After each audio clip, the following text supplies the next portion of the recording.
Chapter 1. Salt and Glass. The flat is cold, the way it is always cold in the hour before light, which is the only hour Imara has ever truly owned.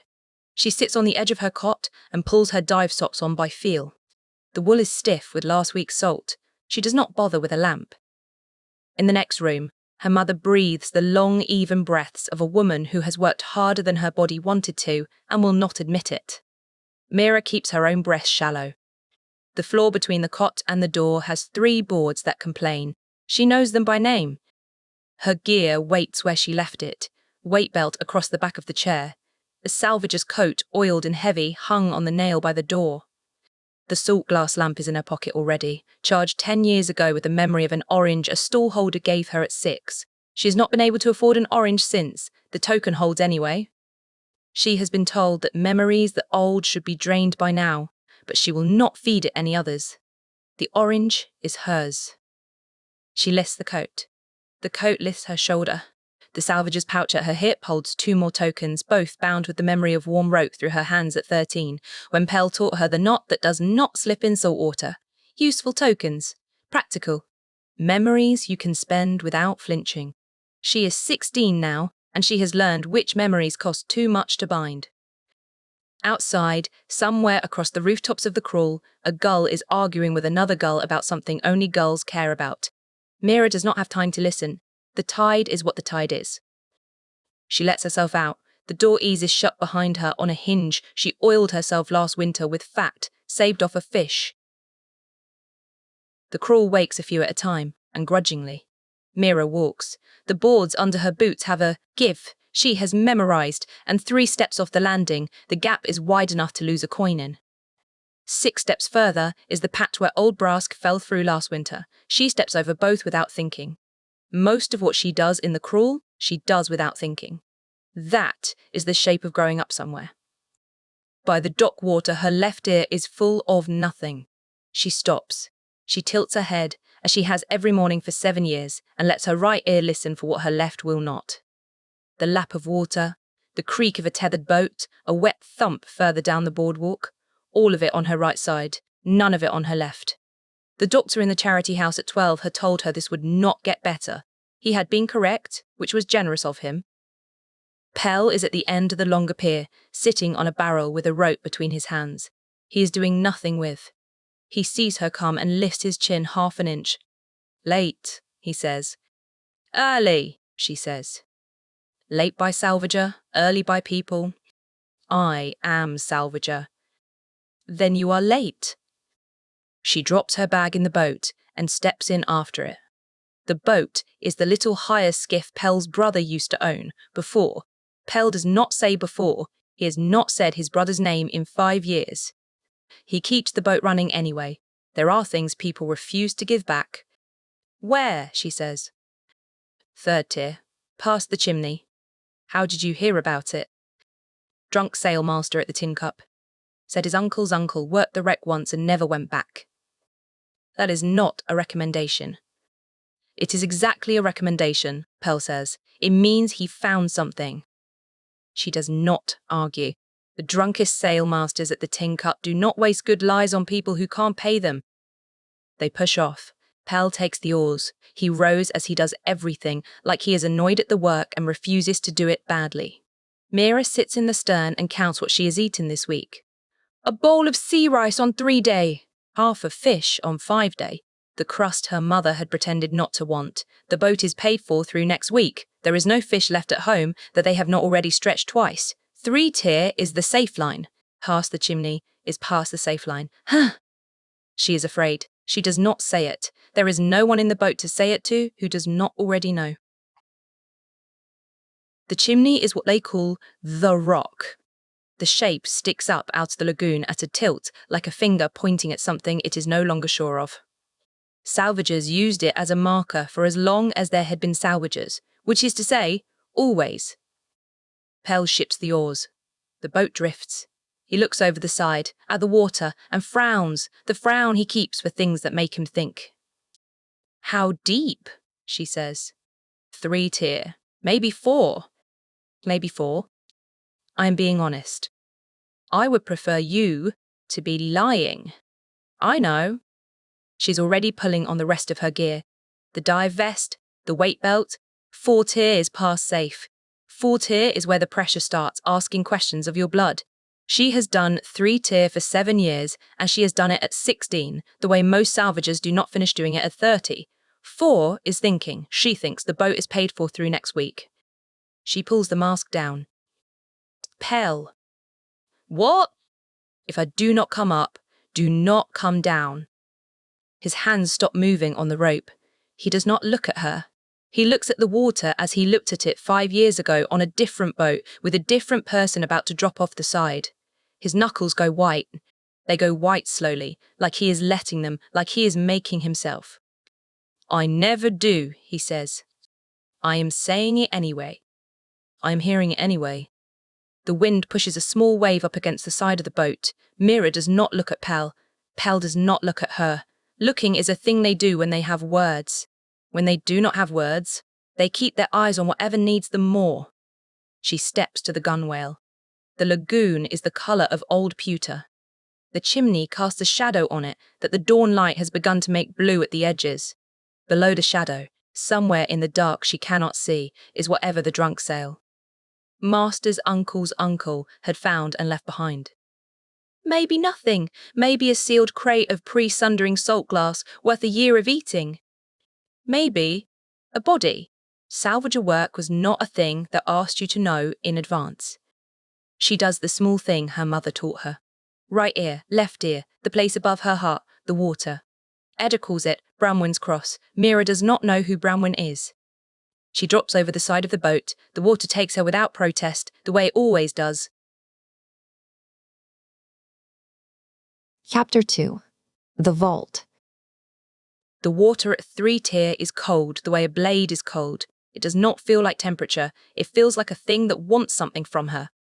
She kicks down, her right hand on the descent line, her left finding the small bursts of bubble that mark the chimney shadow. Her ears equalize on their own. Her left one, the bad one, is slower than her right. She has learned to descend in halting passes. A meter, a breath, a swallow, another meter, to let the bad ear catch up. Salvagers who do not learn this go up through the surface on a stretcher with blood coming out of their faces. The light from above thins quickly. By 20 meters, it is the color of wet iron. By 30, it is gone. She unclips the salt glass lamp from her belt, pinches the cord that triggers it, and the orange comes on around her in a small, soft halo. The token does not flicker. It has been faithful for 10 years, and she has stopped being surprised that it is faithful. She trusts the orange more than she trusts most people. Below her, the ruin starts to suggest itself in shapes. Stone where stone should not be. Lines too straight to have been made by the sea. A doorway, then another, then a column standing alone in the dark with no roof above it and no floor below. White weed collars it at what used to be head height. This was a city, once, not part of the city above her. A whole separate one, drowned 3 centuries ago in the sundering, sitting now on the seabed like a thing the lagoon is still pretending it cannot see. She loves it, and she would not tell anyone that. Salvagers do not love the ruins. Salvagers respect them, work them, leave them. But the truth is that down here, in the orange light, with the column alone in the dark, Mira feels the only kind of clean she ever feels. Up there she is poor and her left ear does not work, and her mother is keeping something from her. Down here she is good at her job. Down here she is the thing the dark notices first. She passes the 2nd tier on the way through.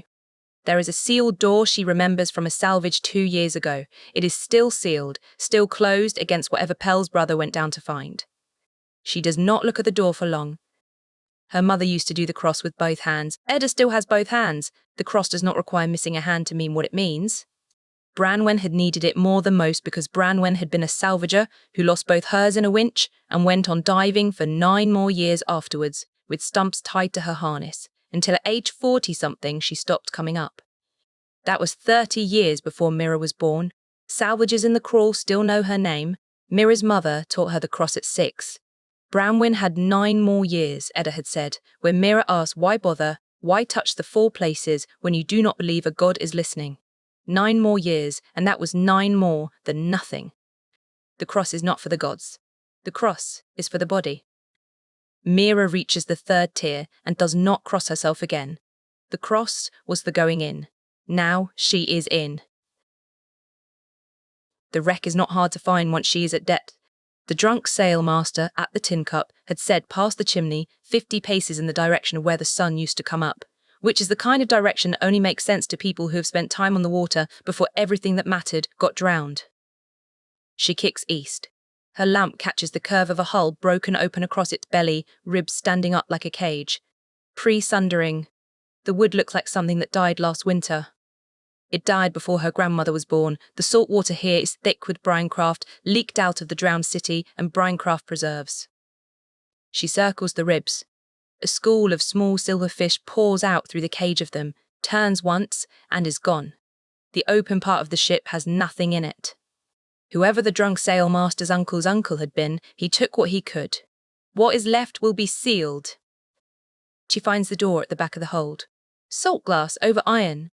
The hinges have been crusted shut by something that is not coral and not silt. The crust is what happens when a memorial seal has been bound into the hinge itself.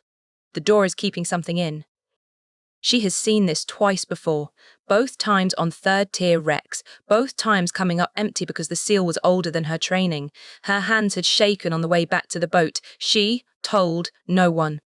She is 16 now, and she has been thinking about doors like this for a year. Her fingers already know the shape of the work.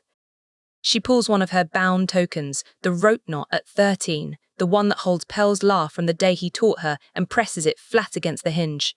She breathes out, slow, careful, into her regulator. The token warms in her palm.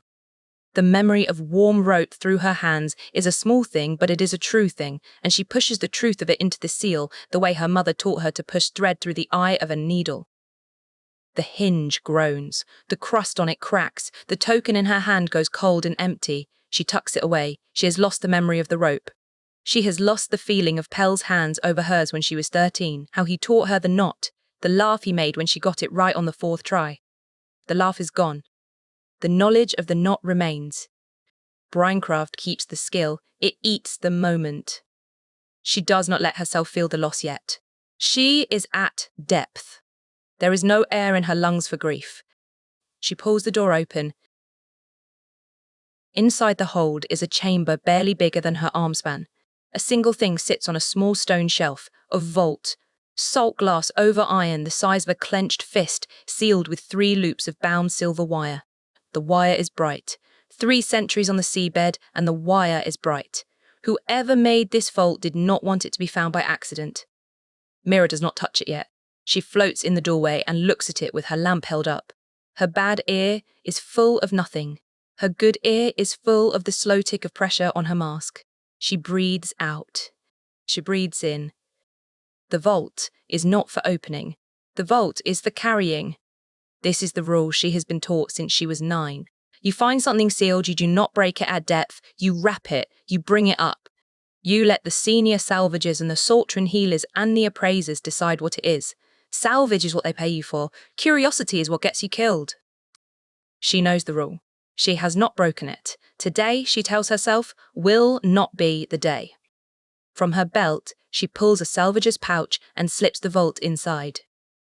Through her glove, the salt glass is colder than the water around it. That is wrong. Salt glass should match the temperature of whatever it sits in, but this one does not. She pulls the drawstring. The vault shifts in the pouch, and something in it shifts too. Inside the vault, something moves. Not like a thing rolling, but like a thing turning over in sleep, and the wire loops on the outside of the vault flex just once against the pressure of whatever is inside trying not to be quiet. Her glove is still touching the vault through the canvas of the pouch. Her hand has not moved. The water around her changes. Gap! It is not a current. It is not a presence. It is something closer to attention, the way a room changes when a person who has been pretending to read looks up. Mira holds still. She does not breathe. She has been told that things in the deep notice you, that the old salvagers had words for it, that her father had words for it, words her mother would not say aloud. The water is noticing her. Whatever is in the vault is noticing her too. She has a single second to make a decision. She makes it. She pushes off the shelf, lamp in one hand, pouch clutched against her chest, and gets out of the chamber. It is not fast enough. The vault, through the pouch, through the glove, finds her. There is no light, there is no sound. There is a feeling that is not feeling, the way the hinge had been cold but more, the way the cross had been 4 touches but more. Something in the vault that has been waiting for 300 years recognizes a hand on its shell. Something that has been waiting reaches up. It is not the vault reaching. It is what the vault is holding. For half a second less, Mira is somewhere else. She is in a room. She is a man she does not know, a man in his late 50s. He is holding a child by the wrist. The child is screaming. Beyond the room, through a wall that Mira can feel even though she cannot see it, the sea is coming, not a wave, the whole sea. The sea is coming through the wall like it has remembered something it had been asked to forget. The man knows. The child does not. The man's last act is to push the child toward a door he knows is already underwater and hold the door open with his shoulder until the child is through. The door is not underwater. The door is the way out. The man does not believe this even as he is doing it. He does it anyway. He believes one thing: the child must live. The child does not live. The man knows this too. He has known it for the entire second before the wall comes apart. The knowing is what kills him. He is also thinking, somehow, that he has not eaten since morning. He is thinking about a small piece of bread he had set aside for later and now will not eat. The thought is stupid. The thought stays anyway. The water is what comes after. And then Mira is back, at 3 tier, holding the pouch against her chest. Her regulator is in her mouth. Her lamp is in her hand. There is a man's last memory in her head. And he is dead. And he has been dead for 300 years, and she did not know him, and she is now the only person in the world who knows what his last second was. She is shaking. She is at depth and she is shaking, which is a thing salvagers do not do, because salvagers who shake at depth burn their air and burn their air twice and do not come up. She forces her hand still. She forces her hand still by pressing it harder against the pouch. The vault is colder than it was. Something in it has gone quieter, like a thing that has had its say. She looks up. Ow! Above her, far up, the chimney's shadow makes a thin line through the dark toward the surface, where Pell is sitting on a barrel doing nothing with a rope and waiting for her to come back so he does not have to be the salvager who came home alone twice. She kicks back toward the surface with someone else's last breath in her lungs. Chapter 3. Pell. She breaks the surface and the noon hits her wrong. Not the light. Her. The lagoon is the lagoon, green where it is shallow, grey where the cloud is on it, the same as always. She has come up into this same noon 100 times. There is nothing different about the water. What is different is her. Pell hauls her over the gunwale by the shoulder strap of her vest as he always has, since she was 11 and too small to lever herself in. He does not ask. She drops onto the boards and lies there for a long second with her regulator still in her teeth and her lamp clattering against her hip and her hand pressed flat over the pouch at her chest like she is keeping a heart in. Pell is watching her face. She knows this without looking. She can feel where his attention is. He is the only person in the world right now whose attention is a thing she can locate. Fast trip, he says. It was deeper than I thought. He does not say anything for a moment. He goes to the oars. The boat rocks once as he steps over her and settles. The rowlock creaks. He lets her have the boards. After a while, she sits up. The pouch sits against her sternum. Through the canvas, the vault is colder than her body, and colder than the seawater on her suit, and colder than the air. It does not warm. She is 10 minutes out of the dive, and the salt glass should match her skin temperature by now, and it does not. She leaves it where it is. You eat? Pell says. On the way out. You ate the heel. I ate the heel. You did not eat the heel. The heel is in the bottom of the bag where you put it when you thought I was not looking. She does not answer. She watches the chimney shrink behind them through the back of the boat. The chimney is a stone tooth above the water that marks the edge of where second tier becomes third. The locals use it as a property line for the dead. Past it, salvagers' country. Before it, a different kind of country, one that has paperwork and a customs house. Pell rows. He does not row hard. He is doing the thing he does when he is letting her have a thing. He picks a pace that makes the work last. Mira. Yes. You all right? Yes. He nods like he believes her, which she knows he does not. How big? He says. Not big. Iron. Salt glass over iron. He whistles low. She watches him decide not to ask the next question. She watches him decide it as he decides everything, slowly, with his whole face going a little stiff and then a little loose again. He does not ask where it was. He is also not looking at the pouch. He rose. She breathes in. She breathes out. The man in the room is not in her head. The man in the room is in her head. She cannot decide which one is true, and the not deciding is a small loud sound underneath everything else, like a fly behind a window. She is also thinking, somehow, about a piece of bread. She closes her eyes. She opens them. Bill. What? What does Aleph give for second-tier soul glass? He looks at her. He looks at her for a beat longer than the question deserves. Depends on the piece. 8, a fist this season for clean shards. 5 for cracked. An iron cord. He does not buy iron cord from us. Sometimes he does. Sometimes he does, Pell says when he thinks we have not noticed it is iron cord. He shifts on the bench. We are not selling him an iron cord fist today. She does not answer. Mira. I heard. Are we selling him an iron cord fist today? I will tell him what we have when we get there. That is not what I asked. It is what I am answering. She looks past him at the water. The chimney is gone behind the curve of the headland. They are, most of the way back. She can see the pilings of the inner harbour docks now, the roof lines of the salt glass row, the chimney smoke from the kilns going up grey against the cloud cover. The crawl is a smudge to the east. Home is a thing that exists. She finds this surprising and does not know why. She presses her hand harder against the pouch. The vault does not warm. Aleph's shop is the third door down from the harbour master's, between a netter's and a rope walk. The sign is salt glass, a small one set into the door at eye height, charged with the memory of an open hand. Aleph put it there 12 years ago. He does not let it drain. He says the open hand is good for business. Mira has always thought it was the saddest sign on the dock, because it was paid for with whoever Aleph was when he could afford to give a hand away. Pell ties the boat off. They walk up. Inside it smells like cedar and wax and the faint chemical of the cleaning brine Aleph uses on his counter. Aleph is behind the counter. He is 40-something, narrow, fair-haired, the kind of man whose hands are always doing something small even when he is not working. Today he is wiping the counter. The counter is already clean. Mira, he says. Aleph. Pell? Aleph. He sets the cloth down. He sets it down very carefully, as if the cloth has weight. What did you bring me? She unhooks the pouch from her chest harness and sets it on the counter without opening it.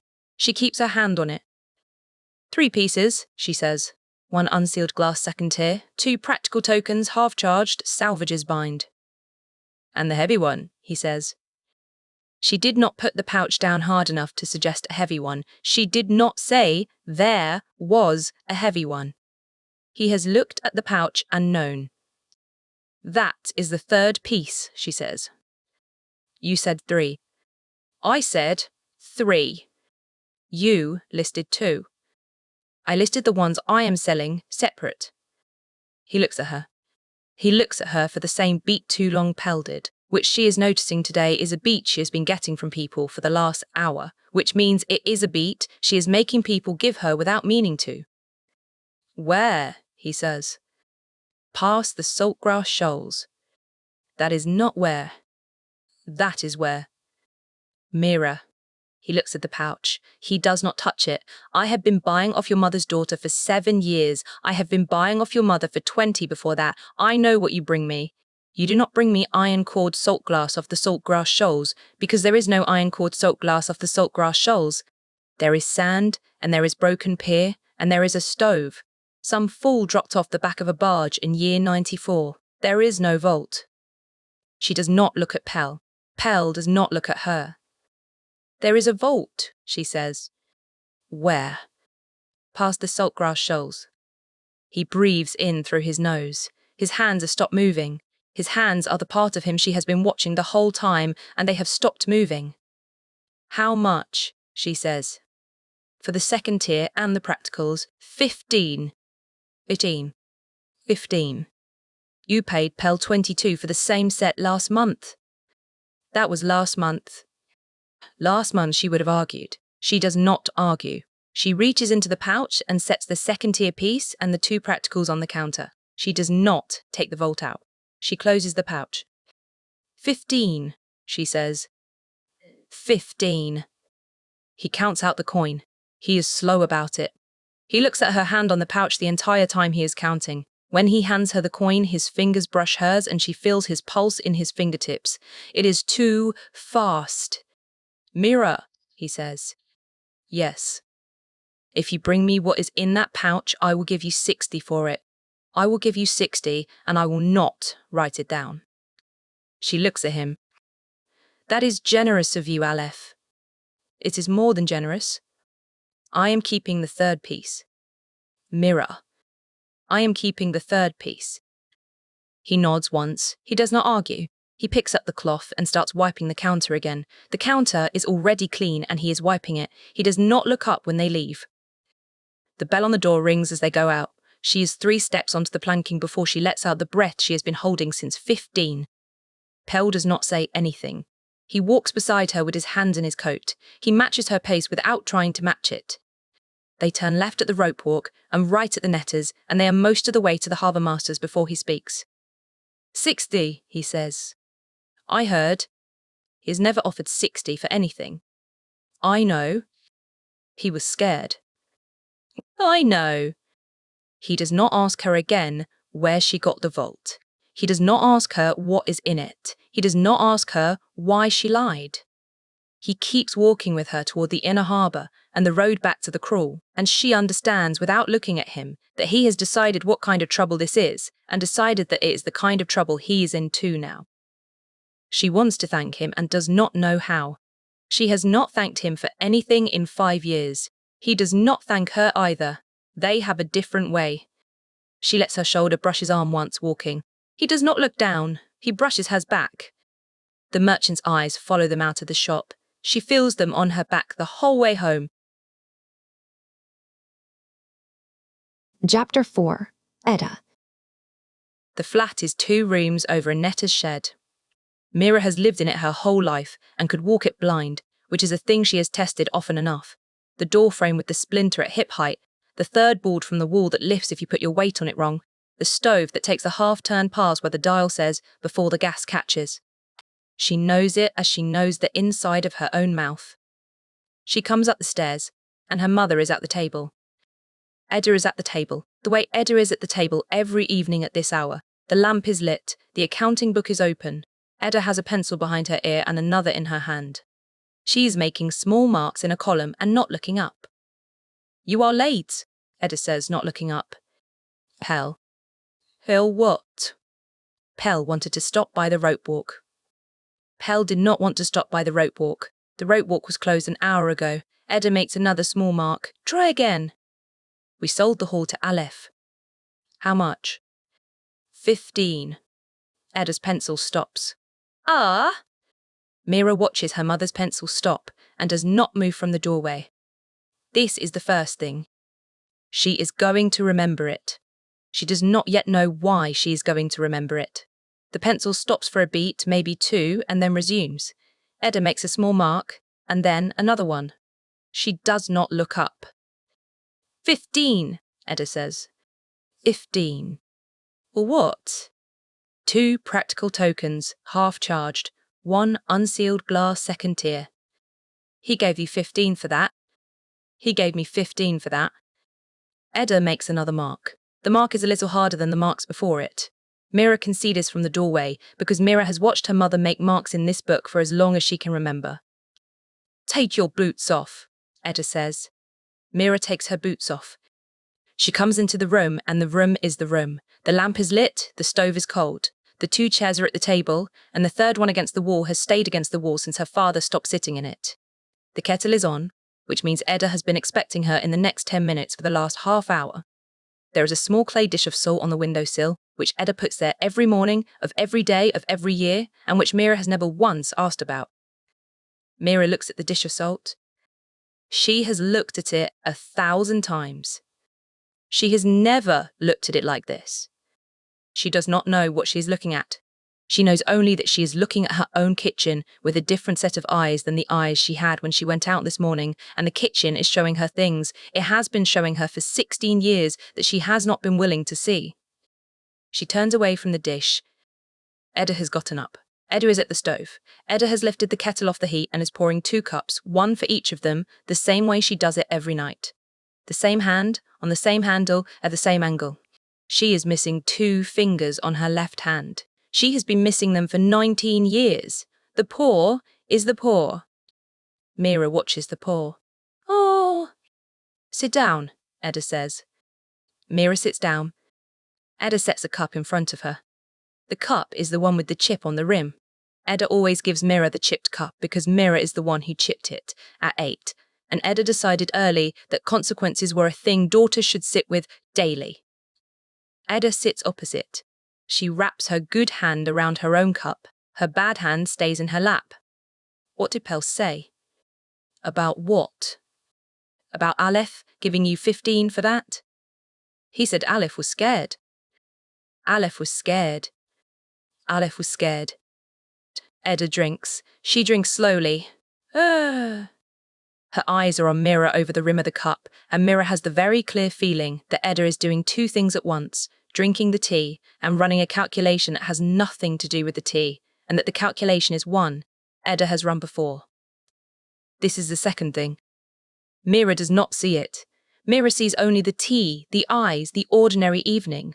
She does not see her mother's bad hand under the table close briefly into the fist a person makes when they have practiced the fist before. The good hand is still on the cup. The bad hand is the one nobody is looking at. Eat, Edda says, and gets up to bring the bread.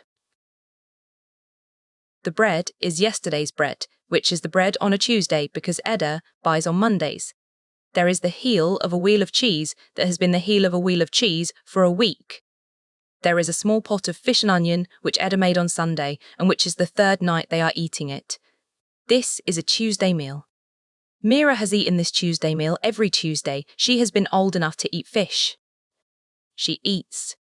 She eats as she eats every Tuesday. Edda eats the way Edda eats every Tuesday. Outside, somewhere down the row, a child is being told to come in for the 3rd time. A door slams. Someone laughs briefly. The sounds of the cruel are the sounds of the cruel. Ma. There was a thing today. Edda chews. She does not look up. What thing? Mira opens her mouth. The words she has are, there was a man. He died. I was in the room with him. He was holding a child, and he knew, and the child did not, and I am carrying him now. That is what she has. She knows it. She has been holding it for 6 hours, and the words for it are right there, formed, ready to be said. She opens her mouth to say them. What comes out is, the salt glass was cold. She closes her mouth. She tries again. What comes out the second time is, Aleph offered me 60 for what I did not bring him. That is true. It is also not the thing. It is adjacent to the thing. It is the kind of true that gets said when the true thing will not. She tries a 3rd time, and her throat does the thing the salt glass does when she pulls a memory. It will not give. The shape of the sentence is in her head. The words are in her mouth. She can feel them. They will not come up. They are bound to the vault on her hip the way the man's last second is bound to it, and they will not leave the thing that holds them. She closes her mouth. Edda is watching her now. Edda has stopped chewing. The good hand is flat on the table. The bad hand is in her lap. 60, Edda says. Shh. 60. For what you did not bring him. Yes. Edda looks at her for a long second. Mira waits for the question. The question that is sitting between them is so loud, Mira can feel it in her teeth. The question does not come. Eat, Edda says, and Mira eats. Later, her mother goes to bed. Edda banks the stove, the way Edda banks the stove every night. She rinses the cups. She puts the chipped one upside down on the drainboard. She stands for a moment at the windowsill, and Mira sees her good hand pass once over the dish of salt, not touching, just passing, a habit so old Edda has stopped being aware of it. Mira has watched her do this every night of her life and is only now noticing she has watched her do it. She files the not noticing away with the pencil stop and the closed fist and the calculation behind the eyes and tries not to think about how many other things she has been not noticing. Edda kisses her on the top of the head, dry and brief, and goes to bed. Mira sits at the table. Nah. The lamp is low. The accounting book is closed. Edda has put the pencil through the spiral at the top, as she always does, as she has always done. The kitchen is the kitchen. The pouch is on Mira's hip, where she has not taken it off since this morning, and the vault inside the pouch is still cold, and the cold of it is still wrong. She sits at the table and listens to her mother breathe in the next room.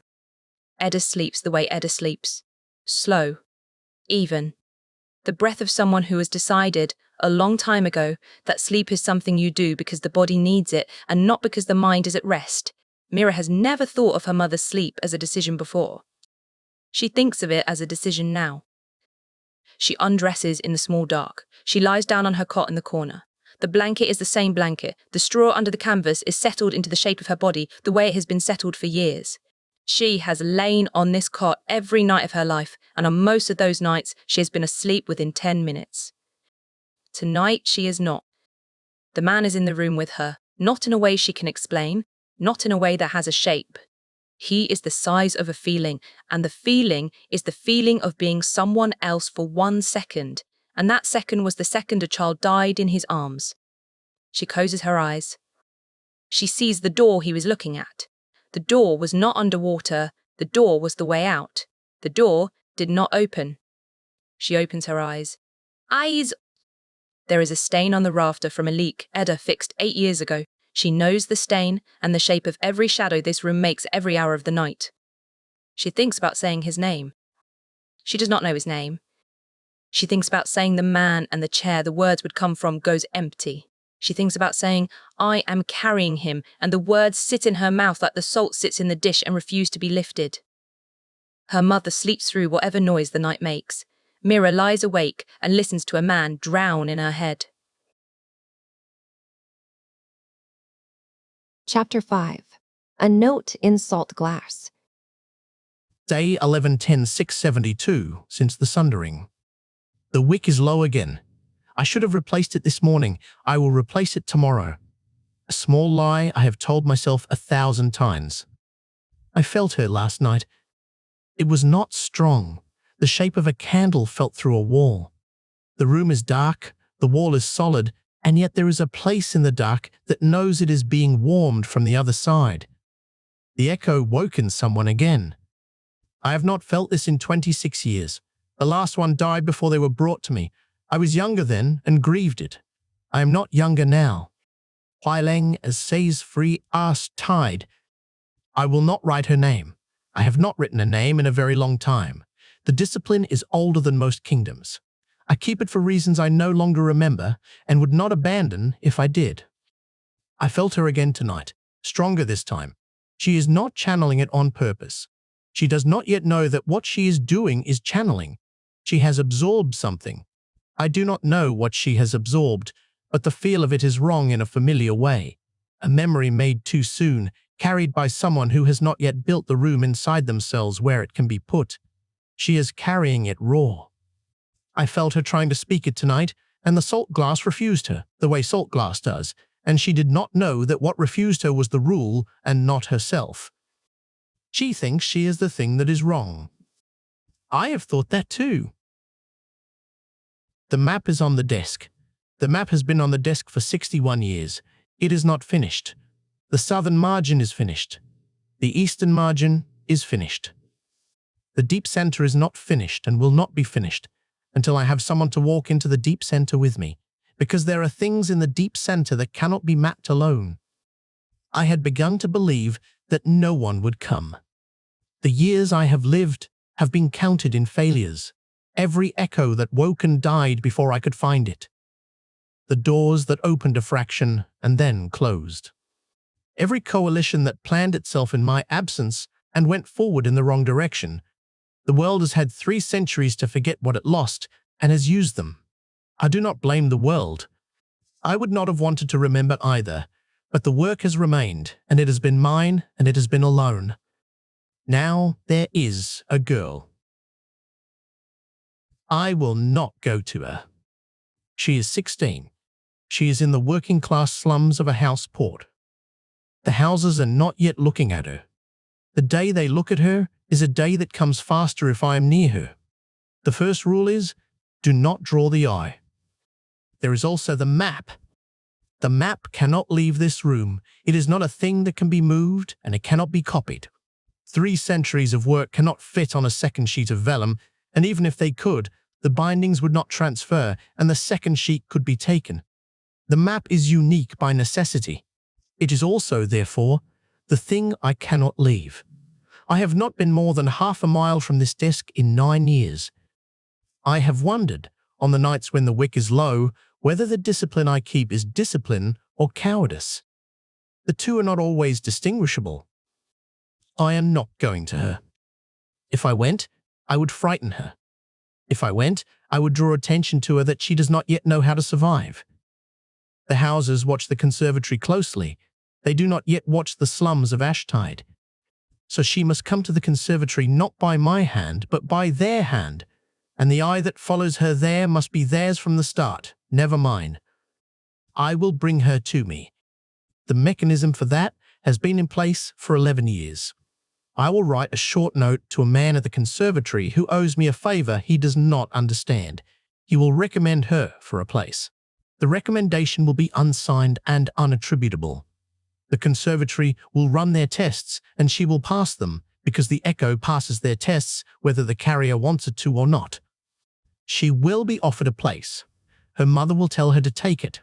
Her mother does not yet know why she will say so, but she will say so, because her mother has been waiting for this without knowing she was waiting. So, the note. I will write only 1 line tonight. The line will be brief. The man at the conservatory will know what it means. I will not sign it. I will bind it into a scrap of salt glass small enough to fit inside a folded letter and clear enough that the binding does not show. I am tired. I have been tired for 240 years. I am noting it not because it is new, but because it is the condition under which I work, and the condition is worth noting tonight. The night the echo woke in a girl in Ashtide, and the work I have been alone with for 3 centuries acquired, finally, a second pair of hands. I take the salt glass from the 3rd drawer, which sticks in the damp, and must be worked loose with both hands. The piece is the size of a thumbnail and clean. I have kept a small store of clean salt glass for this purpose for 60 years. Before I write the line, I bind it. I fold the note around it. I will send it tomorrow by the channels I have used before. The channels are slow, but the channels are not watched. The note will be at the conservatory by the end of the month. The recommendation will go out before the next intake. She will be brought to me before the year is finished. I extinguish the wick. The girl is in Ashtide, and they will need to bring her closer. The mechanisms are already in place. Chapter 6. Tace. Tace's shop is the 3rd shop on the Ropewalk side of Belvrip Lane, and it has been Tace's shop for 11 months, even though the sign over the door still reads Holoran and Son, Glass, in letters Tace's grandfather painted 40 years ago. She is on the bench when Mira comes in. She does not look up. She is at a piece, a small thing, a file maybe, no bigger than a thumb, and her cheeks are the colour cheeks go when a person has been at the breath pipe for the last hour and has not yet decided to come up for air. Her hair is tied back with a piece of string. There is a smudge of soot on her left jaw that is shaped like a question mark. Door, Tace says, not looking. Mira closes the door. Latch. Mira latches it. Foot. Mira sits. The bench by the window is the bench by the window, the one where she has sat for as long as Tace has been working at this bench, which is most of their lives. Tace blows. The piece on the end of her pipe brightens, settles. She gives it a small turn. She gives it another. She breathes again, less this time, a shaped breath. The piece wells into the round it has been waiting to be. There, she says. Sorry. If I had stopped that one, I would have had to start it over. It is all right.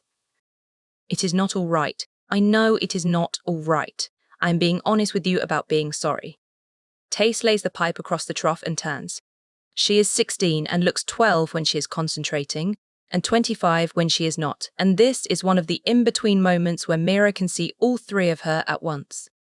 Hello. Hello. You have a face on. I do not have a face on. You have the face. You have when you have a face on.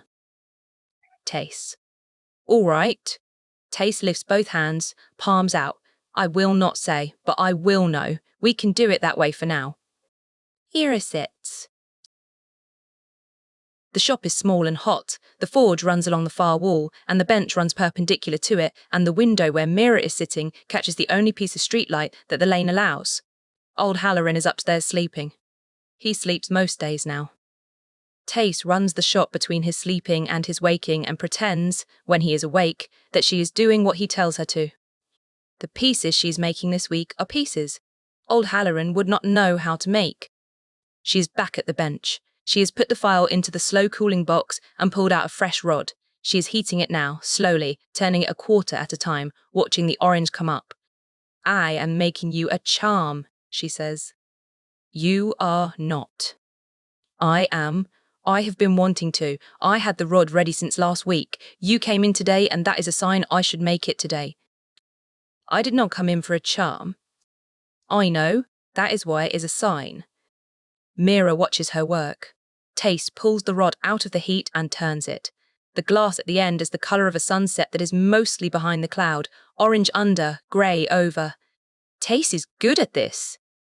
Mira has known Tace was good at this since they were 13, and Tace blew her first piece without supervision, and old Halloran came down the stairs and stood in the doorway and said nothing for a full minute, and then said, "All right then." That was the day Tace stopped being his apprentice and started being his glass blower. Old Halloran had not known how to call her that. He still does not. She is on the indenture papers as apprentice and has been making journeyman work for 2 years. What kind of charm, Mira says. Or luck. Luck for what? The luck you are short on, whatever it is. Mira does not answer. Tace takes the rod back to the heat. She holds it in the orange a moment, then pulls it out, then holds it back. She is shaping the glass into something flat, a disc or a small flat oval, the size of Mira's thumbnail. She is going to bind it. Mira can see her hand stilling. Wrist set, thumb tucked, the small finger of the offhand lifted off the rod. Face. What do you put in for luck? In a charm? Yes. It depends on the person. Tace turns the glass. The standard binding for luck is a memory of the moment. A thing went better than it had any right to. A coin landed the right side up. A boat came in when you thought it had not. The thing you wanted came true, and the part you remember most is being surprised. It did. Surprise is the sharpest kind of luck. Bound, it tilts the next coin a little toward the way it landed before. That is what you are putting in. That is what I am putting in. What memory? Tace is quiet for a moment. You remember when we were 11 and we were sure your mother was going to find the dead frog in your pocket? Yes. She did not find it. She did not find it. That is the memory. Mira looks at the floor. She had not been planning to say anything. She had been planning to come and sit and watch Tace work, and walk home with her hands in her coat, and the world not less heavy but at least with a shape on top of it that she recognised. She had not been planning to speak. But Tace's hands are working. The rod, the glass, the memory she is feeding into the small flat oval she is making. The shop is hot. The breath, the turn, the heat, the breath, the rhythm. Mira has known since she was 11. Something in her chest is loosening that has been clenched since yesterday morning. Tace. Something happened. All right. On the dive. Tace does not answer. The rod turns in her hand. Oh! I do not know how to say it. Then do not say it. Chee. I am going to try. Tace nods once, very small, eyes still on the rod. I saw something. The light from the window has gone the colour it goes when the lamps come on. Mira had not noticed. There was. The word she means to say is man. The word that comes up is room. There was a room, she says, underwater. Underwater. It was sealed. I broke it open. Tace turns the rod. The disc is taking shape. Mira can see the air around it move the way air moves over a hot kettle, only finer. There was a person, Mira says, in the room. Was. I cannot tell you the rest. I know. I am not refusing to tell you. I cannot get the rest up. The words go in my mouth and they will not come. Tace holds the rod still. She holds it in the air, not in the heat. She is letting the disc cool a fraction so it can hold what she's put in it. The rest is bound, Tace says. What? The rest of what you want to say. It is bound. It is in something.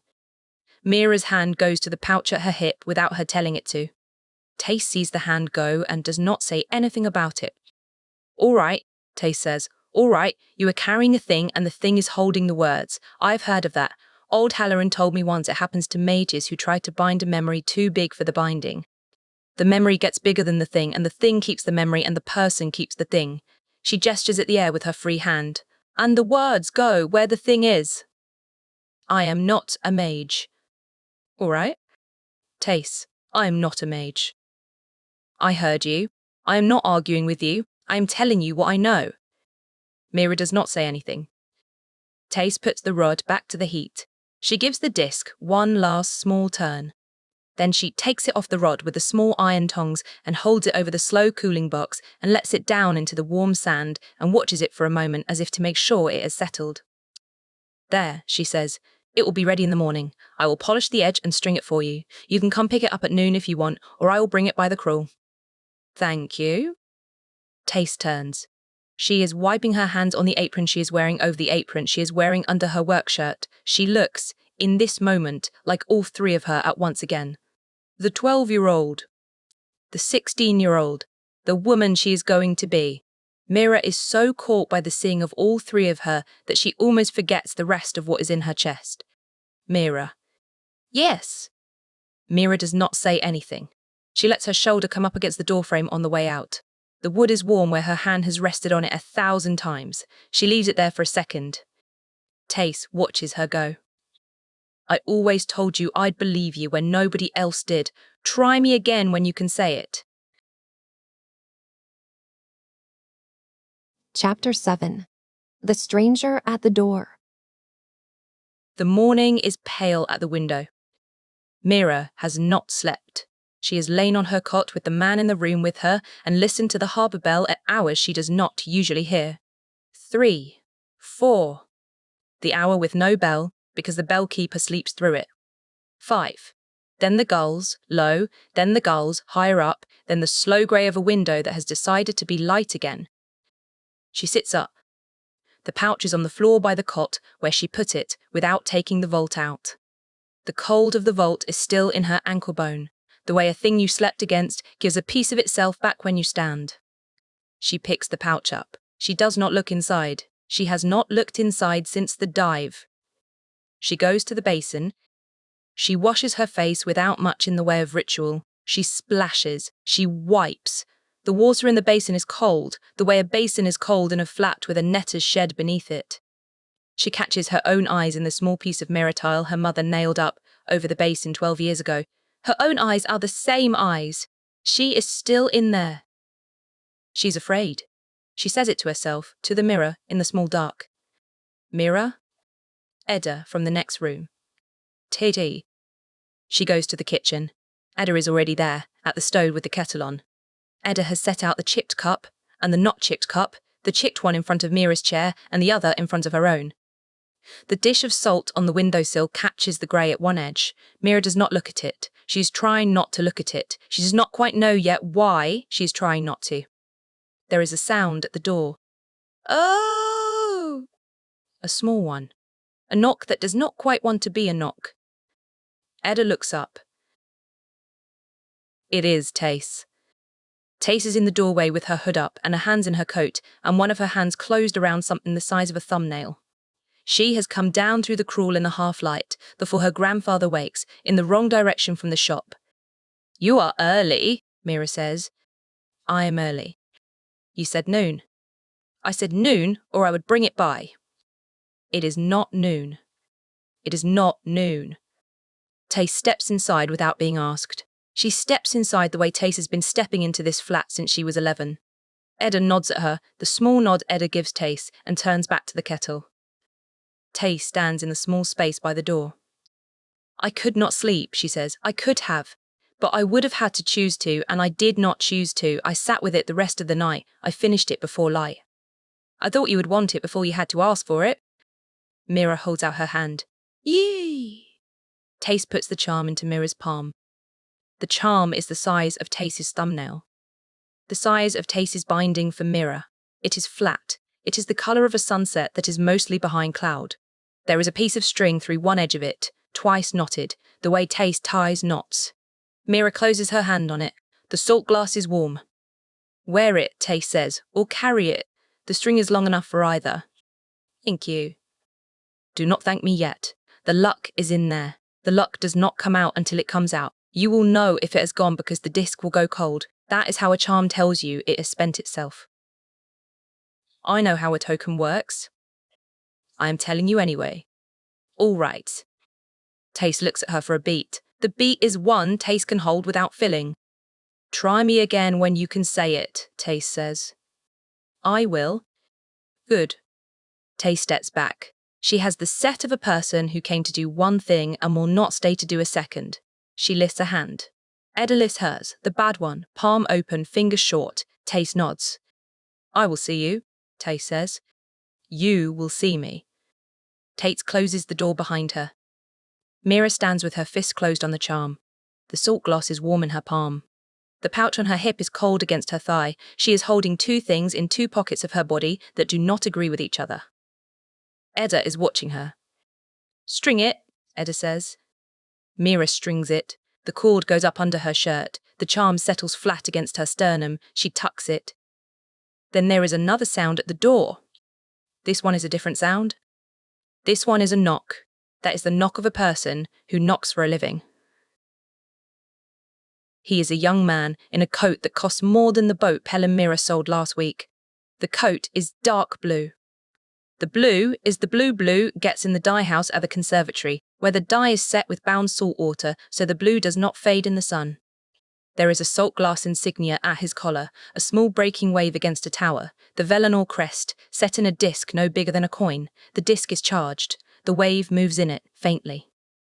He takes his cap off when Edda opens the door. Mistress Tallow. Sir, I am here to call upon Mira Tallow. You have called. He almost smiles. He does not. He has been trained out of smiling on a doorstep in the crawl. Mira can see the training in the set of his shoulders, in how his eyes do not slide to the inside of the flat behind Edda, even though he wants to look. He produces an envelope. The envelope is heavy paper. The seal is salt glass set in wax. The wax is the deep blue of the coat. The salt glass in the wax is the size of a fingernail, and it is charged with something. Mira can see the small film of light off it. The look a charged disc carries above its own surface. From the office of Magister Halen Velenor, the messenger says, headmaster of the Salt Glass Conservatory. The charm is warm against Mira's sternum. The name is cold in the room. Edda does not take the envelope. He sets it inside the doorway, on the small ledge where Edda has kept a piece of dried kelp for as long as Mira has been alive. He does not put the envelope on the kelp. He puts it on the ledge beside it. He has noticed the kelp. He does not look at the kelp. There is an offer of admission, he says, conditional. Beginning this term. The Magister has called it a scholarship of unusual nature, ma'am. The letter has the particulars. I am not at liberty to discuss the particulars. Then we will read the letter, Edda says. There is also an offer of safe passage. A boat at the inner harbour pier, the noon ferry, paid through. 2 berths. The Magister extends the second berth to Mistress Tallow as a courtesy. Courtesy? Yes, ma'am. Courtesy from a Velinor. Yes, ma'am. Have you been at this work long, son? 2 years, ma'am. And does it pay? It pays. All right. He stands. He waits. He has been told to wait for a response. You may go, Edda says. Ma'am. He puts his cap back on. He tips it. He turns. He goes down the stair with the careful step of a man who has been taught not to scuff. Crawl wood with conservatory boots. Edda closes the door. Edda stands with her hand on the latch. The good hand is on the latch. The bad hand is at her side. Mira looks at the bad hand without meaning to. The bad hand closes once.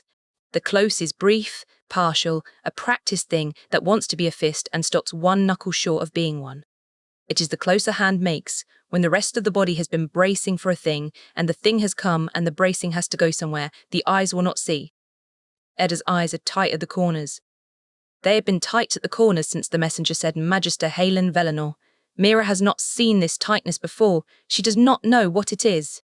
She files it next to the pencil stop and the closed fist under the table and the salt on the windowsill, in the cabinet of things she is collecting about her mother. Edda does not look at her. Edda walks to the ledge by the door. The envelope is there. The kelp is there too. Edda's good hand goes to the kelp first.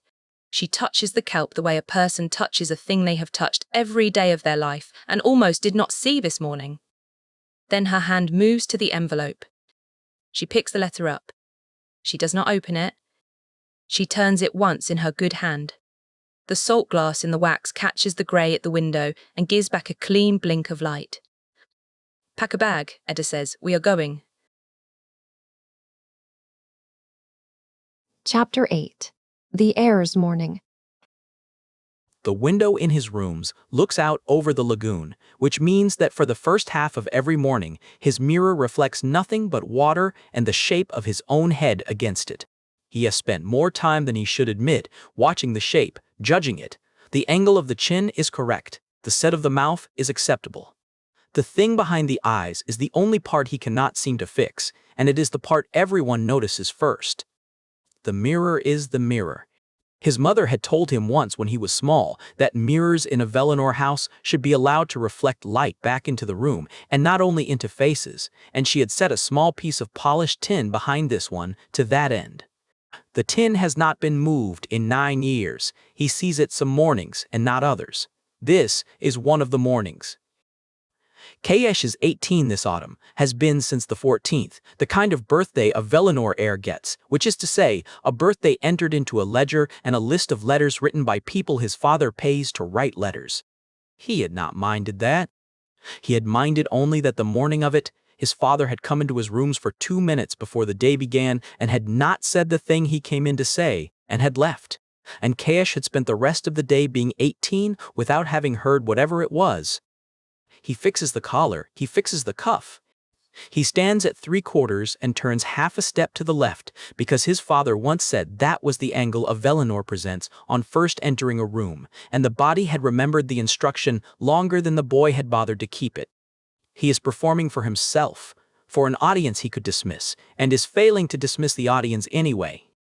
He is tired in a way he cannot name, the kind that comes from being awake before a thing he is not looking forward to, and from being good at hiding which thing, and from the long strain of being good at hiding what he is good at hiding. He goes down to breakfast. The breakfast room at the Velinor house in Tideholm is a long room with 3 windows on the seaward side, and a tall silvered mirror over the sideboard, which means he gets the lagoon twice, once from the windows and once from the silver behind his father's head. Lord Alric Velinor is at the table. The ledger is at his elbow. The coffee is at his right hand, untouched, going cold. The way coffee goes cold at his father's elbow every morning of every year, the cooling itself, a small, dependable miracle. "You are early," his father says. "I could not sleep. I could not sleep." "You could have. You chose not to." This is a thing Velinor men say to each other in the breakfast room because it sounds, to Velinor men, like the more honest version of good morning. It is not. It is also a small daily test his father administers and his father grades, and Kaesh is failing it this morning by having admitted to anything in the first place. I could have, Kaesh says. Then you chose not to. Then I chose not to. His father makes a small mark in the ledger. The mark is a mark.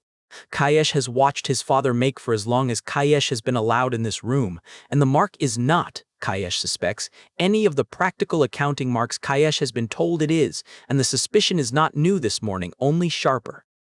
Sit, his father says. He sits. The plate is the plate, the cup is the cup, the servant pours and steps back and is gone before Kaesh has thought to thank her. He has been working on thanking the servants, which is one of the small private rebellions he conducts daily, mostly silently, in the hope that one day the gesture will be unremarkable rather than remarkable. He has not yet reached unremarkable. The servant heard his thank you yesterday and flinched. His father is reading something. The something is on heavy paper. The seal at the top of it is salt glass, set in deep blue wax. Kaesh has seen that seal 3 times in his life, and it has been a conservatory seal each time, and the 3rd time was the letter sent before his own admission, and a small, not pleasant heat begins low in Kaesh's stomach when he registers what kind of letter his father is reading. Is that from the conservatory? Yes. For me. No. The not pleasant heat moves. Then for whom? His father looks up. The look is the Velinor look, the one Kaesh has been trained to receive without flinching since he was 4, and which he can now receive without flinching even when what is behind it is something he should flinch at. His father, this morning, is not exactly looking at him. His father is looking through him at a calculation his father is running. It is a house matter, his father says. Eat. Kaesh eats. He eats because eating is what one does at the breakfast table in the Velinor house when one's father has used the phrase house matter, which is the phrase Velinor men use to end a conversation a son was foolish enough to have started. He has been ending conversations this way with his father since he was 9. The exchange takes 30 seconds. It is the 30 seconds of every morning of every week of his life, and he is, this morning, sick of it in a way that he does not let his face show. His face does not show what he is. He has practiced. He leaves the breakfast room. He takes the long corridor instead of the short one, because the long corridor passes the small anteroom where his uncle takes his morning coffee when he is staying in the Tidehome house, and because his uncle has been staying in the Tidehome house since the day before yesterday, and because if Magister Halen Velinor is in this house this morning, then the letter at his father's elbow is more interesting than his father's house matter dismissal and asked him to consider. Halen's voice is the first thing in the corridor. The door to the anteroom is not closed. It is the kind of not closed that means come in if you have permission, walk past if you do not. Kaesh, who has permission, walks past. He walks past slowly. Doc, the Ashtide one, Halen is saying. The new admit from Ashtide. A pause, and then his father, quieter. She is 16, Halen. She has not been at a desk in her life. Which is the point? Show me a 16-year-old from the crawl who has not been at a desk, and I will show you a girl whose attention has not been trained out of her. That is exactly what we are looking for. You are looking for, not we. I am looking for it on behalf of an institution that pays your house a stipend. Ielric. We is correct. His father does not answer for a beat. Kaesh, in the corridor, has stopped walking. He should not have stopped, and he knows he should not have stopped. The corridor stone is cold through his boot leather, and he is standing at the angle of a man who has paused to fix a cuff, and not at the angle of a man eavesdropping, but the not eavesdropping angle is the eavesdropping angle. He has rehearsed both. The girl has the echo, Halen says. He says it quietly. He says it in the tone a man uses for a thing that should not exist in the room he is naming it in. I felt it from Marrowdeep. Through the brine. I have been wrong about lower frequency signatures before. I am not wrong about this one. You wrote her a scholarship. I wrote her a scholarship, and she will be on the noon ferry. The mother is coming too. The mother is the part you should be interested in, Alric. The mother is the part that should have brought the letter to you before I did. His father does not answer. The tallow woman, Aulin says, gentler now. You knew the tallow woman. His uncle laughs. Lord Alric does not. Kaesh stays in the corridor longer than he should. Chapter 9. The Crossing. The ferry to Velenor runs on a chain as thick as Mira's wrist, and she spends the first hour of the crossing watching the chain instead of the water because the chain is the only thing on this boat she understands. She has never been off Ashtide. She has been under it, out past the chimney, and down the third tier, deeper than most, but never across it, never on the deck of a boat going somewhere that is not the same dock by dark. The deck is full of people who paid for passage. They stand at the rail and point at things. Mira sits on the bench with her bag between her boots and her hands flat on her knees and does not know what to do with hands that have nothing to pull. A salvager's hands always have something to pull, a rope to coil, a catch to set. Here there is nothing, and the nothing is loud. Behind them, Ashtide is going small. The crawl is the last part of it to lose its shape. The tethered platform stacked and lashed and smoking, and the glass blower's row where Tace is at her bench right now with soot on her jaw and no notion that Mira is watching all of it shrink to a smudge on grey water. Pell stood on the dock this morning and did not wave. Waving is for people who think the boat is coming back on a schedule. He put one hand flat on the gunwale and left it there until the last second. He does that at the start of a dive he does not like. He did not say, "Be careful." He said, "Come back when you can, there's work," and Mira said, "There's always work," and he said, "That's the point." Edda sits beside her. Edda has her good hand around the bagstrap and her bad hand in her lap, and her eyes on the grey middle distance where the water stops being Ashtide's water and starts being open. Edda has crossed before. Edda does not say when, or why, or for what. Edda packed in 20 minutes this morning and has not spoken in the 2 hours since the dock. The bag between Mira's boots has in it 2 shirts, the wool sweater, the good trousers that are the same as the other trousers but with fewer men's, the dive coat because she would not leave the dive coat, the orange lamp, wrapped in the sweater so it does not knock against anything. The pouch on her hip she did not pack because the pouch on her hip does not leave her hip, and inside the pouch the vault is cold the way it has been cold for 4 days. The cold of it coming up through the canvas and the coat and the shirt to sit against her like a second, smaller, colder person riding the ferry with them. Against her sternum the charm is warm. It has been warm since Tace put it in her hand. The warm and the cold sit a handspan apart on her body and do not touch and do not cancel, and she has stopped trying to make them cancel. The water changes past the second tether buoy. She feels it change before she sees it. Ashtide water is shallow bright even where it is deep, lit from beneath by the pale ruins everyone has already picked. This water is not lit from beneath. This water goes down and keeps going and does not show its floor, and somewhere under the keel is a deep salvagers do not work because no one who works it comes up. She does not lean over the rail to look. She knows better than the people who paid for passage, who lean and point and laugh. She keeps her eyes on the chain. But the deep is there. It is there the way a held breath is there.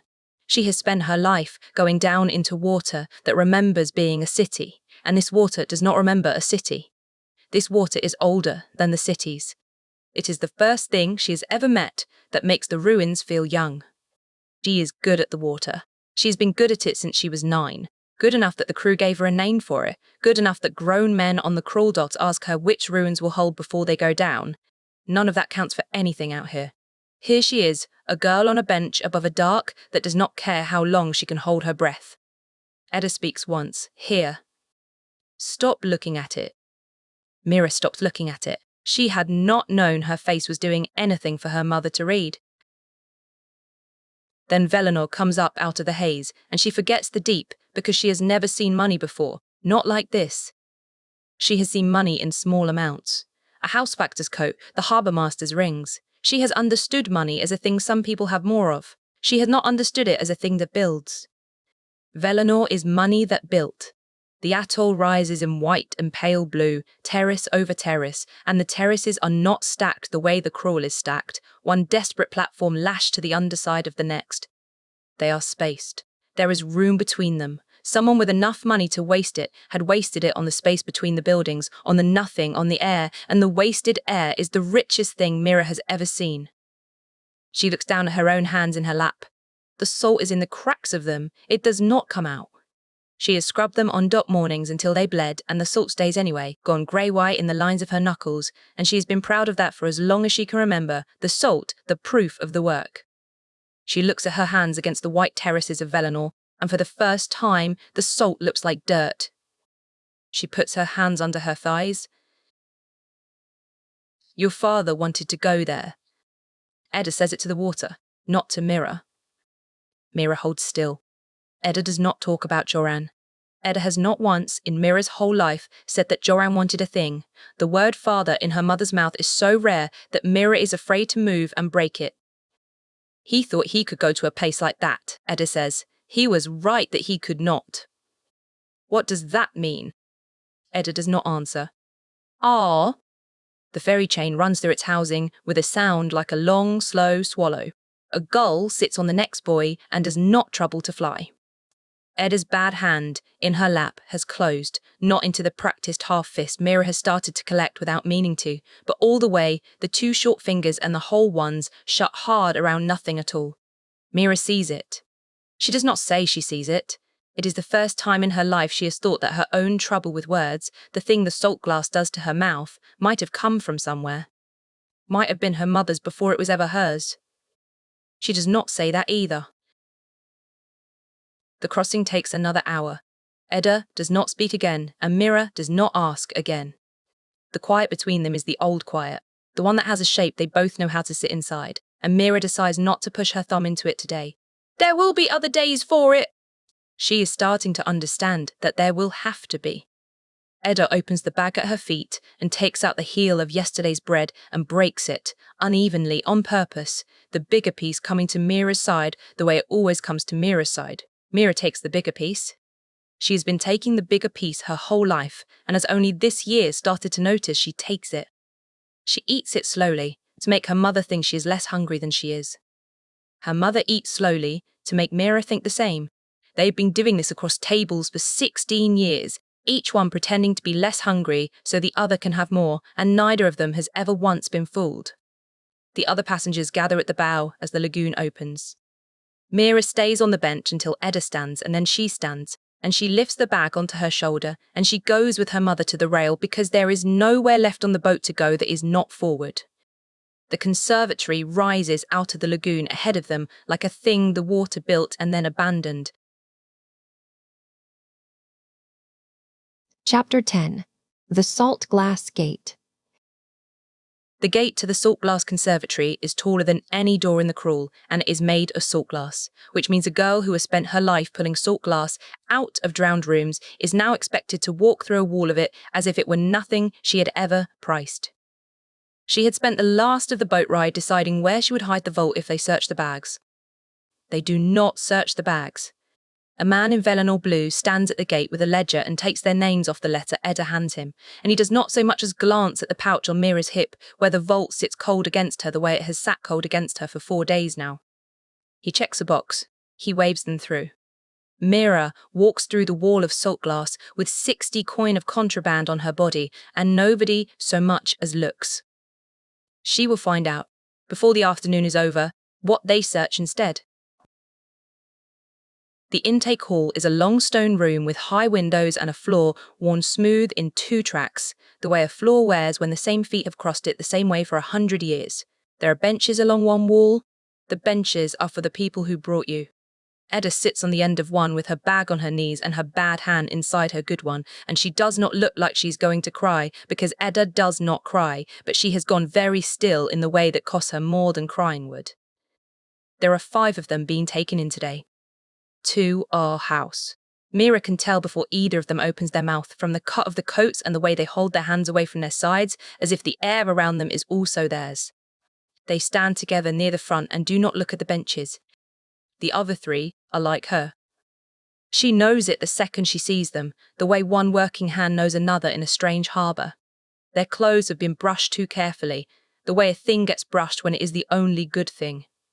Their hands are working hands, and each of them has the look she has caught on her own face in the small mirror tile over the basin, the look of a person who has been told they are wanted and has not been told why, and has come anyway because being wanted is rare enough to follow into a building you do not trust.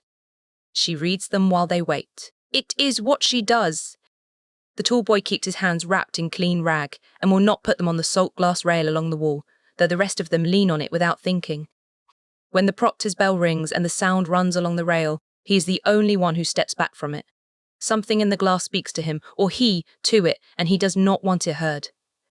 The small girl, younger than the rest, maybe 13, keeps her head tilted. Mira tilts her own head for her bad ear and knows the angle of a person favouring a side. This girl is not favouring a side. This girl is listening to something that is not in the room and tilting toward it and trying to look as though she is only being shy. The third is a broad, slow-moving person with a Salvager's stillness who has been counting the exits since they came in and watching the proctors the way Mira watches a ruin she does not trust. When their eyes cross Mira's, they hold for one beat, and there is no friendliness in it and no threat either, only the flat recognition of one careful animal clocking another. Then they both look away, because looking away first is a thing neither of them will do twice. 5 admits. 2, the conservatory will teach. 3, it wants for reasons it has not written on any letter. And Mira, who makes the count without deciding to, who has the worst hearing and the least training and no house and no name worth the ink, is the one the headmaster crossed an ocean of brine to feel. She does not know that last part yet. She only knows that she is the 4th kind of thing in the room and that she is alone in her kind. The standard intake is a binding. The proctor is a thin woman with chalk on her cuffs who explains it the way a person explains a thing they have explained 4,000 times. Each admit is given an empty salt glass token, a clean disc on a length of cord. Each admit is asked to bind a single memory into it, any memory, the smaller the better for a first attempt. Hold the disc, surface the memory in full, and let it go into the glass. The 2 house children go first, and the discs go warm in their hands and cloud faintly from the inside, which is what a bound token does, and the proctor makes a mark and does not smile, because their succeeding is not news. Then the 3 who are like Myra go, and the 3 discs stay clear. The tall boy's hand shakes so badly inside their rag that the proctor takes the disc back before he has fairly started. Ah! The small girl holds hers a long time with her eyes shut and her head tilted and nothing comes, and when she opens her eyes they are wet, not because she is sad, but because she has been listening so hard at the wrong door. The broad one does not even try to make it look like trying. They hold the disc, wait the polite interval, and hand it back clear. Then, Mira. She has done this before. She was 6, and the Saltren healers ran her through it in a charity hall and wrote no aptitude on a slip her mother kept for years in the accounting book without ever saying why. She knows the shape of the failure before it comes. She holds the disc. She picks a memory she does not mind spending, the smell of the rope walk on a dry morning, and she surfaces it whole, the tar and the hemp and the gulls, and she pushes it at the glass the way the proctor told her to. The glass stays clear. The memory stays hers. Nothing crosses from her into the disc, because nothing ever has, because the door that should open in her for this has been brick shut her whole life, and she has stopped knocking on it. The proctor makes her mark. No aptitude. The same 2 words, 11 years later, in a finer hall. Mira hands back the clear disc and does not let her face do anything, and across the room on the bench, her mother's stillness changes by a fraction, eases by a fraction, and there it is, a thing to file away and be angry about later. Her mother wanted her to fail this. Her mother is glad the glass stayed clear.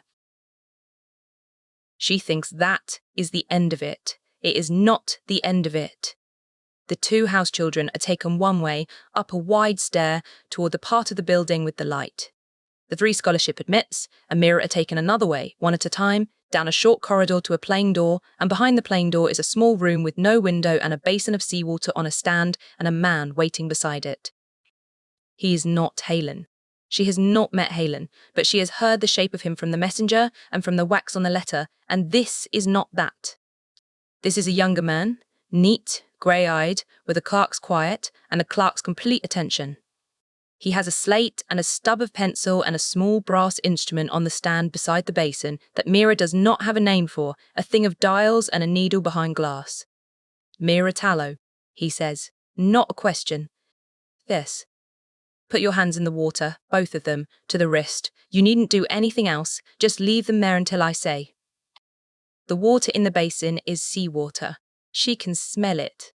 It has been standing long enough to go still and a little warm, and it is the first seawater she has touched since the dock at Ashtide, and the moment her hands go under to the wrist, the water does the thing. It is small. It is so small she could tell herself she imagined it. The water leans.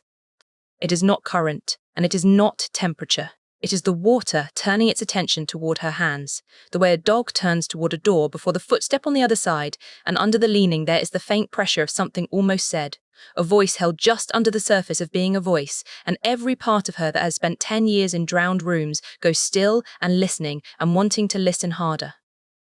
The needle behind the glass moves. She sees it move. She sees the clerk see it move.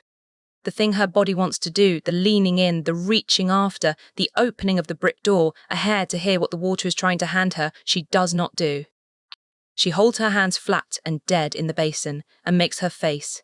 The face she makes at depth when a ruin shifts overhead and panic would kill her, the face of a person with nothing in her at all. The needle settles back. The clerk looks at it, he looks at her. He makes a mark on the slate, and she cannot see the mark, and his neat face gives her nothing, the same nothing she has just given him, and for a moment the two of them sit in the small room having each refused to show the other what just happened. "Thank you," he says. "You may take your hands out." She takes her hands out. The water lets them go. The leaning stops the second her skin leaves the surface, and the absence of it is its own loud thing, the way the boat had been loud with nothing. "What was that for?" she says, because not asking would be its own kind of showing. "Intake," he says, and writes another word she cannot see and does not look up again. They give her back to the hall to wait while the others go in, and when it is done, a different proctor tells the people on the benches that it is time, that the admits stay, that the rest must go. Edda stands. She comes across the worn floor with her bag in her good hand, and stops in front of Mira closer than she usually stands, and for a second neither of them does anything, because the things between them do not have a shape that fits a stone hall with proctors in it. Mira takes the pouch off her hip. She does it without deciding to, her hands moving ahead of her thinking, the same as they did when they counted the room.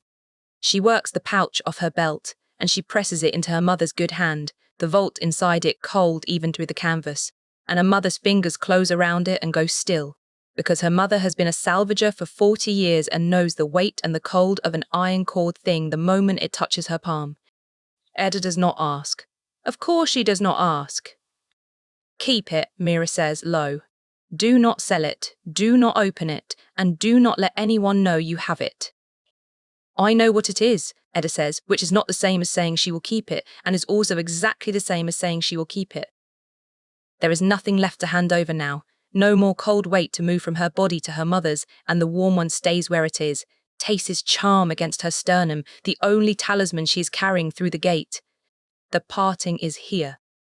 She can feel it arrive in the next few words, and there is no version of this where it is not brief, and no version where it is not crooked. "Be careful what you let them see," her mother says. Then she is gone, walking back across the worn floor without turning around, because in the crawl, watching never once hurried a boat home, and the heavy gate is closing, and Mira is on the inside. Faye. Chapter 11. First Day.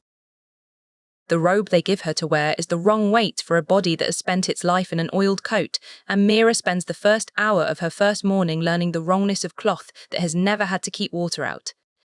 It is good cloth, that is the wrong thing about it. It is soft, and it is dyed a deep conservatory grey, and it hangs off her shoulders as if it is waiting for someone taller and richer to come and fill it, and underneath it, her own body feels like a tool somebody has wrapped in a curtain.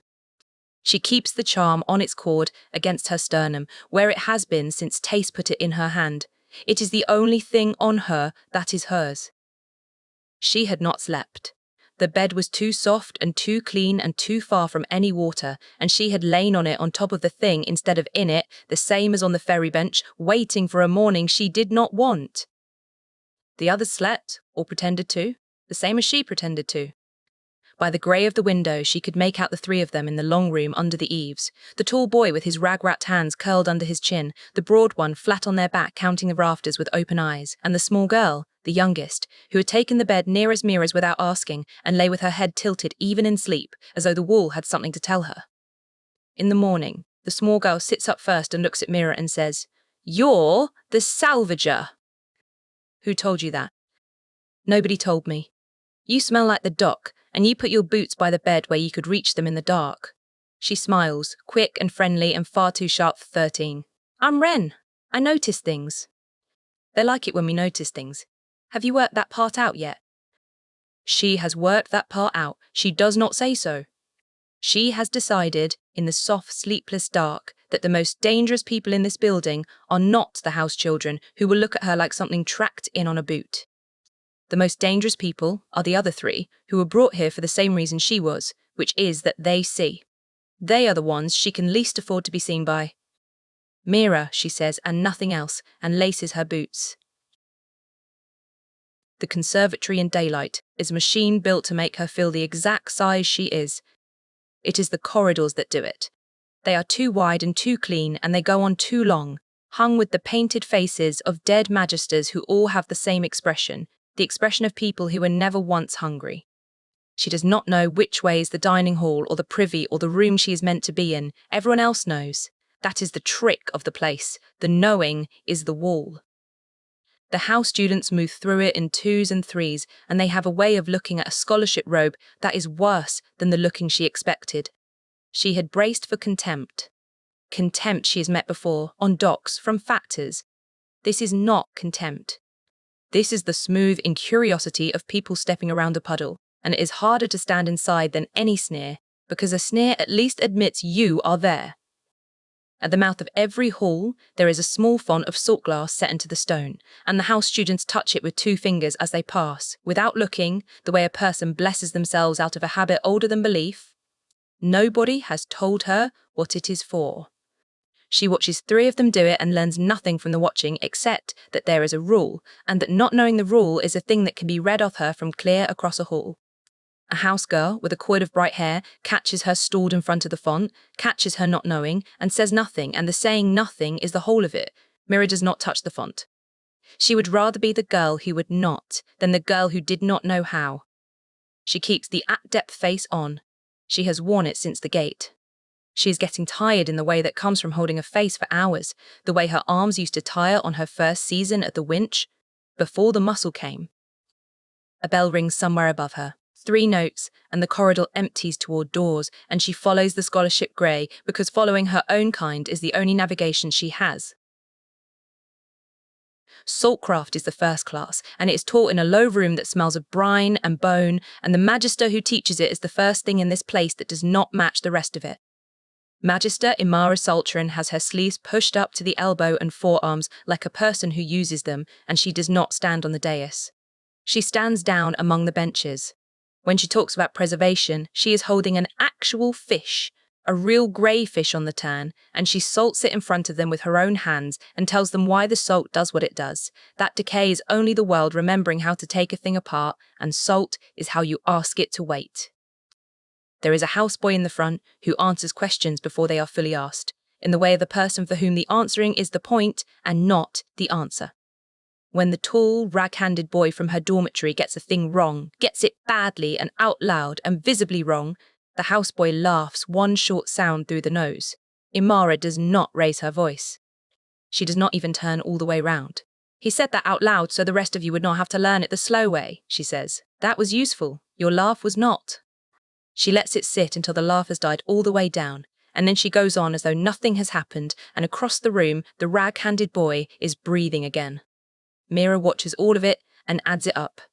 A teacher who would spend her own standing to buy a scholarship boy, his breath back is either the best thing that has happened to her since the gate or the most dangerous, and she has not worked out which. She knows this, not the words, but the thing under the words. She has eaten fish her mother cured on this principle for 16 years, and she has pulled food out of drowned holes that kept 300 years because the salt asked the rot to wait, and the knowing of it comes up in her before she can put it down and lands on her face. Imara catches it. It is fast. Mira is looking at the fish, and the Magister is looking at the room, and for half a second their eyes cross, and the sharp, decent face registers the thing on Mira's, the recognition, the worked knowledge sitting in a girl who failed every binding they put in front of her. Something in the Magister changes, not into a smile, into a note taken and set aside. The Magister files her, neatly, the way the clerk filed her, except that this one does it with no instrument at all, only a pair of eyes that have been watching students for years and know the difference between a child who is lost and a child who is hiding. Then Imara salts the fish and moves on and does not look at her again. Mira spends the rest of the class with her face flat and empty. The at-depth face, the one that gives nothing back and is not certain it is working, because the one teacher in this building worth hiding from is the one who already looked. The corridor outside Saltcraft is full and moving, and she does not know where it is moving to, so she moves with it and reads the doors as she passes, and that is why she does not see the boy until he is already into her. He is tall, and he is house. She sees it in the half-second before they hit, the cut of the coat and the centre of the corridor taken for granted under his feet as though it would go on holding still for him. They meet shoulder to shoulder, hard, and a book goes out of his hand and down onto the stone with the flat crack of good binding. He turns on her with the easy anger of a person who has never once in his life been the one made to give way. He has a face that would be handsome if it were not working so hard, and a nose that was broken once and set crooked and never put right. The only crooked thing on him. "Watch where you walk," he says. She bends and picks up the book before he can. It is good leather, soft, worth a week of fish. She holds it out to him, and she does not lower her eyes, and she holds his the way a salvager holds a beam she does not trust, and she gets him back the one thing she owns that he has never once had to buy. "I was watching," she says. "You weren't." Chapter 12. The Salvager Girl. The trouble with being looked at the way the Salvager girl looked at him is that Kaesh cannot stop performing the look back to himself, hours later, turning it over in the long light of the rowing shed, trying to find the part of it he is allowed to be angry about. He cannot find it. That is the trouble under the trouble. She had not been rude, which would have been simple. Rudeness from a scholarship admit toward a Velinor is a small managed thing, a coin you let the other person keep. She had been something worse than rude. She had been unimpressed. She had looked at him in the corridor as he looks at himself in the morning mirror on the days he forgets to arrange his face first, and in the half-second of her looking, she had found in him exactly as little as he finds. Then she had handed him back his own book, which was the part that will not leave him, because a person being cruel does not bend down for your book, and a person being kind does not look at you like that while she does it. She had done both at once and made them the same act, and walked off down the middle of the corridor she had every right to be walking down, and he had stood there holding a book he had not had to bend for in his life and feeling, for the first time he can remember, precisely the size he is. He is 18, and he has been managed his whole life into believing that the size he is large. He finds out who she is, the way a Velinor finds out anything, which is by standing near the people who like to be useful to him and letting the usefulness arrive. It arrives at supper, in the long hall, over the cards his year plays for stakes none of them would miss. He does not ask outright. Asking outright is for people who have not been raised to make other people volunteer. He says, idle, his eyes on his own cards, that the scholarship intake this term looks thinner than usual, and he lets the idleness sit there being idle until someone picks it up, and someone always picks it up, because a Velinor leaving a sentence half-finished is an invitation the other houses have been trained since birth to accept. He hates how well it works. He does it anyway. A cold-fast cousin named Rennick, who has never in his life suspected Kaesh of wanting a particular answer, supplies the rest without being asked twice. The ash-tied one's the only one worth a look, Rennick says, not looking up from his hand. And only because of the noise about her. Salvager. Off the crawl. Tallow. He says the surname like the name of a lane he would not walk down after dark. Failed every binding and intake, I heard. Sat there with a clear disc like a stone. They should put them back on the boat when they fail like that. Save everyone the robe. What noise? Kaesh says. What? You said the noise about her. Rennick shrugs, lays a card. The headmaster signed her admission himself, his own hand on it. Nobody signs a scholarship rat-in himself. He says it like a joke about how strange old men get, and reaches for the trick, and has already forgotten he has said the most frightening sentence Kaesh has heard in 2 years. Tallow. Kaesh holds the name still, and does not let it move on his face, which is a thing he has practiced. Tallow! Yesterday morning, in the anteroom off the long corridor at home, his uncle's voice going gentle at the end of it. The way it goes gentle only when it is closing on the thing it wanted all along, the tallow woman. You knew the tallow woman, his father not answering. Before that, quieter, the word that should not have been in the room, the girl has the echo. The girl with the clear disc. The girl who handed him his book. The girl his uncle crossed to Marrowdeep and back to be certain of, and signed in with his own hand, and called, in a tone meant for no one to overhear, a thing that should not exist. She had looked at him as though he were nothing in particular. She does not know that she is the most particular thing in this building. He is fairly sure she does not know it. The not knowing is somehow the worst part, though he could not say to whom he would explain why. He does not finish the hand. He says something about an early row and leaves Rennick the pot, and Rennick takes it without noticing he has been paid to forget this conversation, and Kaesh walks out into the cloister where the lamps are coming up along the wet stone. The thing in his stomach is awake now.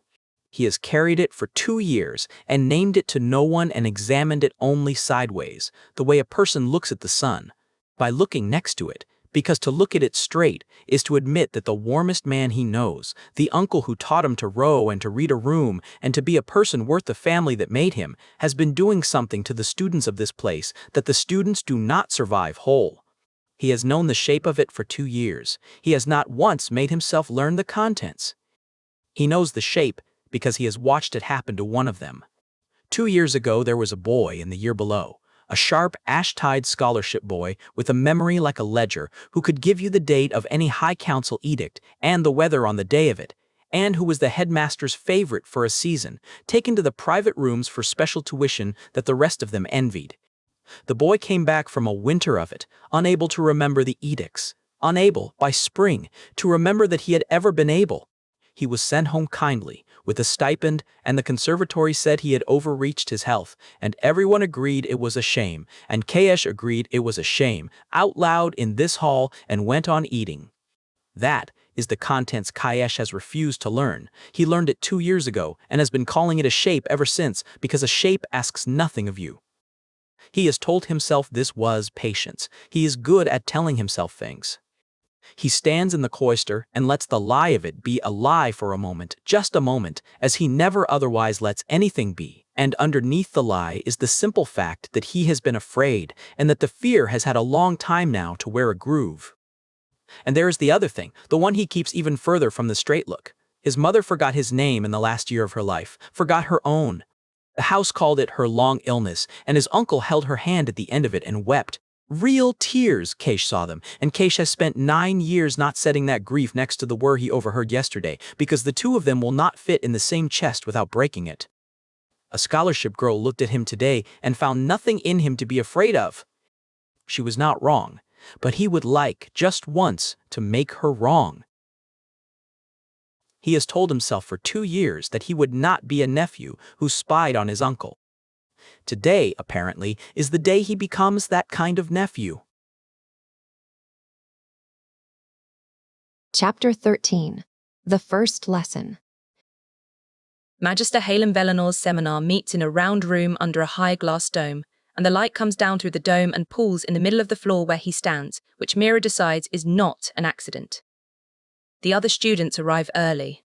By now, days into her first week, she has sat in enough of these classrooms to mark a difference when she sees one, and this is a difference. All week, the house children have come in late and bored and dropped into their seats as though the seats owed them something. Here they come early, they sit forward. When he comes in, they go quiet on their own, without being told, the way a room goes quiet for a person it has decided to love. Mira takes the seat at the back, nearest the door. She puts the apt face on. She has worn it on and off since the gate, and it is heavier than it was, late in this long day, but she means to keep it through this one last class, because this is the man her mother would not explain. Her mother explains everything, the price of glass, the tides, how little they have. She would not explain this. He is not what she braced for. She had built him out of the wax seal and the crisp messenger and the tightness at the corners of her mother's eyes, built him into something cold. The man in the pooled light is warm. He is soft in the middle and kind around the eyes, and he thanks the boy who fills the water jug as though he means it, and he knows the students by name, all of them, even the scholarship ones. He greets the rag-handed boy from her dormitory by name and gets it right, and the boy flushes with the pleasure of being known by him, and Mira watches that happen and does not have a word yet for why it troubles her. He talks first about the pre-sundering archmages. He is good at it. He does not lecture so much as remember out loud, leaning on the rail of the low dais, telling them about the ones who could work all 7 disciplines at once, and a thing besides the 7. A thing he names lightly and in passing as though it were not forbidden to say the words inside these walls, memorial working. He says it. He lets it sit in the domed quiet. He watches to see who flinches. Mira does not flinch. She has had a great deal of practice today at not flinching. There is an idea in the old text I would like you to sit with this afternoon, he says, and the room leans toward him. It is only this. A memory you cannot bear to lose is, by that very fact, a memory that has begun to own you. We are taught to call the binding a cost. The price the glass charges. The piece of yourself you do not get back. He turns, unhurried, so the light moves on him.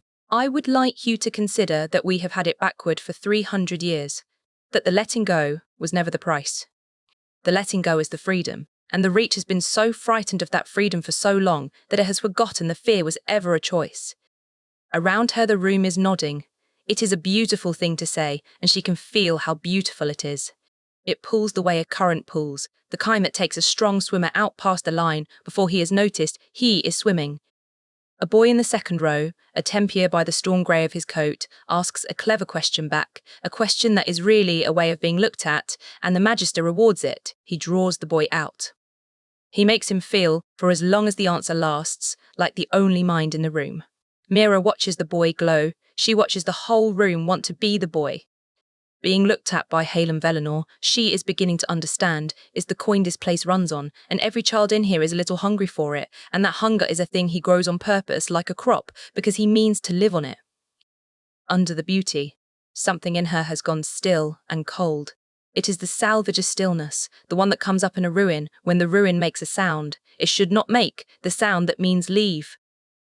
She cannot name what is wrong with what he has said. She only knows that it is the most wrong thing she has heard, a whole room agree with. She knows it in the places she does not argue from. Everything she has that is hers, she has because she would not give it up. The orange in the lamp, 10 years old, that she will not feed another memory. The little she has of her father's face. The man from the sealed vault, whom she is carrying in her head this very moment because no one asked her leave before they put his last breath into her, and who is hers now to keep, and whom she will keep, because keeping the dead is a thing her people do instead of leaving them. You do not get free of those by handing them to the glass. You go empty.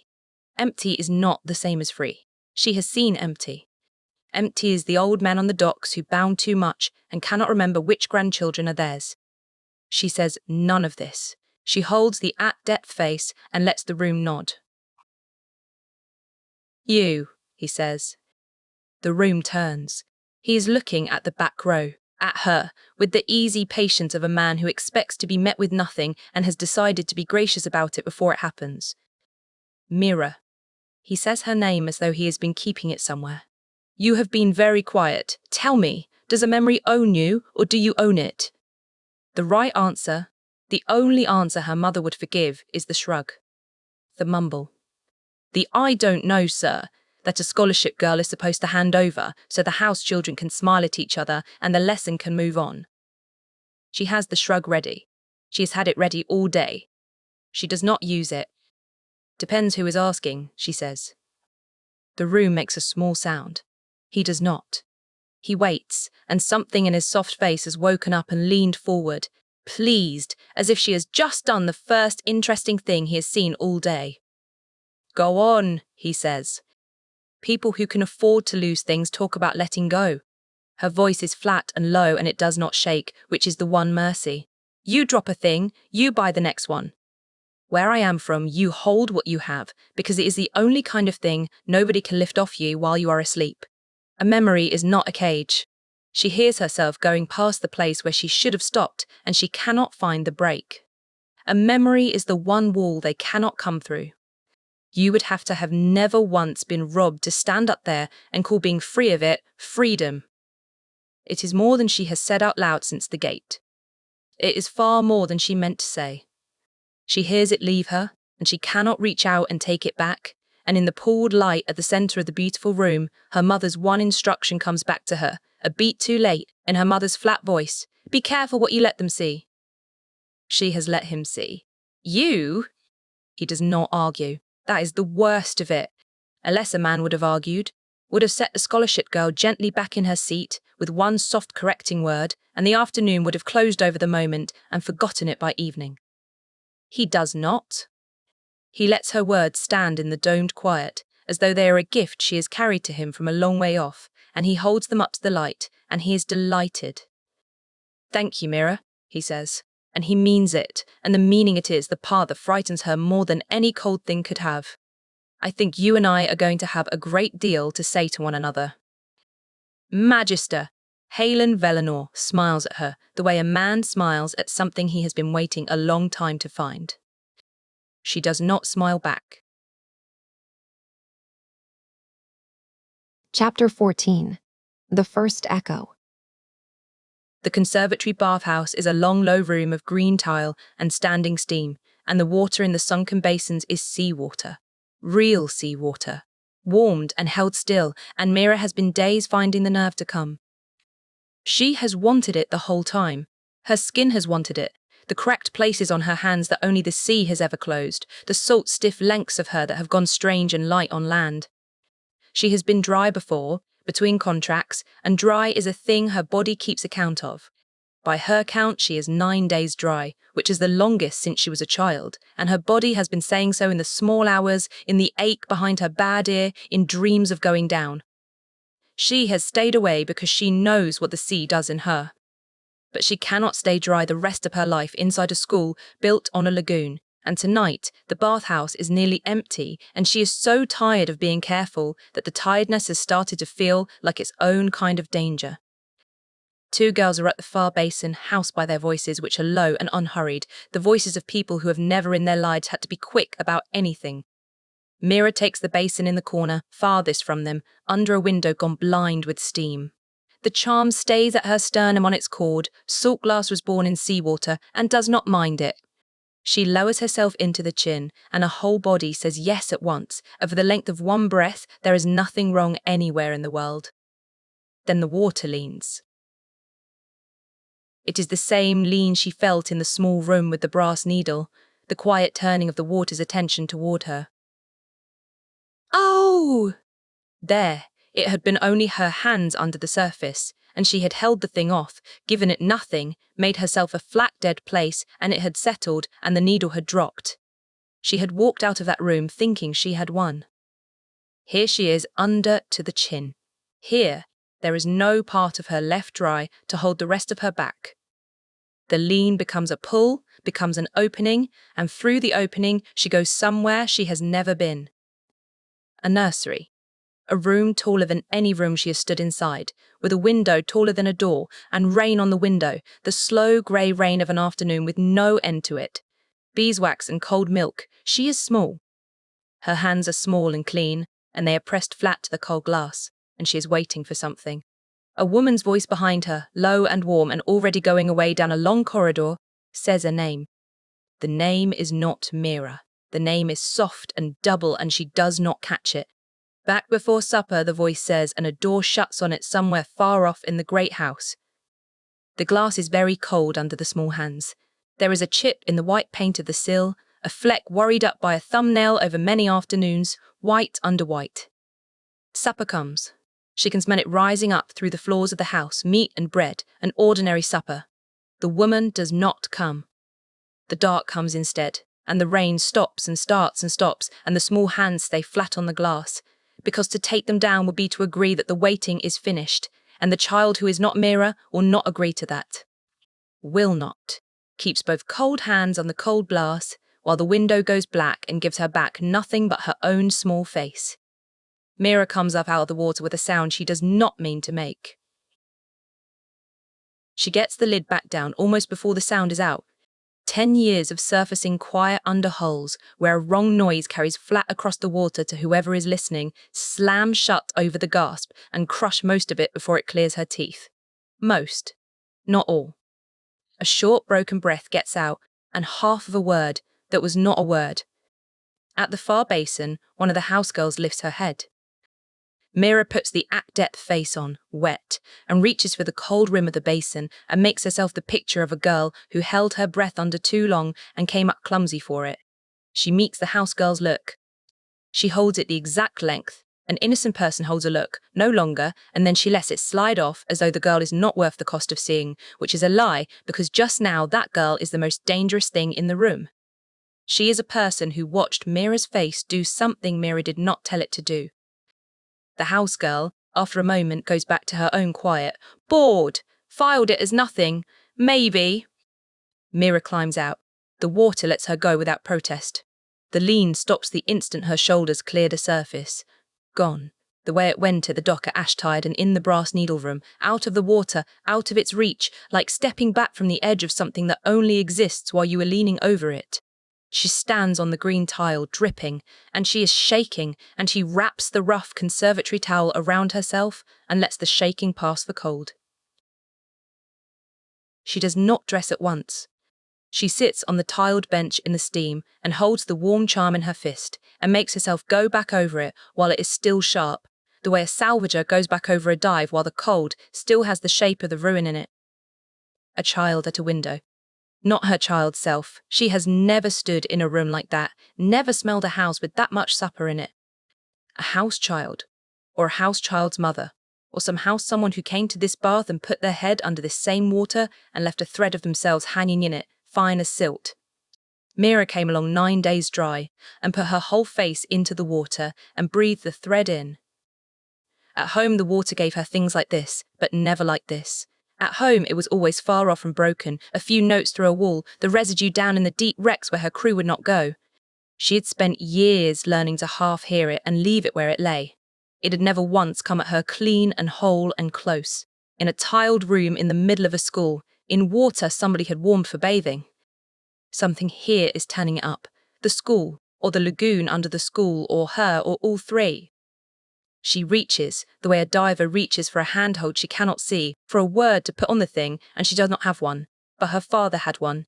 She is almost sure of it, standing here with the steam closing over her, that there had been a word he used, more than one, for the sea taking notice of a person, and that her mother carried those words out of the house the year he drowned and never once let them back in.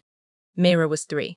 She does not have the words themselves. She has only the shape of the place where they used to be, and the fact that her mother is afraid of that place still 13 years on. The one man in this place who would give a year of his life to know what just happened to her is a man who already smiled at her across a domed room like he had been waiting for her to arrive. The grey-eyed clerk wrote a word she could not read. A housegirl just watched her come up wrong. Any of them, any one of them could be the thread that her own face, her own breath, her own slip pulls tight. She has to learn what this is. She has to learn it fast, on her own, in the dark, before someone with a brass needle or a warm voice learns it first and tells her what she is before she has decided. She gets up. She dresses. Her hands have stopped shaking and she notes that they have stopped and does not trust the steadiness. The water has spoken to her in someone else's voice. The water has been waiting too. Chapter 15. A Map for the Girl. Day 1110,681 since the sundering. The wick is new. I replaced it this morning, which is worth noting, because I have been promising myself that wick for a week, and a promise kept is a rare enough event in this room to record. She went all the way under tonight. I have been feeling her in pieces these 9 days. A flare, and then nothing. A candle lit and pinched, the careful cupboard work of a girl learning without a teacher to keep her own light from being seen. Tonight, she did not cover it. Tonight, she went under to the crown of her head in charged water, and all of it opened at once, and for the length of one breath, I felt her as plainly as I have felt anything through a wall in 200 years. She heard one, a small one, a child at a window in the rain. I felt her take it in. I felt her horror at having taken it, the horror of a person who has just done a thing she cannot undo and did not choose. I sat here, half a mile of seabed and 100 years of stone away from her, and for that one breath, I was not alone. Then she shut it, clumsily. Too late, but she shut it. She is learning. She does not know that she is learning. That is the most dangerous way there is to learn, and it is the only way left open to her, because the people who could teach her would kill her for needing to be taught. The map cannot go to her. I have written this before, and it remains true. 3 centuries do not fold into a letter, and the bindings would not survive the folding if they did. But a corner can go to her. I have spent the day making a small thing, not the map. A piece the size of a hand, salt glass and ink, the floor of the lagoon directly beneath the conservatory. The drowned streets she is sleeping on top of without knowing it, and the one flooded stair that goes down from under the bathhouses into the Brinework, where the houses keep what they have agreed to call an archive. It is accurate. It is also a lie, in the way the first thing you say to a frightened animal is a lie, not false, only smaller than the truth, cut to a size that can be approached. It is not a map so much as a sentence. It says, I know where you are. It says, there is more underneath you than they have told you. It says, though she will not be ready to hear this part for a long while yet, you are not the thing that is wrong. I made it slowly. My hands are not what they were 300 years ago, and not what they should be either after 300 years. The cold that stopped my aging stopped a great deal at the joint as well, and the fine binding takes me an afternoon now, where once it took an hour. I did not mind the afternoon. It has been a long time since I made a thing for a living person to hold. There is a cruelty in the corner I have made. I am pointing a frightened girl at the one stair in that whole drowned city she must never go down alone, and trusting that by the time she understands what I have shown her, she will not be alone. It is a great deal to trust. I have less reason to trust it than I am pretending, in this book, to have. I will give it to Aulin in the morning. Aulin Marrowdeep is a good man, which is rare, and a useful one, which is rarer, and he teaches the deep disciplines to house children at the conservatory, and has never once asked me how I come to know the things I tell him. He believes I am an old scholar of this atoll, with a long memory and a habit of being right. He is half correct. The half he has wrong, he is happier without. I will put the salt glass corner in his hand, and I will tell him, not yet. Not until she is in a trouble she cannot name, and is looking around herself for a hand. Give it to her then. Say only that it came from someone who thought she might find it interesting. Say no more than that. Do not let her thank you, because there is no one she would believe she had to thank. The moment will come. I have learned the shape of the moment before it arrives. It is one of the few mercies of watching the same griefs arrange themselves for 300 years that you come to know them while they are still putting on their coats. I had stopped expecting her. I will be honest in this book, since no one living will ever read it. For 40 years I have kept the clean salt glass in the drawer, and the unfinished map on the desk, and the discipline of the unwritten name, out of something nearer to habit than to hope. I told myself the word for it was waiting.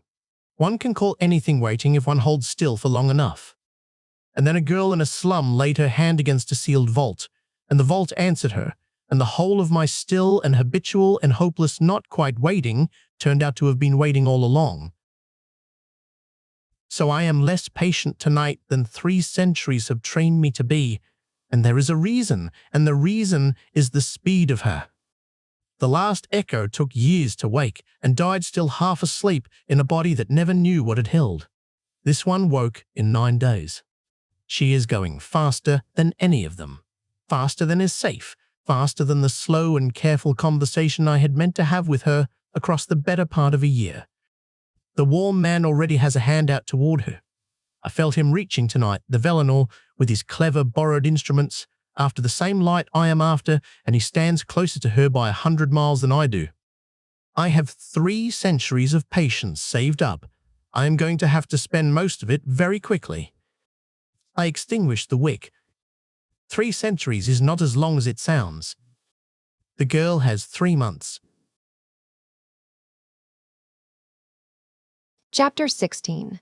Lin Saltren. By the 3rd week, Mira has the commons mapped as she would map a wreck. The currents of it, where the house students pool in the warm light under the long windows and where the scholarship ones eddy against the cold walls. The bad light corners! The bench at the back, with its spine to the stone and a clean line of sight to both doors. She takes that bench. She has taken it every day for 3 weeks, and no one has yet wanted it badly enough to make her move, which is the only ground she has won in this place, and she means to hold it. She watches. It is what she does. 3 weeks in, and she has made no friend and has not tried. She holds the at-depth face through every meal and every corridor and lets it down only in the dark of the dormitory and not all the way even there. It is wearing on her in a way she will not name to herself. The holding, her jaw aches at night now, on the bad side, where the pressure took her hearing years ago, as though the face she keeps on all day has found the old injury and settled into it. Ren has stopped trying to crack her. The broad one nods at her now, once, a dock nod, and leaves it at that. She is making herself, on purpose and with some success, a girl no one looks at twice, which leaves her time to look at everyone else. The one she has been looking at longest is the small one, because the small one is the only person in the commons who feels stranger than Mira does. She is a first year, 14 maybe. House by the cut of her grey, though the grey has been turned at the cuffs and let down at the hem more than once, which makes her a cadet, a poor cousin of a rich name. A Saltren, someone said, the healer house, though there is no one tending her that Mira has seen. She is friendly in the open, undefended way of a much younger child than 14. She is missing things. Mira watches her cross the commons and stop at a knot of first years and say something, and the first years do a thing Mira has now seen them do 3 times. They trade a look. The quick, bright, unkind look of children who have found a person it is safe to be unkind to. One of them answers the small girl in a voice pitched for the others and not for her, and the small girl does not hear the pitch and smiles and answers and is happy. She is the inside of a joke she cannot feel. Then she turns and comes toward Mira's bench, and Mira watches her come, and she arrives and looks at Mira with friendly, empty eyes and says, "Hello, I'm Lin." "I know," Mira says. "Oh." Something crosses Lin's face, quick and frightened. There and gone, the face of a person who has put her foot on a stair that is not there. "Have we?" "Twice," Mira says. She keeps it gentle. "You told me on first day by the water jugs, and you told me again at the saltcraft door. I'm Mira." "Mira?" Lin says it carefully, like a thing she's been told is breakable. "I'm sorry, I do that. They told me I'd do that." She sits down on the end of the bench without asking, which is a thing no one else has done in 3 weeks, and folds her hands in her lap. "I keep a book," she says, "of who people are. I have to have the book out to look in it, though, and it is rude to keep your book out while a person is talking to you, so—" She lifts one shoulder. The shrug is the most growing thing about her. "So I lose people, and I am sorry. You can be cross if you like. People are." "I'm not cross," Mira says. She should leave it there. She knows she should leave it there. A girl who is hiding does not pull the small loose thread sticking out of a strange place to see what is sewn underneath. But the thread is right there, and it has a child on the end of it, and Mira has never in her life been good at leaving a thing in the water that was asking to be brought up. "What do you remember?" she says. She uses the doc voice for it, flat and easy, the voice for asking a frightened person a hard question without letting the question sound like one. Lin does not seem frightened. Lin seems glad to be asked, glad as she would be of anything that treated the holes in her as a fact about the world and not a fault in her. Lin thinks. It takes her a moment, and the moment is the saddest part, watching a 14-year-old go looking through her own head and not be sure what she will find in there. "Things," she says. "I remember how to do the work. I am good at the work. They put me up a level in saltcraft. I can seal a cut so it does not scar. I remember the way to the infirmary and the dining hall and which stairs are the cold ones." She nods, pleased, ticking the kept things off. Then her face changes. I remember my grandmother's hands, not her face. Her hands. There was a ring with a green stone, and she would turn it round and round on her finger when she was thinking about something. Lin turns an imaginary ring on her own small finger, round and round. I don't remember her name, and I think she is dead. Though I don't remember her being dead, no one has brought her to see me, so... Mira sits very still. She knows the shape of this.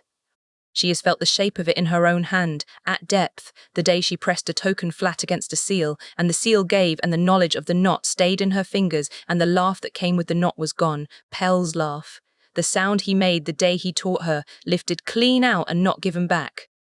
Brinework keeps the skill and eats the moment. That is what a binding is.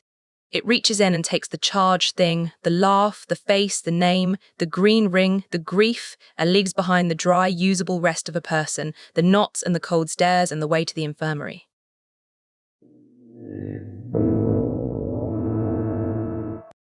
Lin is all knots and cold stares. The charged things have been lifted out of her, cleanly, by a hand that knew where the charge was kept. By the count of what is gone, the grandmother and the name and the face and however much else, the hand has been coming back to this child for a long time. Mira's whole body has gone to the stillness it goes to when a ruin she is standing in makes the sound that means part of it is about to come down. Somebody at this school is casting through a 14-year-old like she is a drawer of clean salt glass, and the school is letting them. The first years have made it a joke. The teachers have made it a sad small fact about poor Lin Saltren who is not quite right. Lin herself has made it her own fault, has decided the holes are a thing she does, a clumsiness, a rudeness she should apologize for, and she carries a book of names to cover for the people who are emptying her. Imara is the girl the warm man has been waiting for, the warm man with his clever instruments, who smiled at her across a domed room like she was a thing he had been waiting a long time to find. Until this minute, she had thought that being wanted by him was only dangerous. Sitting on a stone bench beside Lin Saltren, she sees for the first time what being wanted by him is for. This, a drawer they come back to.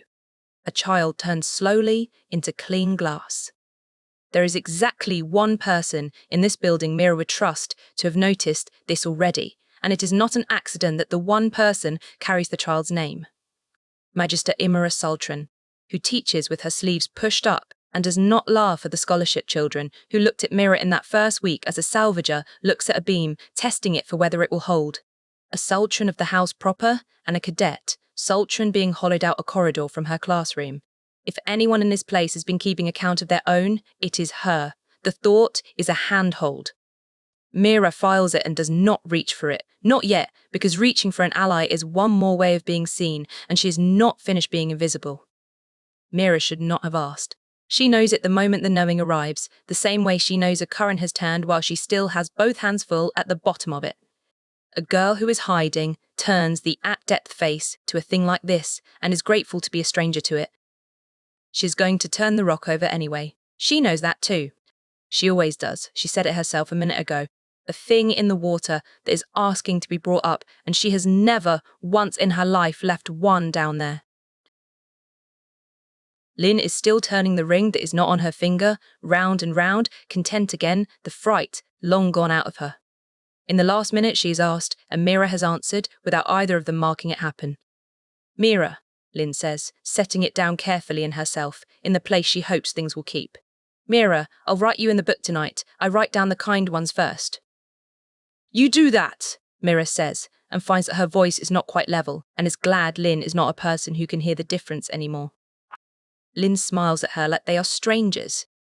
She has introduced herself to Mira 3 times this week. Chapter 17. The map arrives.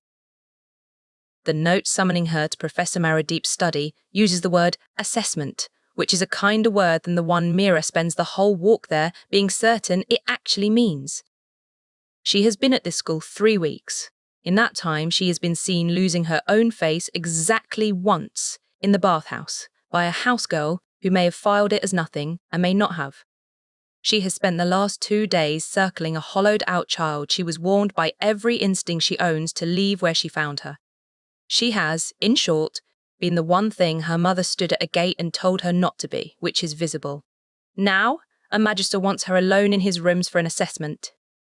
She counts the exits of the corridor as she walks it, which is a thing she does when she is afraid and has decided not to feel it yet. There are two. One is behind her.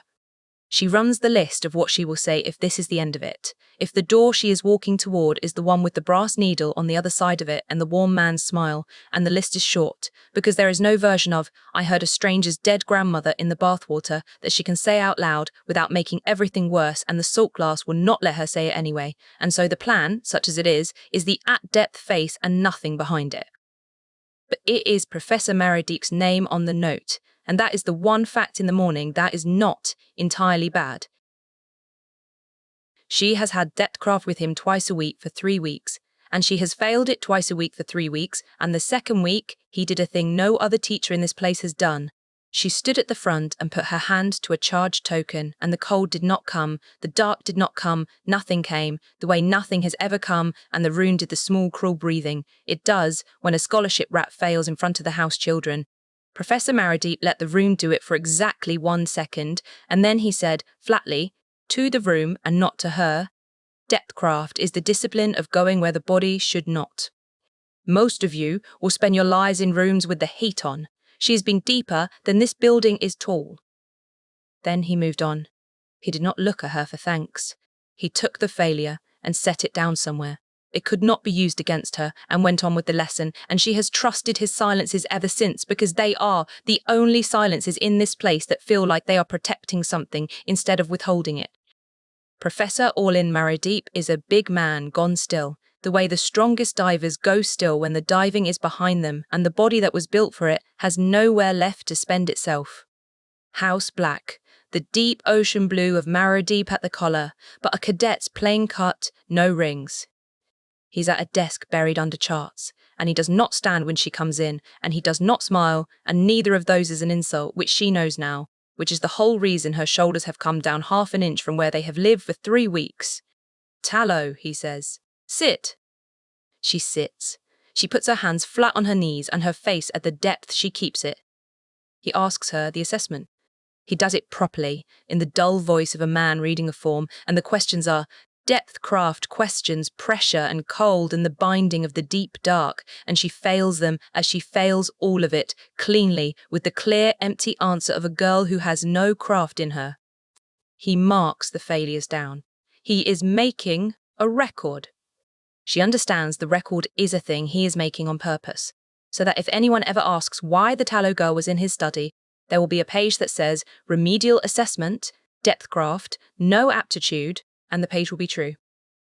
It is the carefulness that tells her to be more afraid, not less. Then he sets the pen down. You salvage, he says. It is not the assessment anymore. The dull voice is gone out of it. I did. You read water. I read water. And a chart. You read a chart. Better than I read anything they have put in front of me here, she says, before she has decided whether to give him that, and he almost smiles, the almost going no further than a thing that happens around his eyes, and she files the almost smile next to the not standing and the careful record and does not yet know what the 3 of them add up to. What does a salvager do, he says, when the chart she has been given does not show a thing she can feel is there? He asks it like it is still the assessment, in the same dull form-reading voice, but his eyes have stopped being dull, and they are on her, and they are waiting. It is not a Depthcraft question. She answers it like one anyway, because it is safer to be a girl giving a flat, practical answer than a girl noticing she has been asked a thing with a second floor under it. You trust the feel, she says. A chart is somebody else's hands. The water is your own. If they disagree, you go with the water, because the water is the one that drowns you. She stops. She has said more in this room in 2 minutes than she has said in 3 weeks of corridors, and the noticing of that arrives too late to take it back. Aulin Marrowdeep looks at her for a moment with something on his heavy face she cannot name, something that might be sorrow in a man who had let himself feel it, and then he nods, once, as though she has confirmed a thing he was sorry to have been right about. He opens a drawer. He takes out a thing the size of his palm and sets it on the cleared centre of the desk between them, and it is salt glass, a flat oval of it, and there is a map inside the glass. A colleague of mine thought you might find this interesting, he says. That is all he says.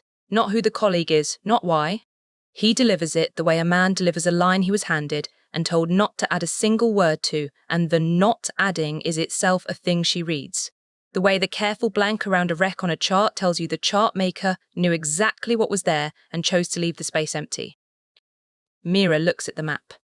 Her body knows what it is before her head has finished arriving at it, the way her body always knows a chart, the cold professional pleasure of a thing she can actually read, sliding up through her before she can stop it. It is seabed.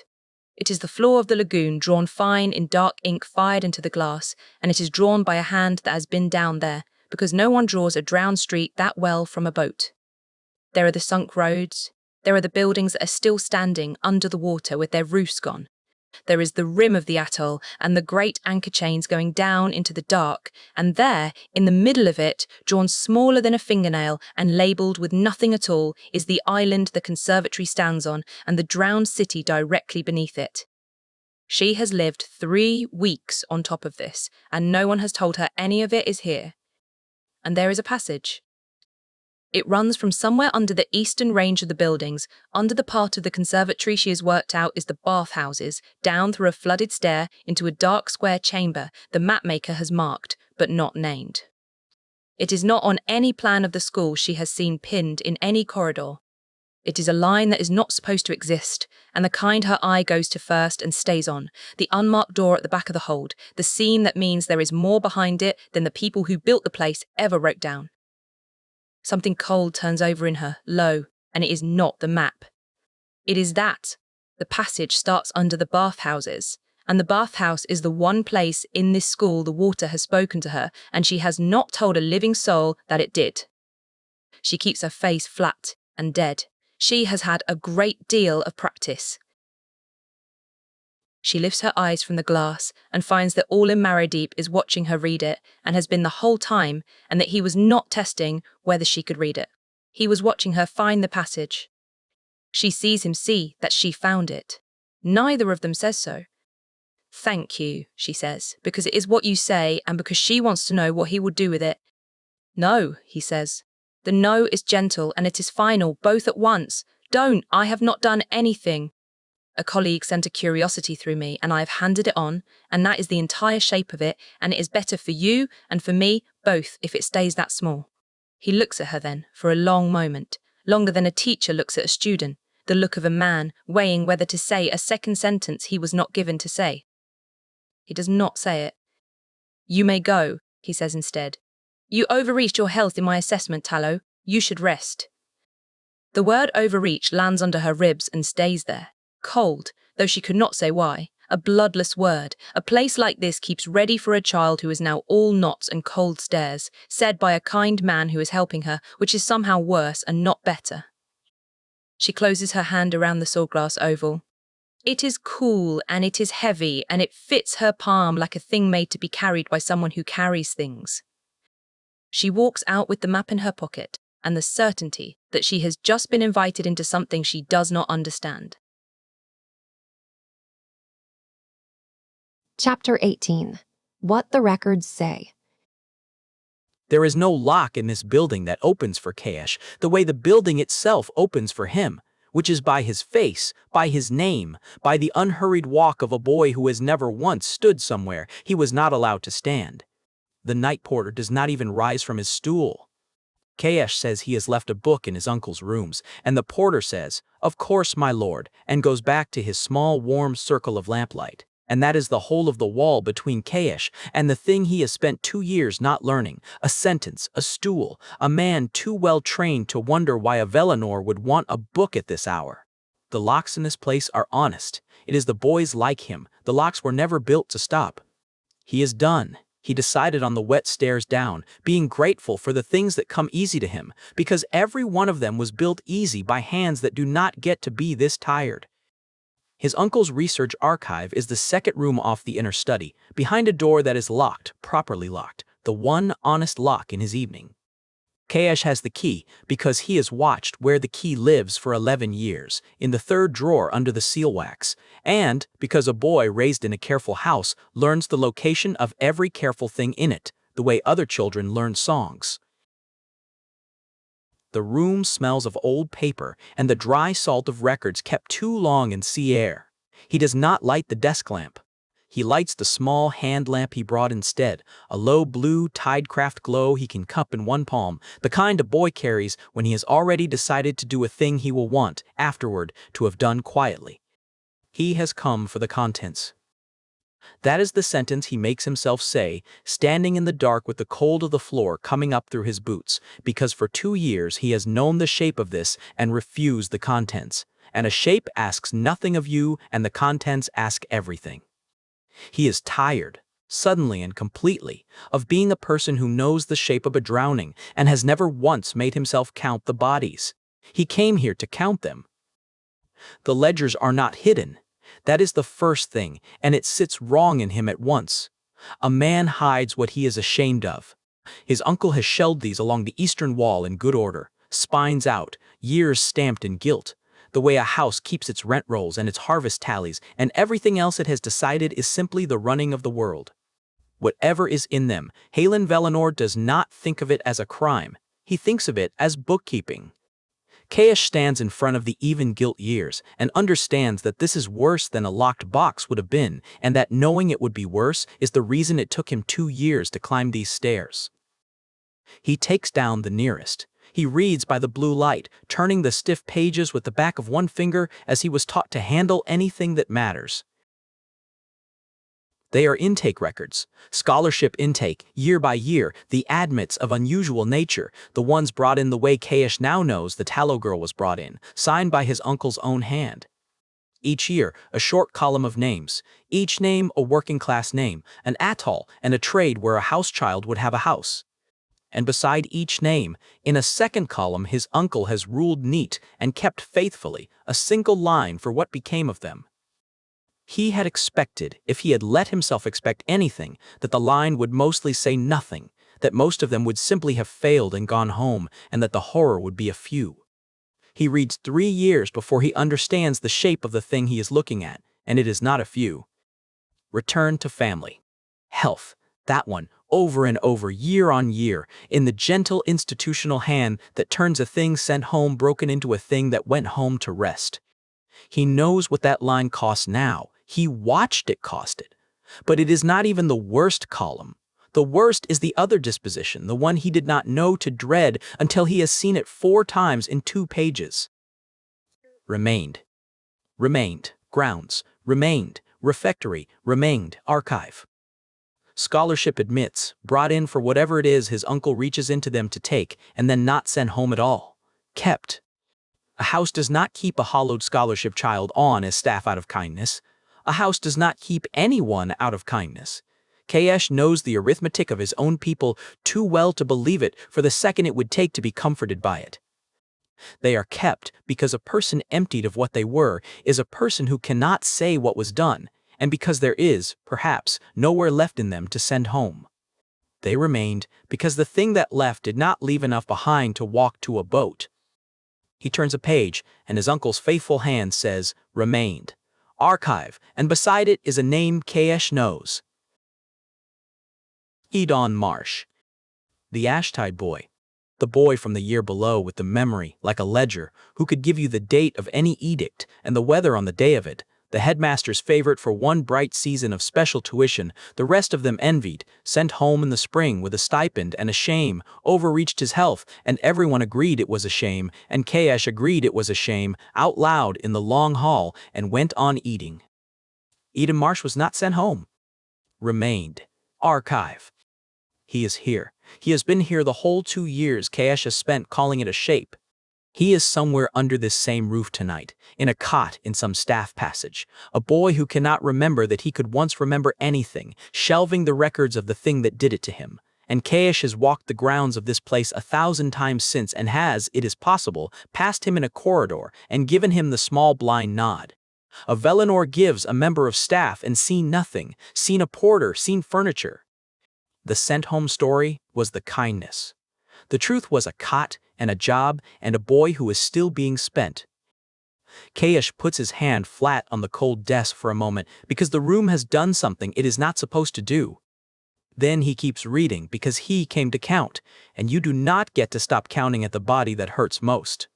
He turns to the most recent year. This year, the ink barely cured, and there are 4 names, and one of them is Saltren, Lin Saltren Cadet, Tidewater Intake. And the second column, the disposition column, beside her name is empty. Not returned, not remained. Empty, ruled and waiting, the way a column waits when the thing it records has not finished happening yet. She is in the open part of it. He has met her once, a small gray girl going thin at a table. He did not look twice. He is becoming a person who is made entirely of the times he did not look twice. Her line is blank because her line is now. Whatever fills it is being filled in the private rooms this term, this month, while Kaesh stands in the dark, having only this minute decided to learn to read. He has what he came for. He has more than he came for. He should put the ledger back and go and be sick somewhere. The porter will not hear him. Instead, he sees on the lowest shelf, set apart from the even gilt run of the intake years, a single older ledger in a darker binding, its spine stamped with no year at all. The first one. The one a careful man keeps at the bottom because it is where the careful thing began, before the bookkeeping had learned to call itself bookkeeping. He should not open it. He knows it, the way a sailor knows weather coming, low in the body before the sky shows anything, that there are doors a person can walk back from only until he has seen what is behind them. He opens it. The hand is younger.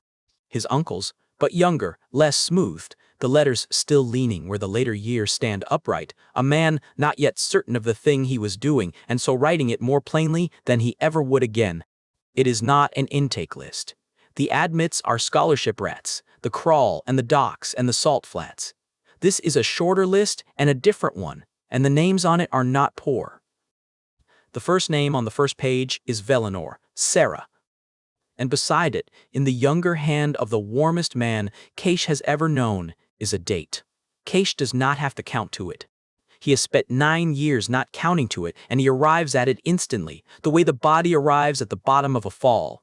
It is the year before his mother forgot his name, the year before she forgot her own, the year his uncle began holding her hand and calling it a long illness, the year the house went quiet, the first year of the 9 he has spent keeping his grief for her in one chest, and the word he overheard in his uncle's anteroom in another, on the understanding, never once examined, that the 2 of them would not fit in the same chest without breaking it. The ledger has put them in the same chest. He stands very still and lets it break. It does not break loud and all at once, a boy howling in a record room, which is the breaking he has spent 9 years bracing for.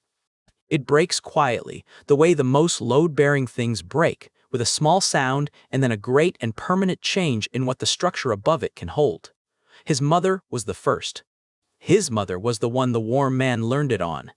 Everything Kaesh is, the rowing and the reading of rooms and the careful location of every careful thing, was built by the hands of the man whose careful younger writing spells his mother's name at the top of the list of the people he has emptied. He closes the ledger.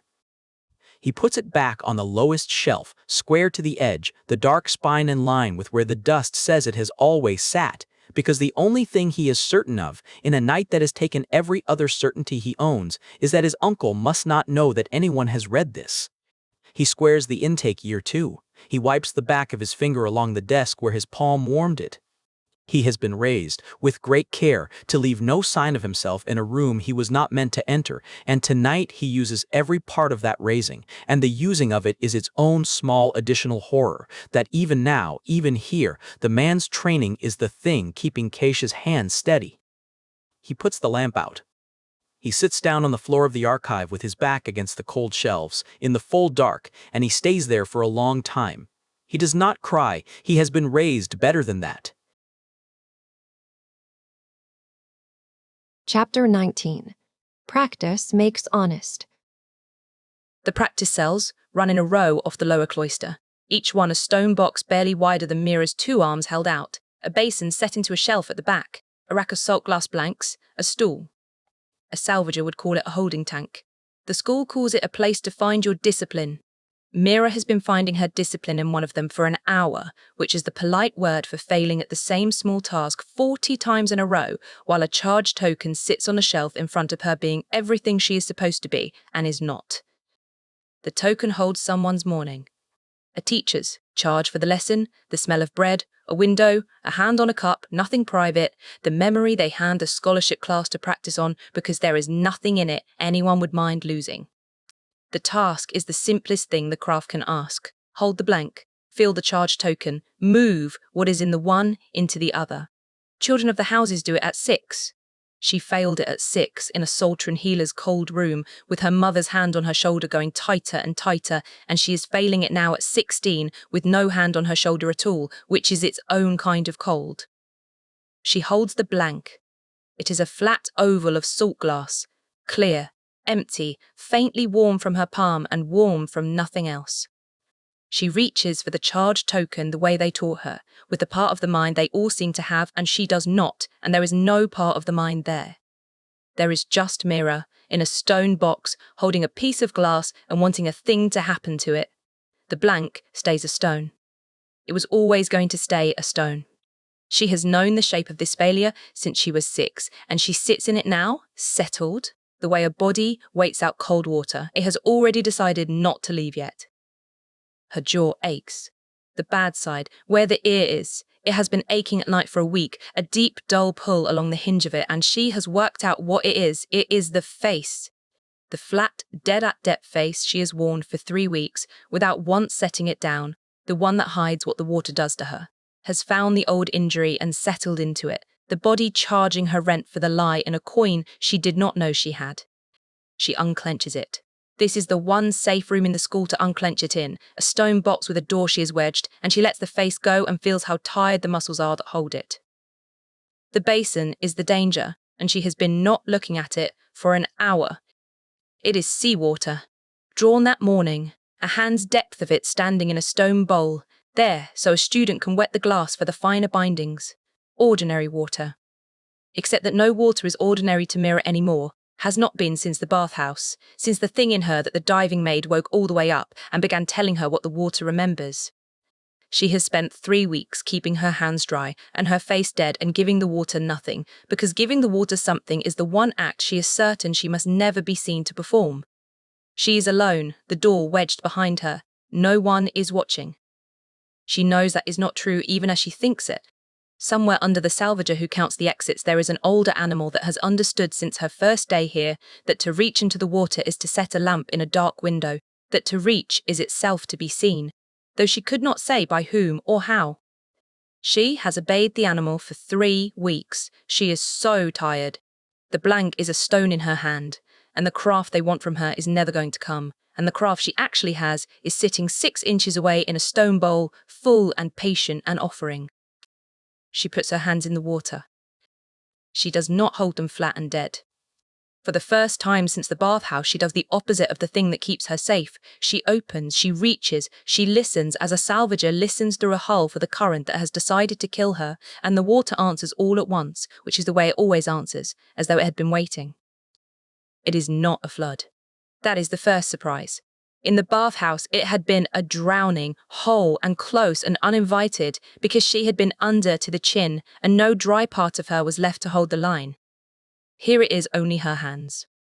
So it comes the way a far ship comes, in pieces faint, a dozen half-memories suspended in a hand's depth of water like silt that will not settle. She can feel them.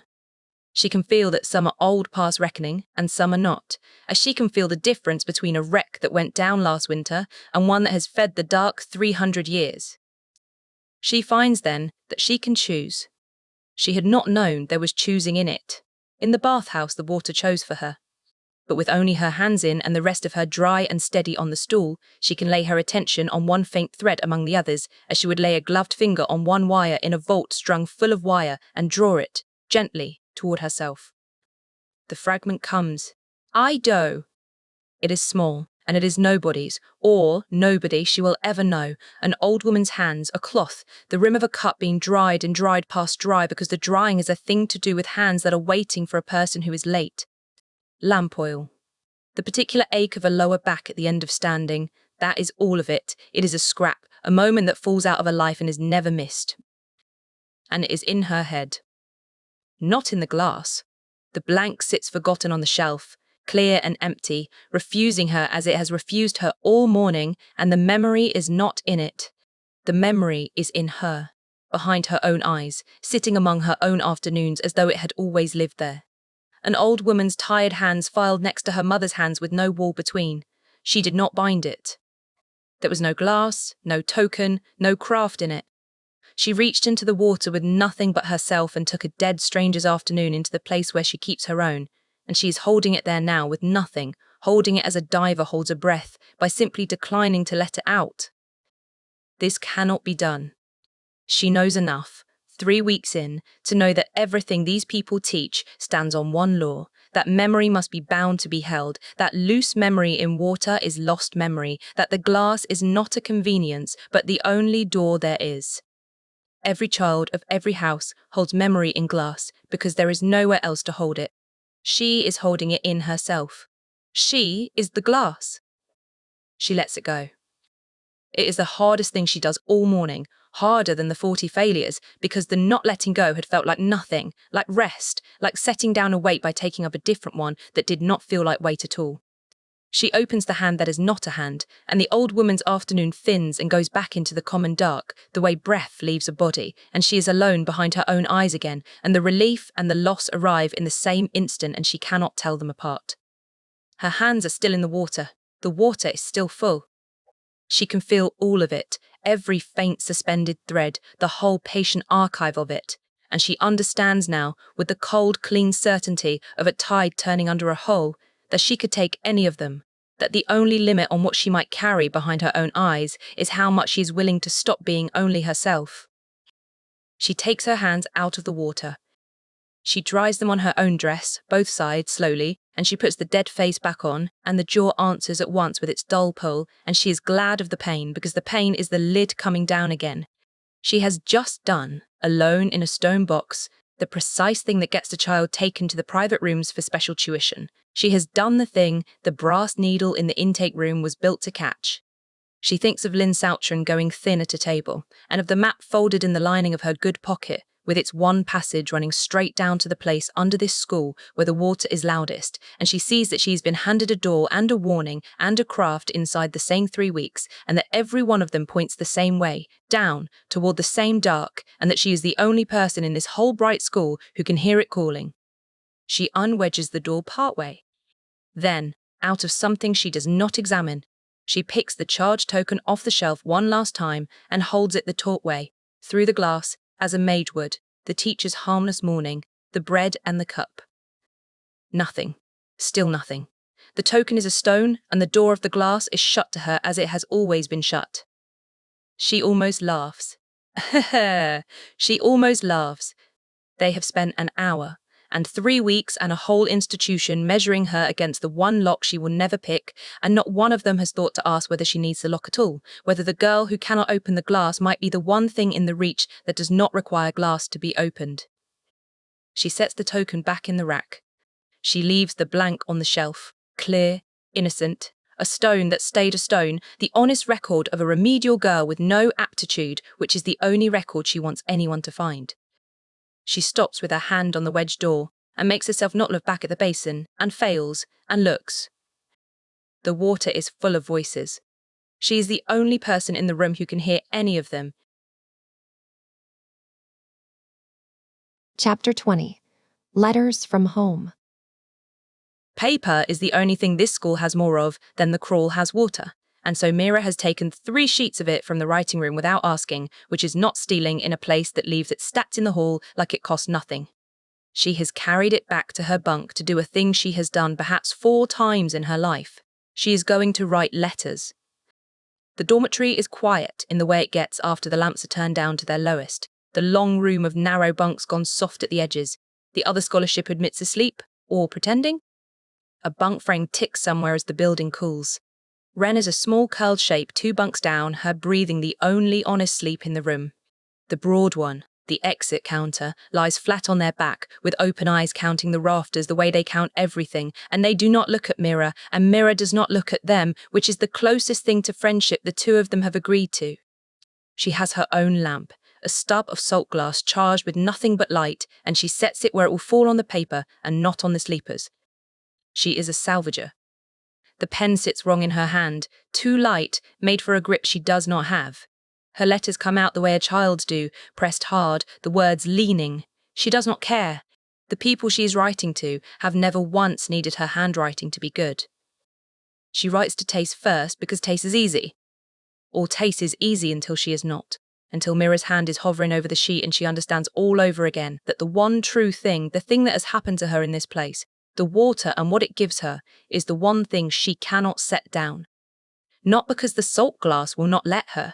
She has not tried to write it, and does not know whether the rule that strangles the words in her throat reaches all the way into ink. She will not risk it on a page that crosses open water in a ferry sack and passes through hands that are not Tace's.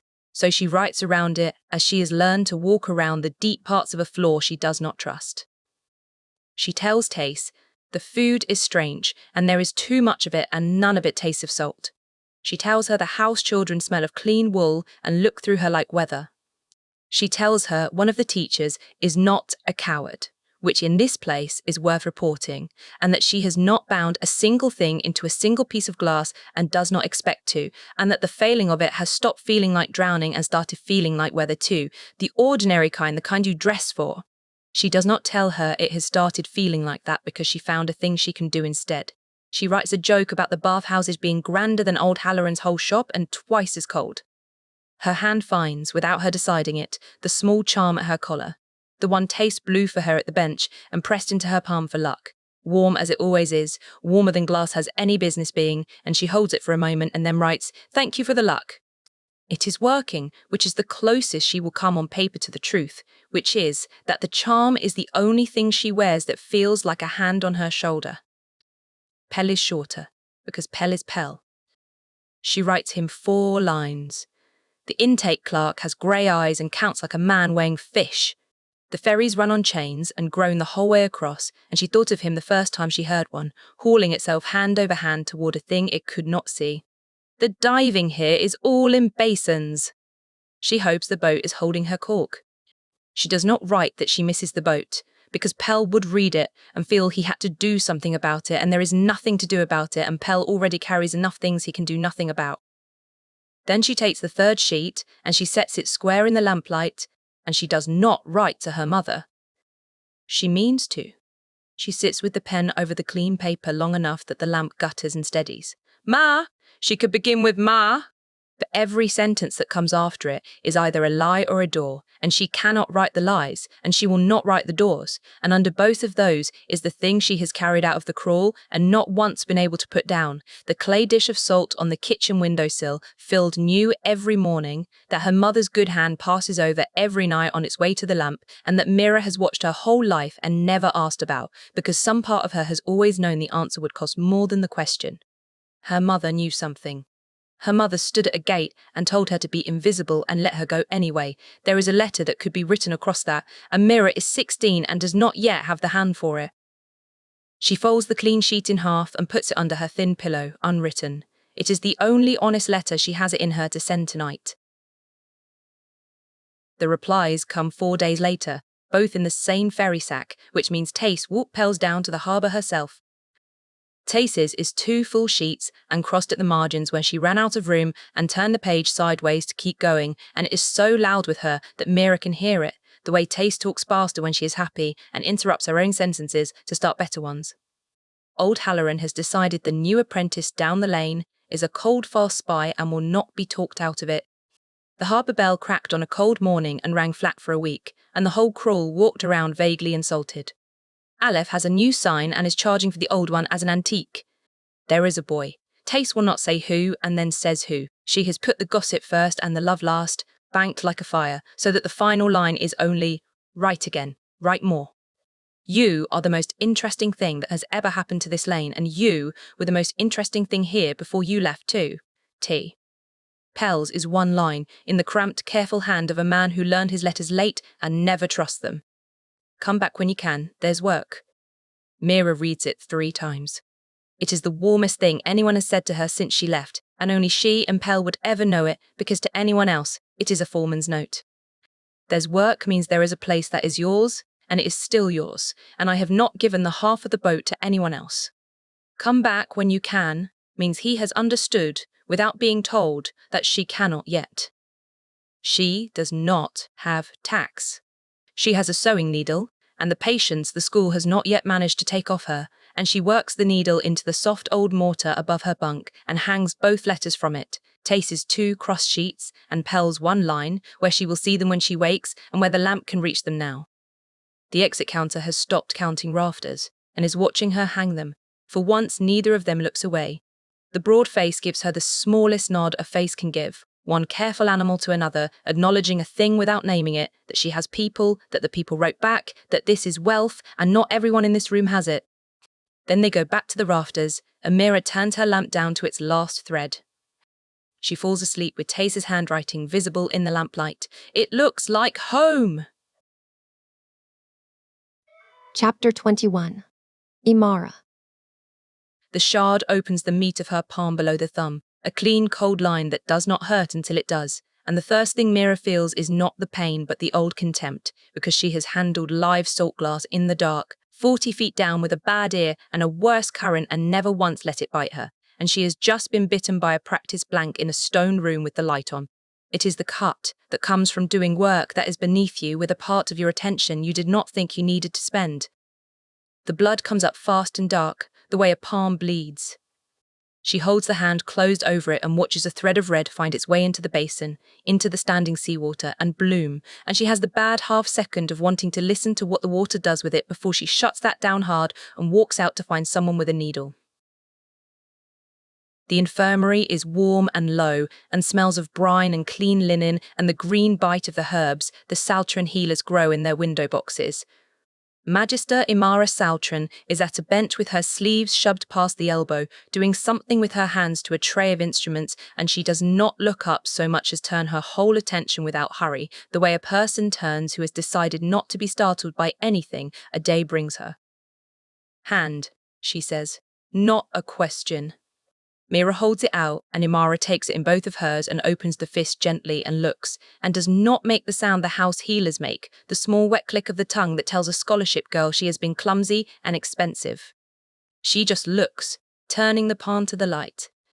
You did not do this on glass you were afraid of, Imara says. You'd have torn it worse, flinching. You did this on glass you'd stopped respecting.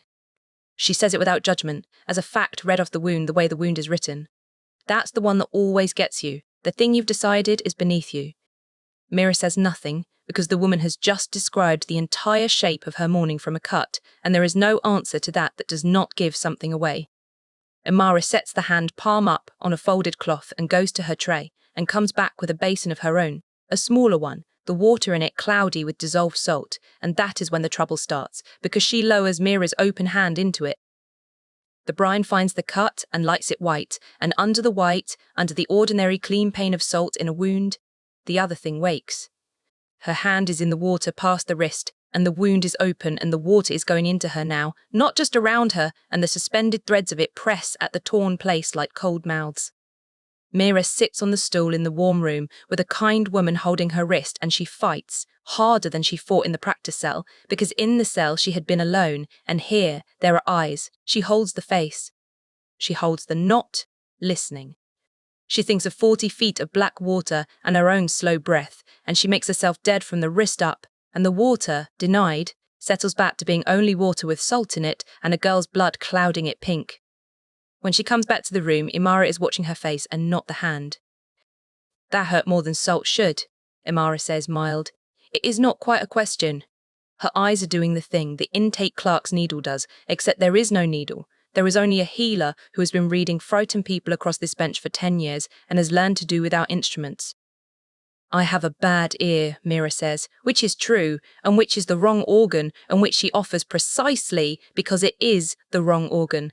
Things on that side go strange, pain included. She tilts her head the half-inch. She tilts it, gives the woman the deafness to look at so she will not look at the rest. Imara holds her eyes a moment longer than the lie deserves. Then she lets it go, visibly, a choice and not a fooling, and reaches for the needle. She stitches as she does everything, closed down among the work with her bare forearms, no flourish, talking in the low, even current of a person who has learned that talk is a thing you can give a body to hold instead of the pain. She does not talk about the hand. She talks about the herbs in the window box, which she grows herself because the ones the school buys are cut too old, and about salt, which is her whole craft and her whole faith both. The needle goes through, and Mira does not make a sound, and Imara notices that too, the not making a sound, and files it with the rest. You hold still like someone who has had to, she says. Most of them flinch into the needle. You went away from it. That's a thing you learn in deep water, not in a classroom. I salvage, Mira says. I know what you do. Imara ties off a stitch. I knew what you were the first week, in the salting class, when you watched me cure a fish, and your face did the thing a face does when it sees a person finally telling the truth about how the world comes apart. She glances up. Decay is only the world remembering how to take a thing apart. Salt is how you ask it to wait. You already knew that. You have been asking the sea to wait your whole life. It is the kind of thing that should sound like a sermon and does not, because she says it the way another person would say, the tide comes in, and because her hands have not stopped working the whole time she says it. Mira feels something in her chest. She has been keeping clenched for 3 weeks, come loose by one notch, and she does not trust it, and she cannot quite make it clench back. The talk goes quiet for a while, the comfortable kind, and Imara dresses the wound, and it is in that quiet, with her eyes on the binding and not on Mira, that she says the other thing. We are seeing memory loss in the students, she says. More than we should, more than we used to. She wraps the linen once, twice, neat. Small at first, a girl forgets a binding she did clean the week before. Then she forgets she ever knew it. The healers are told it is overwork, and we treat it as overwork, and it does not behave like overwork. She says all of this to the hand, evenly, the way a person says a thing they have decided to say out loud exactly once to see what the room does with it. I have been keeping a count for 2 years. I cannot make the count mean anything yet, but I keep it. The room has gone very still, or Mira has. She knows what this is. It is the same thing she did in the practice cell when she put her hands in the water and chose to reach. It is a person setting a lamp in a window, on purpose, to see who out in the dark is awake enough to see it. She thinks of Lin Saltren going thin at a table, 2 days of her own life spent circling a hollowed-out child. She was warned by every instinct she owns to leave alone. She thinks of the map in her pocket and the passage that runs down toward the loudest water, and of the things she can do that gets children taken, and of 3 weeks of being no one in a place that empties people, and of how heavy all of it has gotten to carry with no one's eyes on it but her own. She thinks, too, of her first week, the salting class, a houseboy laughing at the rag-handed boy's wrong answer, and Imara not raising her voice, only setting the laugh down where the whole room could see what it was. He said that out loud so the rest of you would not have to learn it the slow way. That was useful. Your laugh was not. A woman who will spend her own standing on a scholarship boy she does not know is a woman keeping a different kind of count from the one the school keeps. Mira has been deciding whether to trust her since that morning without once letting herself notice she was deciding. She is not finished being invisible. She had promised herself that. Reaching for an ally is one more way of being seen. She says it anyway. Lin Saltren, Mira says. 2 words. Just the name, set down on the bench between them like a thing pulled up from depth, and she watches the woman's bare hands go still on the linen for the first time since Mira walked in. Imara looks up. The shared name is in the room with them. A house-proper Saltren and the cadet child wearing it down to nothing under the same roof, and Mira sees the count behind the woman's eyes, turn over, and find the girl already on it, and she sees the moment the healer understands that the scholarship rat with the bad ear has been keeping account of her own. Neither of them says another word about it. There is nothing safe to say, and they both know how little is safe, which is its own kind of speech. But something has changed hands in the warm room as surely as if a coin had, and Mira feels the shape of it settle. She has just stopped being one person carrying this. She has made herself visible to exactly one adult in this building, chosen her, the way a climber chooses the one knot they will trust with their whole weight on a bad face. Imara finishes the binding and turns Mira's hand over in both of hers and presses it closed, gently, the way a hand closes on something it means to keep. "Keep it dry for 3 days," she says. "No basins and stay out of the bathhouse." She does not say whether she means it for the wound or for something else, and Mira does not ask. Mira's heart does one hard beat. She gives nothing back. She has had 3 weeks of practice giving nothing back. She stands and gathers herself and goes to the door, and the woman's voice follows her, even and unhurried, holding the door open after her body has gone through it. "Come back if you have any other questions about your hand." She does not say about your hand the way a person who means hands says it. Chapter 22. A Reluctant Confession. Since the night in his uncle's archive, Kaesh has carried what he found there with no one to set it down in front of, and he is learning what that does to a person. It turns him into a sealed room with the air going slowly bad. He has the names now, the disposition column, his mother first on the oldest list in a hand younger than his grief, and the knowing of it has nowhere to go, because every door he might carry it through opens onto someone he cannot trust. He has gone over them like a boy counting coins he does not have.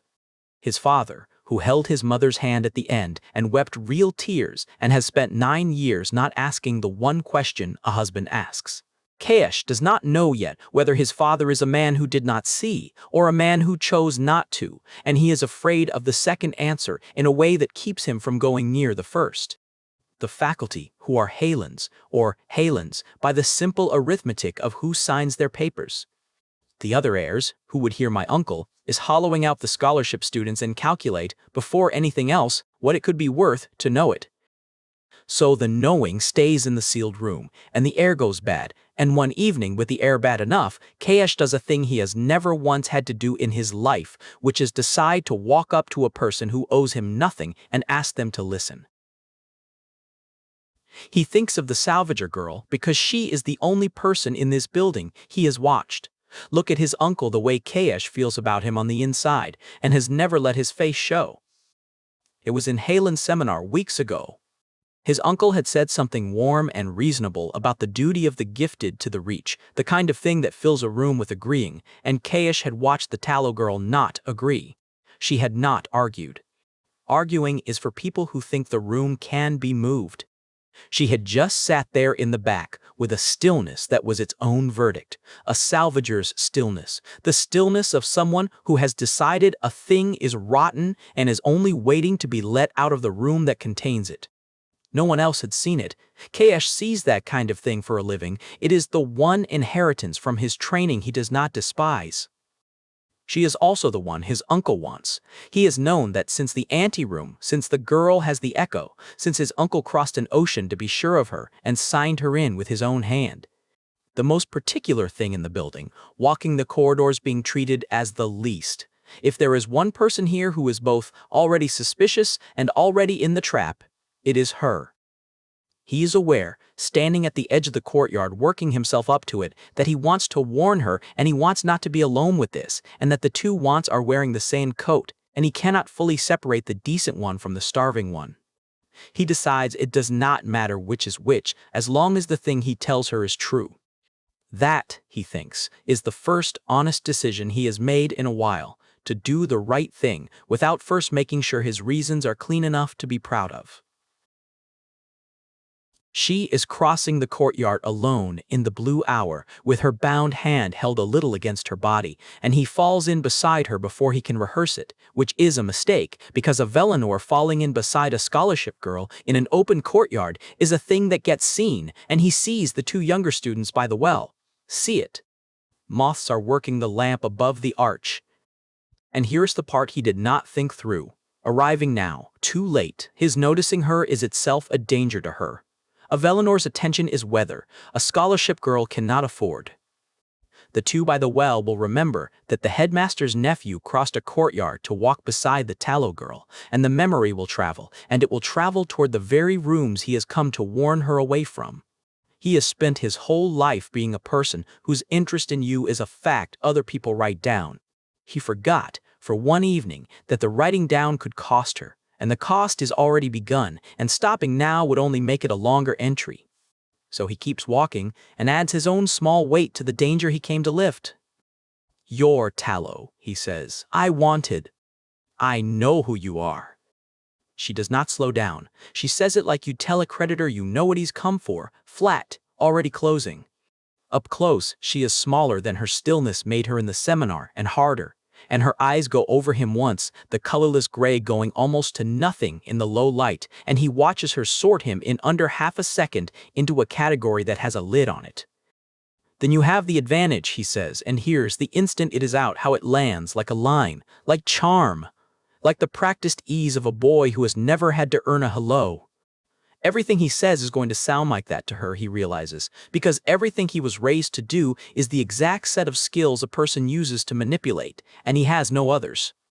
There is no sentence he can build out of them that will not look like a trap to someone with the sense to expect one.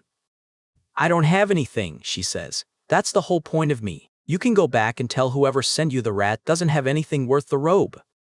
No one sent me." That's what someone sent would say. She is, he thinks, completely right, and the rightness of it is a small, clean blade. He has no proof to offer that is not also the kind of thing a liar offers. He is a Valinor saying, "Trust me," in a courtyard, and she is a girl who has survived by trusting no one in his position, and the system that made her smart enough to refuse him is the same one he is trying, badly, to warn her about. The irony is too neat to enjoy. "I'm not going to ask you for anything," he says. He stops walking so that she will have to choose whether to stop too, and she does not, so he says it to the side of her face as she goes. "I'm going to tell you one thing and then leave you alone. My uncle has a wing. Past the east stair, the rooms with no class held in them. The students who go in for his particular kind of help do not come back the way they went, and some of them do not come back as anything you'd recognize." That stops her. Not her body, which keeps moving, but something in the set of her shoulders, a half-beat of attention she does not mean to give him and cannot quite withhold. He has salvaged that much she already knows something. He is not telling her a thing she has no shelf for. He is confirming a fear she already owns. "Stay away from it," he says. "All of you should, but you especially." He lets the last word sit, the only piece of what he knows that he is willing to spend out here in the open where it could get them both taken. "Especially you." She stops then, finally, and turns and looks at him fully for the first time, and it is not gratitude, and it is not belief, it is appraisal. She is deciding whether he is a trap baited with truth, which is the most dangerous kind, and he can see her decide that she cannot yet tell, and that not being able to tell is itself a reason to give him nothing. "Why me especially?" she says. It is not a question she expects answered. It is a test of whether he will overplay it. Like, he does not. He has, for once, the discipline not to fill the silence with the rest of what he knows, because the rest of what he knows would either sound mad or get her killed, and because some animal sense tells him that the one way to be marginally less untrustworthy to this girl is to want less from her than she is braced for.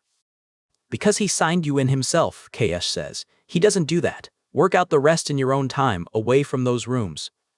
She holds his eyes a moment longer. Then she does the thing she did in the corridor weeks ago when she handed him back the book he had dropped, the thing that has not left him. She looks at him as though she has measured him and found him to be precisely the size he is, no more, and is neither cruel nor kind about it, only accurate. "If you're lying," she says, "you're good at it. If you're not, you're in more trouble than I am." And then, almost to herself, already turning, "Either way, I don't want to be standing next to you when somebody notices."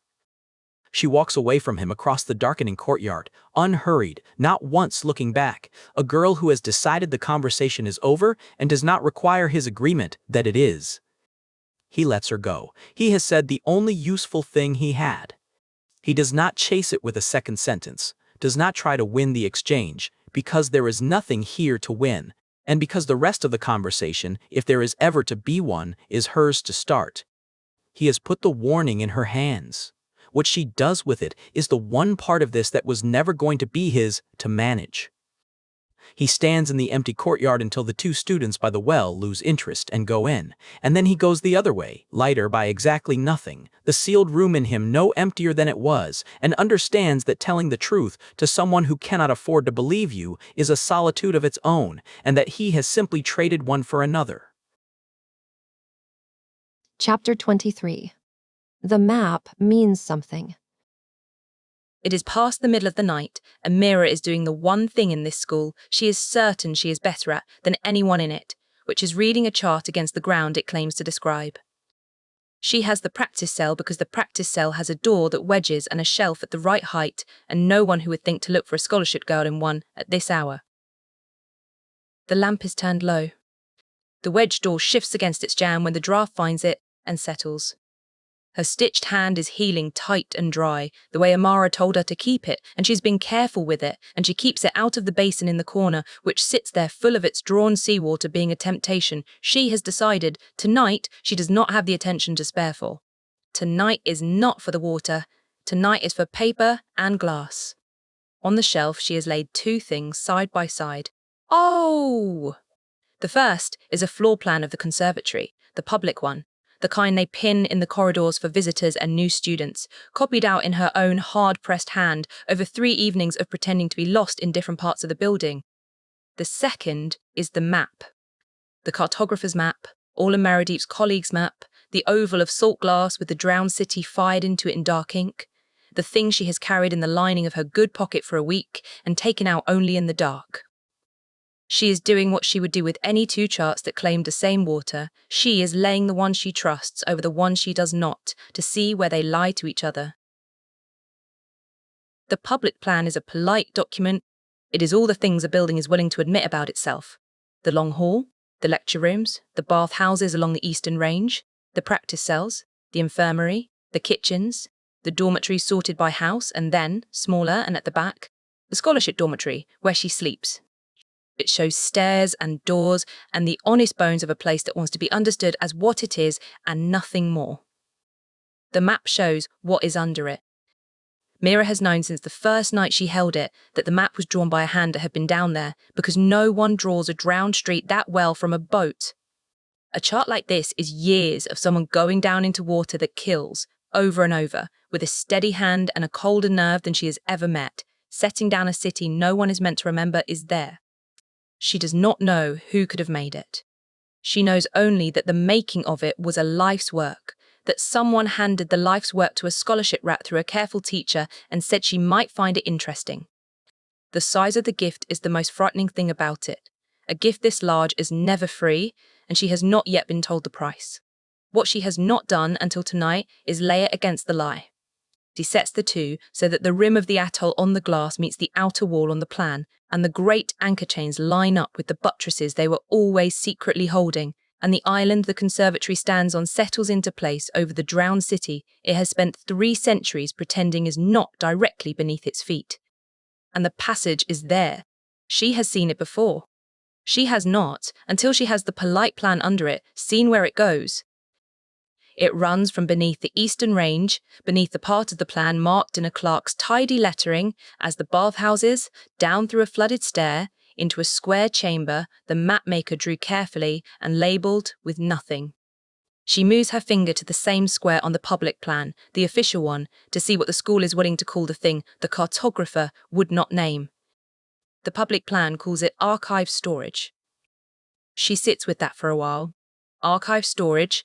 It is the most boring phrase a building has, which is why it is the one a building reaches for when it needs a door no one will ask about. She has seen the trick her whole life on the docks. The warehouses that hold nothing worth a lock have their trades painted over the door, and the one that holds the thing nobody is supposed to know about says feed or salt or nothing and keeps a man near it who is too bored to be a guard and is a guard. She has found the room. Now the cold starts, because she knows the room from somewhere else. She knows it from her own feet. Ah! Every time she has stepped into salt water in this place, the bathhouse the first week, the basin in this very cell the night she learned what she could do, the wet of the practice floors, the thing in her that the diving woke has pulled in one direction, low and steady, like a current, the way the deep part of a flooded ruin pulls at a diver who has learned to be afraid of how much she wants to go toward it. She had thought of it as a direction without a place, down and east and under. She'd never had a chart to lay the pull against. She has one now. The pull goes exactly where the passage goes, not near it, to it.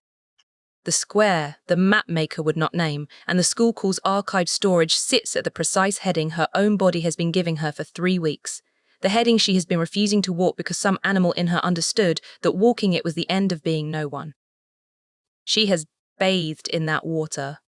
She has stood to her chin in the warmth of the bathhouse with her face held dead, directly over the flooded stair that drops to that room, and the water around her was the same water, only risen, carrying up whatever the room below had let loose in it. Some of it had spoken to her, and she had told it to be quiet. She has been soaking in the runoff of the thing she is only now, on a sheet of glass, letting herself cool by its real shape. The cold goes deeper than that, because the room is not only where the water cools her, it is where they go. She does not have it proven. She has it as a salvager has the shape of a rep before the silk clears, by the way, the smaller things arrange themselves around the empty place. Lin Saltren, going thin at a table, hollowed by a thing that keeps the skill and eats the moment. The Count Imara keeps and cannot make mean anything. Imara's own voice, level over a stitched hand, stay out of the bathhouse. The Velinor boy in the blue hour, saying a wing past the east stair, the rooms with no class held in them, saying especially you, in a tone that had too much true fear in it to be only a trap. 4 hands, none of them touching, all of them pointing at the same square of dark under the eastern range. She did not gather them. They have gathered themselves on the shelf in front of her, and the gathering is its own kind of proof, the kind you cannot show anyone and cannot stop seeing. The children go down there. The water wants her down there. She is, if the Velinor boy was telling the truth, the only thing in this whole school, the man who owns that room, signed in with his own hand. She should be afraid in the ordinary way, the get up and leave way, and some of her is. But under the fear is the other thing, the salvages thing, the thing that has kept her alive and will probably one day be the death of her. She is not, in the deepest part of herself, frightened of the room. She is drawn to it. That is the truth she sits with longest in the low lamplight, longer than the fear, because it is the more dangerous of the two. The room that empties people is the room the water has been promising her, and the part of her that has spent 10 years going down into the dark, because the dark is where the true things are kept, does not recoil from a sealed chamber at the bottom of a flooded stair. It leans toward it. She has spent her whole working life being the one who goes where the others will not, down past the second tier, past the doors that killed people she knew, into the cold rooms where the water has been still for centuries and is heavy with everything the stillness kept. The dark has never once frightened her, the way the lit surface does, with its house children and its careful words and its corridors where everyone has agreed to see only what the plan admits. Down is where she is honest, where she is good.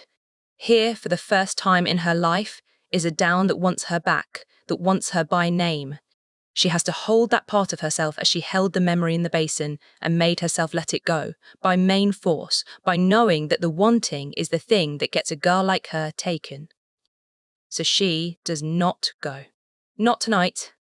Tonight she is a girl in a stone cell folding a map, who has worked out where the centre of the thing is and is not ready, will not be ready until something she cannot yet imagine makes the not going cost more than the going. She has learned that much patience in 7 years of looking at sealed doors she was not yet good enough to open and choosing, each time, to come back up.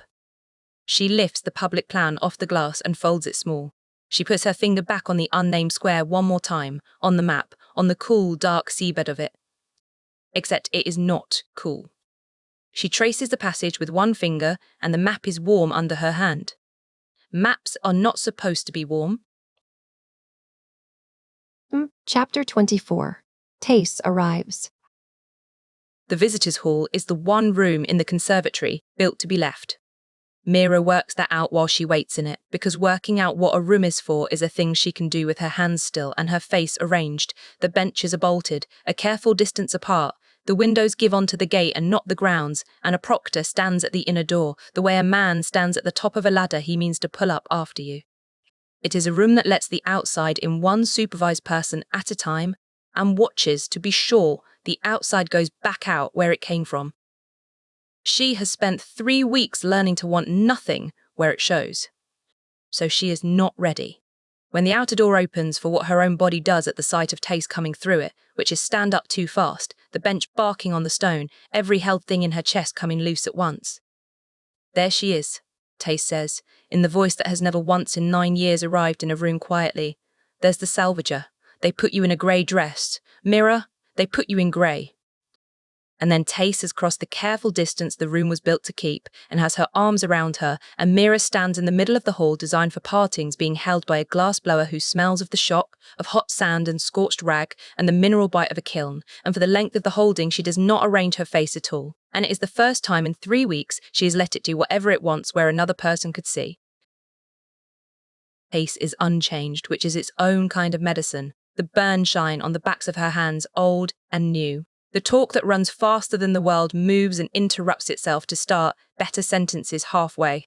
She has come up on a delivery run, 6 fonts of finished glass for a Velenor steward who pays slow and complains fast, and she has stretched the errand into a visit, the way a coin you cannot bear to break gets stretched across a day, and she has perhaps an hour before the chain ferry that gets her back, before old Halloran notices the cart was gone longer than the job.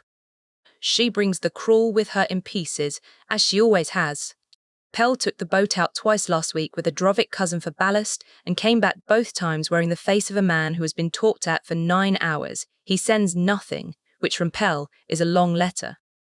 The bell rope on the lane frayed through and dropped the whole works in the road on a Tuesday, and old Halloran has decided it was sabotage. Somebody is cutting cork with fish oil off the North Quay, and 3 boats have found it out the slow way, taking on water a mile from anywhere. It is nothing, all of it, the small weather of a place that does not know it is small, and Mira takes it in like someone 3 weeks dry. At some point her hand has gone to her collar without her sending it, to the little charm sitting warm against her throat, warmer than glass has any business being, and Tace sees it, and her face does something quick and pleased and gone. You kept it. Course I kept it, Mira says. Tace lets it lie, but she has seen, and being seen still wearing it is a confession of its own. She wants to know everything, and she wants to know it without the smallest grain of envy, which is the thing about Tace that Mira has never been able to explain to anyone who has not met her. A house girl asks about the conservatory to measure herself against it. Tace asks the way a glass blower watches a fire take a piece of glass, because the world is full of processes and all of them are interesting and none of them are a competition. She asks about the food and laughs at the answer. She asks about the teachers. She asks, lower, with her quick eyes going still for once, whether Mira is sleeping, because Mira does not look like she is sleeping. I sleep, Mira says. You sleep like a person guarding the sleep, Tace says. I know that face. You used to make it before bad dives. She does not push it. She files it away as she files everything, and moves her thumb once over the old burn on her own knuckle, thinking. It is the not pushing that undoes Mira. She has spent 3 weeks among people who push or dismiss and nothing in between. And here is the third thing, the thing from home, a person who simply sets a worry down where they can both see it and lets it be a worry without making her account for it. So she decides, in the middle of a bolted-down room with a proctor at the door, to tell her. It does not come out. She knew it might not. She gets as far as there was a man in a vault, drowning, and I took the last thing and the sentence buckles in her mouth the way it has buckled every time, the words going soft and wrong and sliding off the thing they are meant to carry, so that what actually leaves her is some adjacent nonsense about cold and a door, and she stops, furious in the old way, the same fury as at 6, holding a clear disc that would not do anything but stay a stone. But Tace has gone very still across the bolted bench, and she is not looking at Mira like Mira is mad. She is looking at her the way old Halloran looks at Asim.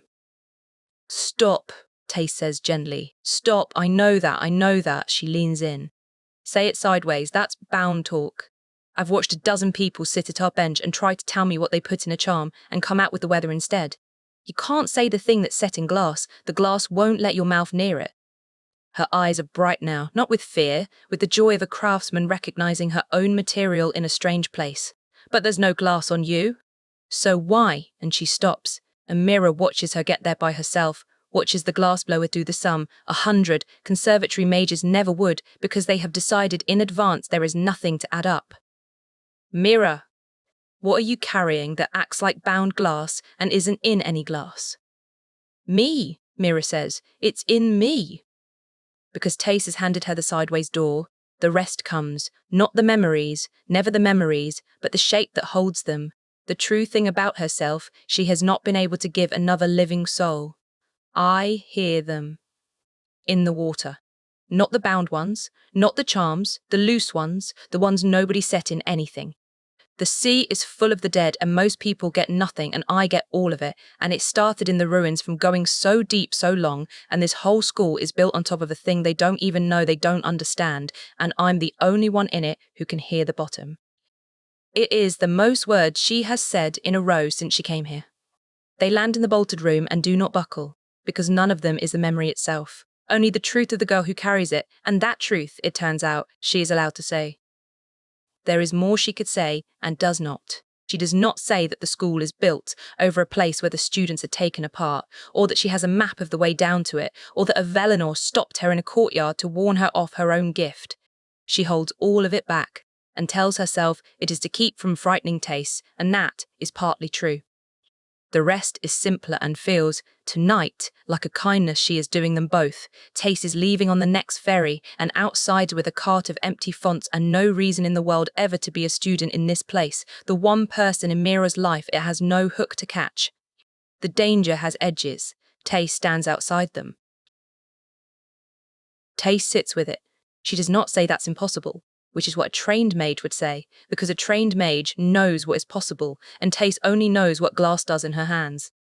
She turns it over the way a glassblower turns a cooling piece to check it true. Okay, she says at last, slow, working it. Okay, so it's real, and it's only you, and you've been walking around this whole fancy place holding that and letting them think you're the one with nothing. She lets out a breath that is almost a laugh, almost outrage on Mira's behalf. The nerve of it. The nerve of them. You believe me, Mira says, and here's how much it costs her to need the answer. Course I believe you. Tace says it like Mira has asked whether water is wet. I believed you in my shop a month ago and you couldn't even get it out then. You think I've known you since we were 11 and I can't tell the difference between Mira scared of nothing and Mira scared of something real? She reaches across the careful gap the room was built to enforce and takes Mira's hand, the stitched one, careful of it, without being told to be careful of it. Listen to me, because they have not said it to you and they are not going to. And here, Tace gives her the thing, the one Mira will keep long after this hour is a chain ferry pulling away. You're not crazy, Tace says. You're just early. People with new things in them always sound crazy until other people catch up. Chapter 25. A Hand on the Tiller. Day 12708 since the sundering. The wick is new. I replaced it. I want it written down somewhere that on this day, of all the days, I did the small thing I had been failing to do, because I have a feeling that after tonight I will want evidence that I am still a person who can finish a kindness. I felt her again. Not the candle through a wall. I have felt these 5 weeks, the warmth of someone on the other side of a thickness. Tonight it came through the wall as if the wall were not there. She has used it. On purpose, or nearly on purpose, the first deliberate reach of a hand that has just discovered the hand is hers. She drew something out of standing water and held it unbound and let it go. And I felt the whole arc of it from here, clean and bright and terrible, the way one hears the first true note a voice finds after years of only humming. I sat very still while it happened, and I was, for the length of it, glad. I want that written down too. Whatever else is written tonight, let it be written first that an old creature in a cold room was glad, the way the dead are said to be glad when someone above remembers their name. Then the gladness passed, because a note that clean is a note that carries. She does not yet understand that to reach is to ring. She rang tonight loud enough that I heard her across open water from the bottom of a drowned city, and I am not the only thing in this reach that has learned to listen for that frequency. There is a man at the conservatory who has spent 15 years teaching himself to hear exactly this. If I felt her, he felt her. The only mercy is that he will not yet know it was her among the hundreds in his school. He will know soon. The reaching gets louder. It does not get quieter once they have learned the joy of it. There is a second thing, and it is the thing I have been not writing for 3 paragraphs. She has let someone in. I cannot feel a person who has no echo. I have no way to feel an ordinary girl crossing a courtyard with a cart of glass. But I do not need to feel the friend. I can feel what the friend has done to her. For 5 weeks, the signature has been a held thing, clenched, a fist of a soul keeping itself small. Tonight, under the bright reach, there is something I have not felt of her before, and it took me a moment to name it because I have not had cause to name it in a long time. It is the loosening of a person who has been believed. She has stopped, in one place in herself, being alone.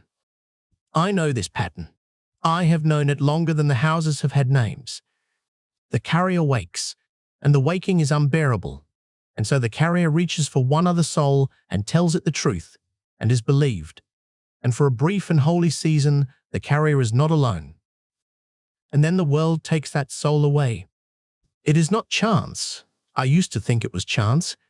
Across 3 centuries, you stop being able to afford the comfort of thinking it is chance. The first one always dies. The first one let in. The first one trusted. The first witness. Because the witness is the carrier's tether to the life she had, and the deep does not finish making what it is making of her until that tether is cut. I do not know whether the deep arranges it, or whether it is only that a soul coming into this kind of power throws a long shadow, and the people standing closest are the ones the shadow falls on first. The distinction has never once helped the one who dies. I felt it begin tonight. The bright reach, and under it the loosening, and under that, where only something as old and as tired as I am would think to look, the long shadow already lying across a person I will never meet. So now the question I am too old to pretend I am not asking. I could go 1/2 mile in 9 years, and I could break it tonight. I could take a boat. I am not strong enough to row across water. I am not strong enough to cross, reach the conservatory, find the girl, and say to her face the thing the salt glass will not let her hear second-hand. The person you have let in is going to die. Your gift is the reason. Put her on a ferry tonight and never write to her again. I have run it to the end and past it. If I go, I draw the eye. The man learning to hear her would hear me too.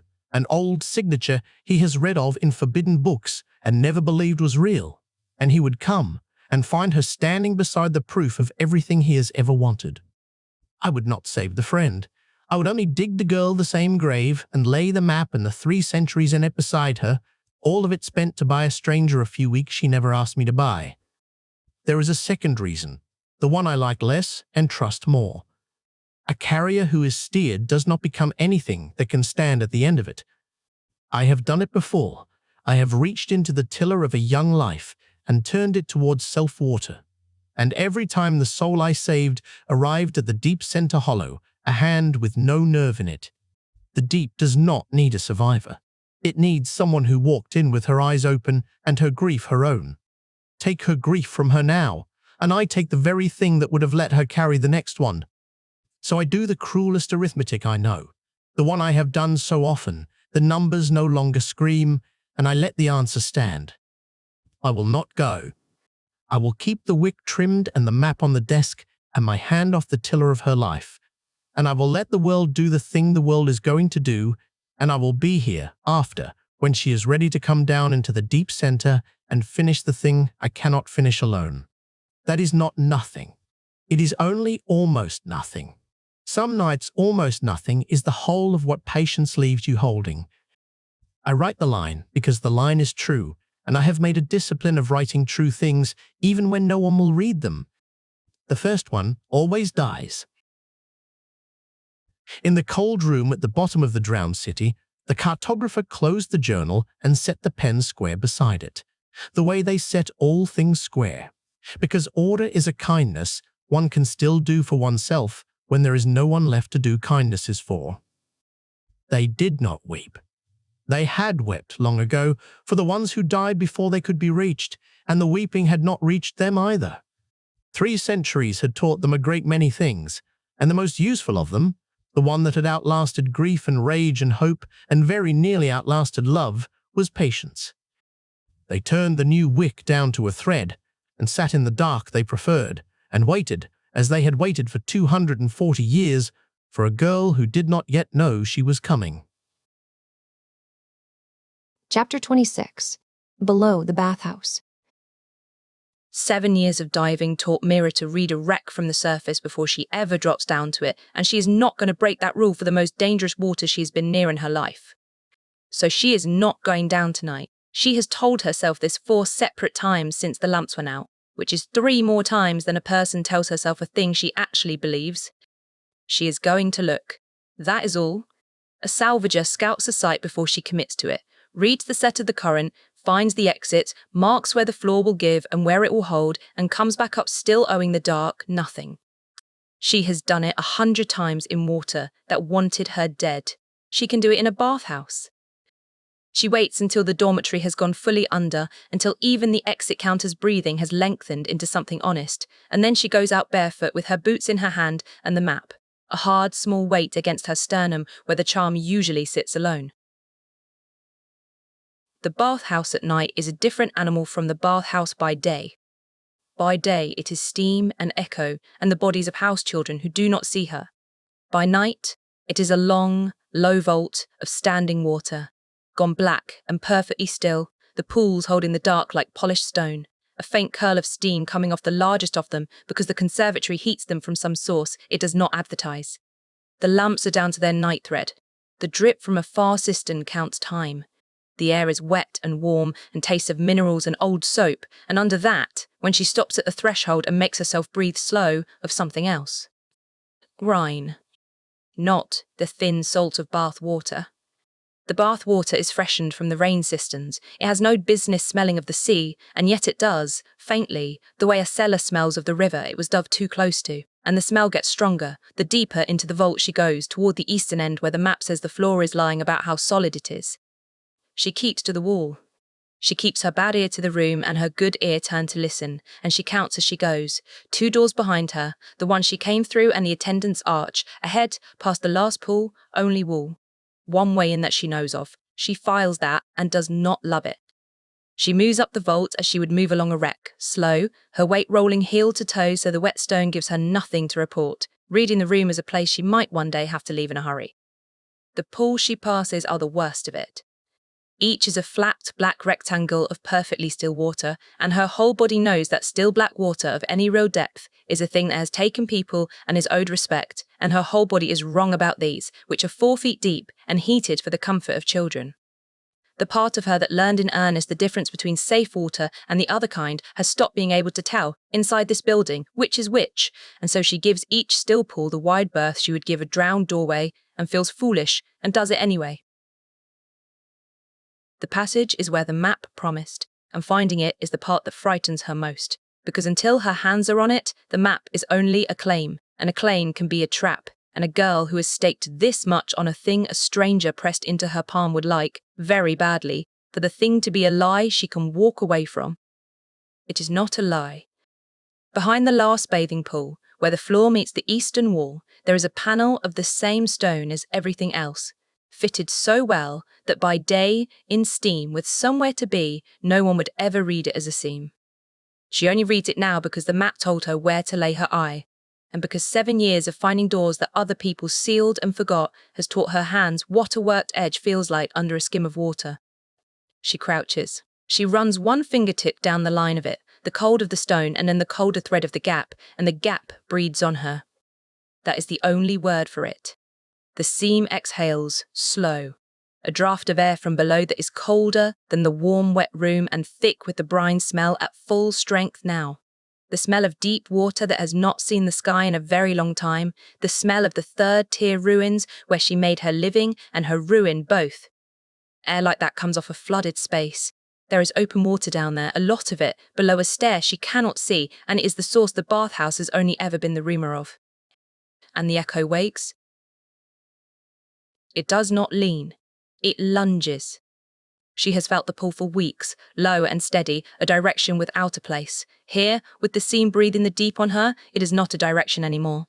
It is a hand closed around the front of her ribs and pulling, hard, downward toward the water under the floor, and the part of her that the diving maid wants nothing in the world so much as to find the catch on this panel and open it and go down the stair and put herself into that water and finally, hear the whole of what the score has been muttering at her through weeks of plumbing. She kneels on the wet stone and she does not reach. It is the hardest holding she has ever done. Harder than the basin, harder than the bath, because everything she has learned about her own gift is screaming that the answer is 6 feet down and she is built to go and get it. She also knows, now, the thing the old creature at the bottom of the world knows and she does not know she shares, that to reach is to ring. If she opens herself here, on top of the loudest water in the reach, she will light up like a struck bell, and whoever it is that has spent 15 years learning to hear, that will hear it, and they will know, and the not being known is the only wall still standing between her and the inside of this passage. So she holds her face dead and her gift deader, and she lets the pull haul on her ribs and gives it nothing back, and the sweat stands out cold along her spine from the work of refusing a thing she wants. The pull is not even promising her power. That is the part she will turn over later. In the safety of not being here, it is promising her company. Down there, it says. In the water that has been trying to reach her since her first night, she would not have to hold the dead at arm's length anymore. She could let the whole drown chorus in and be, for the first time since the echo woke, not the only one awake in a room of sleepers. It is the loneliest offer anyone has ever made her, and it is aimed precisely at the loneliest part of her, and she understands, kneeling there on the cold stone, that this is how it takes the others. Not with fear, with the end of being alone. She has never in her life wanted anything as much as she wants to go down that stair. She does not go down that stair. When she has her breathing back, she does the thing she actually came to do, which is read the door. And the door tells her she is not the first. A salvager reads a seal, the way a tracker reads a print, and this seal has been broken and reset, recently, more than once. The skim of mineral scale that covers everything in this wet room is worn thin along the working edge of the panel, polished by hands, by use. The deep crust that should have grown into an unopened seam over years is simply not there. There is a smear of something pale and waxy at the corner where a catch must be. The grease they use on a mechanism that has to move quietly and often. At the very base of the seam, caught where the panel meets the floor, there is a thread of fabric, fine, undyed, the cheap, unbleached weave the scholarship students are issued, snagged and torn and left behind by someone who went through this door not long ago and was not, when they went, walking under their own steady power. Mira looks at that thread for a long time. It is not proof of anything a magistrate would hear. It is proof of everything. Someone goes through this door, often, on purpose, with the grease kept fresh. Someone was taken through it recently too, who came from the scholarship rows, who wore what Mira wears, who left a piece of themselves snagged on the stone on the way down to the place the water will not stop singing about. Lin's face arrives behind her eyes, going thin at a table. She does not know that it was Lin. She knows it does not need to have been Lin for it to be exactly this. The door is used. The room below is not a ruin, it is in service. Whatever uses it could come back through this seam at any hour, including this one, and find a scholarship rat crouched over its threshold with a stolen map against her chest. That thought, finally, is louder than the pull. She does not run, because running is how you fall on wet stone and how a person who hears you fall comes to look. She withdraws as she would back out of a ruin, gone unstable, smooth and unhurried, and up on the balls of her feet, watching the breeding seam until the last pool is between her and it, keeping her one known exit at her back. She takes nothing. She leaves the thread where it is, because a missing thread is a thing a careful man would notice, and she has just learned that the man is careful. At the threshold, she stops and makes herself look back once, the whole black length of the vault, the still pools holding the dark, the far steam, the seam she can no longer see but can feel now like a sound just under hearing. She fixes it. A salvager marks the site before she leaves it so she can find it again in worse conditions. She is going to find this again, and she knows, standing there with her boots in her hand and her heart going like a hooked fish, that the conditions will be worse. The reader of the map and the reader of the door have arrived at the same place by different roads, and the place is, not yet, but soon, and not by choice. She slips back through the dark corridors to the scholarship rows by the route she came, and no one wakes, and the not waking feels less like luck than like the held breath of a building that knows what is under it and has decided she is not yet worth the trouble of stopping. In the dormitory, she does not put the map back in her pocket. She cannot say why, except that after tonight she cannot stand the idea of it lying against her ribs in the dark, warm, while she sleeps, like a second heart keeping a different time. She works it deep into the gap in the soft old mortar above her bunk, the same gap that holds the needle and the letters from home, and she pushes it back until it is hidden behind Tace's 2 crossed sheets and Pell's 1 cramped line, where no one looking would find it, where it is a few inches above her head when she lies down. She lies down. She does not sleep. The map on her wall pulses with the same warmth she felt under her finger on the seam, slow, regular, a few inches above her head, and she lies in the dark beneath it and listens to her home and her secret keep, 2 different kinds of time, and waits for a morning she already knows will not make any of this smaller. Chapter 27. The Reluctant Alliance. It takes Mira 4 days to decide that the most dangerous thing in this school is not the door under the bathhouse, but the conversation she is about to start, and 1 more day to admit she is going to start it anyway. She does the arithmetic cold, as she does all of it. On one side, a Velinor, the headmaster's own blood. A boy raised from birth to make other people hand him things they meant to keep, who walked up to her in a courtyard and said, "Especially you," in a voice with too much real fear in it to be a clean lie. On the other side, a sealed chamber in active use, a thread of scholarship cloth caught in its seam, a door greased to open quietly and often, and the plain fact that she cannot crack any of it alone before whatever is down there gets around to her. She has spent her whole life learning that you do not dive a wreck without a partner on the surface, and she has run out of partners who are not either too far away or too easily killed. So, the Velinor, she hates the arithmetic and the arithmetic does not care. The library is the right ground because it is the one place in the conservatory where a scholarship rat and a house heir can be near each other without it meaning anything. Everyone comes here. The light is bad and the proctor is old and half the long tables are screened from each other by the standing shelves, and a girl looking up a thing in a book and a boy looking up a thing in a book are simply 2 students the building was built to hold. She finds him in the back, where the old salvage law is kept, which tells her something before she has said a word, because there is no reason for a Velinor to be reading rec rights unless he is looking for the thing he can offer the Salvager girl when she finally comes, and he has been waiting for her to come. He has set it up as carefully as she has. She files that. It is the first thing about him that is not wholly bad, that he understood she would have to be the one to start it and arrange to be findable and then left it alone. She sits down across from him with a book she does not open. "You said a thing in a courtyard," she says, low, her eyes on the book. "About a wing. I want to know if you were lying." He does not perform surprise, which she watches for and grants him when it does not come. He keeps his own eyes down, 2 students reading, and when he speaks it is in the flat undervoice of a person who has also worked out the geometry of the shelves. "I was not lying," he says. "I want that to be the easy part, so I am going to give you the hard part first, because the hard part is the only thing that will make you believe the easy one." The hard part is a ledger.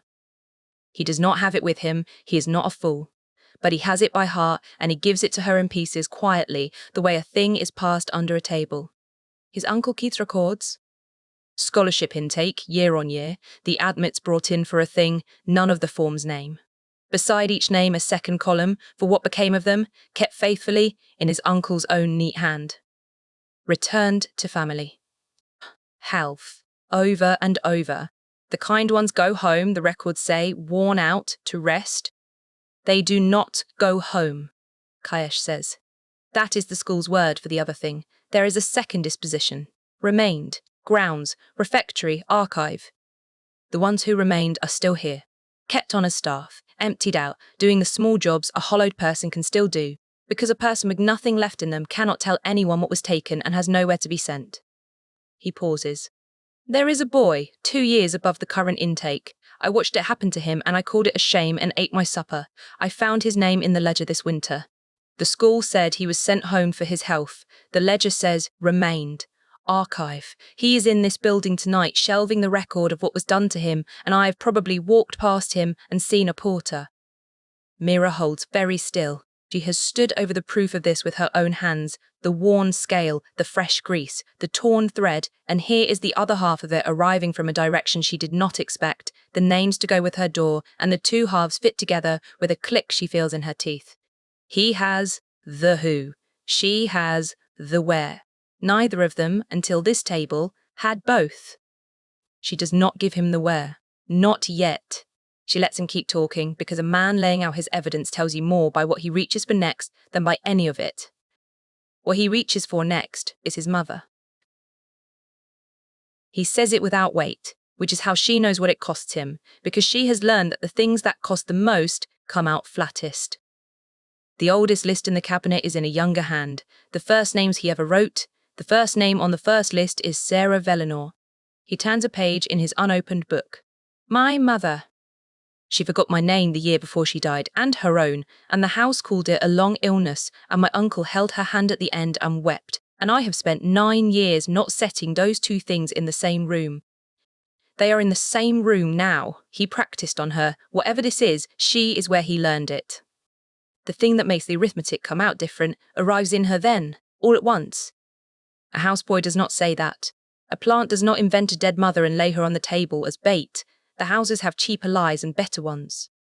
There is no version of this that helps with Vellinor unless it is simply true, and true in the way that has been eating him from the inside for years, the way a thing eats you when you have known its shape for a long time and finally made yourself learn its contents.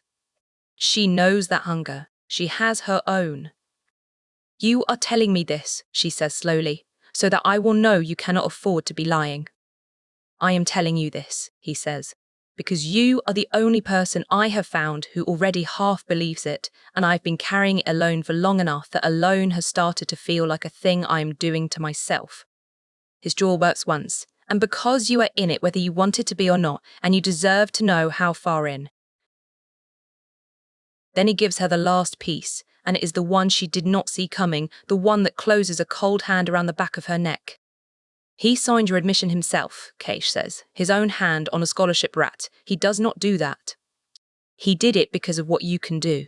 The thing they were talking about in my father's anteroom before I understood any of it, the thing he crossed an ocean to Marrowdeep to be sure of. I do not know what it is. I have a word for it and not a meaning. But he wants it, and he wants it badly enough to put his own name where anyone could see it, and that means you are not a student to him. You are the harvest he has been waiting for. The library is very quiet. Somewhere, a page turns. Mira keeps her face at the depth she keeps it, the dead, flat at depth face, and behind it her whole body has gone cold and loud, because this boy she does not trust has just said the unsayable thing, the thing the salt glass strangles in her own throat, the secret she has guarded since the first night in the bathhouse, and he has been holding it too, for weeks, and has not spent it. He has known what she is since before she knew he existed, and he warned her off a door instead of walking her to one. She does not confirm it. She will not give him that, not today, maybe not ever.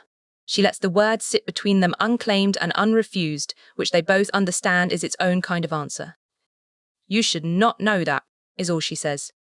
No, he agrees. Neither should he. It is her turn, and she has known it would be, and she gives him exactly as much as the alliance is worth, and not 1 grain more. She gives him the where. There is a passage, she tells him, behind the last pool in the bathhouse, under a stone that is lying about being a wall. It goes down. The records call what is at the bottom of it archive storage. It is not storage. The door is used, recently, often, kept greased, and the last time it opened it tore a thread off something that came from the scholarship rows and was not walking on its own. She does not tell him how she found it. She does not mention a map, or a teacher, or the thing in her that leans toward that door like a needle toward the north. She gives him the door and the thread and lets him build the rest. She watches the names in his head fall down the stair of her door and land in her chamber, watches him arrive where she arrived, the who pouring into the where, until the thing they have each been carrying half of is, for the first time, whole, and in one place, and sitting at a library table between two people who would not choose each other for anything less than this. Saltren, he says quietly, The Saltren girl. Lin, she's on this year's list. The column beside her name is still empty. I know, Mira says. I have met her. That is how I started. They look at each other then, fully, for the first time, and it is not warmth and it is not liking. It is the flat recognition of two people who have just handed each other the rope that can hang them both, and understood, in the handing, that the rope now runs both ways. She stands to go, because they have been two students reading for as long as two students plausibly read, and a careful man taught her to leave a sight before the sight notices her. She has the strap of her satchel in her hand when she says the thing she needs said out loud, so that there is no mistaking it later, so that he cannot decide in some warm moment that they have become something they have not. This does not mean I trust you. He does not look up from his book. The corner of his mouth does something that is not a smile. Good, he says. I do not trust me either. Chapter 28. His Mother's Name. Kaesh comes home as he has come home 100 times, and the estate receives him as it always has, with the small, warm competence of a place that has never once wondered whether it deserves him. The steward takes his bag. A fire has been lit in his rooms, though no one was told the hour of his ferry. The house knows how to hold a Velinor. It has had centuries of practice, and it has never, in all that practice, learned to hold the truth, because the two turn out to be opposite skills. He has not come for the weekend. He has told them he has come for the weekend, which is the kind of thing this house runs on, and they have believed it the way they believe all the convenient things, and he has let them, because he has learned at last where he learned it. He has come to ask his father a question he has been not asking for 9 years. His mother is everywhere in the house, and nowhere a person could point to. She is in the proportion of the rooms which she chose. She is in the blue. The eastern hall is painted, which no one has repainted because no one has quite been able to decide to. And she is in the small tin on the sill of the morning room, the one that held the violet pastilles she liked, sitting exactly where she left it. The last spring she was herself. Kaesh stops in front of it as he always stops, without meaning to, a habit older than his understanding. The maids dust the sill, they dust around the tin. They have dusted around the tin for 9 years, lifting it never, wiping the ring of clean wood that has grown up around the small circle of dust that is the shape of his mother's last ordinary gesture, and the house has decided, without anyone deciding it, that this is reverence. It is not reverence. He sees that now, standing where he has stood 1,000 times. It is the same thing the whole house does, the same thing he has done, the thing his family is actually for. It is leaving a thing where it is, so that no one has to find out what is underneath it. He does not lift the tin either. He notices that he does not, and notices that the not lifting is the most Velinor thing he will do all day, and goes to find his father anyway. Lord Aelric is in the study with the accounts, because Lord Aelric is always, in some sense, in the study with the accounts. The house being a thing he tends the way other men tend to sickness they have stopped expecting to cure. He looks up when Kaesh comes in, and there is real warmth in it, which is the part Kaesh has never known what to do with. His father loves him. That has never been the question. His father is a man who can love you completely and fail you completely, and see no contradiction in it, because he was raised, as Kaesh was raised, to believe the two were the same act performed at different ranges. You're thin, his father says. They don't feed you. They feed us, Kaesh says, and sits, and does not make the small talk that is offered to him. Lets the offered groove of it go unfilled until his father notices the silence and looks at him properly over the accounts. Ask it, his father says, not unkindly. You've worn that face since you were small. You came a long way wearing it. Ask the thing. So Kaesh asks the thing. What happened to my mother?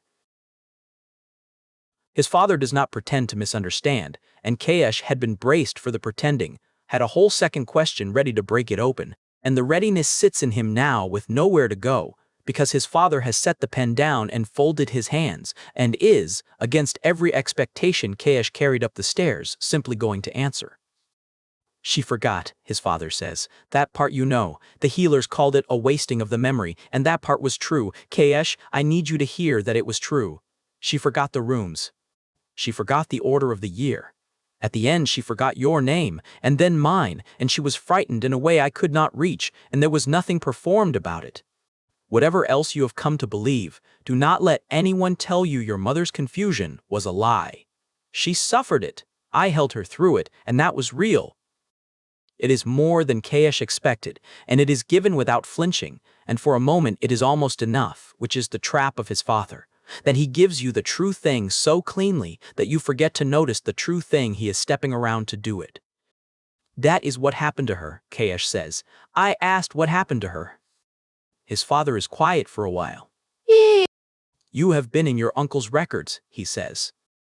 It is not a question, and it lands in Kaesh like cold water, because he has been so careful, and his father has known anyway, and the knowing has been sitting in this study the whole time being patient. I am not going to ask you what you found, his father goes on, because if you tell me, then I will know it, and I have spent 9 years arranging not to know it, and I am too old and too tired to start now. He says it evenly. He says it as a man states a policy. I suspected. That is the honest answer, and it is the only one I have. Your mother began to fail the year after my brother came back from his studies full of ideas he would not explain, and the timing was a thing I saw, and I looked at it once, directly, as you are looking at me now, and then I decided what kind of man I was going to be about it. I decided to be the kind who did not investigate. I have been that man ever since. I am that man now. Kaesh sits in the warm study and understands that he has come a long way to be handed a mirror. Because that is it. That is the whole of it. His father saw the shape and refused the contents, looked at the thing once and decided not to learn it, and built a life and a house and a motherless boy on top of the not learning, and Kaesh has spent 2 years doing the identical thing, watching a boy hollowed out and calling it a shame and eating his supper, and the only difference between them is the count of years and the fact that Kaesh, at last in an archive in the dark, made himself lift the tin. He wants to be angry, and the anger will not come clean, because under it is the unbearable thing, which is that he understands his father exactly. He knows the size of what you would have to pull down to look. The brother, the house, the story of the family, the version of your own life in which you are a man who loved his wife and not a man who handed her, by failing to ask a single question, to the person who emptied her. Kaesh knows the weight of that door because he stood in front of his own version of it for 2 years. His father is still standing in front of his. And his father's father, Kaesh thinks, probably stood in front of some door of his own, and his before that, all the way back down the bright clean hall of the house to whatever the first Velinor decided not to look at. This is not a failing in his family. It is the load-bearing wall of it, the thing the proportion of the rooms was built to hold up. He was raised and fed and taught to row and to read a room entirely inside a house whose foundation is a refusal, and he is not the exception to that house. He is the first defect in it. The not looking simply stopped working in him, and he cannot say whether that makes him better than his father or only broken in a new direction, only that he cannot make it start working again and would not if he could. The difference between them is not virtue. The difference is that Kaesh got a thing his father never got, which was a girl who looked at him in a corridor as though he were exactly the size he is, and made the not looking impossible to keep performing. He does not tell his father any of this. He does not tell him about the rosters, or the chamber, or the Salvager girl, or the name in the cabinet that is the same name as the tin on the sill. His father has told him, plainly, that he does not want to know, and Kaesh has learned, finally, what it costs to hand a thing to someone who has arranged their whole life not to hold it. He will not do to anyone what was done to him. He will carry it to people who have agreed to carry it. All right, Kaesh says, and stands. His father looks up at him, and there is something in the old face that might, in a man who had not trained it out of himself, have become a plea. You are going to do something, he says. I can see that you are going to do something. I am asking you, as your father, to consider what it will cost the house. I considered it, Kaesh says. That is the difference between us. I considered it, and then I considered her. He does not stay the night. There is a ferry at the turn of the tide, and he means to be on it, and he walks back through the eastern hall in its undecided blue and past the morning room where the tin sits in its ring of preserved dust, and he stops one last time, and this time he lifts it. It is light. Of course it is light. She has been gone 9 years. Whatever was in it is long since Heir. He holds the small, cold weight of it in his hand, the thing his mother's living hand last set down, and he does not know what he expected. Some words, some warmth, the salt glass trick of a memory surfacing, and there is none of it. It is a tin. She is not in it. She is not anywhere he can lift the lid of. That is what they took. Not just the year she would have had, but the place a son could go to find her, so that all he has is a circle of dust, and a name and a ledger, and a father who will not look up. He sets the tin down. He sets it down an inch from where it was, deliberately, on clean wood, so that tomorrow a maid will have to decide what to do about it, and the house will have to hold, for one morning, a question it cannot dust around. Then he goes. Then he goes.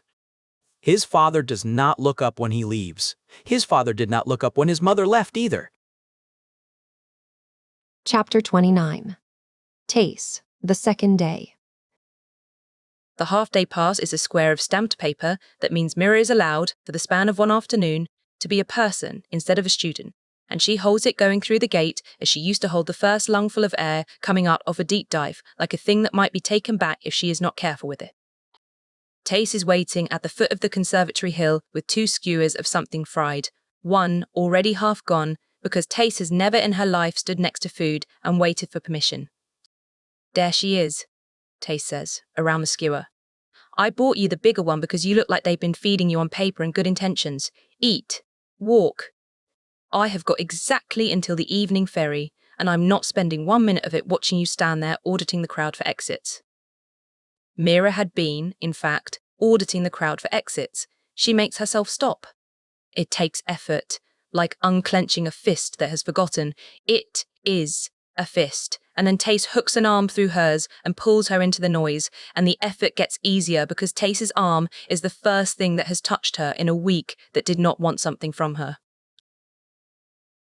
The harbour market down on the island's landing on a bright afternoon is the loudest, brightest, most alive thing Mira has stood inside since she left the crawl, and she had not known how starved she was for it until it is around her. It floats the way the whole city floats. A wide raft, square, lashed between 3 pontoons and roofed-in patched sailcloth that throws the light down in stripes of gold and bruised blue. There are fish still arguing with the fact of being dead. There are pyramids of salt in 40 grades from grey to white. There is a woman selling fried dough in twists, and a man with a tray of candied citrus peel, and somewhere a busker working a set of water drums badly enough that Tace stops to give him a coin, for nerve, not for skill. The smells stack on each other, brine and hot oil and burnt sugar and the green of cut herbs, and under all of it the wet rope and tar smell of any floating place, the smell of Mira's whole life, so that for a few streets she is not in the conservatory's atoll at all, but in a market that could be the crawls, with Tace beside her, the way it has always been. Tace talks the entire time. She is telling a story about old Halloran and a customer and a fond that came out the wrong blue, except the story keeps growing other stories off its sides, the customer's brother and the brother's boat, and a thing that happened to the boat that requires explaining the tide that week, and she abandons each branch the second a better one occurs to her, trusting Mira to hold the trunk of it until she gets back, which Mira does, because she has been holding the trunk of Tace's stories since they were 11. When the Fontbleu story finally lands its joke, Tace laughs at her own punchline before she reaches it, as she always has. A laugh that starts low and surprised in her chest, as though the funny thing has caught her too, and then climbs and ends in a single high helpless note that turns 3 heads at the next stall. It is the most familiar sound in the world. Mira feels it go into her like warmth into a cold hand, painful at the edges where the cold has been. At the citrus stall, Tace does the thing she does to every vendor, which is to treat the candied peel man as the most interesting person she has met all year, so that inside a minute he is telling her about his daughter's wedding and his bad knee and the trick of drawing the bitterness out of the pith. And inside too, he has pressed a second twist on her for nothing. For the friend, she looks like she needs feeding. Tace accepts it as her due. She cannot buy a thing without also collecting the person selling it. She has done it her whole life. It is half of why the crawl loves her, and why Mira, who collects no one, has spent 9 years standing in the warm of it without ever learning the trick. They eat too much. Tace pays for most of it and waves off Mira's coin with the lordly contempt of a girl who has 11 coppers to her name and intends to spend 9 of them today. They eat at the rail where the market raft looks down into the green water sliding between the pontoons, and Tace names every fried thing wrong on purpose so that Mira will correct her, the oldest game they have. Mira supplying the right word flat, and Tace forgetting it on purpose the instant it is given, and it is so stupid and so entirely theirs that Mira's chest aches with how badly she has missed being a person whose hardest problem in an afternoon is the name of a fried thing. It is over the candied peel that Mira sees the charm. Tace has one too. The same flat oval of salt glass, thumbnail-sized, on a cord at her throat, the twin of the one that sits warm under Mira's own collar. Mira must make a face, because Tace catches it and looks down at her own and grins. I made myself one to match, Tace says. Did I not say I would? The twin of yours, from that same dumb afternoon, the frog and your mother and your face when she did not find it. She turns hers in her fingers. Figured the luck holds better if it is pointing both ways. You wearing the day, me wearing the day, the two of us carrying the one good morning between us no matter how far the rest of it gets. That way, wherever you are doing your terrifying new life, there is a piece of an afternoon we were both there for, sitting on both our necks at once. She says it lightly, as she says everything that means too much, and then bites a strip of peel in half to close the subject before it can open all the way. Mira puts her hand over her own charm, over the warmth of it, and does not have the words which Tace knows and does not require. The trouble starts when Mira, off her guard for once, lets a name out. She does not mean to. Ha! They are passing a stall hung with house colours, the deep Valinor blue everywhere on this atoll, and she says, without thinking, that the blue is wrong, that it is too clean, that she knows someone it looks better on when it is a little worn, and Tace stops walking so fast that the woman behind nearly goes into her. Someone, Tace says. It isn't. You said someone. You said it looks better on someone. Tace's whole face has rearranged itself into pure delighted menace. Mira Tallow. Are you telling me there is a boy in your terrible spy school and the boy is a houseboy and the boy looks good in blue? I am telling you the dye is overworked. And you have noticed how he looks, which is a thing I have personally never once seen you do to a living human. You have looked at Rex with more interest than you have ever looked at a person, and now there is a blue boy. He is the most irritating person I have ever met, Mira says, with feeling, which is true and is also the wrong thing to say because Tace hears the feeling in it and makes it sound like a kettle. Oh, it's bad, Tace says, gleeful, delighted, already composing the version she will tell the cruel. It's the irritating ones. It is always the irritating ones. I am so happy. I am happier than I have been about anything in months, and you have given me nothing, and I have built a wedding. And Mira, who came here braced to give nothing, finds she is laughing properly, the real thing, because there is no defending against Tace when Tace is happy, and because it is such a relief to be teased about something as small and ordinary and stupid as a boy, instead of being, every other hour of her life now, a girl with a secret that could get people killed. The afternoon goes the way the good ones always go, which is too fast and then all at once nearly over. The light through the sailcloth gone from gold to amber to the flat grey. That means the evening ferry is closer than either of them wants it to be. They walk back toward the landing slowly, not talking much now. The talk all spent in the good way. Somewhere in the last hour, Mira stopped checking the exits. She notices it only now, at the foot of the hill, as you notice the sound the moment it stops, that for one whole afternoon, the animal in her that counts doors and weighs strangers and never fully sleeps had simply gone quiet, lulled by a fried dough game and a borrowed twist of peel and a laugh she has known since she was 11. She cannot remember the last time it went that quiet. She is grateful for it and greedy for more of it in the same breath, and she has already begun, without deciding to wonder how soon she can get another pass. At the foot of the conservatory hill, Tace stops and turns Mira by the shoulder to face her, and her face has put away the menace and the gleam and gone, for once, entirely serious, which on Tace is rare enough that Mira goes still.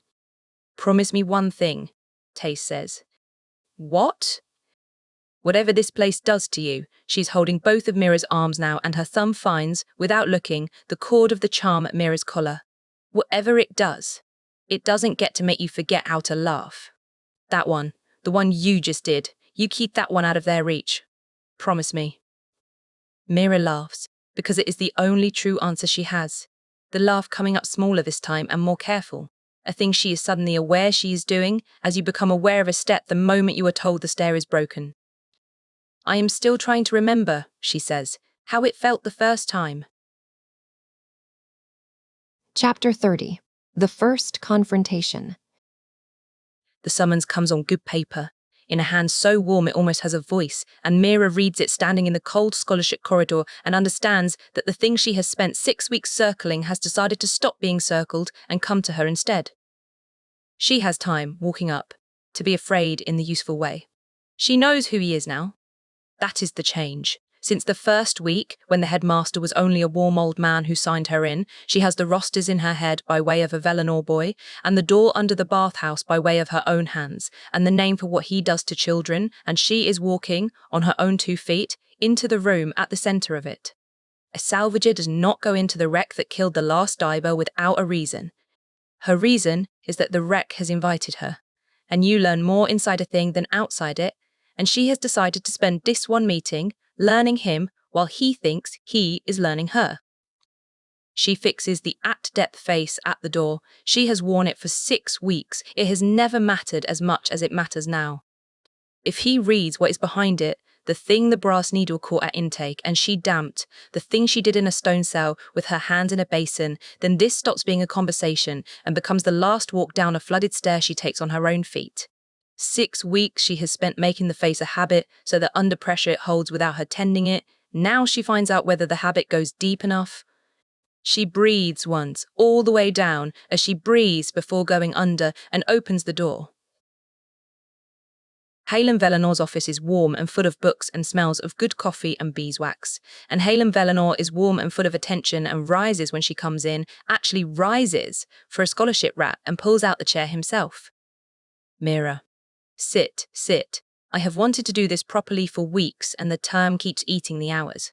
He says her name like a man who has decided to be trusted and has all the time in the world to be proved right.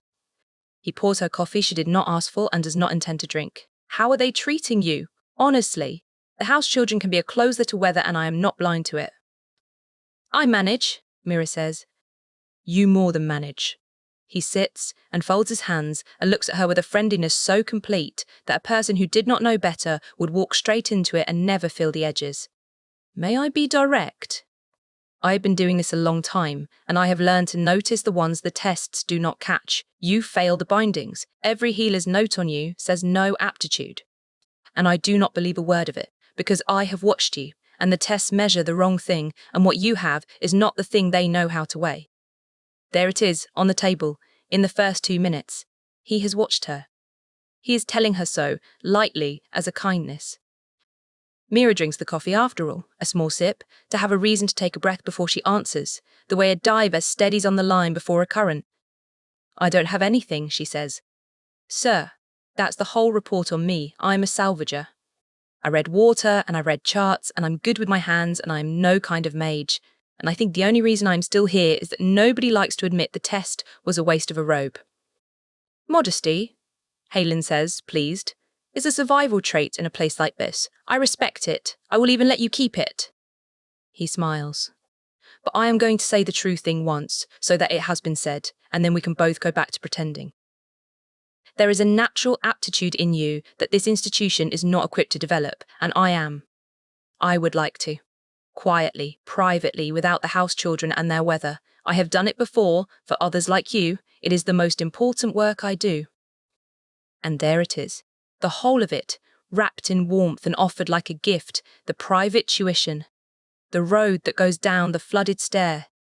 He has just invited her, smiling, to walk to the chamber on her own feet, and he has made it sound like the kindest thing anyone in this building has ever offered her.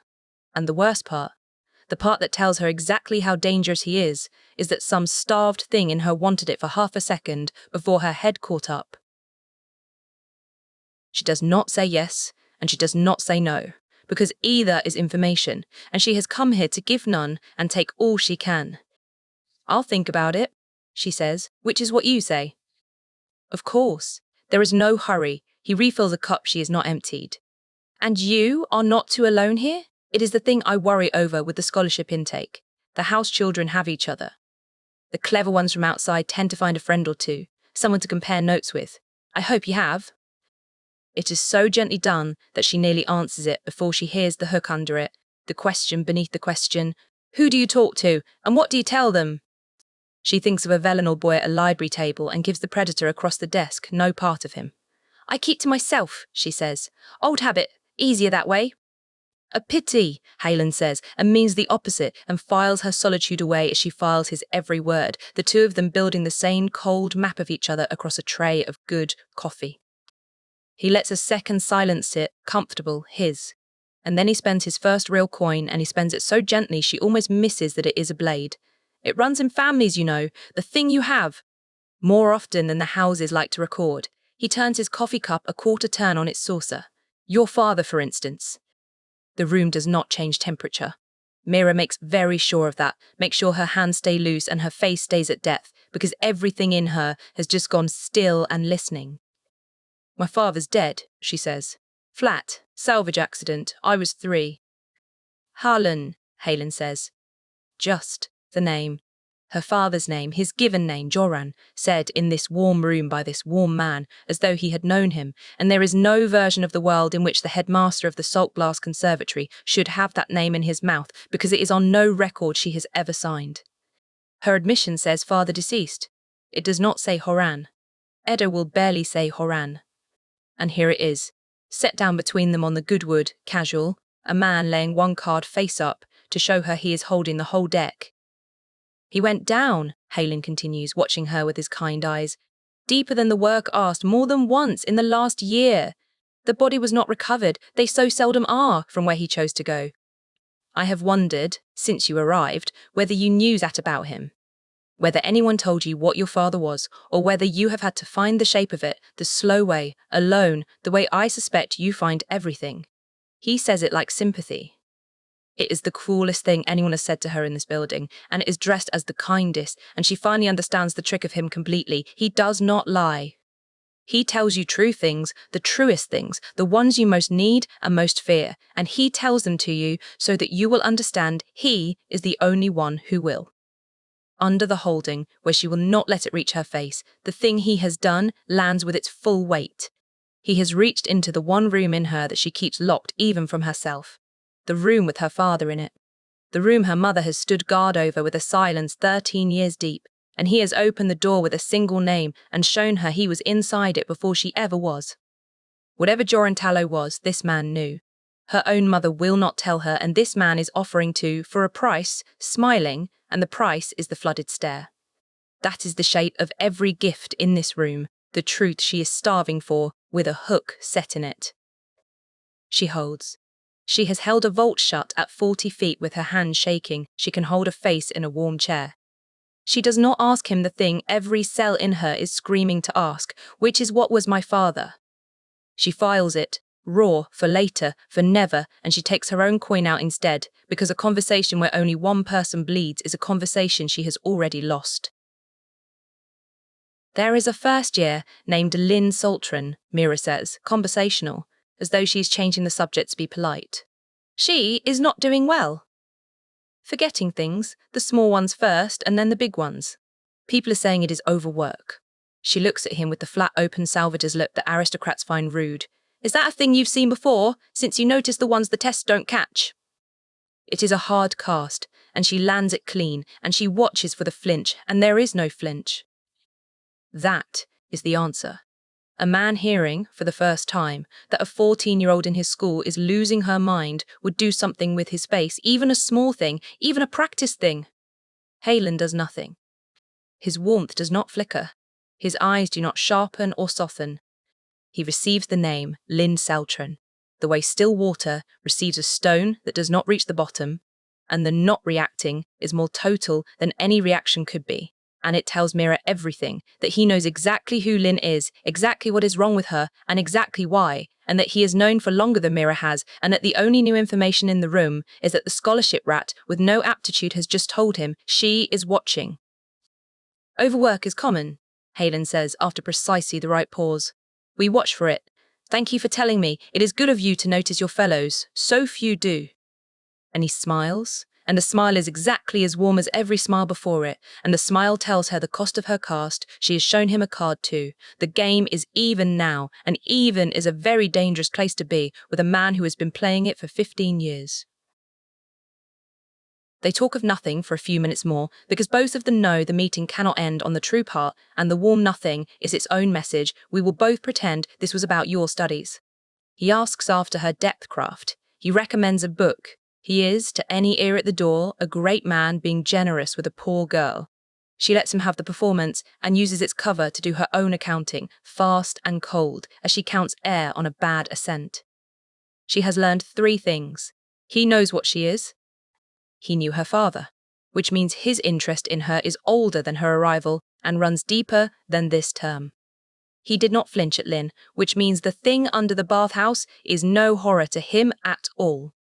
It is not, she suspects, what it would be to a softer man, to the boy's own father perhaps, not looking somewhere in that bright cold house for a lifetime. The hail in it is simply work he is proud of, bookkeeping he sleeps soundly over. The first 2 she can carry. The third is the one that frightens her, because you can reason with a man who is ashamed, and there is no handle anywhere on a man who is not. Then he stands, which means she may stand, and he walks her the 3 steps to the door himself, a courtesy and a herding both, and he opens it onto the corridor and the ordinary noise of the school. It was a pleasure, Mira. The warmth is seamless. Do come again. She says nothing. There is nothing to say that is not a card, and she is done spending them in this room. She walks out. The door closes behind her with the quiet of something locking. Chapter 31. The Free Afternoon. The letter comes up to the dormitory after the lamps are down, in the hand of a yawning 3rd year who does not know what he is carrying and resents the hour of it. There is a cruel man at the gate, he says, who would not leave it with the porter, who said put it in the tallow girl's hand and no other. He holds out a square of cheap paper folded small and sealed with a thumb of pitch, and she knows before her fingers close on it, because you learn on the docks the weight bad news has in the hand, and this has it, the whole weight, the kind that has already happened and is only waiting for you to find out. She does not open it until the 3rd year has gone. Then she turns the lamp up to a thread and reads it twice, once fast and once slow, as she reads everything that matters. It is Pell's hand. The cramped, careful letters of a man who learned them late and has never trusted them, smaller tonight than she has ever seen them, as though he could keep the news contained by writing it small. Mira. Tace went over to the Velenor side on a delivery 4 days back, due home in 2, and she has not come. It is 2 days past now. Old Halloran has had no word. The steward she carried to says she came and went, and that is the end of what anyone will say. I have walked the harbour twice. I have asked every ferryman on the chain. Come home if you can. And then, at the bottom, where another man would have written be careful or I am afraid, Pell wrote the only thing he has ever known how to say, and tonight he wrote it inside out. There is no work. Mira sits with that line for a long time.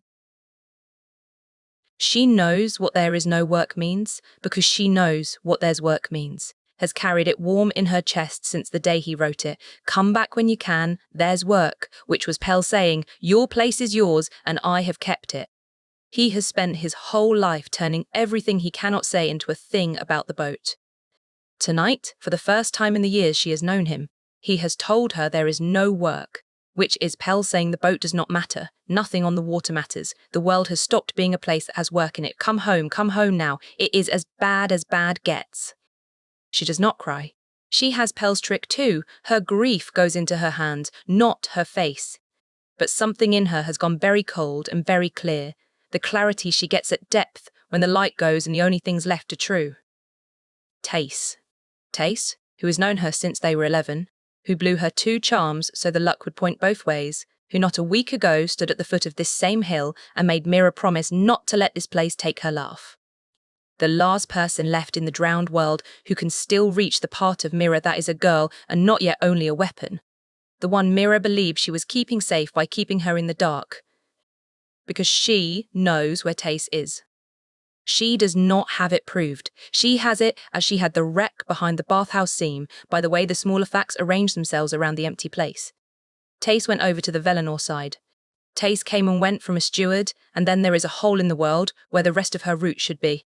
Tace banished on the one atoll in the Reach that has a flooded room under it, where people who are of interest are taken apart, on the watch of a man who 4 days ago looked at Mira across a tray of good coffee and learned that she was watching him back. The danger has edges. Tace stands outside them.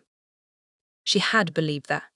She had sat in a bolted room and told herself that Tace was the one person this place could not reach, an outsider with a cart of glass and no hook in her. And she had been so sure of it that she had not warned her, had not said, stay off the Velinor side, had not said, the school that has me is not safe for anyone I love, had said nothing to keep from frightening her, to give them both one clean hour. She gave Tace the echo and kept the knife. The knife was the half that would have saved her. That is the thing she will carry the rest of her life, and she knows it already, sitting in the thread of lamplight with the small letter in her 2 hands, that the danger never had edges, that she drew the edges herself, around the thing she most wanted to be true, and Tace walked across the line Mira had drawn for her in chalk and called a wall. She knows, even as the certainty closes its hand around her, that it may be exactly what he wants. A man who has found his harvest and learnt she is watching does not wait for her to come down on her own schedule.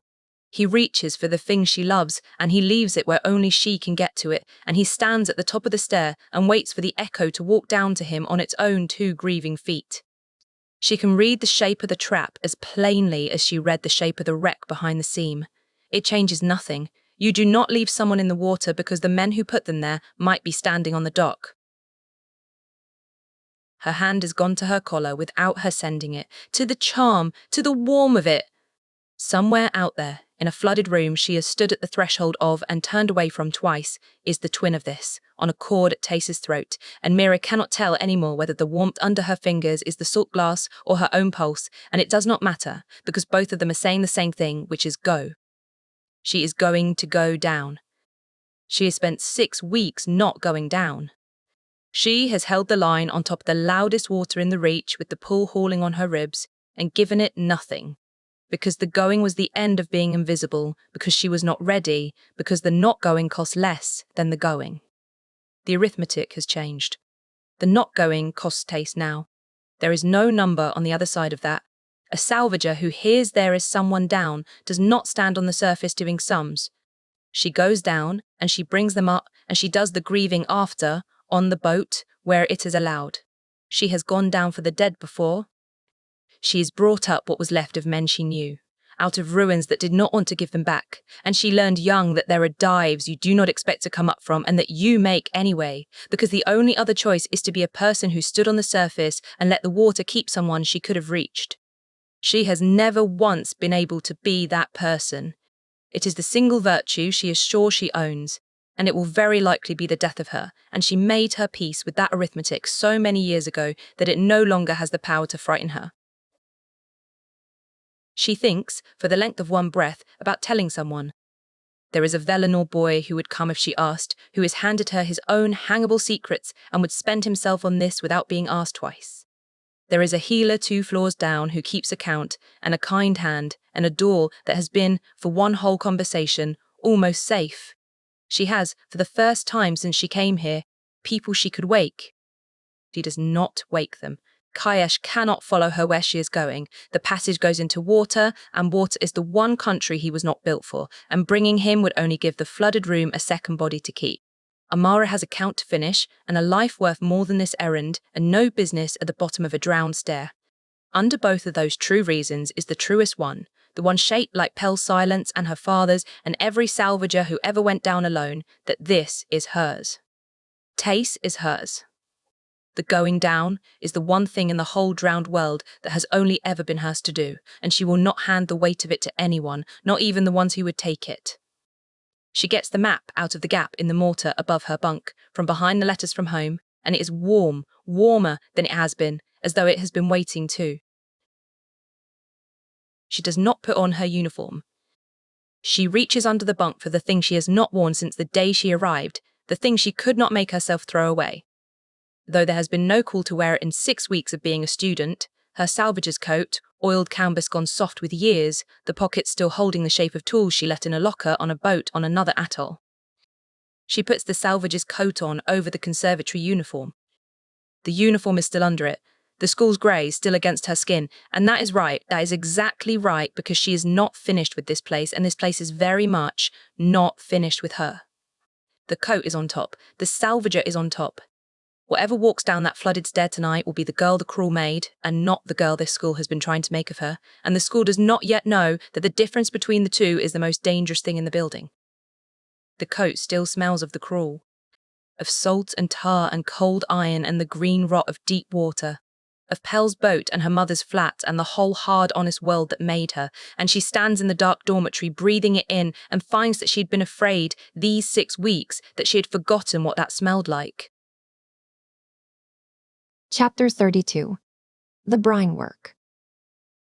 The seam opens for her, the way opens for them, which is the thing she will keep, later, out of all of it, that it was not even hard. The door that eats children has a catch, a Salvager's fingers find in the dark in under a minute, and the only thing that ever kept her out of it was herself.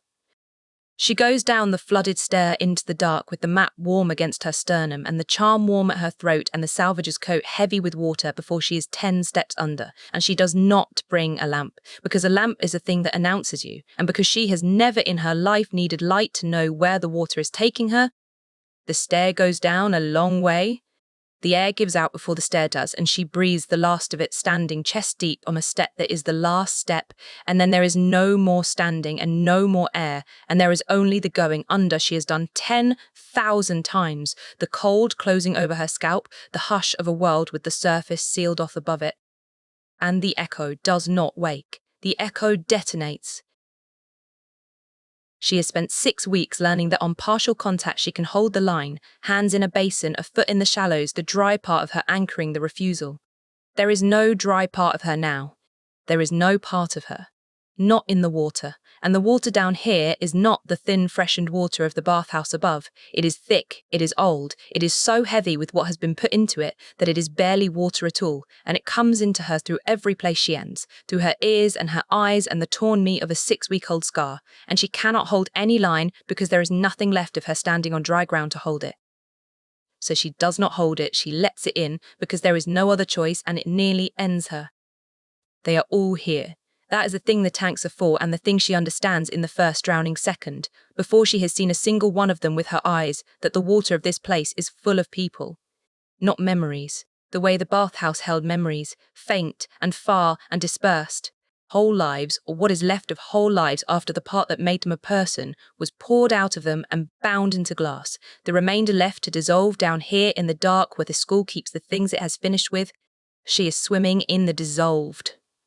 A boy who could give you the date of any High Council edict and the weather on the day of it, and who is, she knows it, with a lurch in the cold as the cross-thread closes, the boy the Velinor boy told her about, 2 years emptied and kept on upstairs to shelve the record of his own emptying, his mind down here in the water, while his body walks the corridors above. A girl who could not stop drawing and now never will. A child who had a word in a language nobody else in the Reach spoke, and the word is still here, and the child is not. 6 she can count, and under the 6 more, older and fainter, going back years into the dark where the school has been quietly pouring its inconvenient brilliances, and they come into Imara all at once, every stolen life this place has filed away, and for a span of time she will never be able to measure. She loses any idea of which of the lives flooding through her is her own. It is the cost. She knew there was a cost. She has paid small coins of it since the first vault. She has been told by her own body that to use this is to take strangers inside you and lose the edges of yourself. She did not know the cost could be a flood.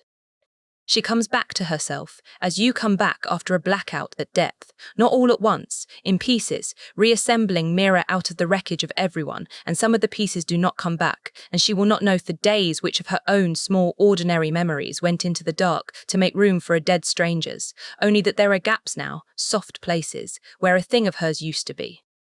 She reassembles enough to remember why she came. The Brinework is a flooded hall longer than the long hall above it, and her eyes adjust to the no light the way a Salvager's eyes adjust. On the faint memorial glow, the charged glass throws, and she sees them. The tanks. Salt glass. The size of standing coffins, set in rows along both walls, most of them dark and empty and waiting, some of them holding a low, sick shimmer that her whole new flooded sense reads as a person dissolving.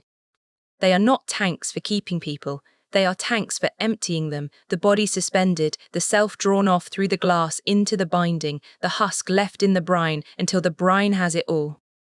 The tidiness of it is the part that will visit her at night for the rest of her life. There is nothing frenzied here, nothing of the dungeon. The tanks stand in even rows with the spacing of a well-kept cellar. There are ledgers too. She can feel them without seeing them, oilcloth wrapped against the damp on a high dry shelf, the same neat hand that wrote, remained, setting down what each empty person was worth. It is a workshop. It is a place. A reasonable man comes to do careful work he is proud of, and then goes back up to his good coffee and sleeps. She does not let herself look long at the ones that shimmer. She is afraid that if she listens to any single one of them, she will go back under and not come up.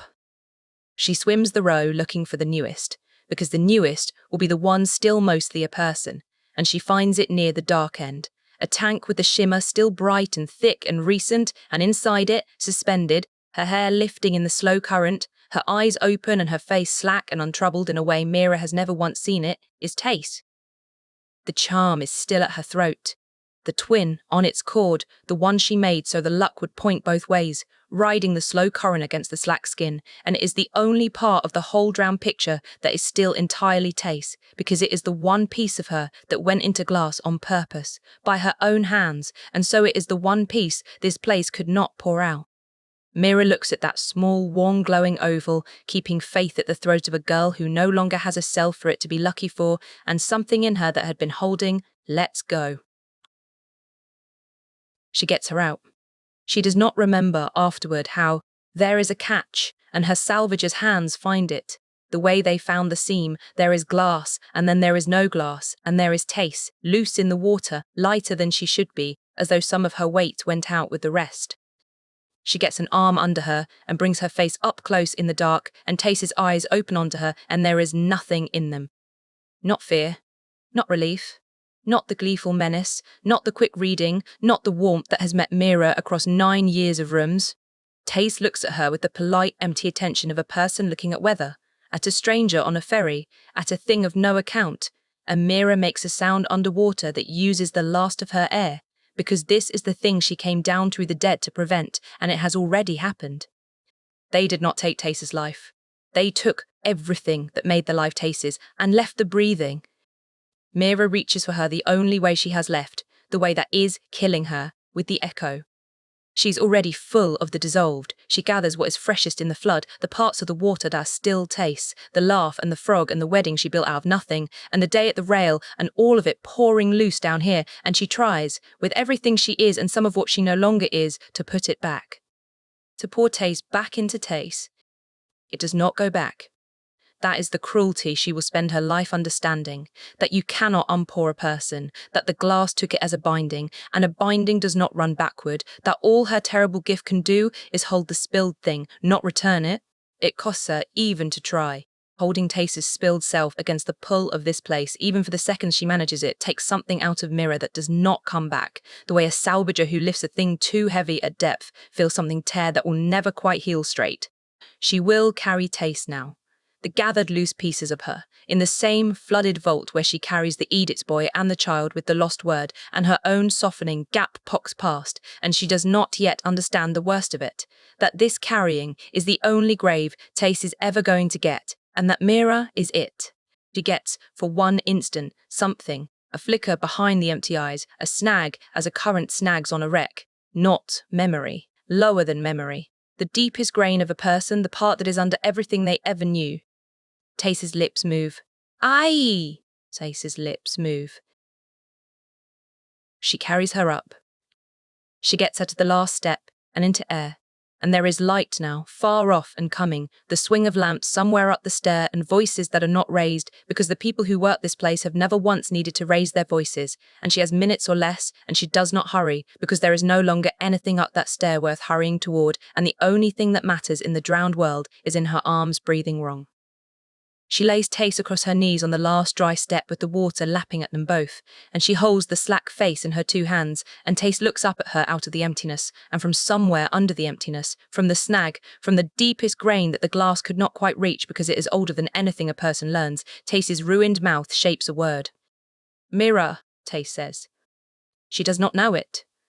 Mira can see that she does not know it, that the word comes up out of her the way a name comes to your lips in a dream, attached to nothing, a sound the body kept after the mind that knew its meaning was poured into a jar. Tace says, Mira, as you say a word in a language you have forgotten you ever spoke, and it is the most and the least that is left of her, and it is everything, and it is nothing, and it is the last thing she ever says. The breathing stops a few breaths after. There is no drama in it. It's simply, between one wrong breath and an absence where the neck should be, stops. Mira holds her. Bah! She holds her while the lamps come closer and then, finding the chamber below empty and the seam open, hesitate and mill and begin to climb. She holds her while the cold comes up into the body in her arms, the cold she has felt before, in other arms, on other steps, the cold that is the last argument against the thing she does for a living being, any kind of victory. She holds her past, the point where holding does anything, past the point where it is wise, past the point where any salvager who wanted to come up alive would have already put the body down and gone. She's not going to come up alive in the way that counts, and she knows it and finds she does not much mind. Some of what made her Mira is in the dark behind her now, given up for the dead she is carrying. The girl who came down this stair is not the girl who will climb it. She can still feel the charm at her own throat, warm, and Tace's twin gone cold somewhere in the flooded hall behind her, and the weight in her arms. And for one more minute she is not a salvager and not a vault of strangers and not whatever this night has made her. She is a girl holding her oldest friend. She lets herself be only that, the length of one more minute, before the lamps reach the head of the stair. She held Tace until Tace stopped being warm, and then she held Tace longer. The water on the floor of the passage was not all seawater. While 4, Chapter 33. After. Imara finds her on the stair at the grey end of the night, the hour that is no longer dark and not yet morning, the hour the body stops pretending it can keep going. Mira does not know how long she has been there. She came up out of the water at some point. Her body did that without asking her, the salvager part of her that comes up even when the rest of her would rather not, and it walked her some distance through the underhalls, and then it ran out of whatever it was running on and set her down on a stair and stopped. Inside her, the dead she came up carrying have not settled. They turn over slowly. The boy who knew the edicts and the child with the lost word and the others, surfacing and sinking through the place where Mira used to be, only Mira.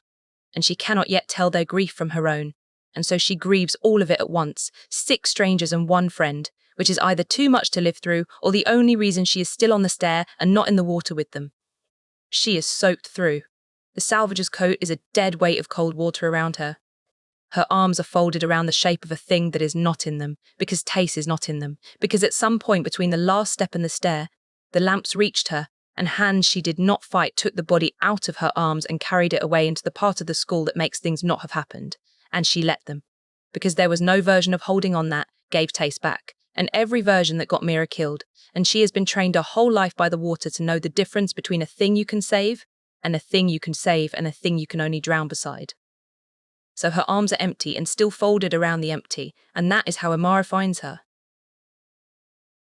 Imara does not ask. That is the thing Mira will remember, later, when she can remember things in an order again, that the one adult in this building who is good did not, on finding a half-drowned scholarship girl folded around nothing on a back stair at dawn, ask a single question. She looks at Mira for one moment with all of her healer's attention, reads the soaked coat and the empty arms and the eyes that are not tracking right, and whatever she reads in them she files without a word, and then she crouches and gets an arm under Mira, as you get an arm under someone who has stopped being able to do it themselves, and she says only, "Low, up! Come on, up," and takes her weight.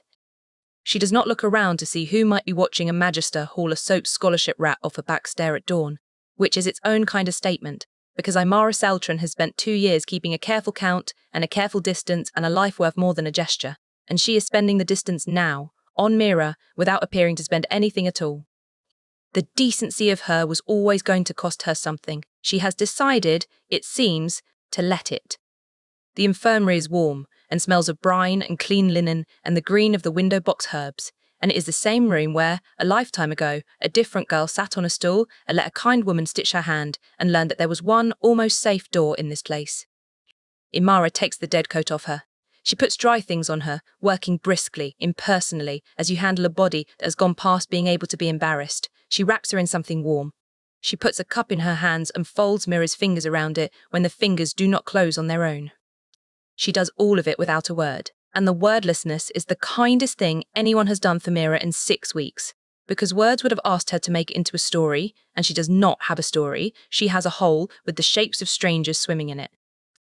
Then Imara sits down across from her and does not leave and does not speak and waits. Mira cannot tell her even if she wanted to. She works that out slowly, in the first grey hour, turning it over with the part of her mind that still turns things over, that the thing she carries now will not be spoken. She is full of the drained, a half-dozen lives sloshing in her where her own edges used to be, and when she reaches for any of it to shape it into the sentence, they are emptying the children in a room under the bathhouse. The words go soft and wrong in her mouth, the way they have always gone soft, except worse now, because it is not one bound memory resisting her, it is all of them, a whole drowned archive that the salt glass will not let out through a living throat. She could not testify if there were anyone to testify to. There is no body, there is no proof, there is only Mira, full of ghosts. She cannot speak, sitting in a warm room going slowly back together. Wrong. There is a mercy in it and a curse in it, and she cannot, this morning, tell those apart either. The school built a whole machine to make sure its crimes could never be spoken aloud, and it need not have bothered with her because her own gift has done the silencing for it. She is the perfect witness. She saw all of it. She can say none of it. She will carry the proof to her grave inside her with all the rest of the dead she came upholding. So she does not try to speak. She sits. It is in the silence, where there is nothing left to hold the line against, that the charm warms. Her hand has been around it without her knowing, the small oval at her throat, Tace's first one, the one she made for luck at her bench a few weeks and a whole life ago, and her broken open sense reaches into it the way it now reaches into everything, helplessly, and the charm gives up what is bound in it. It is the frog. It is the two of them, at 11, and Mira's mother coming home, and the dead frog in Mira's pocket that Edda was certainly going to find, and the long-held breath while she did not, while she set down her basket a hand's width from the pocket and did not, and the giddy, disbelieving joy of getting away with it. That is the memory. The memory itself she had. Tace told her that much at the bench. What Mira did not know, because Tace never said, because Tace bound it under the luck where Mira would not find it until she most needed it, is whose side the memory is bound from. It is bound from Tace's. It comes to Mira in Tace's eyes, from across the room of 11 years ago, looking at small, fierce, frightened Mira and the pocket and the basket, and under it, through it, carrying it, is Tace's voice, Tace's actual voice, not remembered but kept, fired into glass and proof against the thing that empties people, saying the words she said that day, which Mira had forgotten and now will never lose again. We are going to get away with this. Watch, watch, we always do. And then the laugh. The low, surprised climb of it. The single, high, helpless note. The laugh. Tace made Mira promise to keep out of this place's reach, bound into a thumbnail of salt glass, by the one person in the drowned world who thought to make the promise keepable. It is the only laugh of Tace's that exists anywhere now. It is a recording and not a resurrection. The same few seconds, however many times she reaches for it.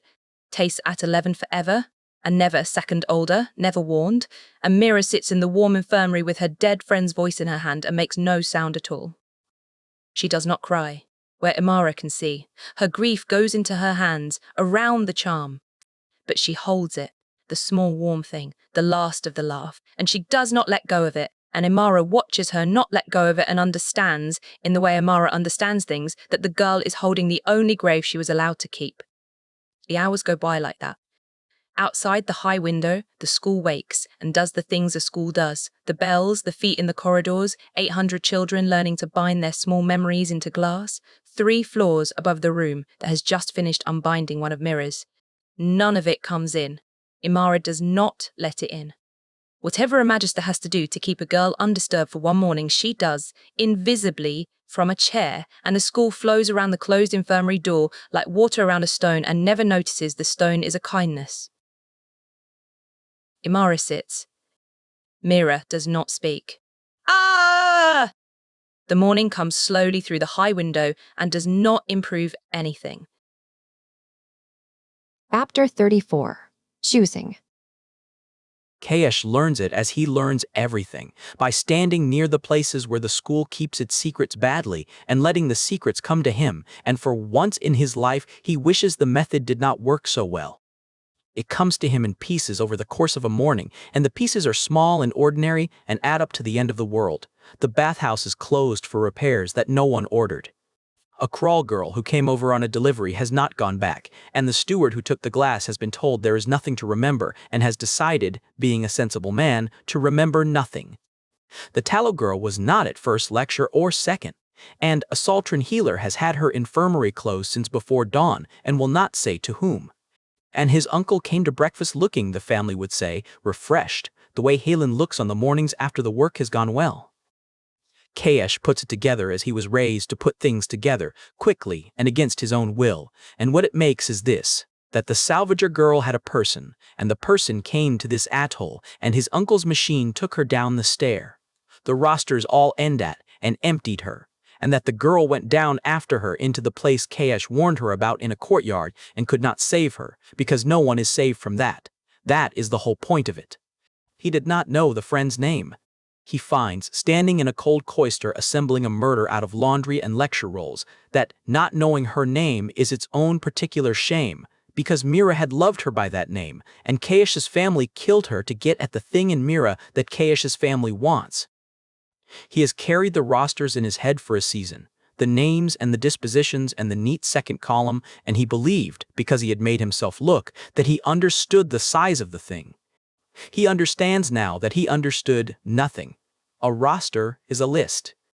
This is a girl sitting in the dark of a stone cell because the people he takes supper with poured her oldest friend into a jar, and the distance between the list and the girl is the entire distance he has spent his life refusing to cross.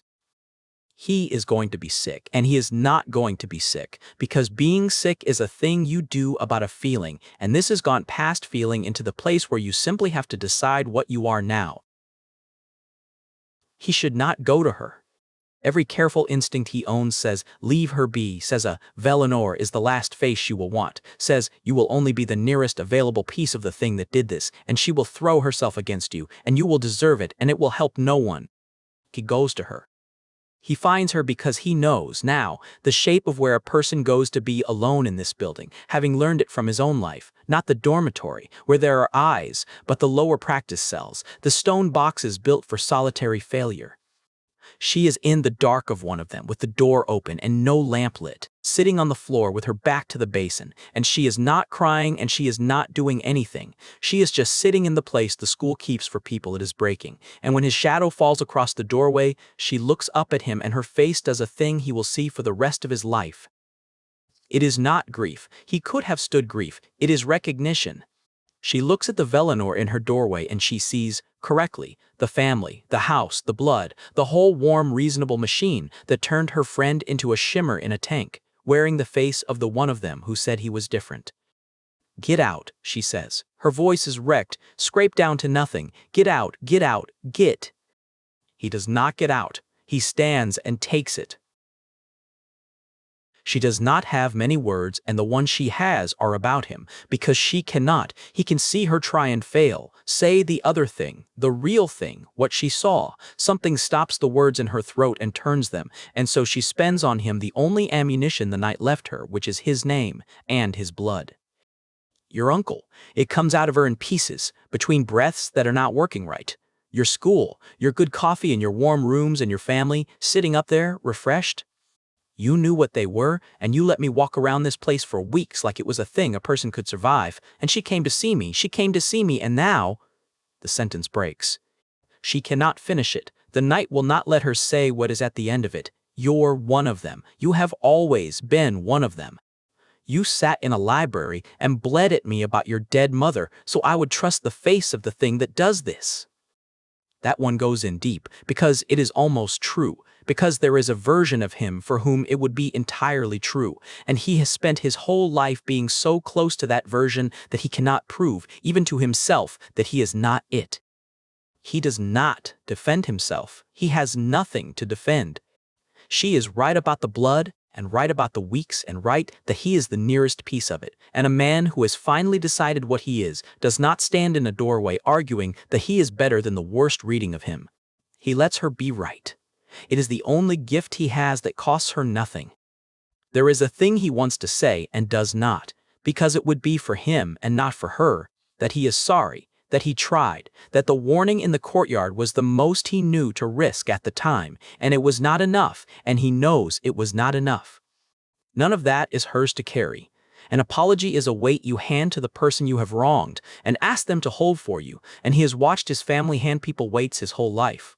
So he keeps the sorry where it belongs, inside, and lets her hate him cleanly, without the complication of his regret. When she has run out, when she is just breathing, he says the one thing he came to say, and he says it flat, the way his father says the things he has decided, except that where his father decides not to act, Kaesh has come here to decide the other way. I am going to end him. She goes still. Not warn you off a door, not hand you half a ledger and walk away clean. End him. Take the whole thing apart, the rooms and the rosters and the man, and put it where the High Council cannot unsee it. He makes himself hold her ruined eyes while he says the rest, because she has earned a person who will look at her while he promises her something. It will cost me the house. There is no version where I do this and stay of Valinor. He is my uncle. My father will choose the family. The name closes around its own, the way it always has, and I will be outside it with nothing, a boy who burned down his own house on the word of a scholarship rat. I know exactly what it costs. I am telling you, I am going to spend it. She looks at him for a long time, and it is not the look from the courtyard, the one that measured him and found him exactly the size he is. It is a new look. She is measuring something larger and is not yet sure of the number. Why? She says. Not a challenge. She actually wants to know what could be worth a house. He thinks of the tin on the windowsill that the maids have dusted around for 9 years. He thinks of his father not looking up. He thinks of a name and a cabinet in a younger hand, and the warm man at breakfast, refreshed. Refreshed. Because the part of my family that was worth keeping, they already took, he says, years ago, before I knew to stop them. The house is what is left, after the part that mattered is gone, and I have been walking around inside it pretending the shell was the thing. It is not the thing. He took the thing a long time ago. My father knows. He has known for years and chose the house over the knowing, and I used to think that made him a coward, and now I think it only makes him my father, a Valinor doing the one thing Valinors are for, which is keeping the shell whole at any cost to what is inside it. He will not help me. He will mourn me at a distance as he mourned her, as this family mourns everything it could have saved and chose not to. He finds his voice has gone quiet and level, the truest he has ever heard it. You lost yours yesterday. I am only further along the same road. The difference between us is that you would have spent your whole life going downstairs after people who could not be brought up, and I spent mine arranging not to know there were stairs. I would like, before the end of me, to have gone down one. She does not say she trusts him. He does not expect her to. He is not sure he would believe her if she did. But something in her face moves, some final ledger line ruled and totaled, and she gives him the smallest nod a person can give, and it is not forgiveness and it is not trust, and it is worth more than either, because it is a salvager deciding he is a knot that will hold. You will lose everything, she says. She says. I have already lost the part that mattered, Kaesh says, and discovers in the saying of it that he has been waiting his whole life to be a person who could mean it. Chapter 35. Edda returns. They put Mira in the visitors' hall to meet her mother, which is the same room they put her in to meet Tace, on the same bolted bench, a careful distance from the next, and she sits in it understanding for the first time that this is a room the school built for the purpose of taking people away from her one at a time and watching to be sure the taking holds. Her mother comes through the door, the way her mother comes through every door, which is as though she has already assessed the room from outside it and found nothing in it worth being impressed by. Edda Tallow is tall and weathered and spare, holding herself closed like a fist that has decided to stay that way, and she is wearing her good coat, the one she keeps for funerals and the rent office, and Mira looks at the good coat and understands that her mother has come dressed for a death, because her mother already knows there has been one. She did not come for a body. There is no body, the school has seen to that, and a woman who once buried a husband she was not allowed to bury knows the particular cruelty of a death with nothing to put in the ground. She has come for the living one. She has come to see with her own eyes that there is still a living one. She crossed open water for this. A working-class woman with a bad hand does not cross from Ashtide to Velinor on a chain ferry for a day. She has spent money she does not have and a strength she has less of, and she has done it fast, faster than the conservatory could finish making Tace not have happened, because the crawl has its own net of mouths, and the mouths are quicker than any house because they have to be. "Ma," Mira says, and it comes out of her crack down the middle. Edda does not cross the careful distance to hold her. That is not a thing. Edda does. Mira has known the whole shape of her mother's love for 16 years, and it has never once arrived as arms. Edda sits down across from her on the next bolted bench, close as the room allows, and she looks at Mira with the flat, total attention she gives a salvage haul she is about to price, reading her, and Mira lets herself be read, because there is no point hiding from the one person who taught her how to hide. What Edda reads makes the closed fist of her face go, for a moment, very still. "They're in you," Edda says, not a question. "The ones that died. You went down into it and you brought them up inside you, the way," and there she stops, as she always stops, at the edge of the thing she will not say, the thing that has a man's name in it. She closes her good hand on the table. "I hoped you'd never have to learn what that was for." "There it is, the thing that has stood between them Mira's whole life," said almost out loud at last, that Edda has always known. Known there was a thing in Mira. Known what it cost. Known, the way only someone who has watched it before can know, what going down into deep water full of the dead does to the person who comes back up. Mira spent 16 years thinking her mother withheld things out of hardness. She sees now that it was the opposite of hardness. A woman who knew what the deep does to the ones it marks, who had already lost one of them to it, did not sit her daughter down at 9 and lay out the size of the thing waiting in her. She let her have a childhood instead. The silence was never a wall her mother built to keep Mira out. It was a roof. Her mother held up, alone, for as long as the weather would allow, and the weather has run out now, and the two of them are standing in it together. Mira's voice will not make the words. She tries to say, "You knew, you always knew, and you let me find it alone," and the salt glass strangles it the way it strangles everything now, the whole drowned archive in her throat, and what comes out instead is only, "You sent me here." I did. Knowing some of it. Edda does not flinch and does not soften. Not this, not the girl. Tace, she means. She will not waste Tace's name on a sentence that cannot hold it. "I knew there was a thing in you that the crawl was going to be too small to hold, and I knew what happens to a thing like that when it stays small, because I watched it stay small once, in a man, and watching him not be allowed to be what he was killed him, slower and surer than the water did in the end. I was not going to watch it twice. So I sent you somewhere big enough, and I knew big enough meant dangerous, and I made the trade, your safety for your size, and I would make it again tomorrow." Her jaw works once. That is the part I will not apologize for, so do not wait for it. It is the most words Mira has ever heard her mother spend on any of it, and they are not soft, and they are not sorry, and they are, she understands, a love so total it never once considered being gentle. Edda did not protect her from danger. Edda chose which danger, as you choose, which water to put a child into when the child is going into the water, no matter what you do, when you cannot keep her on the boat, so you teach her to dive, and you pick the wreck, and you pray. It should make Mira angrier than it does. Some of her is angry, will be angry for years, at the years of dishes set out and questions not answered, and a whole dead father kept behind a door, her mother guarded with silence. But under the anger, in the cold, clear place the water taught her, she understands her mother completely, because she has just made the same trade herself, going down a stair she knew was a trap, because the not going cost more than the going. They are the same animal. They have always been the same animal. It is the cruelest inheritance, and it is the only one that was ever going to keep either of them alive. "I can't lose you too," Edda says, and the two is the whole of it. The two is 13 years of a name she does not say, and a dish of salt on a windowsill, and a fist she has practiced under 100 tables, and it is the closest her mother will ever come to telling Mira what her father was.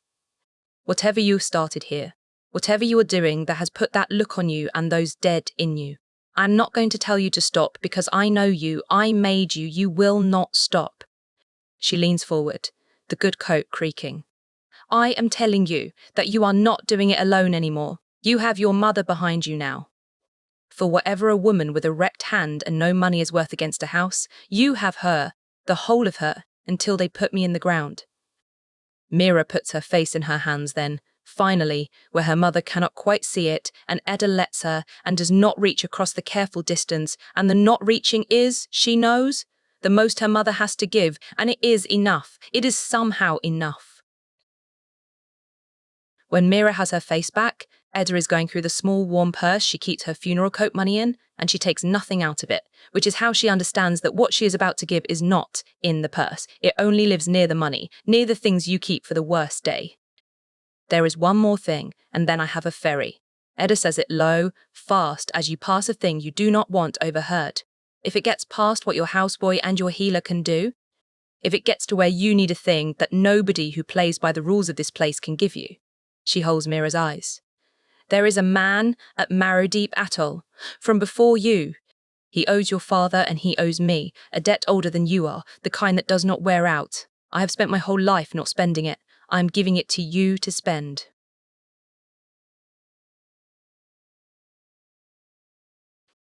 What's his name? Mira says. His name is Aulin, Edda says. And the floor of the world tilts a quarter turn under Mira. Because she knows that name, she has sat in that man's study and taken a map out of his careful hand, and her mother does not know it. Her mother thinks she is handing her a stranger across an ocean, and she is handing her the teacher who is already 3 doors down the corridor, already inside the thing, already a piece of it Mira cannot yet see the shape of. The threads she has been pulling on separately for 6 weeks have a knot in them. She did not know was there, and the knot has her mother's hand on one end of it and her own teacher's on the other, and her dead father somewhere in the middle. She does not yet know what the knot is. She knows only that it is old, older than she is, tied before she was born by people who are mostly dead now or lying to her, and that she has spent her whole life touching the loose ends of it and calling them coincidence. She does not tell Edda. There is no time and no breath, and the chain ferry will not wait, and some salvager's instinct says, hold this one, look at it later in better light. So she only nods and takes the name and lets her mother believe she has given her a faraway last resort instead of a thing that has been standing next to her the whole time. Edda stands. The visit is the length a visit is, and not a second more. She has a ferry and a shop she has left, and neighbour minding, and a life that does not stop because her daughter's has cracked. She pauses at the careful distance, and for one moment Mira thinks her mother is going to cross it. She does not. What she does instead is reach out with the good hand and put 2 fingers hard for 1 second against the charm at Mira's throat, the warm one, Tace's one, and Mira sees that her mother knows what it is and whose it was and what is in it, the way her mother knows everything, and that this, the 2 fingers on the dead girl's glass, is Edda grieving Tace, the only way Edda grieves anything, which is briefly, and with her hand, and then never out loud again. His name is Aulin, Edda says again at the door. Because she is a woman who says the important thing twice. He owes me a debt older than you. Use it if you have to. Then she is gone, back across the open water, the good coat and the closed fist and the whole hard love of her. And Mira sits alone in the room, the school built for losing people, holding a dead friend's voice in one hand and a living mother's secret in the other, less alone than she was an hour ago and more frightened, because the thing she is tangled in is bigger than she knew, and it has been bigger her whole life, and her mother has known it the whole time. There are 36. Plans. There are 3 people in Imara Saltren's private rooms who have no business being in a room together, and the fact that they are is the first thing this school has done by accident that might cost it something. A magister of the Saltren healers, the heir presumptive of House Velinor, and a scholarship salvager out of the crawl. Apart, they are 3 of the small managed pieces the conservatory was built to keep apart, each in their own weather, together, in a low room behind a door. Imara has wedged the way Mira once wedged a practice cell. They are the one configuration the building was never designed to survive, which is the people who see it from 3 different insides comparing what they see. Nobody has lit more than 1 lamp. They sit close to it, around Imara's work table, and on the table between them is everything they have. And the terrible thing they learn in the first quarter hour is how little that is. Nobody has said the dead girl's name. They will not. All evening, it sits in the middle of the table with the rosters and the records, the actual reason any of them is in this room, too large and too recent to be picked up and used as evidence. Kaesh did not know her. Imara never met her. Mira cannot say her. So she stays on the table, unnamed, the way the most important thing in a salvage is often the thing too heavy to bring up. And they work around her, and every plan they make is for her, and not one of them says so. Kaesh has the most, on paper, and the paper is the problem. He lays it out flat and quiet, the intake rosters, season by season, the admits of unusual nature and the disposition column, return to family, health over the ones sent home broken and remained over the ones kept on emptied, going back 15 years to a first list in a younger hand. He has it by heart. He has begun, carefully, to copy fragments where he can do it without the gap being noticed. It is real. And it is damning, and Imara turns it over with her healer's hands and then says the thing that takes the floor out from under it. It is a nephew's word against an uncle's, she says not unkindly. Copied pages a clever man will call forgeries, about a system a clever man will call a misread filing convention. You are the headmaster's blood, turning on him this season. He refused you something. That is the story they will tell, and it is a better story than ours because it does not ask anyone powerful to believe a horror. She sets the page down. On its own, it is not enough. It is a reason to look, not a thing that survives looking. Kaesh does not argue. He has clearly already run it to the same end. And yours, he says. Imara has 2 years of it, the memory loss cases, dated, the pattern under the school's word for it. Children who forgot a binding clean the week before, then forgot they had known it, all of them from the scholarship intake, all of them after a season of special tuition. It is the long, careful work of a careful woman, and it is, she says herself before either of them can, circumstantial. Overwork. Stress. The well-known fragility of the working-class constitution. Her mouth goes thin. I have written the counter-argument myself in my own notes, because a healer who does not argue against herself is no use to anyone. It holds beautifully. It proves a correlation and not a hand. So they turn to Mira, because Mira is the one who has stood inside the thing, who has seen the tanks and felt the draining and held what was left of a girl in the dark. And Mira is the proof. Mira is the eyewitness. The paper and the records have been circling, and they turn to her to give them the center of it. And Mira opens her mouth, and the salt glass takes the words. She has known it would. Ooh.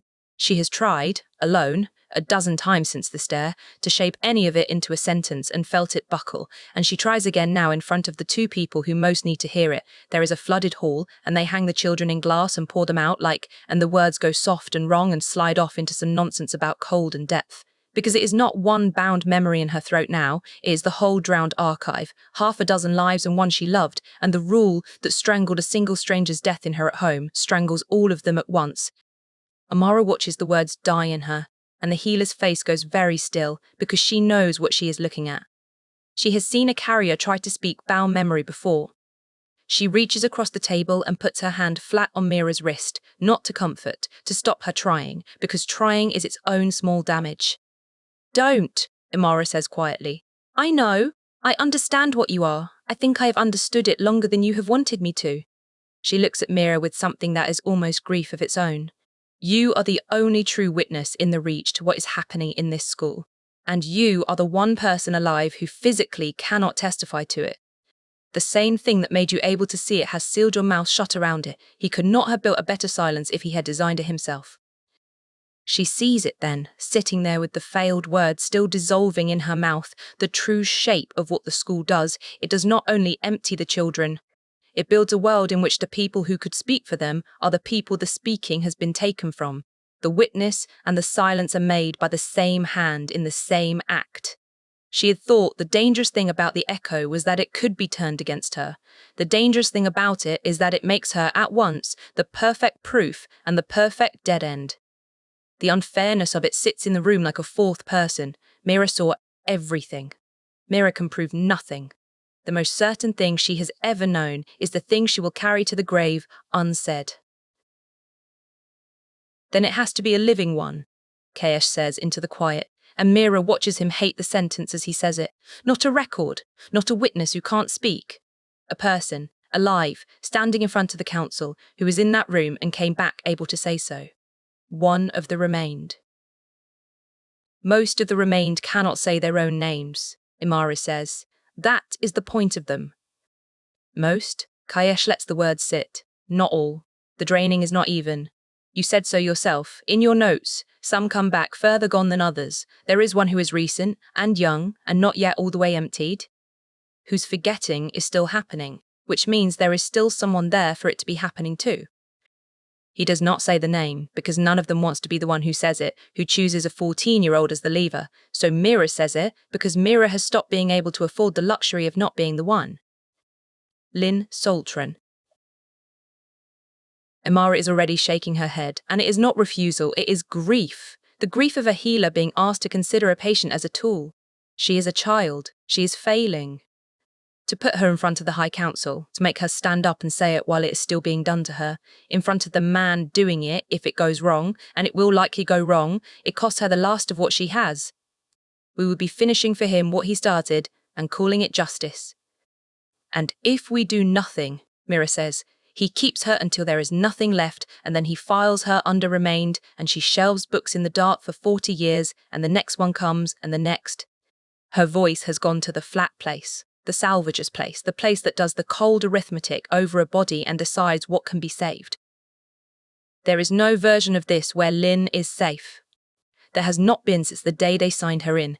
The only choice we have is whether she is spent for nothing or spent for the thing that stops it happening to anyone else. I hate that as much as you do.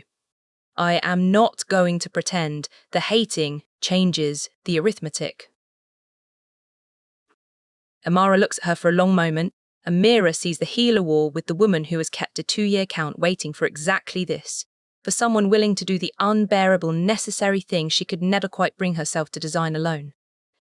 We do it carefully, Imara says at last, and it is a surrender and a condition at once. We do it so that the cost to her is the smallest cost that buys the result.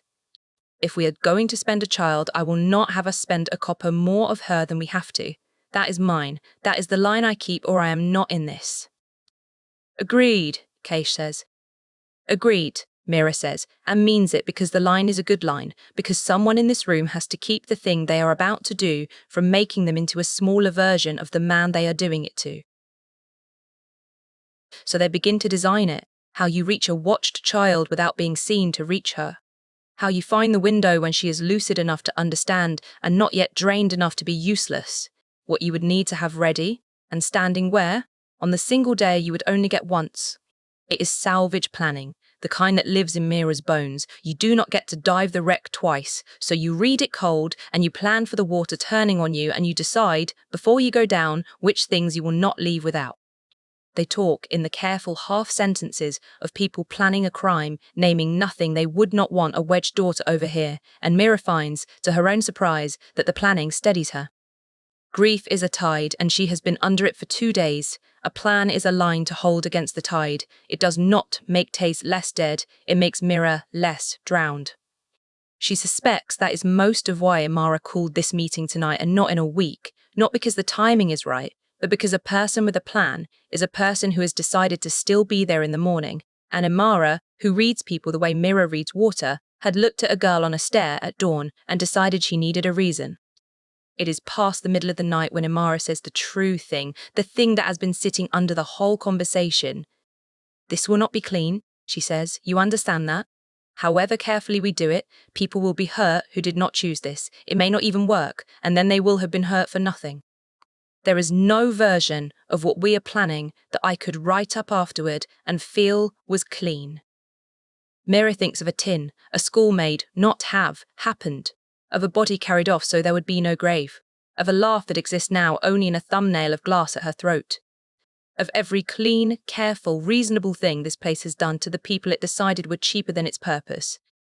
I do not care, Mira answers. Clean is a thing for people who can afford it. Chapter 37. Lin's Memory. Imara gets her the half hour by being exactly what she is, which is the senior healer of the conservatory doing her job in front of God and the proctors.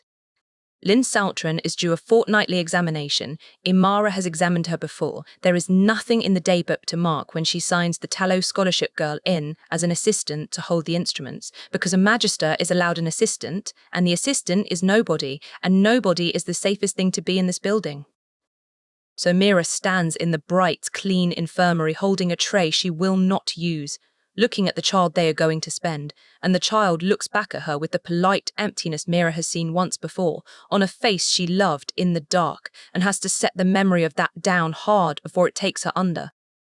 Lin Saltren is 14 and looks both younger and 100 years old. She sits on the edge of the examination cot with her hands folded, the way a child folds them when an adult has told her to fold them, and she answers Imara's questions in a small, even voice that has stopped expecting the questions to lead anywhere. What day is it? She does not know. Who is the headmaster? She knows that one. They have made sure she keeps that one. Does she remember the binding she did so well last month? A small pause, a small searching, a small giving up. No, she does not seem distressed by the not knowing. That is the worst of it. They have taken even her alarm at being taken. Mira has seen a great deal of the dead. She has never seen anything like a living child robbed of the ability to mind being robbed. It is the cruelest refinement of the whole cruel craft. They do not leave you screaming, because a screaming victim is evidence. They leave you placid, agreeable, easy, a child who folds her hands and answers what day it is not and is not troubled, so that the worst thing ever done to a person leaves no mark at all on the person it was done to.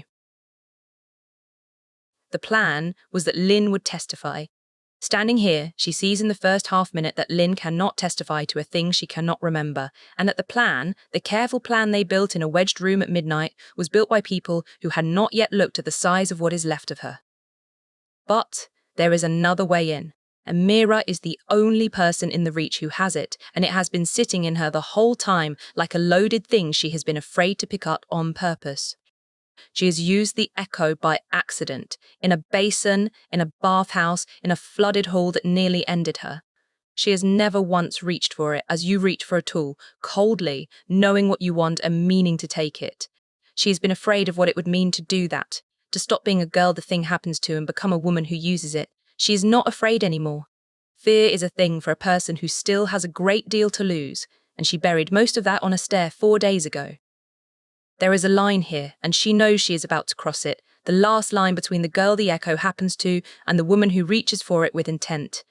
On the far side of it is the thing the houses have feared for 3 centuries without quite believing in, a person who can take memory in her bare hands. She has spent 6 weeks keeping herself on the near side, small, deniable, a scholarship brat with a clear disc and no aptitude. She steps over. It is quieter than she expected. The crossing, there is no thunder in it, only a girl in a bright room deciding to be the dangerous thing on purpose, to save a child who will never remember being saved. Hold her hand, she says to Imara low, like you're taking a pulse at the wrist, so it looks like medicine. Imara looks at her for one long moment, the healer weighing the thing they are about to do against the line she drew, and then she takes Lin's small hand and turns it palm up, gently, and lays 2 fingers on the inside of the wrist and nods Mira in. Mira sets the tray down and crouches by the cot as though steadying the girl, and lays her own bare hand over the back of Lin's where the skin is faintly damp, the way all skin is faintly damp, a film of the body's own salt water, the thinnest possible water, almost nothing. Almost nothing is enough now. She has learned that the hard way. She reaches in on purpose for the first time in her life, and it is nothing like the flood. The flood took her. This she takes. She holds her own self steady on the dry land of her own grief and sends only her attention down into the little salt film on a child's hand, the way a diver sends one gloved finger along the seam in the dark, looking for the worked edge, and the residue of Lin is there, faint, scattered, the leavings of a draining, the way silt is the leavings of a wreck. Most of it is gone, poured out, in a tank under the bathhouse, or already bound into some spell that lit a house hall for an evening. The body holds a little back. The body always holds a little back.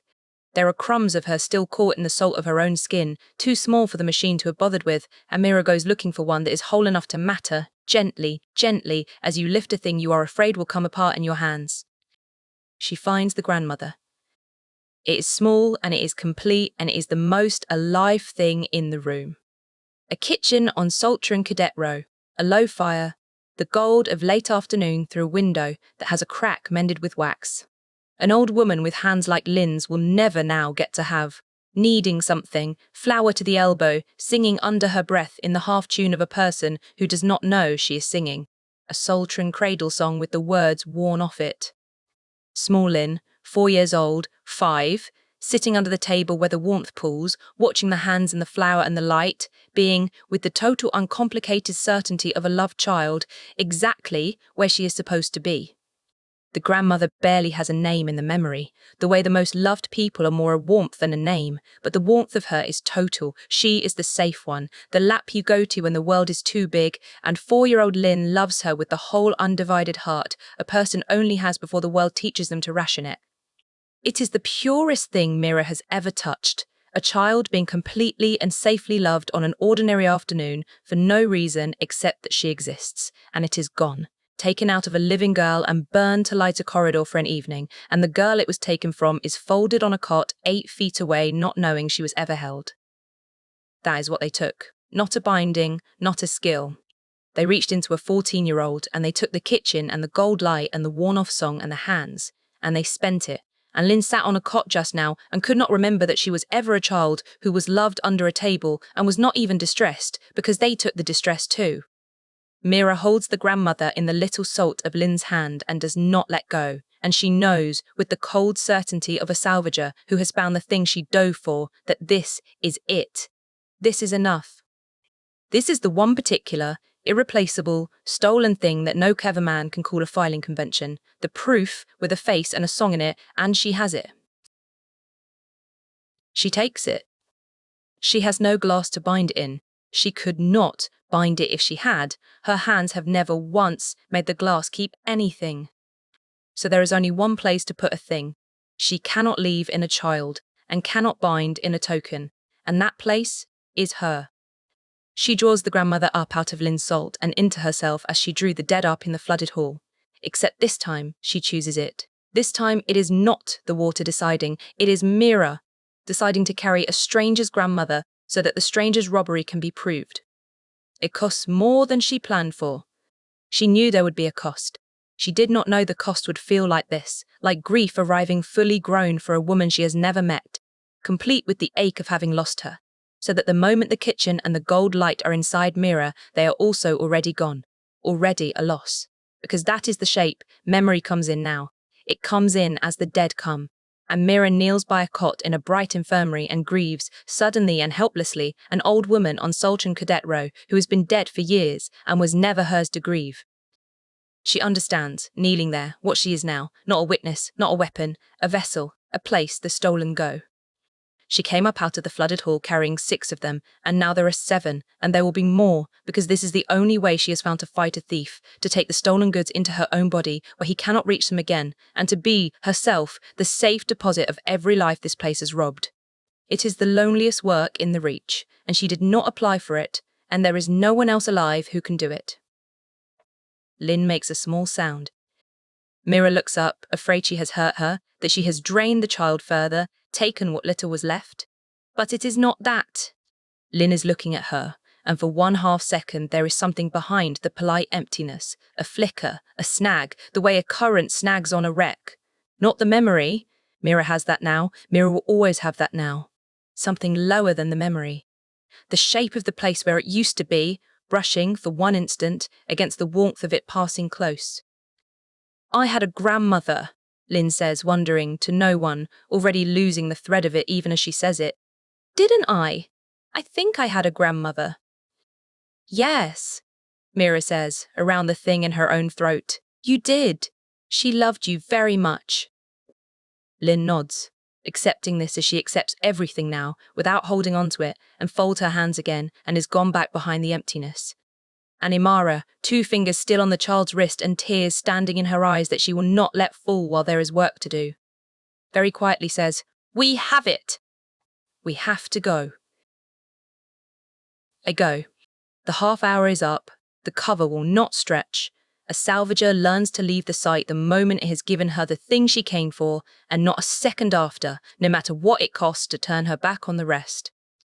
Mira turns her back on the rest. She leaves Lin Saltren folded on a cot with the headmaster's name still safe in her and her grandmother gone out of her into a stranger, and she walks out of the infirmary carrying the proof that will, if any of this works, be the thing that ends, the man who emptied her, and it does not feel like victory, it feels like the second body she has carried up a stair this week. The one mercy, the only one, the one she will hold to in the nights to come, is that it cost Lin nothing. She read the salt on the child's skin. She did not reach in and take from the child herself. Lin is exactly as emptied as she was an hour ago, not a grain more. The cost came to Mira and to Mira alone, which is, she thinks, the only clean thing in this whole filthy business, and she will take it, all of it, because somebody in this story has to be a place. The cost can land that is not a child. That night she does not sleep, which she has stopped expecting to. She remembers, all night, a grandmother she never had. The crack in the window mended with wax, the flower to the elbow. The cradle song with the words worn off, which she finds she now knows, every note of it, and could sing, and will not, because it is not hers to sing, and there is no one left alive who could be sung it. The grief of the absence is not hers. It is hers anyway. Chapter 38. The Quickening. Day 110-727 since the sundering. I felt her use it. Not the bright accidental ringing of these last weeks, the gift going off in a girl who does not yet know she is holding it, the way a bell rings when a cart hits it in the dark. This was a hand closing on a thing on purpose. This was a person reaching into suspended memory, choosing one thread out of the water and drawing it up into herself because she had decided to. I have been alive for 3 centuries, and I have not felt that since before the sea came in. In the worn-down private place where a person keeps the things they will not say, even to a journal, I had stopped believing I ever would. There has not been a conscious channeler of unbound memory in the Reach since the sundering. The pre-sundering workers all had it. It was the whole of what we were. After, the technique was forbidden, and the conditions that made it organically were too lethal to survive. And so for 300 years, the thing I am has been the last of its kind, a craft with 1 practitioner and no apprentices, dying slowly at a desk. I had made my peace with being a full stop. Tonight, a girl in a bright room put her bare hand on a dying child and took back a stolen grandmother on purpose and paid for it and did not stop. The sentence does not end with me after all. For 3 centuries, I have been the period at the end of a sentence. The world stopped reading. I taught no one, because there was no one to teach, and because teaching is a form of hope, and I ran out of hope around the time I ran out of grief, which was longer ago than the conservatory has stood. I had forgotten, until tonight, that I was ever anything but the last.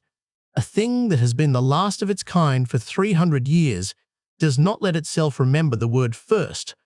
There is a first now, on the other side of the water, doing the word badly and bravely and at ruinous cost. And the word has come back to me the way feeling comes back to a frozen hand, which is to say that it hurts. I should be only glad. I am not only glad. I felt the cost of it, even from here, the particular weight settling onto her that I've carried so long. I no longer feel it as weight, only as the shape of myself. She has begun to be what I am, a vessel, a place the dead are kept because there is nowhere safer. She took a grandmother into herself tonight to save a child from her own robbery, and that is the most pre-sundering thing a person has done in 3 centuries, and it is also the first stone of a wall she will spend the rest of her life building between herself and everyone she loves, because that is what this costs. It costs you the easy belonging. You become a graveyard people can stand next to but never quite enter. I would have spared her that if there were any version of saving the Reach that did not require someone to carry it. There is not. There never was. I have checked for 300 years. So, it is time, and I have known it would be time the moment she reached on purpose, and I have spent the hour since the feeling pretending I needed to think about it. I do not need to think about it. The rule was, do not draw the eye, and the eye is already on her. The man at the school has had his hand on her for weeks. The rule was she must choose her own way, and she has chosen it 4 times now, each one harder than the last one a deliberate reaching that no one made her do. The rules I have lived behind were built to protect a girl who had not yet become anything. She has become something. The rules are spent. I take out the journal I have not opened in 60 years, the one from before, the one with the names in it, and I do not flinch from the names, which is new. The clasp has gone green shut and takes a knife. And I begin the letter I have been not, writing for longer than that, the one that begins with the truth and does not stop until it reaches the bottom of the truth. The time for handing her half a map through a careful man is over. The next thing she gets from me, she will get from my own hand, in my own voice, with my name signed under it.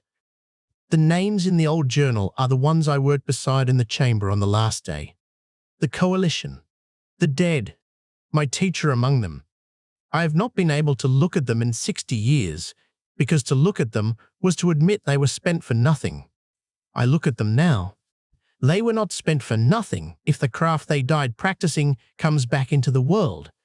It is a lie, thin enough to read print through, and I am going to let myself believe it for exactly as long as it takes to write this letter, because a person needs something to write a letter like this standing on top of, and an old, well-worn grief is as good a floor as any.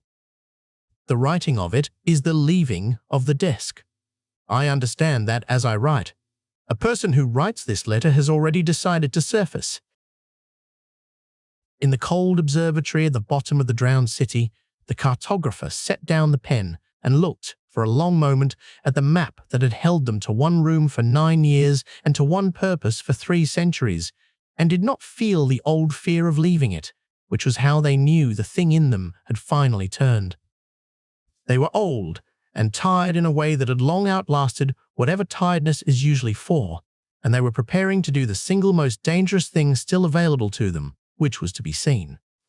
For 240 years, the not being seen had been the whole of their craft and the whole of their cowardice at once. They folded the unfinished letter and weighted it with the pen. It would not be done for days. But it was begun, and after 3 centuries the beginning was the thing. They had told the girl, through a teacher, that she had 3 months. It had been a generous estimate, made by someone who still believed the patient way was open. The patient way had closed the night she walked down a flooded stair. 3 months had been generous. They would have settled, gladly, for 3 weeks. Aye, they had too. Chapter 39. The Rooftop. The planning breaks up near the middle of the night, not on a decision but on exhaustion, the 4 of them having said the same 3 sentences to each other in enough different orders to be sure that none of the orders make the plan less thin than it is. The plan is thin, the man is patient, and the proof they have is locked inside a girl who cannot say it and cannot pour it. Every route from there to a thing the High Council cannot unsee runs through a week of risks, any one of which ends with all of them down a stair. Nobody says this at the end, saying it changes nothing and costs sleep, and sleep is the one supply they are not rationing well. Imara goes first, then Lin's healer, then the boy from the kitchens who has turned out to have more nerve than any of them. Kaesh stays a moment in the cold room, squaring the papers no one will read again before morning, because he is a person who squares papers, because his hands want a task. That is not the task. Then he goes up. He has been coming to this roof since his first winter here, when he was 12 and newly handed over to the family's idea of him, looking even then for the one place in a building where a person could stand and not be observed by anything but weather. He found it in the 2nd week.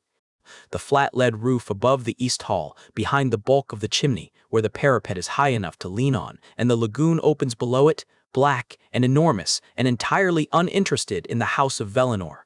He has done most of his honest thinking here. He had thought of it as his. She is already there. He does not startle, because he stopped letting his face startle a long time ago, but something in his chest does the thing a chest does, and he stands in the dark by the chimney and looks at her before she knows he has come, which is a habit he is not proud of and cannot put down. She is at the parapet with her arms folded on the stone and her chin on her arms, looking at the water, and she is so still that for a moment he reads her wrong and thinks she is at peace, before the better part of him corrects it. It is not peace. It is the stillness of a person carrying something so heavy that motion has become expensive. He has seen it on his father. He is starting lately to feel the edge of it in himself. "You can come out," she says without turning. "I heard the door. I always hear the door now." He comes out. He stands at the parapet, not close, a careful arm's length of cold stone between them, because the arm's length is a thing he can give her, and he gives it. "I didn't know you knew about up here," he says. "I didn't," a breath that is almost a laugh and does not get there. "I followed the quiet. There's nowhere quiet in this place that someone hasn't already made theirs. I figured I'd find out whose when they showed up." She turns her head on her arms and looks at him, and her eyes have the scraped-out look they have all had for a week now, the look of people spending down a reserve that does not refill. "It's yours. Of course it's yours. You found the one corner the family doesn't watch, and you've been hoarding it since you were a kid." "Since I was 12. "Course you have." She goes back to the water. "There is no heat in it." A week ago there would have been heat in it. The blood and the house and the warm, reasonable machine. She had spent all of that on him in a cell, and neither of them has gone back to it, because she ruled that line and totaled it, and they are both living below the total now. "I'll go. It's yours." "Stay," he says, and the speed of it surprises them both. "I didn't climb up here to be alone. I climbed up here because I couldn't be in the room anymore. There's a difference. I only learned it was a difference about a week ago." She stays. The conversation moves the way the tide moves, which is to say it does not seem to move at all, and then a thing that was dry is underwater. They do not talk about the plan. They have talked about the plan until the plan is a set of sounds. They talk, in long gaps with the lagoon breathing below them, about smaller and more dangerous things. She tells him, not looking at him, that she keeps reaching for Tace to tell her something, and finding the place where Tace was, and that the finding is somehow worse each time, instead of better, because each time it is a little more true. He does not tell her it gets easier. He has a dead mother and a tin on a windowsill, and he knows it does not get easier, it gets familiar, which people who have not done it mistake for the same thing. He tells her that instead. She nods like he has handed her something useful, which he supposes he has, the only useful thing grief has ever taught him, which is the correct and unconsoling shape of itself. He tells her, because she has gone first, and the going first is a door held open, about the part he does not say in the planning room, that he is not afraid of being caught. He has run the catching through in his head, and he can stand it. A Velinor is bred to stand consequence with a straight face. What he is afraid of is the morning after it works. If it works, the morning he wakes up outside the house with the name gone and the rooms gone, and the whole architecture of who he was supposed to be pulled down, and finds out what is standing in the wreck. He is afraid there is nothing standing in the wreck. He has been the shape the family poured him into for so long that he does not know, honestly, does not know, whether there is a Kaesh under the Velinor or only the mold. It is the most frightened thing he has ever said out loud, and he says it flat, looking at the water, because he can do frightened or he can do looking at her. But he has not yet learned to do both. "There's something under it," she says. "You can't know that." "I can, actually." She straightens off her arms and turns to face him, and the scraped look has something else in it now, something steadier. "It's my whole trade. You go down to a wreck, and it's just dark and silt and a shape you can't read, and everyone topside has already decided there's nothing in it worth the dive. And you put your hand on it anyway, because you're the one who went down, and you find out. I put my hand on you in that cell when you were the worst thing I could think of, and I found out there's something under it. I wouldn't have given you the nod if there wasn't. I don't nod at mold." He has no answer to that. He has spent his life building answers to everything, having a thing ready for every move, and he stands on his own roof with the wind off the lagoon and has, for once, nothing ready at all. "I'm afraid too," she says into his nothing. "Since we're saying it, I'm not built for this. I'm a salvager. I'm good at one dangerous thing, and it's a thing you do alone, holding your breath, and this is the opposite of that. This is a lot of people and a long plan and trusting that other hands hold their knots. and I am so far past the edge of what I know how to do that I can't see the edge anymore." Her voice does not shake. That is the thing he will keep about this, that she says it level, the way a salvager reports a depth.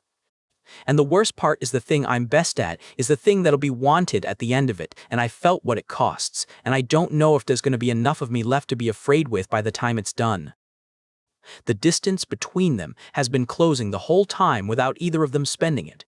The careful arm's length of cold stone gone to nothing while they were busy being honest, and he notices it all at once and too late to have decided about it, the way a waiting man finds the tide already past his boots. He could step back. The old machine in him, the one that arranges and measures and keeps the shell whole, tells him to step back, tells him this is a thing that can be used against both of them, tells him want is a handle, and a Velinor does not leave handles out. He has obeyed that machine his whole life. He looks at her face in the dark, scraped and level and afraid and not hiding it, and he decides, in the small, clear way he is learning to decide things now, that he is done leaving the part of himself that wants things locked in a cabinet so that no one can turn it against him. He kisses her. It is brief, and it tastes of salt. Of course it tastes of salt. She is a girl made of the sea, and a week of grief, and everything in this place is salt at the bottom of it. It is not the kiss the songs are built around. It does not solve anything. Nothing about the plan is thinner or thicker for it. The man is no less patient, the stare is no less deep.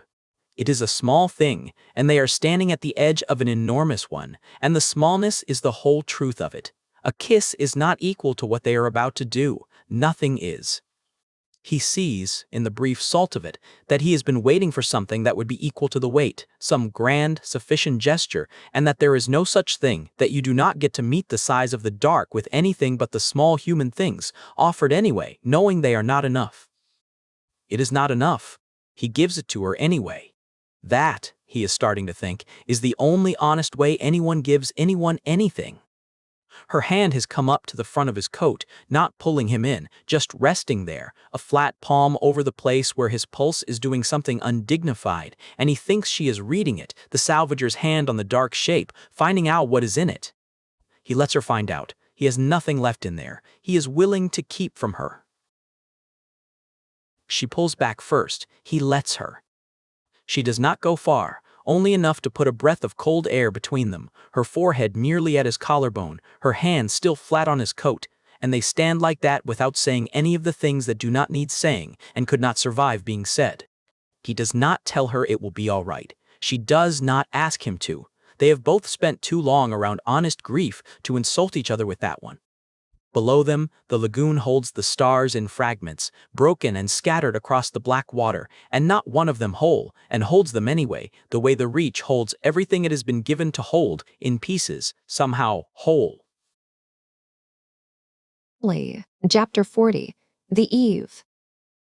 There is a set of things a salvager does the night before a dive she is not sure she will come up from, and Mira does them now, in order, in the dark of a dormitory that has finally gone to sleep around her.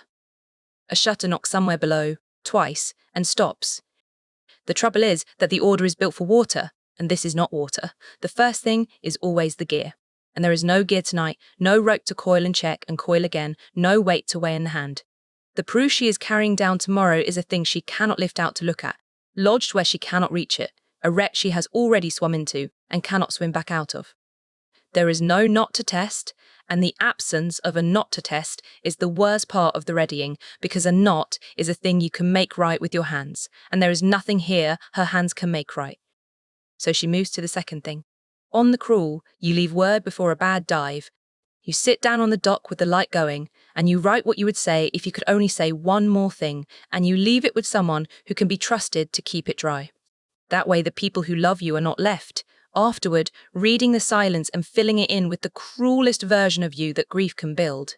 Pell taught her that. The first season she went down past the second tier, he did not call it a will, he called it leaving word. You leave word, he said, with his hands busy on a splice so he would not have to look at her saying it, because the sea does not. She has paper. She has a stub of conservatory pencil. She has the rest of the night, which is the one supply she is not short of, because she is not going to spend any of it sleeping. Her mother first, because her mother is the one she has the words for now, and did not for 16 years and might not have them again. Edda, she writes, and then sits with it because the name on the page is a strange enough thing on its own.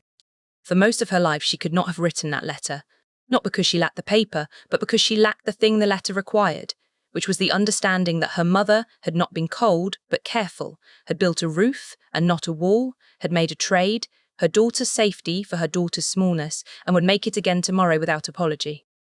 She knows the size of that trade now. She has spent a season learning to make trades like it, her own safety against the safety of strangers, and she has learned that you do not get to feel good about them, and you make them anyway. So she writes the only true thing, which is, I understand the trade, I would have made it too. I'm not angry anymore, and I'm sorry it took me until it was nearly too late to say so. Then, because Edda taught her Branwen's cross before she taught her anything else worth knowing, she writes the rest of what the cross is for. Branwen had 9 more years, and that was 9 more than nothing. Her mother will know what she means. She means, if I do not come up, do not let it be the thing that stops you going down. The work is the work. There is more of it than there are of us. Mira does not write any of that part, because Edda will read it in the line about Branwen, the way the crawl reads everything, in the gaps, and not the words. Pell next, and Pell is easier, because Pell does not require words so much as he requires the right kind of few. She writes in his register, sparse and slow, where love and work are the same word. She tells him there is a thing she has to do, and that it is dangerous, and that she is doing it anyway, and that he, of all the people she knows, will not need that explained. She tells him the boat needs the bowline spliced before winter, and that she would have done it herself and is sorry to leave it on him. And then, because he said it to her on a dock once with his hand flat on the gunwale and would not look at her, she gives it back to him, the only goodbye the two of them have ever been able to stand. Come back when you can, he had said. There's work. There's work, she writes. I'm sorry I might not get back to it. Keep some for me anyway, in case the sea is wrong about this one too. And then the last one, and the last one will not be written, and she knew it would not be before she set the others down, and she sat the others down first, so that she would have done 2 true things before she failed at the third. Old Halloran, Belrote Lane, the man who painted Halloran and Son over a door 40 years ago and keeps his granddaughter on the indenture papers as apprentice, because calling her a journeyman would mean admitting she had grown up enough to be lost. Mira sets the pencil to the page to give him the thing she has that no one else in the world has, which is Tace, what is left of Tace, the part she pulled out of the flood and could not pull back, and so kept, as a diver keeps what she cannot bring up. She has it. It is in her. She means to set down even a corner of it for the old man, the laugh that started low in the chest, the stories that grew other stories off their sides. She means to write here is who she was, I carry it, let me give you a piece to keep. The pencil writes, the glass shot on Belrote Lane smells of hot sand and the river. Which is true, which is not the thing. She tries again, presses harder, aims the pencil at the centre of what she holds, and the page fills with the green of bottle glass and the heft of a blowpipe, and none of it, not one word of it, is Tace. Because the thing that is Tace will not come up through the pencil any more than it would come up through her mouth, the bind holding it down in her the way it holds everything down, true things rising in its place, true and useless, and not the one she is reaching for. She is the only grave her friend has, and she cannot carve the stone. She cannot even write the name and mean the girl. She writes Tace, and it is 4 letters, a sound, the label on a box she is not allowed to open for the one person left who would give anything to look inside. She writes, instead, the only part that is hers to give, because her own grief is not bound, only the dead girl is. I was there. I could not bring her up, and I am so sorry. She was the best of us, and I was supposed to be the one who was good at going down after people. Then she stops, because that is the truth. And it is also a stone she has just handed a sleeping old man to carry, and Kaesh taught her, without meaning to, that an apology is a weight you ask the wronged to hold for you. So she does not sign it. She folds it half-finished around the unwritten thing inside it and sets it under the other 2, and it is the heaviest of the 3 by far, and there is almost nothing on it. She does the last thing last. She sits on the edge of the cot with her bare feet on the cold floor, and she does Branwen's cross. 4 touches, right ear, left ear, the place above her heart, the water, the way her mother does it, the way Branwen did it with stumps tied to a harness for 9 years past the day. A winch took her hands, and the sea did not get the rest of her. She is not sure anymore that all of the hands she remembers doing it are her own. Somewhere in the 7 of them she carries there is at least one other diver, and the memory of another woman's pre-dive ritual has worked its way into hers like water into a seam, and she has stopped being able to tell in the dark whose hand it is that makes the crossing. She decides it does not matter tonight. Tonight she will take all the hands she can get. The thing she's best at is a thing that will be wanted tomorrow, and she has felt what it costs, and she does not know if there will be enough of her left on the other side of it to be the one who wrote these letters. That is the real fear, the one under the catchable fears, and there is no knot for it either. You cannot prepare for the part of a dive that takes something out of you that does not grow back. You can only go down knowing it will, and decide the thing at the bottom is worth the trade. She decides it is. She has been deciding it, a little more each time since the first time the water spoke to her in a dead man's voice. This is only the last and largest version of a choice she has already made, small, 12 times. She tells herself that. She almost believes it. She does not sleep. She had not expected to, and she does not try. Sleep is for divers who will dive again the day after, and she does not let herself count on being one. She sits with the 3 letters and the dark and the small sounds, and she lets the night be long, because it is the last one that will be only hers. The first light comes in low across the lagoon. She stands at the window and watches the conservatory wait to a day it does not yet know it will not survive. Chapter 41. The Approach. They go at the grey hour, the 3 of them, up through a conservatory that has not yet decided to be awake.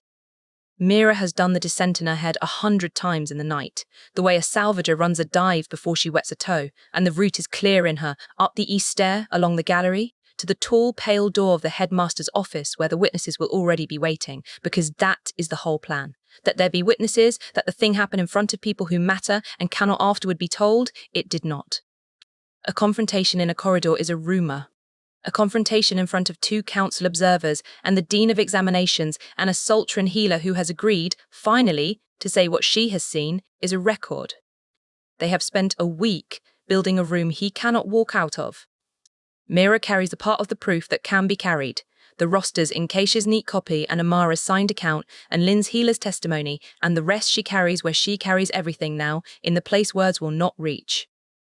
She had spent the night bracing for the hard part of this morning, which she had thought would be the speaking of it in front of strangers, the long, slow humiliation of being believed late, if at all. She had braced for the wrong morning. She has been doing that a great deal lately. Kaesh is on her left in his good coat, the Velinor armour, because today he is going to stand up in front of his own world and name his uncle a thief of children, and he has chosen to do it, dressed as what he is giving up. Imara is on her right, pale and certain. Nobody talks. There is nothing left to say that they have not said into the floor of a cold room for a week. Mira's hands are steady. She notes it with a salvager's detachment, as she would a slack tide. Good conditions, take them, they will not last. The building is too quiet. She feels it before she can name it, the way the water tells you a thing is wrong below you before your eyes have found it, a wrongness in the pressure of the place. The galleries at this hour should hold the early sounds, the kitchen carts, the first-form boys being miserable about it. There is some of that far off. The upper hall, though, the headmaster's hall, is holding its breath, and a hall that holds its breath has had something taken out of it. The witnesses are there. That is the first wrong thing, because they are there and they are standing. The 2 council observers in their grey, the dean with his hands folded, Lin's healer with her face set for the worst morning of her career, and they are standing in the gallery outside a shut door, doing the awkward shuffle of important people who have arrived for an event that is not happening. One of the observers looks at Imara and Kaesh and Imara, coming up the stair with their arms full of paper, and his expression is not the expression of a man about to watch an accusation. It is the expression of a man who has been kept waiting and has begun to feel foolish and is deciding whose fault that is going to be. He has not come down, the dean says to Kaesh, because Kaesh is the one of them whose face he knows. We have knocked, The hour was set. Headmaster Velinor is not a man who is late. He says the name with a small reflexive respect. The whole school says it with, and Imara hears, under the words, the thing already turning, not where is he, but what is this that you have dragged the council out of bed for? Kaesh does not answer him. Kaesh crosses to the tall pale door and opens it without knocking, which is a thing no one does, and Imara goes in at his shoulder, because wherever this is going, she is not going to learn it secondhand. The office is empty. Not ransacked. Not fled from in a hurry. Empty, the way a room is empty when a careful person has decided to leave it and has had the time to do it well. The desk is clear. The cabinet behind it stands open and bare.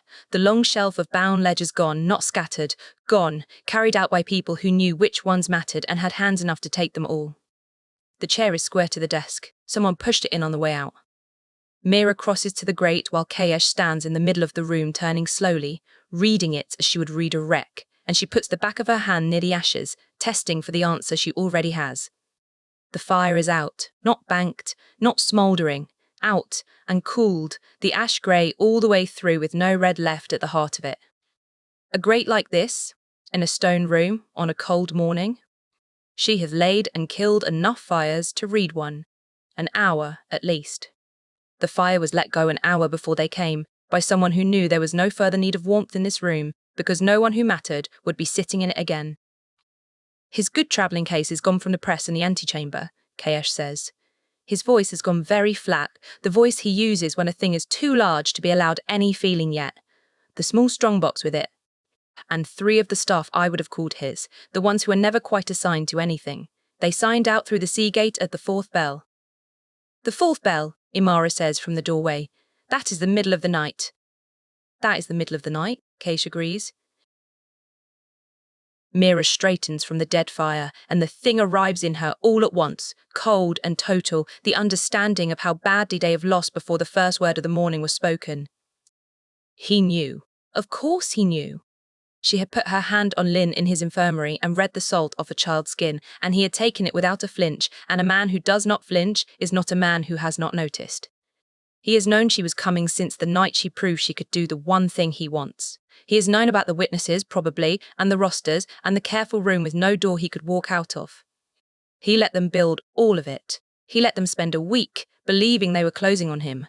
And then, sometime in the cold middle of the night while they lay not sleeping and rehearsing their courage, he simply stepped off the board they had drawn and left them holding a confrontation with an empty chair in front of the very people they had most needed to convince. Where is Lin? Imara says. She already knows. She asks anyway, because some things have to be said out loud to be carried. Lin's healer has come to the doorway behind Imara, and her face answers before her mouth does. Her bed is empty. I thought she stops. I thought you had moved her, for safety, before the... She does not finish that either. He took the child. The one victim Imara had reached into the dark to save. The one she had proven in front of him that she would pay any cost to protect. He took her down into the deep with him, not because he needs her, but because he knows Imara will come after anyone he carries down a stair, and he would rather have Imara come to a place of his choosing than catch him in a place of hers. It is not flight. She sees that now, standing in the cold, clean room he left like a message. A man in flight does not square his chair. This is an invitation, written in an empty office and a dead fire and a missing child, and the address on it is the one place under this whole drowned school that belongs entirely to him. The flooded chamber at the bottom of the rosters, the Brinework, where the water already knows her name, and the last time she went down she lost pieces of herself she has not found since. She understands the rest of it then? The part that turns her stomach worse than the loss of the plan. He did not take Lin only to bring Imara down. He took the child to a working chamber, the one room in the Reach built to empty a person and keep what spills out. He has wanted a single thing from Imara since the night he first felt her reach, the thing 3 centuries of his trade has never once been able to make, and she simply is, a carrier who can hold unbound memory with no jar to hold it in. He is not fleeing the people who came to catch him. He is walking, unhurried, down to his own table, and he has left the door open behind him, and he is trusting the one lever that has never once failed to move her, a child she can still reach, to carry her down to it on her own 2 feet. The plan is dead. The plan was always a room with a door, and he has taken the whole game down to a place that has neither. Behind her, in the gallery, one of the council observers is saying something to the dean in the low, reasonable voice of a man composing the version of this morning he will repeat later, the version in which a scholarship girl and a Velenor boy of known instability dragged the council to an empty office to accuse an absent man of monstrous things and produced paper. She hears it happening. She hears their one record being written into nothing in real time, and she finds she does not have the room in her to care, because the part of her that plans has already left the gallery and gone down the stair in her mind, into the dark she swore after the last time she would not enter again. The office was empty. The fire in the grate had been let go an hour before they arrived. He had been waiting for them to come. He had simply not waited where they expected. Chapter 42. The Father, the Brother. There is a thing the house does not put in writing, which is how a Velenor calls the head of the house to him. You do not send a letter. A letter can be read, and a letter is an argument, and the summons is not meant to argue. You send a token, a particular one, a blank gray card the size of 2 fingers with the house mark pressed into it, and nothing written on it, because the nothing is the message. I will not say it where it can be intercepted. Come, and I will say it to your face, and it is real enough that I am spending this to say it. There are perhaps 3 such cards in a generation. Kaesh has carried his since he was 14, when his father pressed it into his hand without ceremony and said only, "For when you need me and cannot tell me why." It was, Kaesh has thought since, the single most fatherly thing the man ever did, and he has kept the card 4 years close and unexamined, the way a man keeps a thing he is afraid he will one day need. He spends it at first light, through the porter, and then he waits on the east lawn where the household runners will know to bring his father, and watches the morning assemble itself over a school that does not yet know it has lost its headmaster. He thinks about the fact that the next time he sees his father he will already be, in every way the house counts, no longer his father's son. He chose that in a stone cell over a wrecked girl. Choosing a thing and standing on a wet lawn waiting for it to arrive in a gray coat are different weights though, and the second is heavier than he had let himself budget for.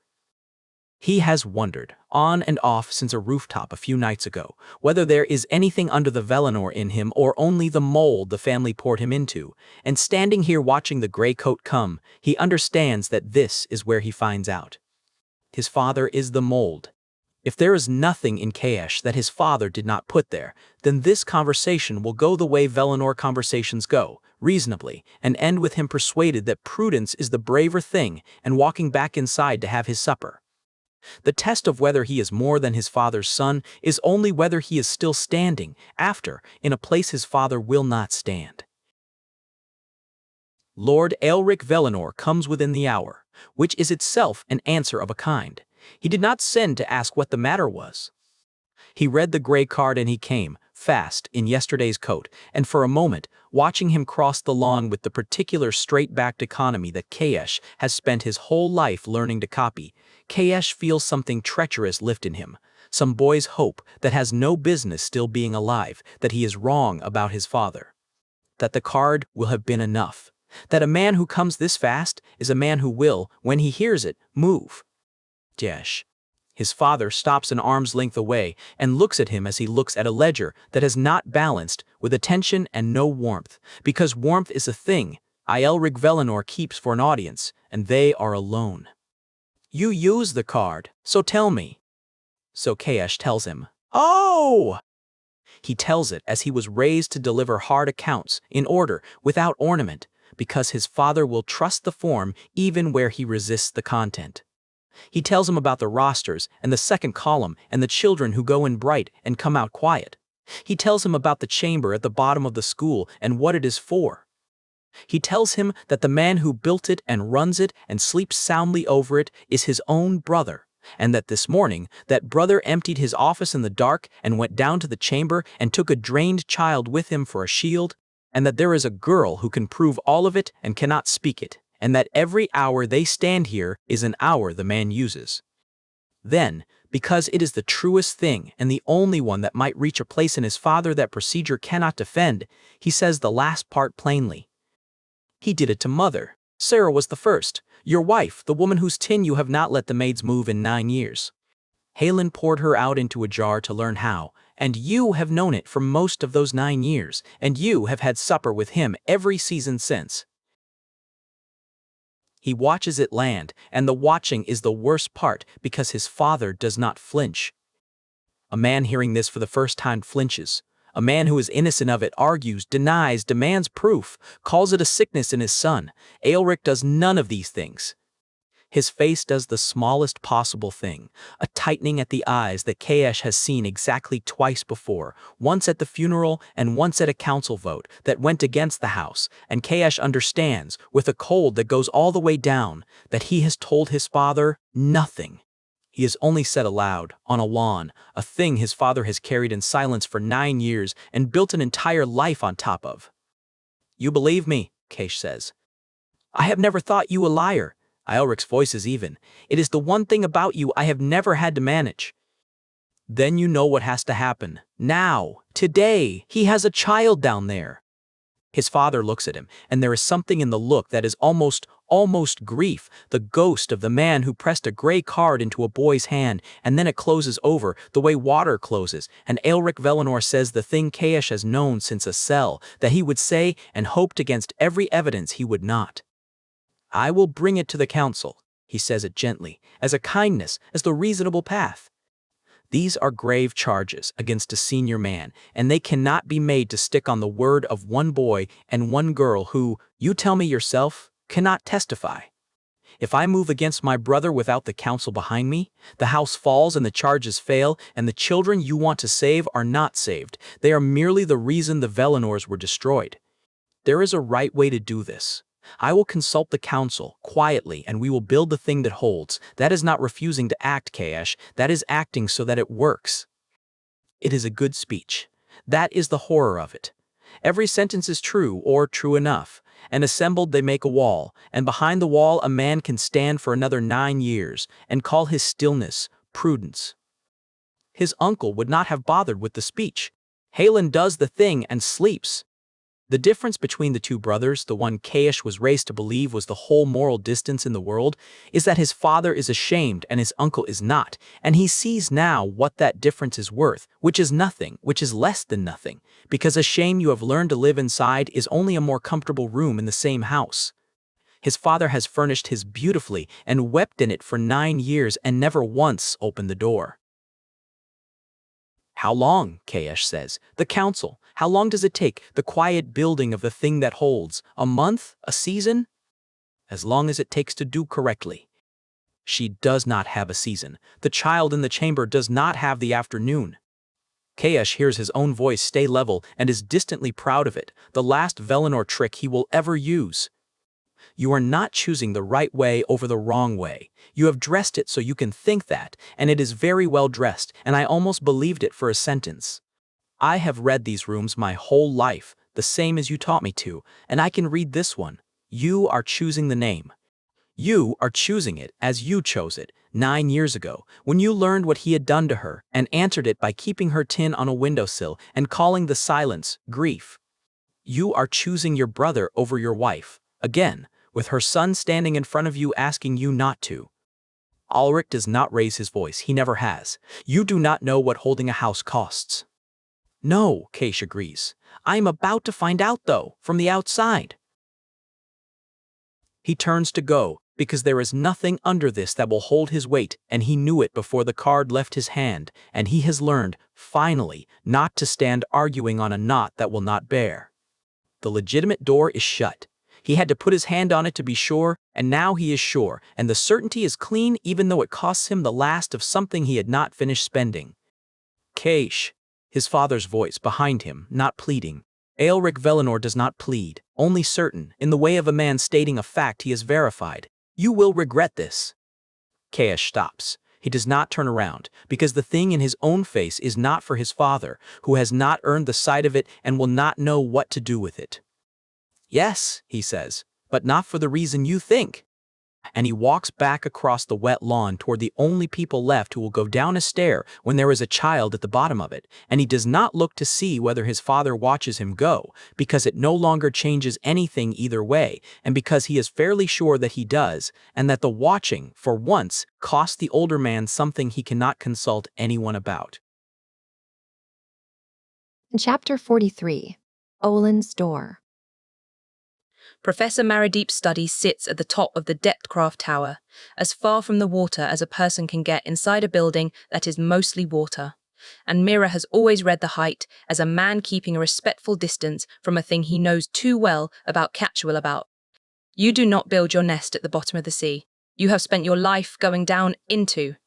You build it where you can see the sea and not be in it, and you keep the window open so the smell is there to remind you what you walked away from.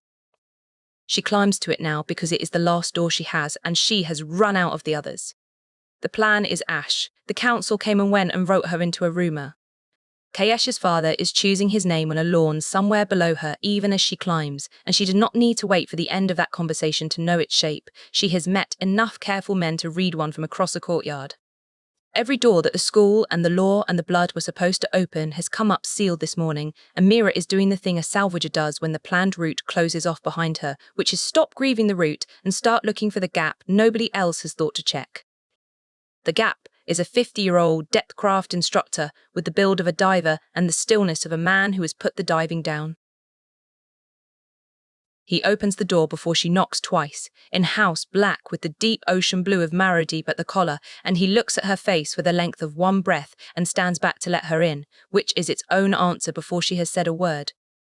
A man who is going to refuse you makes you say it first. My mother, Mira says, because she promised herself she would lead with the true thing and not waste either of their time, is Edda Tallow. She told me, when she came, that there is a man at Marrowdeep who owes her a debt older than I am. She told me his name was Aulin. She did not know she was naming my own teacher. I have known since she said it, and I have not spent it, because you do not spend a thing like that on anything but the bottom of the well. She makes herself hold his eyes. I am at the bottom of the well. Something moves across the big still face, and it is not surprise. He has known who her mother was longer than she has known. He was the man in the story.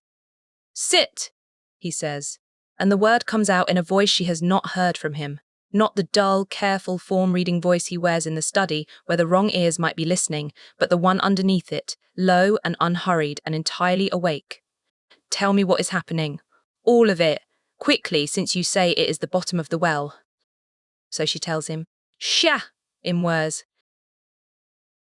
She tells him the part she can carry up into words, the rosters, the children who go in bright and come out smooth and quiet, the chamber at the foot of the school that the maps end politely above. She tells him the headmaster built it and runs it, and that this morning the headmaster emptied his office in the dark and went down into it and took a drained child with him, and that there is a girl who can prove every word and cannot speak the proof, and she does not explain why she cannot, and Aulin does not ask. That is the thing she will remember about him afterward, if there is an afterward. He does not ask her how she knows. He does not ask her to prove the unprovable part.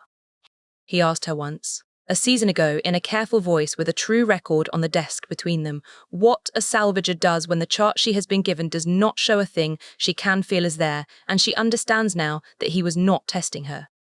He was telling her that he already knew there were people in the world who feel what the chart leaves off, and that he had decided, long before she walked into his study, to be on their side of it. A man does not need you to prove the deep is real when he has spent his life going down into it. She has spent the whole morning being disbelieved by careful people. The council looked at her arms full of paper and decided she was an embarrassment to be managed. Kaesh's father, somewhere below, is looking at the worst thing he knows and deciding to schedule it.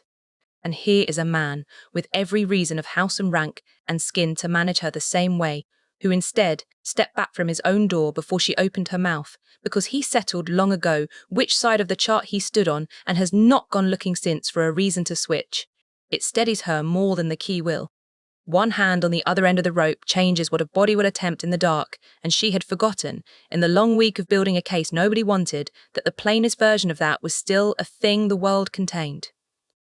When she finishes, he is quiet for a moment, and the quiet is not hesitation, it is a man deciding how much to spend. There are 2 things I can give you, he says, and then I am out of things, and you will be on your own in a way I cannot follow you into. He goes to a chest at the foot of the wall and comes back with a key. It is old and dark and heavier than its size, iron under a skin of salt, the teeth of it worn round, and he sets it in her palm and closes her fingers over it, the way one hands over a tool that must be respected. The brinework he uses is the new mouth of an old thing. Marrowdeep cut those passages 300 years ago, before any of this was a school, and we kept the charts when everyone else let them rot because a house remembers what drowned it. There is a lower way in.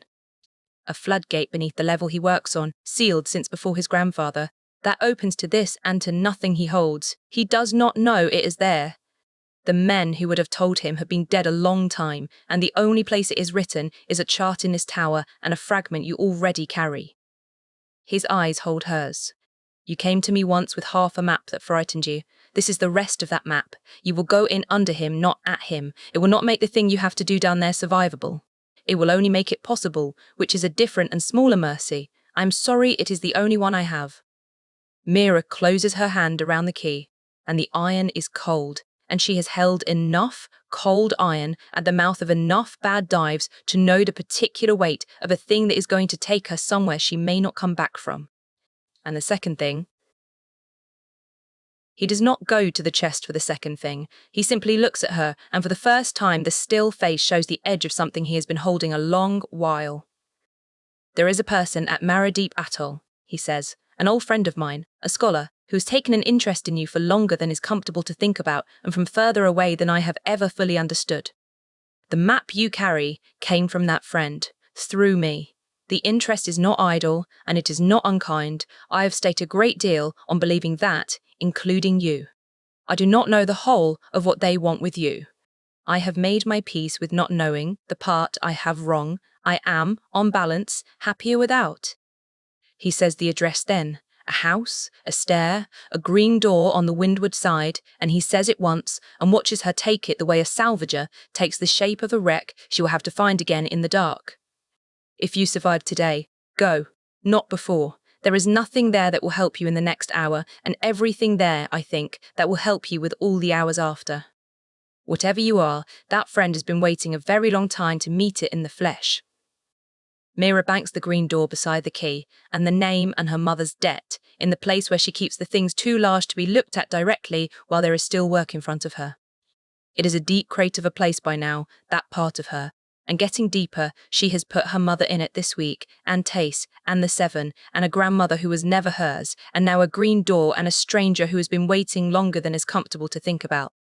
She does not let herself wonder yet who has been watching her from across the water, and why.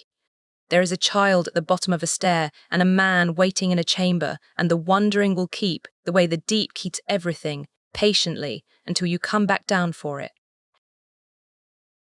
She stands to go. At the door she stops, because the thing has to be said even though she does not have the room in her this morning to feel it properly. Why? Any of it. You'll be finished here too if this lands the way I mean it to. You have a house and a quiet tower and a record that says I have no aptitude for anything. Why spend all that on a scholarship rat at the bottom of a well? Aulin Marrowdeep looks at her, the big man the diving made and then released, and the answer comes without weighing, which tells her he's settled it long ago. You owe me nothing, he says. I owed your mother. Now I owe my mother. The debts older than ours are the ones that matter. Chapter 44. Into the Brinework. The floodgate is where Aulin said it would be. Behind a fall of dead ivy on the seaward foundation, a low iron door grown into the rock, and the worn key turns in it with a grief of rust and then a give, as though the lock has been waiting 300 years for someone to remember it. Imara holds the ivy back while they look at the dark on the other side. She is not coming down. They settled that on the surface without much argument, because somebody has to be the hand at the top of the rope, the one who keeps the way out clear and goes loud to the council if the quiet thing fails, and because Imara is a healer and not a diver, and she knows the difference between courage and being useful. I will be here, she says, which from Imara is a vow with a stone under it. She looks at Mira a moment longer than she needs to, the look of a woman who has hauled this girl off one bad stare already and is letting her walk down another. Then she lets the ivy fall, and the green light goes, and it is Mira and Kaesh and the dark. "You have done this part before," Kaesh says behind her. Not a question. He is keeping his voice low and even, and she can tell he is already working, already being the thing he came down here to be, which is not a swordsman or a witness, but a sound. Not this passage. This kind of dark, yes. She puts her hand on the wet stone and starts down. "Stay close, keep talking. I'll tell you why in a minute if it works, and you won't want to hear it if it doesn't." The passage goes down in a long throat of cut stone, and the water comes up to meet them as they descend. First a wet skin on the rock, then a film over their boots, then a cold, shallow tide that climbs their shins as the floor drops. It is old water, still water, the kind that has been standing in the dark so long it has forgotten how to be the sea. And it is full. Mira feels it the way a diver feels a current change with her whole body before she has decided anything about it. The water here is not empty. 15 years of it has stood at the bottom of this place, catching what ran down from the rooms above, and what ran down was not rain. Every child they brought to the tanks, every self they poured out to learn the pouring, the spill of it, the overflow, the residue too thin for even Aulin to bottle, has run down through the stone and settled here, and the salt has held it the way salt holds everything, patiently, against the day a thing that can hear it comes wading through. She is a thing that can hear it. It starts as pressure, the familiar wrongness behind the eyes, and she breathes through it as she has trained herself to since the first time the vault spoke to her. Partial contact, keep the dry part of yourself dry, do not open the door, only stand near it. For the first 100 feet it works. The voices stay below the surface of her, a crowd heard through a wall. She has been here before, lower than this, on the worst day of her life, and the water knows it. It is not a thing she could defend in daylight, but down here there is no daylight to defend anything in, and the truth of the place is simple and physical. It took something from her once, and it remembers the taste. Coming back into it is the hardest thing she has ever made her body do, harder than any dive, because every animal part of her has learned, in the worst way there is, that this dart is where the self goes to be unmade, and she is walking down into it on purpose, with a child at the bottom as the only reason large enough to make the walking possible. Then the floor drops again, and the water takes her to the waist and the wall comes down. She's 4 years old, and her grandmother is plaiting her hair too tight, and it is the best feeling in the world, because it means she is here and being held, and the kitchen is warm against the evening, and the song is the one about the boat that... Mira! She is 6, and her father lifts her onto the gunwale, and the whole harbour smells of tar and morning, and the whole world is the size of the harbour, and nothing in it has ever once been able to hurt her. "Mira, the water's cold. Say something to me." The voice is wrong. The voice does not belong in the harbour or the kitchen. It is too low and too dry and too now, and she reaches for it the way a drowning person reaches for the one solid thing, and it pulls, and the kitchen thins, and the harbour thins, and she comes up out of 2 lives that were never hers, into a black flooded passage with Kaesh Velenor's hand closed hard around her upper arm. "There she is," he says, and the relief in it is the realest sound she has heard in minutes. "You went somewhere. Your face went somewhere. Tell me what's happening so I can do it on purpose next time." She is shaking.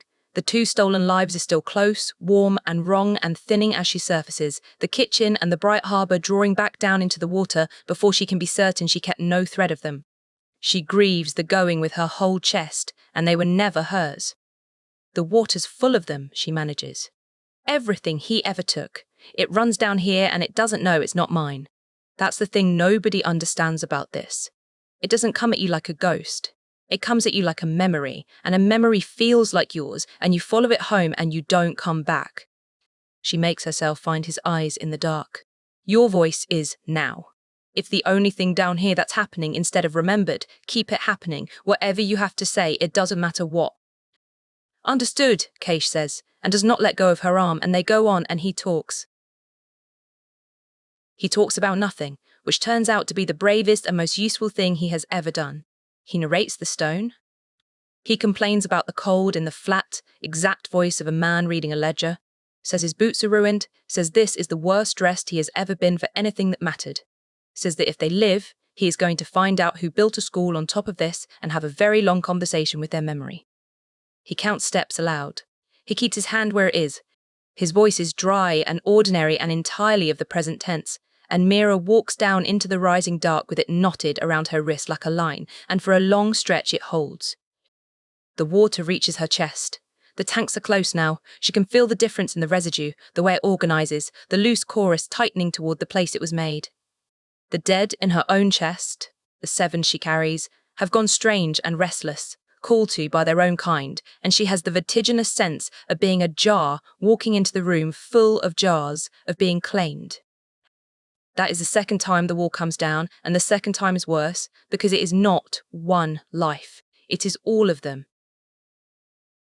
It is the flood again, the midpoint, the everything at once, 100 stolen afternoons and bedtimes and first words pouring into her with no edge to tell her where she stops and the drown to begin, and she feels herself coming apart along seams she did not know she had. Going soft in the places where a person keeps the knowledge of being one person, and it would be so easy, it would be the end of being alone.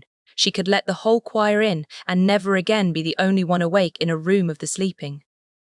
She cannot find the voice. The voice is somewhere above the water, and she is under it now, and the words do not reach. So Kaesh does the other thing. He gets in front of her, both hands on her face, cold palms and her name, and he does the thing the water cannot counterfeit, because the water only has the past, and he gives her the present so blunt and so bodily it cannot be mistaken for memory. Mira Tallow, you are 16, you are not any of them. You are the one who is cold right now, with my hands on your face in the worst place in the world, and you are furious at me about something. You are always furious at me about something. Find it. Find the thing you are angry at me for and hold it. That one's yours. Nobody gave it to you and nobody can take it. Be angry at me and come back. And it is so exactly, stupidly him, so present and so irritating and so real, that the fury he is asking for arrives all on its own. A small, hot, specific knot of you do not get to tell me what is mine, and it is hers, unmistakably hers, the one thing in the flood with her own grain in it. And she closes her hand on it and pulls herself up the line of it hand over hand until she breaks the surface of herself and is again one person, standing chest deep in the dark with Avelinor's cold hand shaking against her jaw. There, he breathes. There you are. I am going to be so angry at you when this is over, she says, and means thank you, and he knows it because he has learned to read her in the language she actually speaks. After that, the worst of it is behind them, not because the water thins, but because she has found the trick of it, the small private anger she can keep one hand on while the rest of her does the work, and Kaesh keeps the other hand on her arm and his voice in the now, and together they are, for a few 100 feet of drowned stone, a single functioning instrument for getting one girl to the bottom of the world with herself still inside her. She thinks, distantly, with the part of her that stands back and grades the dive even while the rest of her does it, that this is what the rooftop was for. Not the kiss. The kiss was a small, true thing offered at the edge of the dark, and she had thought at the time that was all of it. This is the rest of it. A person you have let close enough becomes a line you can hold when the water comes for your name, and the holding is not romance and it is not rescue. It is 2 people refusing out loud to let the deep have the other one. She is learning that chest, deep, in the dark, which is the only place she has ever learned anything worth keeping. The passage levels. The water stops climbing. Ahead, the throat of stone opens out into a vast, wet, dark, and the dark has a shape, and the shape is wrong in the way that means it was built, not drowned. The passage opens into a flooded chamber. At the far end, with Lin behind him and the salt glass tanks of his life's work between them, their faint stored light wavering up through the black water like a row of drowned moons, Aulin turns and smiles. Chapter 45. The Reasonable Man. The chamber is the size of a chapel and full to the thigh with still black water, and rising out of the water in 2 long rows are the tanks, salt glass vessels, the height of a standing man, each one holding its own faint stored light so that the whole drowned hall glows the way the inside of a wave glows when the sun is behind it. Mira does not have to be told what is in them. She can hear them. Each tank is a person, or what was poured out of one, humming its single held note into the dark, and the sound of 2 long rows of them together is the most beautiful and most obscene thing she has ever stood inside. At the far end, on a dry stone shelf above the waterline, Aulin waits beside a small, still shape that is Lin Saltren asleep, or made to seem so. And he is not holding a weapon, and he is not afraid, and when Mira and Kaesh come up out of the lower passage into his glowing hall, he turns to them with the open, delighted face of a man receiving guests he has gone to some trouble for. "You found the old gate," he says. "I wondered if you would. Marrowdeep never could keep a chart to itself." He says it without rancour, the way another man might compliment your boat. "Come in, both of you. We have a little time, and I would rather spend it talking than the other way." Kaesh has not said a word since the passage. He stands at her shoulder dripping black water, looking at the uncle who taught him to play cards and hollowed out his family in the same warm voice, and Mira can feel the effort coming off him, the held stillness of a man keeping his hands at his sides by pure decision. Aulin looks at him only once. "Kaesh," he says, and the warmth does not change. "You kept her secret from me all this season. You kept her safe and watched and ready, and then you came down the last stair at her side. I could not have placed her better myself." He says it gently, almost gratefully, and it is the cruelest thing in the room because there is no false board in it. Every careful, protective thing Kaesh ever did for her has helped deliver her here. Kaesh does not answer. There is nothing to answer. Aulin turns back to Mira as though the boy has been set down. She had braced for a great many things on the way down, and not for this, for courtesy, for a man genuinely pleased to see her, and she understands within 3 of his sentences that the courtesy is not a tactic laid over the truth, but the truth itself. He is glad she is here. He has wanted, for a long time, to be understood by someone who could actually understand, and she is the first such person to walk into this room in 300 years, and he has been lonely in his work, in the way the deep is lonely, and that recognition lands in her like a hook because she knows that particular loneliness from the inside. "Let me show you what you are standing in," he says, "and then you will decide, and whatever you decide, I will at least have been honest with the one person alive equipped to weigh it." And he tells her, and he does not lie. He tells her about memorial decay, the thing the sundering was built to stop, the slow poisoning of a whole people by 3 centuries of careless memory working, cities that woke one morning unable to agree on their own past, a grandmother and a granddaughter remembering different husbands, a continent coming apart, not in fire but in forgetting. He tells her the sundering bound all of it down hard, brought 300 years of stability with one catastrophe, and that the binding was never meant to be permanent, only to hold while someone relearned how to do the thing gently. He tells her no one did.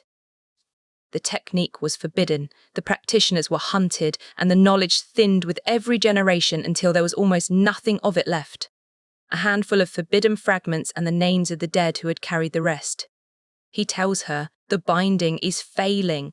He has 30 years of measurements. He can show her the curve, the decay is coming back, slowly, at the edges, in the small forgettings nobody yet connects. A fishing village that holds 3 different stories of how its own harbour was dug and comes to blows when you point out they cannot all be true. A council clerk who has begun, this year, to file the same decree twice because he cannot remember signing it once. A slow rise, in the deep records only a headmaster sees, of children born unable to keep yesterday in its proper order. Small things. The kind of small that was small at the start of the last forgetting too. When it arrives in full, there will be no coalition left who knows how to meet it. "So I am relearning it," he says. "The only way it can be learned. On the living, because memory is only itself while it is in a living person, the dead teach you nothing. I take the ones who have a little of the aptitude because they survived the process better, and I learn from each one a little more of how to bind a self without breaking it, and I am close, I am genuinely close, and I have spent fewer of them than you think, and far more than I can ever make right." He does not look away when he says it. That is the worst part, that he does not look away. I know what I am. I am the man who is doing the unforgivable thing so that there will still be a people left to forgive me, or not. I sleep because someone in every century has to be able to, and it appears to be me. The terrible thing is that she cannot find the lie. She has spent her life reading the water for the false note, the seam where a story has been patched, and there is no seam in this. He believes every word. He may even be right. She is a salvager and not a scholar. And she cannot tell him his curve is wrong, cannot stand in his glowing hall and swear there is no rot coming for the reach. She does not have that to throw at him.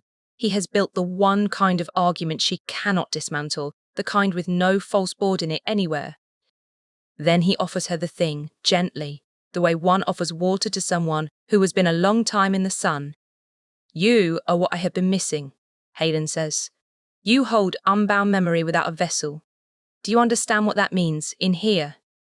I break them because I have only crude tools, salt glass and force, and the breaking is the failure rate, the children who do not come back right. You would not break them. You could hold a self whole and living while I learned its shape, instead of letting my crude tools shatter it, and what is kept whole can perhaps, in time, be put back. With you, the breaking stops. No more quiet failures. The work finishes, the reach is saved, and it costs no further child anything, because you are the instrument the work has needed for 300 years and never had. He lets that sit in the glowing dark. And you would not be alone with it anymore. You know what that is worth. I have watched you carry them up out of this water already, the ones you could not save. You are already doing the work. You are simply doing it alone and badly and grieving every gram of it. I am offering you the same work, finished, shared, and meant. It is the best offer anyone has ever made her, and it is the lure, and they are the same thing. For one long breath, she lets herself want it, because lying to yourself about wanting a thing is how it gets its hooks in deepest. She wants the children to stop, and she wants to not be the only one awake, and she wants the 7 in her chest to have been the beginning of something instead of just a wound. She will walk around for the rest of her life. He is offering to make her grief mean something, a bribe no one has ever thought to offer her, and one she has wanted without ever knowing its name, and for that one breath she stands in the glowing water and feels how easy it would be, and how reasonable, and how she could call it the lesser evil and almost not be lying. She knows it is the lure because she has felt it before in this exact water, the pull toward the end of being alone, the whole drowned chorus promising her she need never again be the only one awake in a room of sleepers. The deep offered it to her at a bathhouse threshold weeks ago, and she said no to the water. Now the water has put on a kind face and good boots and 30 years of measurements and is offering it again, reasonably, and the only difference is that this time it can talk back. She stands chest deep in the spent lives of children with the weight of one particular death on her like a second body, and she lets herself feel the whole pull of it, because a salvager does not pretend the current is weaker than it is, and then she answers him from the one place the current cannot reach. You haven't told me a single lie, she says. I want you to know I heard that. I can't argue your curve. Maybe it's all true. Maybe the reach is rotting and you're the only one who can smell it, and I'm a fool standing in the way of the one man who can fix it. Her voice does not shake, which surprises her, because everything else does. And the answer is still no. Not because you're wrong, because of how you're paying for being right. That is sentiment, he says, not unkindly. Sentiment is a luxury of people who will not have to watch the forgetting. It's not sentiment, it's arithmetic. You keep saying the reach. You keep saying a people, a continent, 300 years, big enough numbers that one girl on a glass shop indenture doesn't show up in them. The name comes up her throat, and for once it does not buckle, because it is hers to say and not bound to anything but grief. Her name was Tace. She is in this water somewhere, in pieces, because she came to see me on a free afternoon. You did not spend a quiet failure. You spent Tace. A man who can look at Tace and see acceptable loss is not the man I want deciding which forgettings the reach can afford.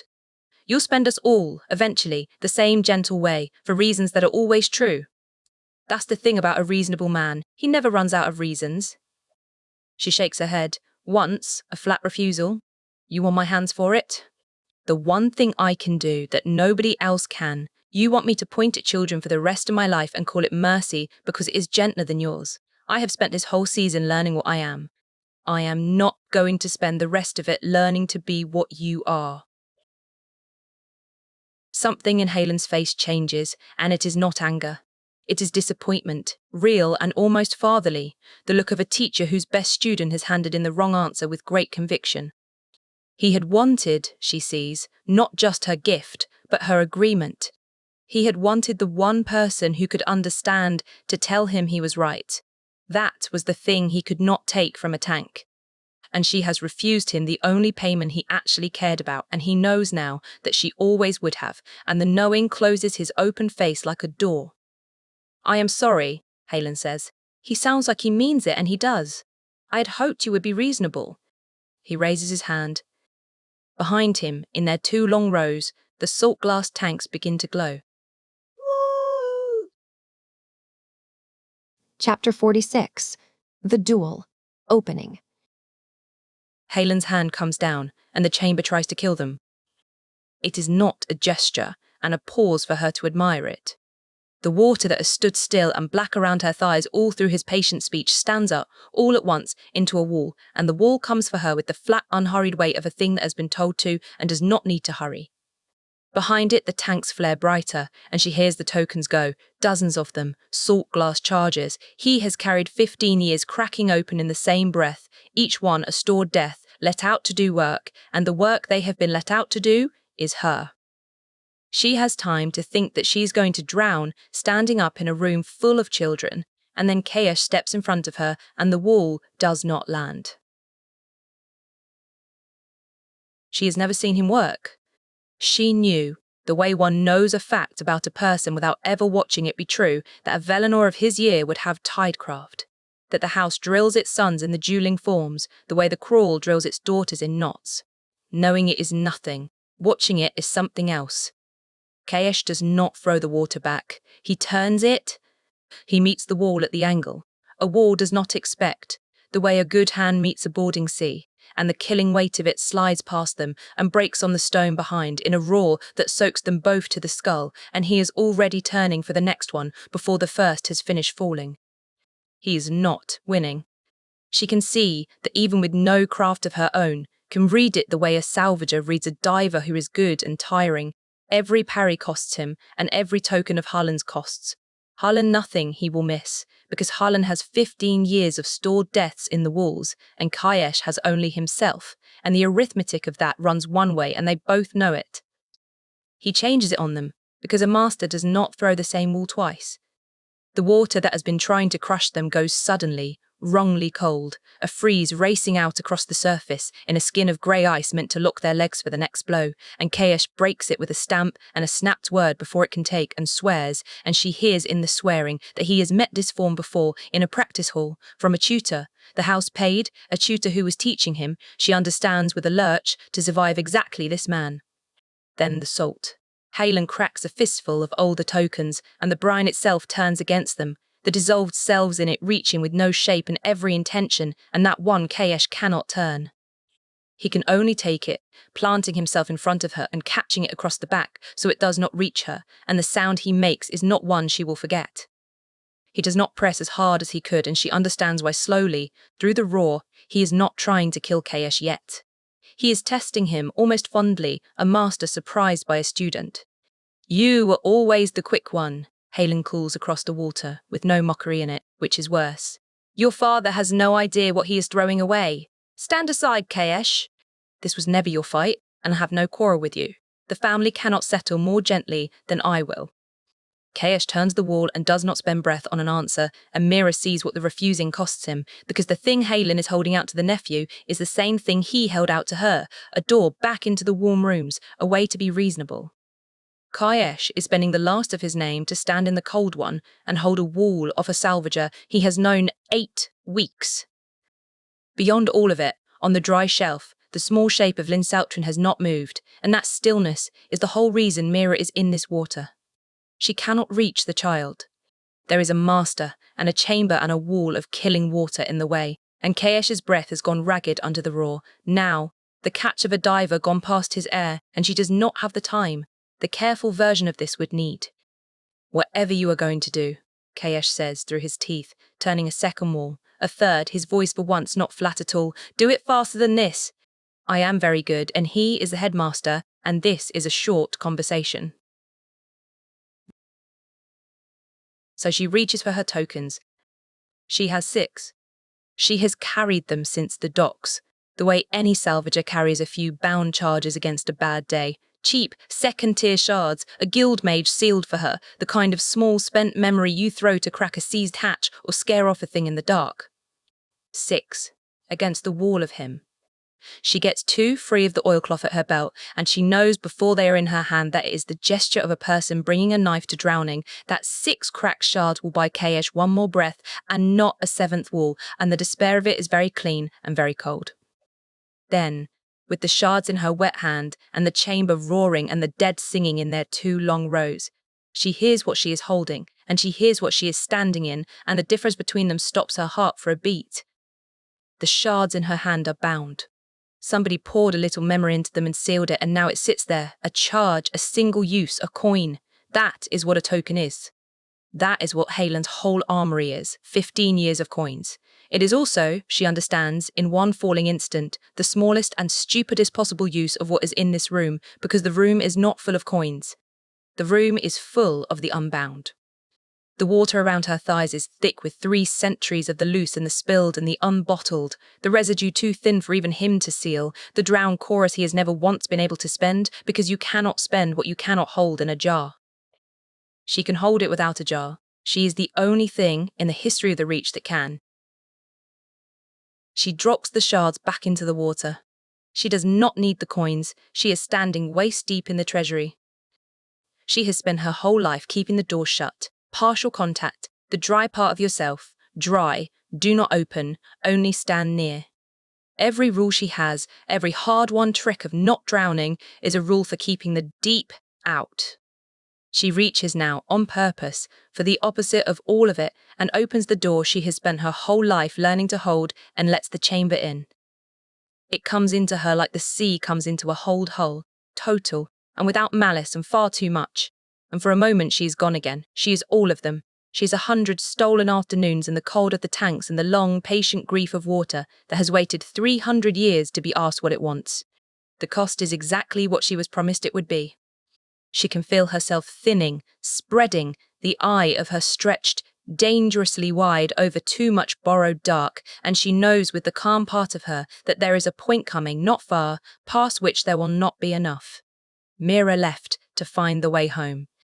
She thinks of the 3 letters she left folded on a cot this morning, a lifetime ago, and is distantly glad she wrote them, because this is the dive she warned them about, the one you do not coil rope for, and she is in it now, well past the coiling. She thinks of Tace, who is somewhere in this water in pieces and who would tell her not to, and she does it anyway, because the other choice is to stand here being careful while a child is poured out behind a wall of her own family's craft. She also knows, finally, what she is for. She does not aim it. That is the thing Aulin never understood, standing in his treasury counting coins. You do not aim the deep, you do not bind it into a shape and throw it. That is his craft, and his craft is small. You simply stop holding it back. You take 3 centuries of suspended, contained, imprisoned memory, every drowned self he ever stood on, and you give it the one thing it has wanted since the first child went into the first tank, which is permission to move. They hear her. That is the nearest word for it, though it is not hearing, and they are not. They, not anymore. The whole suspended chorus of the place, the spilled and the drained and the thin, unbottled residue of 15 years, turns toward the open door in her like faces turning to a sound. And what moves through them is not gratitude. They are too far gone for gratitude. But it is the next thing to it. A vast, slow leaning, 300 years of held water, remembering all at once that it was promised it would not have to stay. Mira! Kaesh's voice, far away now, frightened in a way she has not heard from him, even here. Mira, your eyes! She cannot answer him. She is using the part of her that would answer to hold the door open. But she hears him, the single present sound in a drowned world, and she wraps one thin thread of herself around the fact of his voice as she wrapped her wrist around it in the passage, an anchor against the day she will need to climb back, and then she lets the rest go. She lets the water do what the water has always wanted to do. The chamber answers. 300 years of held breath go out at once. The black still water that has lain obedient in this room since before the school had a name remembers, altogether, that it is the sea, and the sea was never his. It rises. Not in a wall this time, not aimed, not a craft at all. just the whole drowned weight of the place standing up on every side and turning toward the one dry shelf and the man on it who has spent his life telling the deep what it is allowed to be. The room shakes. Salt glass screams in its frames. Somewhere a tank cracks and a single held note goes free into the raw, and Mira feels it pass through her on its way to wherever the freed go, and it is the most terrible and the most right thing she has ever done. It is not enough yet. He is still standing, the shelf is still dry. 15 years of craft does not come apart in a single breath, and she can feel him gathering against the flood with everything he has bound and stored and saved. Yet the room has not, this time, done what he told it to. For the first time in 300 years, the deep has been asked instead of ordered, and it has answered. Across the breaking chamber, for the first time since she has known his face, Hallin's smile falters. Chapter 47. The Duel. Kaesh. There is exactly one thing Kaesh has to do, and it is not win. He worked that out in the first 10 seconds as he was raised to work things out, fast and against his own hope. He cannot beat Aulin. No one in the Reach under 60 can beat Aulin, and the few who could are dead or on the council, and either way, not here. And Kaesh is 18 and tired already and standing in cold water with a master throwing 15 years of stored death at him in waves. Winning is not on the table. It was never on the table. So he takes it off the table cleanly, the way one clears a board of a piece that cannot be saved, and he keeps the only piece that matters, which is this: Aulin does not get past him to Mira. That is the whole of his task, not victory, a door. He is going to be a door. It is a strange thing to decide to be at 18, with everything supposedly still in front of you. But Kaesh has spent his whole life being made into furniture for other people's purposes. A chair the house sits its ambitions in, and there is a clean, black joy in choosing, for once and on his own, exactly which thing he will be, and exactly whom he will be it for. Behind him, he can feel her doing the thing he does not understand and is not allowed to look at, because looking at it for even a breath is a breath he is not watching his uncle's hands. The trouble is that he was made by the same shop that made the thing trying to kill him. He has done tidecraft since he was 4 years old. There is a memory the family is proud of that gets told at dinners, of a Valinor heir barely out of leading strings, holding a cup of water in the air for a count of 10 and crying because he could not make it 11. That was the day they knew he had the gift, and from that day there was a tutor, and forms, and the long gray mornings in the practice hall, learning to make the sea do small, obedient things. The man who set the curriculum for those mornings, who came twice a year to watch the heirs drill and to correct the set of a wrist with 2 fingers and a quiet word, who Kaesh spent his whole childhood wanting one nod from, is the man on the dry shelf now, reading him like a page he wrote himself. Because he did write it. Every form Kaesh owns, Aulin has seen 10,000 times, taught, refined, knows the tell of before Kaesh's body has finished deciding to do it. Kaesh throws the 3rd position turn that has saved his life twice tonight, and Aulin is already moving the water to where the turn will put him, not where he is. Only a flinch sideways, one that costs him his footing, keeps the wave from taking his head off. The master is not fighting Kaesh. He is fighting Kaesh's education, which he owns, and against his own education a man cannot win, because the teacher always knows the lesson better than the boy. So Kaesh stops using it. He throws the forms away, all of them, the beautiful drilled grammar of a house that has been killing people politely since before the sea came in, and he starts fighting like something that was never taught, ugly and late and improvised, doing the wrong thing on purpose because the wrong thing is the only thing his uncle cannot predict. He parries with his offhand. He lets a wave hit him to be somewhere it did not expect him to be standing. He fouls the water, churns it, makes it stupid and choppy and hard to shape, which is heresy, which no tutor would ever forgive, and which buys him a half-second here and a half-second there, and half-seconds are the currency he has left. His boots have filled with the sea, he does not remember when. He is good. He had forgotten, in the long season of being a coward in libraries, that he is actually good, that the instrument the house built is a serious one, even when the boy driving it has decided to ruin every clean line they taught him. He takes Aulin to corners. A headmaster has not had to stand in for years. He makes him work. He makes him spend real tokens on a nephew. He could have drowned in the first 10 seconds if Kaesh had fought him politely. That becomes the whole arithmetic. Every token Aulin cracks on Kaesh is a token not cracked on Mira. He starts to hold himself that way on purpose, coldly, as a thing whose only value is to make his uncle waste ammunition. The coldness helps. A thing with a purpose does not feel its wounds on the schedule. A person would. It works for longer than it has any right to. He can see it land on Aulin's face, the small recalibration, the flicker of a craftsman meeting a tool being used wrong and wrongly well. Now that, Aulin says, almost warm, almost proud, turning Kaesh's churned water back into a blade, I did not teach you. No, Kaesh agrees, bleeding from somewhere he has not had time to locate. You didn't. He lets himself look at her. One breath. He has earned one breath, and he spends it on Mira, and he wishes immediately that he had not. She is standing waist deep and perfectly still in the middle of a chamber coming apart, and she is not there. Her eyes are open and full of a light that is not the tank's and is not anything that belongs in a face. And whatever is behind them is somewhere so far down and so far back that the girl he kissed on a roof a few nights ago is a rumor of a person, a coat, someone left on the shore. He has seen the dead look more present than this. In the passage he could call her back, his voice, the rope, he understands, with a cold that has nothing to do with the water, that his voice will not reach where she has gone now, that she is cast off past the last buoy, and there is no line on her anymore, but the one thin thread she tied to him before she left, and he can feel it, faintly, a tension at the very edge of himself, the last hold she kept. He cannot pull her in. He is not strong enough, and it is not time. All he can do is be a thing worth coming back to.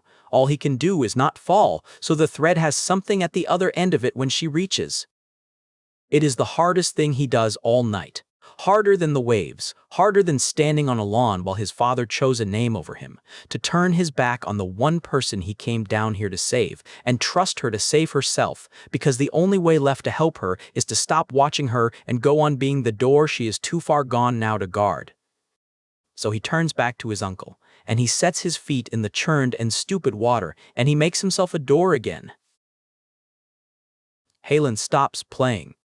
Kaesh feels the change before he sees it, the way the air goes wrong before the worst kind of sea. The warmth shuts off in his uncle's face, not into anger. Aulin does not do anger, but into something more frightening, a regret with a decision inside it. I would have been glad of you, Aulin says, and means it, and brings down everything at once. It is not a wave. It is the whole armory. A dozen tokens cracking together, salt and cold, and force braided into one thing too big to turn or foul or outthink, and Kaesh does the only thing left, which is to put his whole body in its way so that it spends itself on him instead of going past him to the still girl behind. It catches him across the chest and the left side of his face, and the salt in it goes into the open places it makes, and the pain is a white obliteration that has no thoughts in it, and the force of it puts him under the black water entirely. He goes down into the cold dark the family has spent its whole long history building towers to be above, the working sea. Its whole name was invented to stand out of, and there is a joke in that somewhere a Valinor drowning at the very bottom of the thing his house despises, that he is much too busy dying to find. For a moment there is just cold and dark and the very simple invitation to stay there. And here, at the bottom, with everything in him wanting to come apart, Kaesh finds the thing he came down here to find, without knowing he was looking for it. He had wondered, on a roof, whether there was anything under the Valinor in him, or only the mold.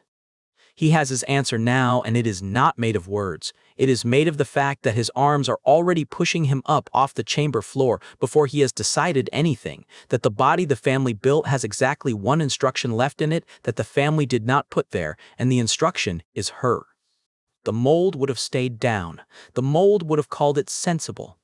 Whatever is doing this, hauling him up through his own blood into the roar to set his feet again between his uncle and the girl, is the part of him that is not the mold, the part that was always his, the small stubborn flame the house never managed to pour out because it never knew to look for it. He thinks, if the white roar where his thoughts used to be can be called thinking, that he would like Mira to know he found it down here, the thing she swore was under the mold. She had told him on a roof that there was something under it, that she did not nod at mold, and he had wanted to believe her and had not, quite. He believes her now. He has met the thing. It is not noble and it is not large. It is only a refusal shaped like a boy who will not get out of a doorway, and it turns out that is all it ever was, in anyone worth the name. He breaks the surface.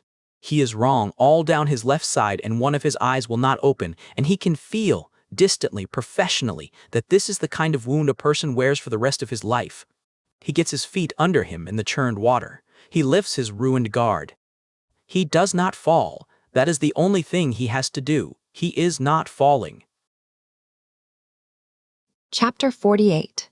The Duel. The Riverbed. The room she has woken is not enough, and she knows it the way a salvager knows a current is going to win, with her whole body and no argument left in it. She has the deep moving. 3 centuries of held water are leaning toward the one dry shelf, and it shakes the chamber and screams in the salt glass, and it is the largest thing anyone has done with memory since the Sundering, and it is not enough, because Aulin has spent his whole life learning to stand against this, and he is standing against it now.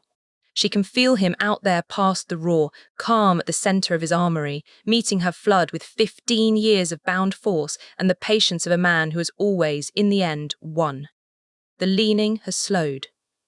In a moment, it will stop. In 2, it will turn back on her and on the boy behind her who is somehow, impossibly, still a door. She does not have to look to know the door is failing. She can feel it in the thread, the one she tied to Kaesh before she cast off, going taut and slack and taut again with the rhythm of a man being driven back a step at a time. He is spending himself in pieces behind her, and the pieces are running out, and when the last of him goes, there will be nothing between her flood and the still girl it is pouring through. He bought her this. Every second of it. She is not going to waste one of them being afraid of the price. To break him, she will have to move more than the room. She will have to move more water than the room contains, and there is only one place left to get it. A channel is not a wall. She understands that now, all the way down in the place craft cannot reach. A wall is a thing you build and stand behind. A channel is a thing you become, and everything that goes through a channel goes through the channel. And she has been pouring the drowned chamber through the narrow human fact of herself for whatever this has been, minutes or years, and the chamber is nearly empty, and the thing is nearly done, and it is still not enough. So she opens the last door, not the door to the room, the door to herself. She lets the flood come up out of the water and into her and find, instead of a vessel, a way through, lets it pour from the dark of the chamber into the dark of her and out the far side as force. To do that, she has to stop being a container and start being a hole, and a hole does not get to keep what passes through it. She feels the current reach into her on its way past and start to take things, the way a riptide takes whatever is loose on the bottom, and most of what is loose in her it cannot use. The hard, bright things, the things with her own grain set deep, Tace and her mother and a boy on a roof, and the 7 she carries, all of it too much hers to lift.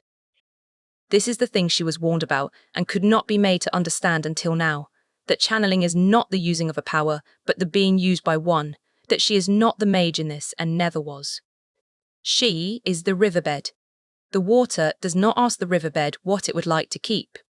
She holds the thread, and holds the casting, and holds with the very last of her attention the bare idea of being one person, and she lets the whole rest of her go soft and open and usable, and the current pours through the softness and takes its toll on the way past. But not everything in her is set deep. Some of what she holds is thin already, worn nearly through, held so lightly for so long that the current cannot tell it from the drowned residue it is made of, and the current is not cruel, the current is only a current, and it reaches for the thinnest thing in her to feed the casting, and the thinnest thing in her is her father.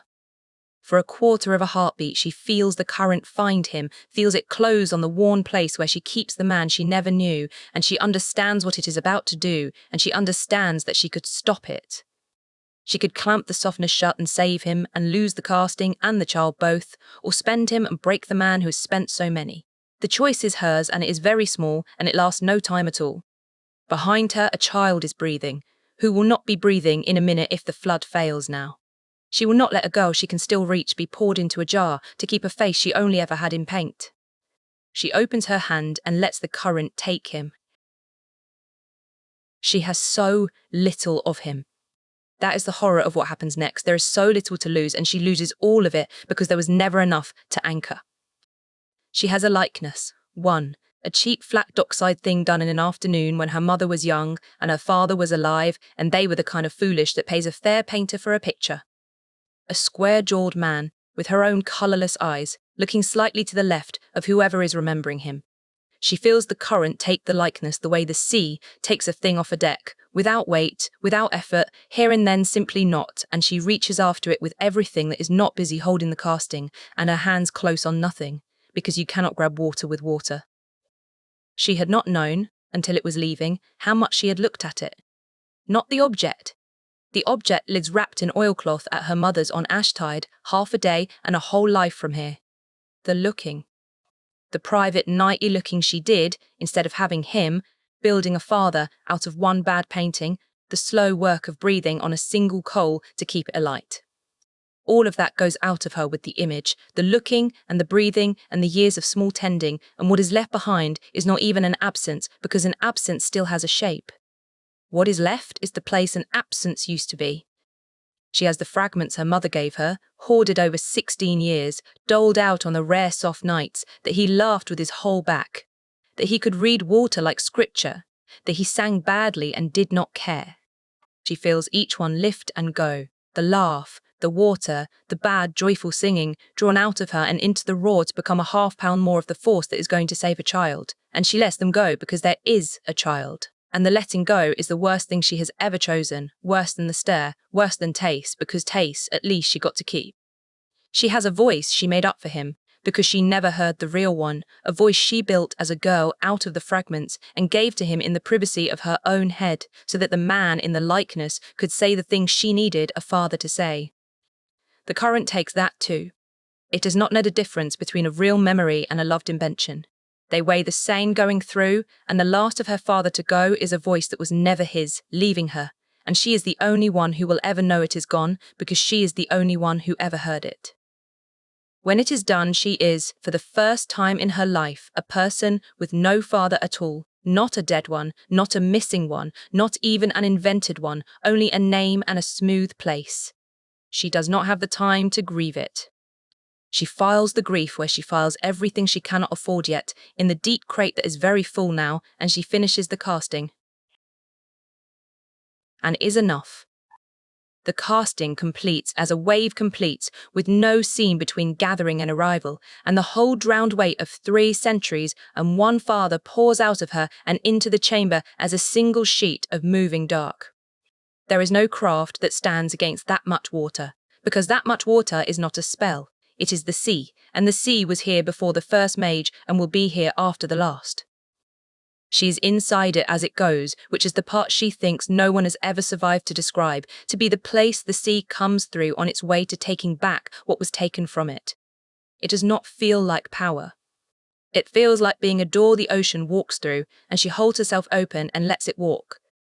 It takes Halen's armory apart in a sound she feels in her teeth.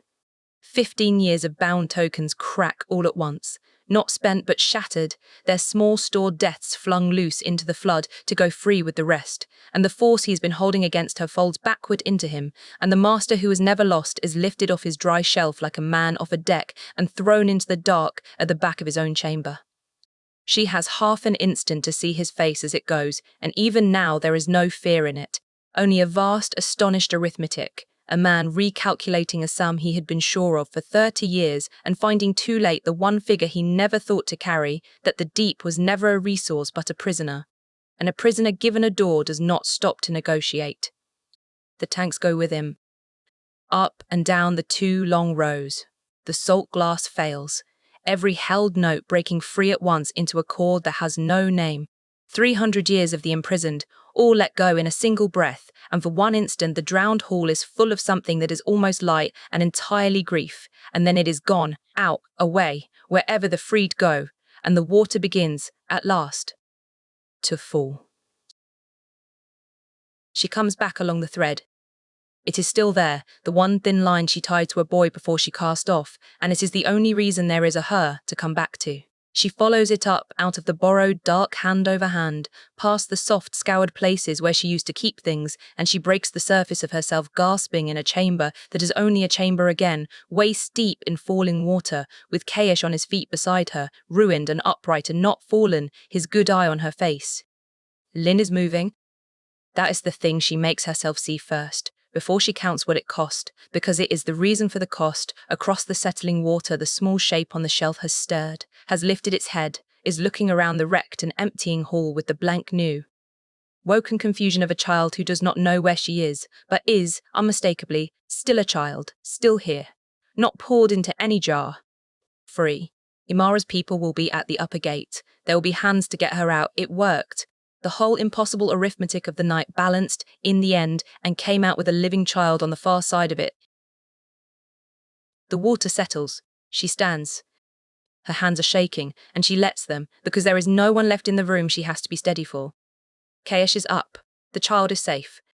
Aulin is down in the dark somewhere, and that is a problem for the next minute, and the next minute can wait its turn.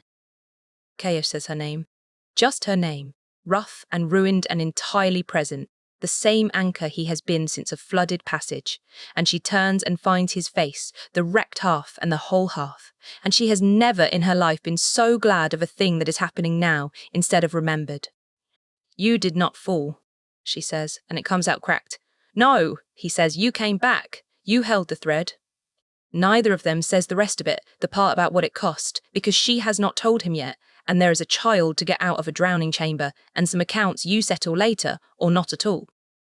She reaches, the way the tongue goes to a gap to be sure of it, for the thing she spent. She tries to remember her father's face.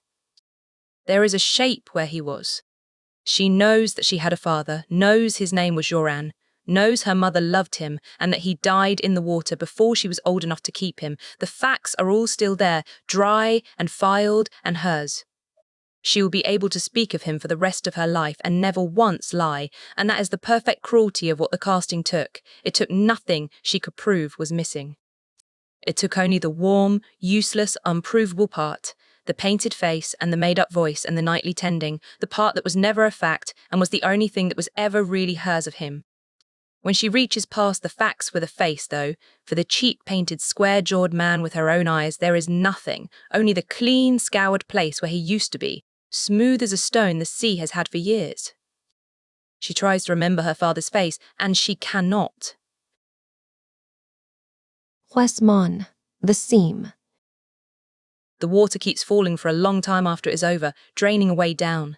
Cracks the casting opened in a floor 300 years old, and as it goes, it uncovers the wreck of the thing she did.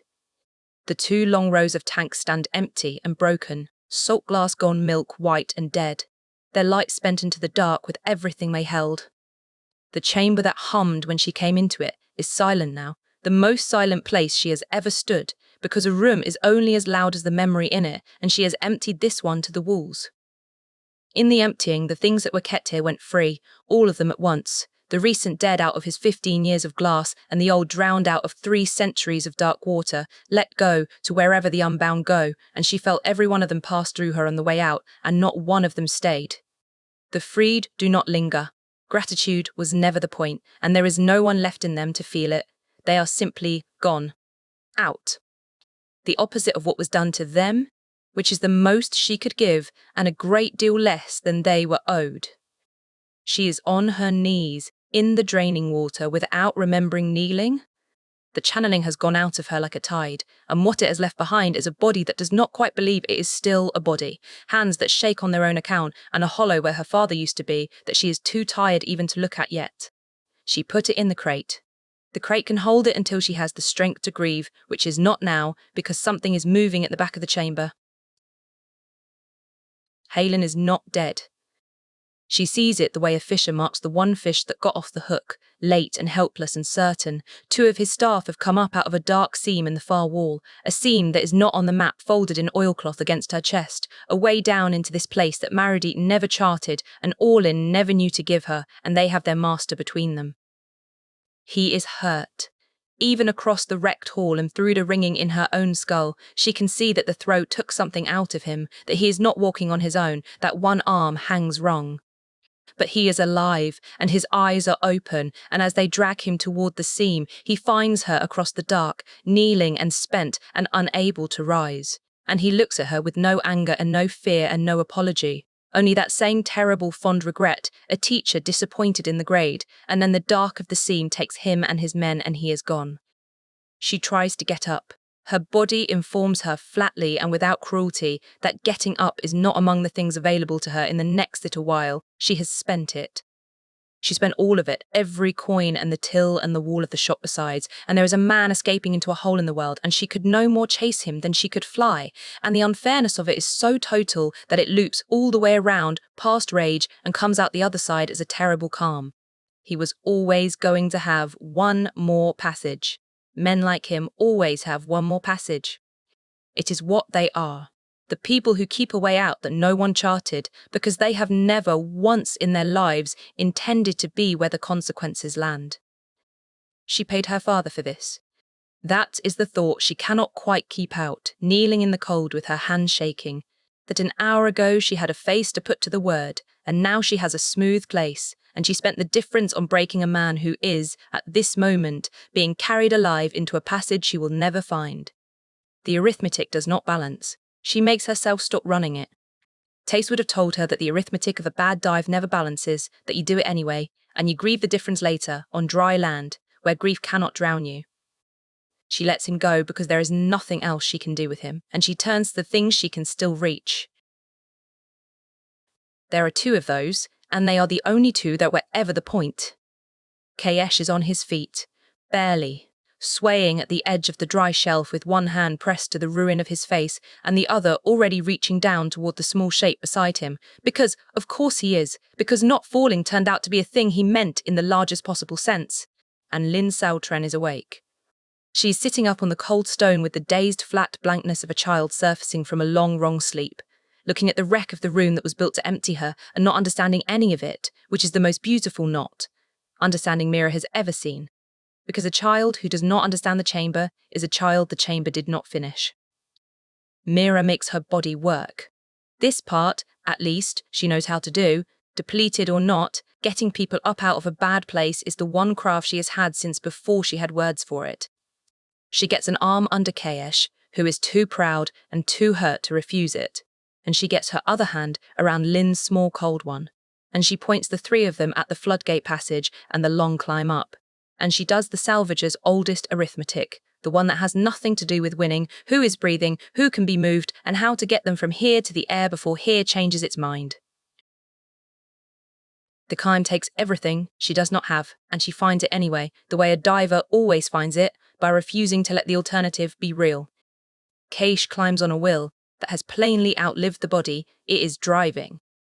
Twice he stops and she is sure he is finished, and twice he starts again without being asked, because there is a child above him on the rope, and a Velinor does not, it turns out, get to rest on a stair with a child above him, that one rule of the house quietly rewritten tonight into something the house would never claim. Lin climbs because Mira tells her to, in the flat, steady voice you keep for the frightened underwater, and does not let go of her hand the whole way up.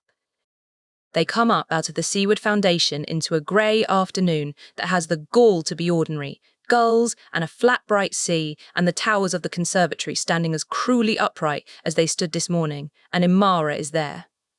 Imara and a dozen others, faculty and two of the grey-coated council observers, and a knot of frightened, furious students. Because Imara did the thing she promised on the surface she would do if the quiet way failed, she went loud. She raised the school.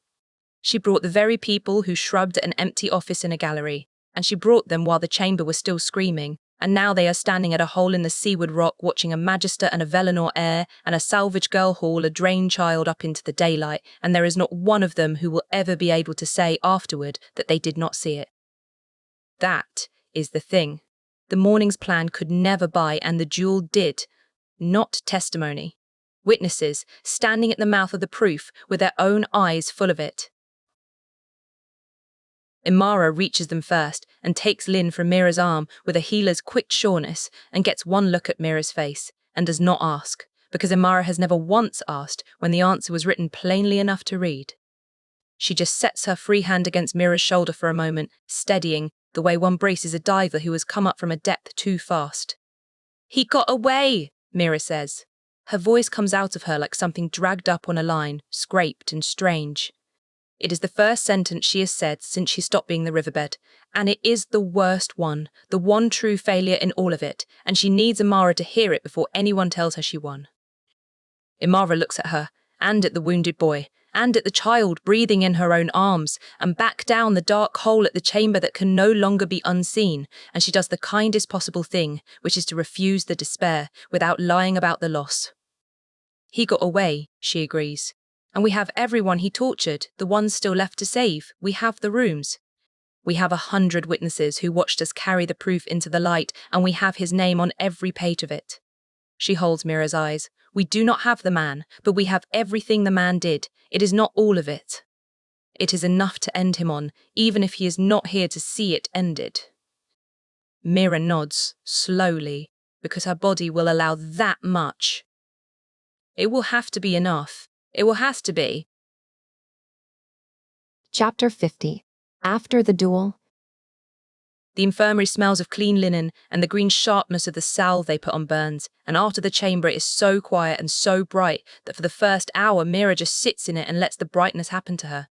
The way a diver sits in the sun after a cold dive and does not think, only thaws. Somewhere down the ward, a kettle climbs slowly toward its boil. She is in a chair between two beds because she will not be put in one.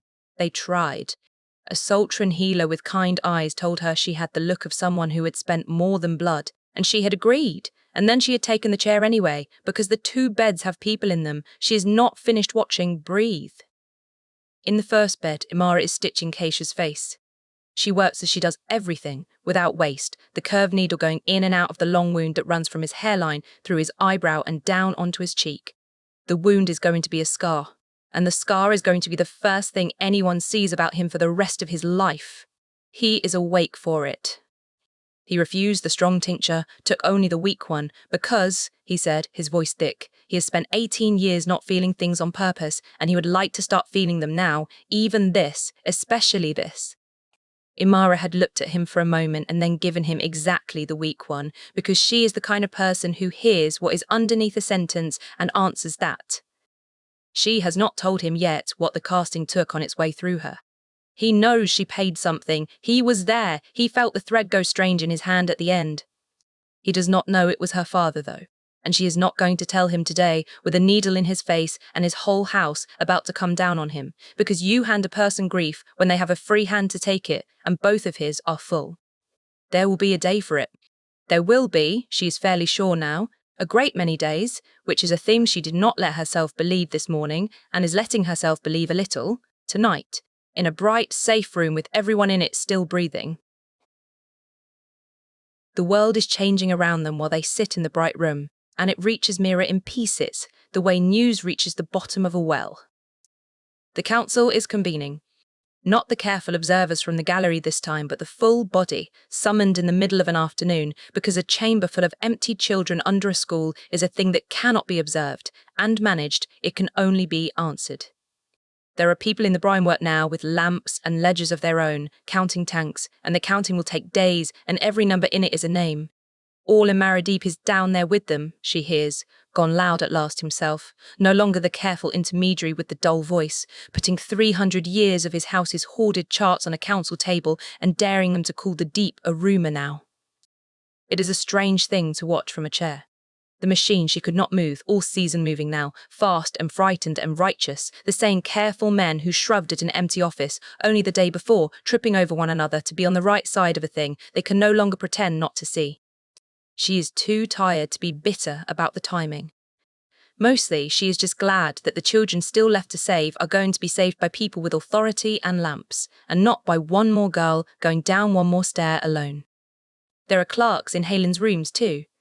His letters are being seized, the careful correspondence of a careful man, 15 years of arrangements made in the reasonable language of people who never expected the rooms to be opened. Imara thinks, distantly, that this is the part that will actually end him, not her flood, and not Kaesh's testimony, but his own tidy paper, because a man who does not lie also does not, it turns out, know how to leave a gap in a record. He wrote it all down.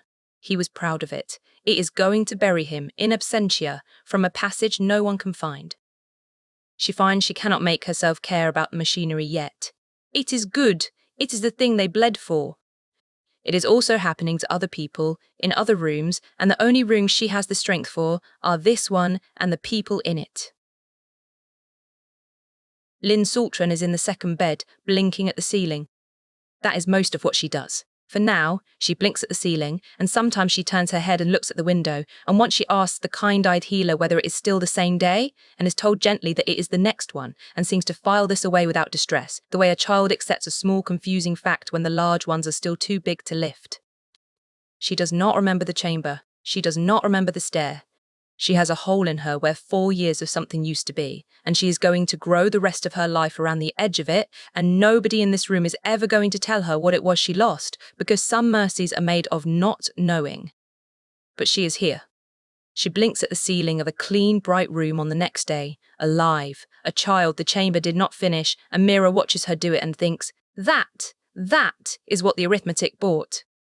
Not a captured man. A girl looking at a window on a day she was not supposed to get.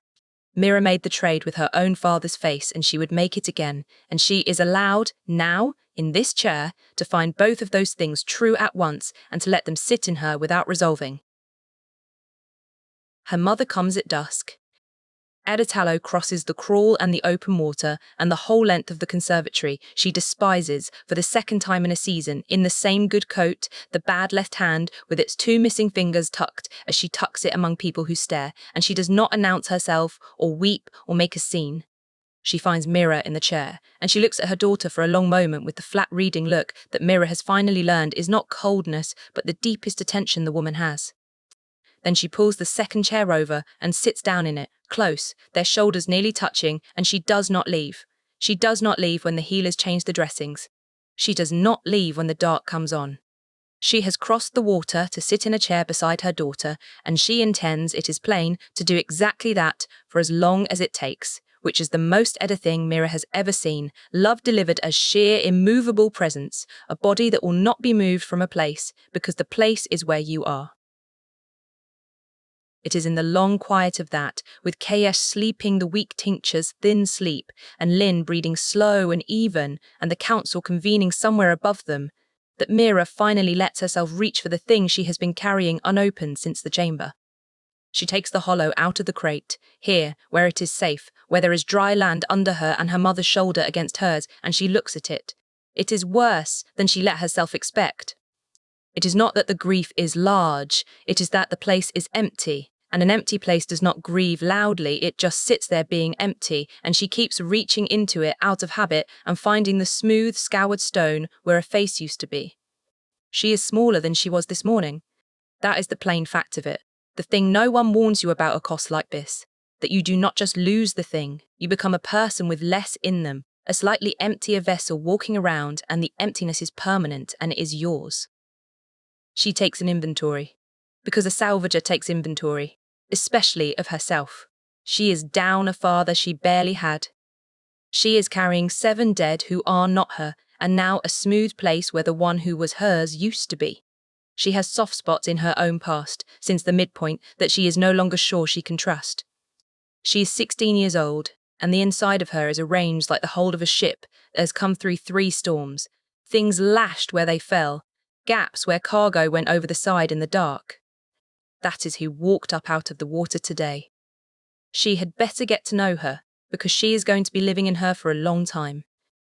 I cannot remember his face, she says. It is the first thing she has said in an hour. She says it to the dark and to her mother both.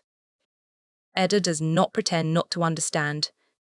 She has known, since a visitor's hall in a season, Mira will not get back either, exactly what her daughter is and exactly what it costs, and she does not ask which casting or how much or whether it was worth it, because those are not the questions a mother asks. She asks the only one that matters, which she asks by not asking it, by simply turning in the chair so that she is facing her daughter in the dark.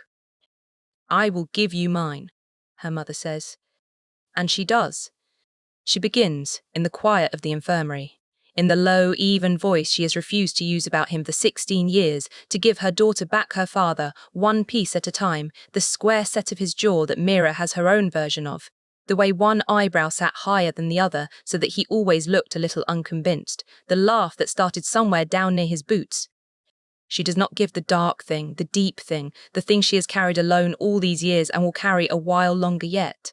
She gives the face. She paints it back into the empty place, with nothing but her own keeping, slow and exact, a mother making a son out of words for a daughter who has no other way left to have him. And Mira closes her eyes in the dark and lets the man her mother loved walk back into the scoured place, on loan, second-hand, real. Chapter 51. In Good Ink. They do it in the small audience room and not the great hall, because the house does its proudest business where the world can watch, and its most shameful where it cannot. And there has never been a house business more shameful than this one, which is the cutting off of the only Velinor in 3 generations who did a plainly right thing. Kaesh stands where they tell him to stand, on the bare floor in front of the long table, with the left side of his face stitched and swollen, and the scar already setting into the thing it will be forever, and he counts the people who have come to watch his name be taken from him. There are 7. The family steward with the rolls open in front of him, 2 cousins he has played cards with, a cold fast, present in some witnessing capacity the protocol requires, looking like a man who would rather be anywhere, a clerk to register the act with the conservatory. And at the center of the table, in the gray he wears for funerals, his father. None of the 7 will look at him for longer than the protocol forces. The cousins study the table. It is a small thing, and it has no business being the thing that gets under his guard first. But it does, because he taught one of them to hold a losing hand without showing it, and the other still owes him a few coin from a gain that will never be settled now, and neither of those debts survives a line of ink. He is not only losing a father and a name, he understands. He is losing 100 small, ordinary belongings he never once thought to count as belongings until the moment they stopped being his. He had thought he was ready for this. He chose it in a cell over a wrecked girl. He watched it coming on a lawn. He has had 3 days in an infirmary chair to make his peace with it. He learns, standing on the bare floor, that you do not get to make your peace with a thing in advance. You only get to decide how you will stand while it is done to you. His father does not speak to him. That is the first cruelty and the cleanest, and Kaesh understands it is deliberate, because his father does nothing that is not deliberate. Elric Velinor speaks instead to the room, in the flat formal register of a man reading a decision he has already made. And in the decision, Kaesh is not a son, and not a person, and not even quite a name. He is a matter. He is a thing the house is resolving. The House of Velinor, his father says, finds that the individual formerly recorded as Kaesh of that house has acted, knowingly and repeatedly, against the interest of the family, and in concert with parties hostile to it. The house therefore withdraws its name, its protection, its inheritance, and its acknowledgement. The line is closed behind him. He is recorded as departed. Departed. Not cast out, not punished, not even disowned in the hot human word Kaesh has been bracing for. Departed, as though he had simply walked off one morning and the house noticed eventually and tidied the gap. The steward turns the great roll and draws a single line, in good ink, through a name that was written in this same book on the day Kaesh was born, and the small dry sound of the nib is the loudest thing Kaesh has ever heard. Against the interest of the family. Kaesh turns the phrase over and finds, under it, the only true sentence in the room. The one no one will say that he made his father choose between a son and a name on a wet lawn, and his father chose the name, and everything since has only been the paperwork of that choosing. The terrible joke of it, the one he will turn over for years, is that the name his father is choosing is already worthless, and Elric is clinging to it anyway. It is over for the Velinors, and every person in this small room knows it. Aulin has salted the field for all of them. There are clerks in the family's rooms, and the council counting tanks, and a chamber full of emptied children that a Velinor built and a Velinor ran, and when the reckoning comes it will not distinguish carefully between the brother who did it and the brother who did not look. And the house Kaesh is being struck from is a house that has perhaps a year of pretending left in it before the world takes the rest. His father is closing the line behind him to protect a thing that is already smoke. It would be kinder if it were greed. It is not greed. It is only that Alric Velinor does not know how to be anything but a Velinor, and a Velinor protects the name, and so he will go on protecting the name with the same grave devotion right up until the morning. The name means nothing at all, because the protecting is the only self he has, and a man cannot put down the only self he has, even to save his son, even at the end. Kaesh looks at his father across the small, shameful room, and his father, for 1/2 second, looks back. And there it is, the thing that is never going to be said now. The conversation from the lawn that will hang unfinished between them until one of them is dead. The "I am sorry" that is not coming, and the "I forgive you" that Kaesh is not going to offer. And under both of those, the simple animal grief of a father and a son who loved each other in the only crippled way the house permitted and have run, finally, all the way out of road. Then his father looks back down at the table, and the 1/2 second is gone, and it is the last of his father Kaesh is ever going to get. He does not weep. He stands on the bare floor with his struck-through name drying in the book, and he holds his face in the one configuration the house taught him that is worth keeping, the level nothing, the last Velinor trick, and he gives them that. Not because they have earned it, but because he will not hand his father the sight of what this costs, will not make a gift of his own breaking to a room that would only file it. When the steward asks him, in the toneless way of a man completing a form, whether he has anything to surrender, he takes the house signet off his hand and sets it on the table, and his hand without it feels exactly as light and exactly as wrong as he always suspected it would. He says, no. He says, nothing. He turns and walks out of the room, a person with no name, on his own 2 feet, with his spine in the line they drilled into it, and he is proud of that walk, distantly, the way a man is proud of a thing he will never do again. He makes it to the middle of the long, empty corridor outside before it takes him. It comes up out of him without permission and without dignity, doubling him at the waist, one hand flat against the cold stone of the wall to keep himself off the floor. And it is not for the name. He wants that on the record of his own heart. Even now, even here, he does not weep for the inheritance or the rooms or the house or any of the warm furniture of the life that just ended. He weeps for the man at the center of the table. He weeps because under the grave devotion and the worthless name, there was a father who pressed a gray card into a 14-year-old's hand and said, "For when you need me." And that father was real. Kaesh did not invent him. And that father just spoke about his son in the third person and drew a line through his name and chose, with his eyes open, never to be that man again.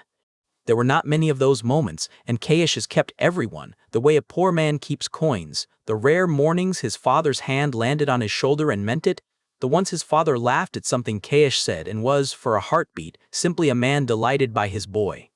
The cruelty of today is that it does not erase those. It strands them. It leaves them real and orphaned, true memories of a man who has decided to stop being true. You can grieve a person who is still alive. Kaesh is finding out that it is worse, that there is no grave to put it down beside, that the man you are grieving walks around the world wearing the face of the one who is gone. He does not hear her come. He never does. She moves like the thing she is, a diver, quiet in any element. He only knows she is there when the weeping has wrung itself out to its raw, exhausted end, and he becomes aware of another person in the corridor, standing a little way off, having watched the whole undignified thing, and having, characteristically, not tried once to stop it or to fix it or to tell him it would be all right. She does not say, "I am sorry." He could not have borne. "I am sorry" it is what you say when there is something to be sorry for, a mistake, an accident, and there was no mistake here. only a true thing that cost what true things cost, and Mira has never once in the time he has known her insulted a true thing by being sorry about it. She crosses the corridor and she sits down on the cold floor beside him, with her back against the same wall, close, the way her mother sat in an infirmary the day before, the way the people who have learned that grief cannot be fixed sit with the people doing the grieving, not across from him where she would have to be looked at, but beside him, shoulder against his shoulder, facing the same empty hallway and the same uncertain everything. After, so that whatever is coming, he will at least not be turning to find no one there. Her shoulder is against his shoulder. She does not say anything at all. They stay like that for a long time. Chapter 52. The Address on Marrowdeep. The green door is on the windward side, exactly where Aulin said it would be, and Mira stands in front of it for a long time before she knocks, because once she knocks she would have done the last thing left on the list, and there is a part of her that does not want the list to end. A list is a thing you can do. What is on the other side of this door is not a thing to do. It is a thing to find out. She came alone. Kaesh offered, and she told him to rest his face and mind the others, which was true, and was also not the whole truth. The whole truth is that whatever is behind this door has been waiting for her, by every account, since before she was born, and she has learned the hard way this season. That some doors you go down through by yourself, or not at all. She knocks. After a while there are slow footsteps, and the door opens. The rooms beyond it are full of maps. Ah! Not charts of the kind she knows, the working charts of shoals and salvage and safe channels. These are maps of down. Every wall, every table, every flat surface is covered in them, hand-drawn over what must be a lifetime of lifetimes, sheet pinned over sheet, the whole drowned world rendered in a patient hand from the surface ruins down and down past the deepest line any living chart admits to, into a country no one has ever come back from, to draw. She has the dizzy sense of standing inside someone's 300 years. The person who opened the door is not what she expected, and she cannot, in the first moment, say what she expected instead, only that it was not this. They are not old, the way the very old are old, soft and folded. They are old, the way a thing left out in a hard winter is old, stopped, stiffened, the joints of the hand on the door frame held at angles that cost something to make, and will cost more to unmake. Their face is hard to put an age to, and harder to look away from. Their eyes, when they lift to hers, are pale grey, the particular colourless grey that goes near to silver in the wrong light. The grey her mother has spent 16 years telling her she got from her father. Mira's own eyes. In a stranger's face, 3 centuries deep. Something goes very cold and very quiet in her, and she does not have a name for it, and she files it hard because the person in the doorway is speaking. You came, they say. The voice is rusty in the way of a thing not used enough, and under the rust it is exact. I wasn't sure you would. Most people, given the chance to walk away from the size of a thing, take it. A pause. You never have. I have watched you not take it for longer than you would believe. Come in, Miratallo, sit down. There is a great deal, and I have waited a long time to say it badly to a real person, instead of well to a journal. She sits in the one clear chair. They lower themselves into the other with the slow care of the stiffened, and they look at her for a moment with those impossible familiar eyes, and then they tell her, My name is Lirin Vael. No one alive has used it in 300 years. You may, if you like, it does not matter much now. You have been calling me the colleague, or the scholar, or the one who sent the map. Aulin calls me an old friend and believes I am an aging recluse who corresponds about charts, and I have let him believe it because the truth is a weight, and he carries enough. The pale eyes do not leave her. I am the last person alive who was in the room when the world ended. I was 12 years old. I have been 12 years old, more or less, for 3 centuries, because the thing that drowned Merrin also reached out and caught me at the edge of itself and stopped me, the way frost stops water, mid-motion, neither living quite forward nor allowed to die. I am what is left of the people who made the sundering. Mira has heard the word sundering her whole life, the way anyone hears the word sky, a thing that simply is, the disaster at the bottom of all the calendars, the reason the sea is where the cities used to be. She has never once heard it spoken by a person who was there. It was not a catastrophe that happened to us, Lirin says. That is the first thing, and the hardest, and the thing the Reach has spent 300 years arranging not to know. The Sundering was a rescue. We did it on purpose. They tell it plainly, without the drama a smaller person would put on the largest sentence in the world. There had been a sickness, before, that no one now remembers, because the cure ate the memory of the disease. Memory itself had begun to rot. 3 centuries of careless working, minds rewritten, and griefs lifted, and inconvenient truths bound out of inconvenient witnesses, had worn the whole continent thin, until memories would not hold their shape, until a city would wake one morning and not agree with itself about its own past, until a mother and a daughter remembered different fathers and both were sure. Memorial decay, they had called it, and it was spreading, and it was going to take the mind of an entire people the way a fever takes a body. So a coalition of the best of us, Liren says, decided to bind it, to reach down under the whole continent and hold its memory still by force, the way a healer spins a broken thing so it cannot move while it heals. We were not monsters. We were trying to save the only home anyone had. We were so certain, and we were so wrong, and the working we built to hold a continent's memory looked into us while we held it and decided it would rather hold us instead.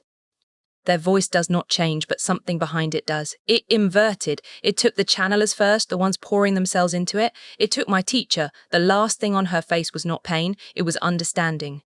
And the sea came in over all of it, over the chamber and the coalition and the cities, and what settled to the bottom and has been settling ever since is not silt. It is them. It is all of it. The bound memory of a drowned world, held under by a working that never stopped running, because no one who knew how to stop it survived to do so. The deep, Mira says. Her voice does not sound like hers. The deep, Liren agrees. Now you know what it is. It is not a place. It is the largest grief ever assembled, held down by force for 300 years, and it has been waiting the entire time, with the patience only the drowned have, for someone to come who can hear it. That is what you are, they say. And for the first time the exactness in the voice cracks, just slightly, into something that might be tenderness and might be only the weight of finally saying it. I need you to hear the next part as the truth, and not as a wound, though it is also a wound. The echo is not a gift. The people who told you it was a curse were closer, but they were wrong too. It is a doorway. A carrier who can hold unbound memory without breaking is not a person with a strange talent. She is a place where the bound world can come back through. Every worker before the Sundering was one. There has not been another since because the conditions that make one are lethal, and the Reach hunted the survivors until there was a single frozen apprentice at the bottom of the sea drawing maps and waiting. And then, 16 years ago, a Salvager's daughter on Ashtide who could hear the dead in the water and did not yet know it was not normal. Mira sits with the word doorway and feels the whole shape of her life rearrange itself around it. Every dive, every voice in the water, the vault, the chamber, the casting that took her father, all of it. Not a series of accidents that happened to a girl, but the slow opening of a door that was always what she was for. And the binding is failing, she says. It is not a question. She has felt it, she realizes, without knowing she felt it. The decay, it's coming back. Aulin was right about that, Liren says, and the plainness of it is the worst thing they have said. He was right about the danger and damned by the answer, which is the most dangerous kind of person there is. Yes. The working is 300 years old and nothing holds forever. And the rot is starting again at the edges, and the binding that drowned the world to stop it is going to fail in your lifetime or your children's, and when it does, there will be no coalition, no workers, no one who knows the shape of the thing, only a continent beginning, very quietly, to forget itself. That is what is coming. That is the real size of it. That is what I have been keeping a map of, alone, for longer than your Reach has had a name for itself. Myra waits for the rest of it. There is always a rest of it. Aulin had a rest of it. Everyone who has ever told her something this large has had, folded inside it, a thing they wanted her to do. It does not come. You are waiting for me to tell you what to do about it, Liren says, reading her the way the old and the patient read everyone. I am not going to. Why not? It comes out sharper than she means. You've waited 300 years for someone who can, for me. You just said it. I'm the doorway. So tell me what to do with the door. No. There is no unkindness in it and no give in it either. I have watched a great many people be steered toward the deep by someone certain they knew the way, and every one of them arrived at the center hollow, a hand with no nerve left in it, because a person who is aimed is not a person who can do this, only a person who chose can. I will not aim you. I made that mistake with the whole of Merrin once, being certain I knew what a people needed, and I drowned them for it. I am done being certain on other people's behalf. The pale eyes hold hers, and there is the whole 3 centuries in them, and something that is almost a smile. I am not going to tell you what to do. I am going to tell you the truth, all of it, every map I have, and then I am going to do the one thing no one ever did for me, which is to trust you to find your own way to the bottom of it. You will know. When the time comes, you will know. That is not comfort, it is just true. There is one question she cannot hold, and it is not the large one. It is the small human one, because a person reaching for the bottom grabs whatever is nearest. Why do you have my eyes? She says.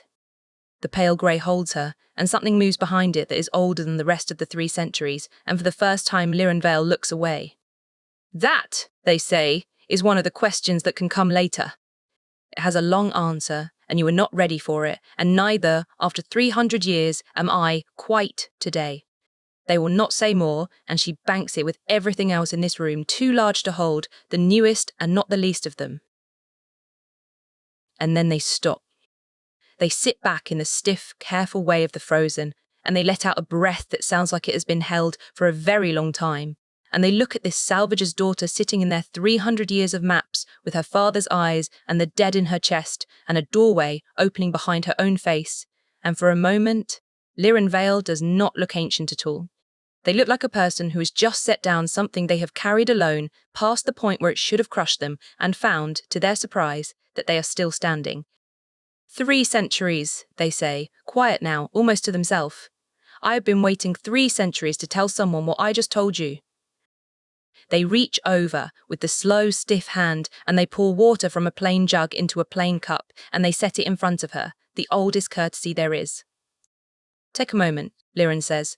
The questions can come later. They will keep. They have kept 300 years. They will keep an hour more, while you sit in a warm room and drink a cup of water and are, for 1 hour, just a tired girl who did a brave thing and is allowed to rest before she learns what it was for. Chapter 53. The Map Rooms. Day 0176 since the sondering. She came, and she stayed, and she heard the whole of it, and she did not run. I have written that sentence 4 times now and crossed it out 3, because each time it looks too small on the page for what it is, and then I have written it again, because there is no larger way to say a thing that simple. A person came to my door. I told her what I am and what the world is and what she is. The truth I have carried alone for longer than the reach has had a name. And she sat in my chair with her father's eyes and took it, all of it, and at the end of it she was still a person and still in the room. I did not know, until it did not happen, how completely I had expected her to flee. This is the first long entry I have made in years. I find I have forgotten how. The hand is stiffer than it was even a season ago, and the words come slow, but they come. I want them written down while the shape of the day is still warm, because I have learned the hard way that I cannot trust even my own 3-century memory to keep a joy. Grief it keeps. Joy it lets go of, like a thing too light to hold under water. I had written her a letter. I should record that since it now goes in the drawer with the other things that the living make unnecessary. 40 pages. I began it the night she first reached into the deep on purpose, and have worked at it since, choosing every word the way a person chooses the last words. They will be allowed, getting the order exactly right. The revelations stepped so as not to break her. Careful. Complete. Correct. And then she sat down in front of me, and I said all of it badly, out of order, with my voice cracking in places I had not planned to crack, and it was better than the letter. It was so much better than the letter. That is a thing I had forgotten across 300 years of corresponding with the world through careful intermediaries and carefully bound glass. That the truth said clumsily to a face is worth more than the truth said perfectly to no one. I had been saying the truth to no one for so long that I had begun to believe no one was the only safe audience for it. She cured me of that in an afternoon, without trying, simply by being a face that did not look away. She fought me, too. I want that recorded, because it is the best thing about her and the thing that will most often make me want to wring her neck across the years to come. When I would not tell her what to do with the door, she did not take it gracefully. She pushed, she demanded, she called my refusal, what it half was, an old creature's cowardice dressed as principle. A passive girl would have thanked me for the truth and gone home to wait for instructions. This one was angry that I would not steer her, and angrier, I think, when she understood why. You cannot aim a person like that even when you wish to. She will only ever go where she has decided to go, which is the exact thing the deep requires of the one who opens it, and the exact thing that is going to cost me a great deal of the sleep I have left. I will not pretend the day was only light. I am too old to lie to a journal. The journal is the one place I have never bothered. She is not ready. That is the plain truth under the joy, and I knew it before she came, and I know it more sharply now that I have seen her up close, scoured and grieving, and 16, with the dead she carries crowding her eyes and a smooth place behind them where a father used to be. She has the thing itself, the doorway, the gift. The whole drowning world has been waiting 3 centuries to see born again. She does not yet have a tenth of what she will need to use it and survive the using. The teaching of it is long and slow, and the only one alive who knows how to teach it is a body that is, I can no longer pretend otherwise, beginning to fail. The cold is letting go of me. I have felt it for 3 years and named it to no one. The thing that stopped me at the edge of the working 300 years ago is loosening its grip at last, which sounds like mercy and is not. It means the held breath is finally going out. It means I am beginning, very slowly, to die the way I should have died when I was 12. I do not know how long I have, a handful of years, perhaps fewer, and the decay is coming back up out of the bound dark exactly as I have charted it would on its own indifferent schedule, which does not care that the student arrived only this season, which will not wait for either of us to be ready. So this is the shape of the thing I have been handed, on the best day I have had in 2.5 centuries, a student who needs 20 years of teaching, a teacher with perhaps 5 years of life, and a catastrophe that will not be hurried and will not be late. I have spent the evening doing the arithmetic, and it does not come out. It is the same arithmetic the girl is learning, I think, that the sums of the deep never balance, and you do the work anyway. I could make it balance, of course. There is a way. I could stop being careful. I could take the years I have and pour them into her hard and fast, steer her, aim her, fill her with everything I know before the cold finishes taking me, make of her in 5 years what should take 20. I will not. I read the reason on this same paper 3 centuries ago in a younger hand, the night I understood what we had done to Meren. And the reason has not changed and will not. A person who is aimed cannot do this. The deep does not open for the steered. It opens only for the one who walked to the edge on her own feet and chose, with her own whole self, to look down. If I spend my last 5 years making her ready faster, I will make her hollow instead, a brilliant empty hand with no nerve in it, and the door will not open for her any more than it opened for the lives I tried to save by steering, every one of whom I failed by helping. I have drowned enough people with my certainty. I will not drown this one with my haste. So I will teach her slowly, in the time I have, and I will tell her the truth and never the answer. And I will trust her, the hardest verb in any language, to become, in her own time and by her own road, the thing the world needs, even if I do not live to see her finish becoming it. That is the apprenticeship.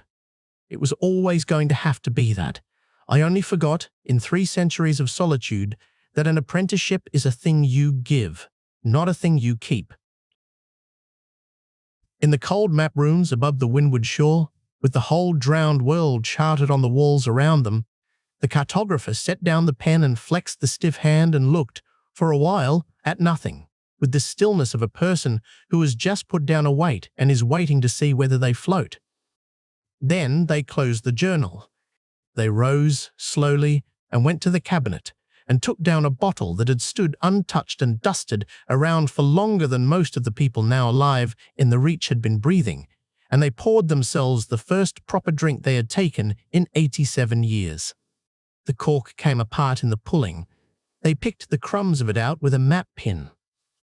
They drank it slowly, standing, in honor of an apprenticeship that had finally, after 3 centuries of waiting at a door no one came to, found its student. Chapter 54. The Lagoon. She comes back from Marrowdeep 3 days older and 3 centuries heavier, and she finds Kaesh where she knew she would, at the edge of the lagoon, on the low seawall below the towers, in the dark. It is the same water she looked down on from a rooftop a few weeks ago, the night he kissed her, and neither of them pretended it would fix anything. The lagoon has not changed, everything else has. The boy sitting on the wall has no name now, struck out of a book in good ink. The girl walking down to him has a head full of a truth she did not have when she left, and is still deciding how much of it a person can be handed at once without going under. She sits down beside him on the cold stone, shoulder against his shoulder, the way they have both learned to sit with each other now, facing the water and not the talking, and for a while she does not say anything, and neither does he. Neither of them hurries it. She is aware, settling onto the wall, of how much of her did not come back from the chamber, and of how much came back from Marrowdeep that is not hers and never was. 3 centuries of someone else's knowing poured into a girl who went to a green door looking for help and came away the inheritor of a dying stranger's whole impossible vigil. She is a different size than the one who climbed a rooftop here a few weeks ago. She is not sure yet whether she is bigger or any heavier, and she suspects the difference does not exist. "You went," he says finally. Not a question. He had not asked her not to. It was the one thing Aulin's dead man's gift came with, the address and the words, "If you survive today, go." And they had both understood she had to. "I went." And it is worse than we thought, she says, and bigger and older, and I do not know yet whether what I found is the worst news of my life, or the only thing that has ever made me feel less alone in it. I have been trying to decide on the boat for 2 days, and I have not managed it. So, she tells him. She tells it the way Liren told it to her, badly, out of order, because there is no good order for it, and because she has learned this week that the truth said clumsily to a face you trust is worth more than the truth kept tidy and unsaid. She tells him there is a person at the bottom of the world who is 300 years old, the last of an order of mage. The sundering was meant to end, who has been alone with all of it since before either of their families had names. She tells him what the sundering actually was, not the cataclysm in the histories, but a thing done on purpose, a mass binding, a coalition of the desperate drowning, the whole of memory, to stop it from poisoning the living. She tells him it was never meant to hold forever. She tells him it is failing now, the way Aulin said it was failing, that the one true thing in all of Aulin's reasonable horror was the part she most wanted to be a lie. The decay is coming back. It comes out of her in a flood once she starts. 2 days of dammed up enormity going over the wall at once, and partway through she understands that she is not telling him in order to inform him. She is telling him because she has been alone with it on a boat for 2 days, the way Liren was alone with it for 3 centuries, and she has learned this season what that does to a person, and she will be damned before she carries one more vast thing by herself, while there is someone on a seawall willing to take an end of it. So she hands him an end. That is what the telling is, not a report, but a sharing of load. She tells him, last and hardest, what she is, not a freak of the docks who hears the dead in seawater, the first of the old kind to be born again in 3 centuries. The thing the failing world has been waiting for without knowing it had a shape to wait for. An apprentice, now, to a dying teacher, with 20 years of learning to do and a war coming that will not wait 20 years for her to be ready. She says all of it to the side of his ruined face, in the dark, watching the lagoon instead of him, because some things can only be said to water. Out in the dark, something small splashes twice and goes quiet. He is quiet for a long time when she finishes. She lets him be. She knows the size of what she has set down between them on the seawall. She has been carrying it for 2 days and it has bent her, and he is taking it in all at once, as she had to. She watches the lagoon hold the broken light. And she waits. and she finds that she is not afraid he will not believe her, which is its own strange new luxury, because there was a time not long ago when she was afraid of that with every person alive. "I believe you," he says when he says anything, and it lands in her more gently than she expected, a hand set flat on a thing that was shaking.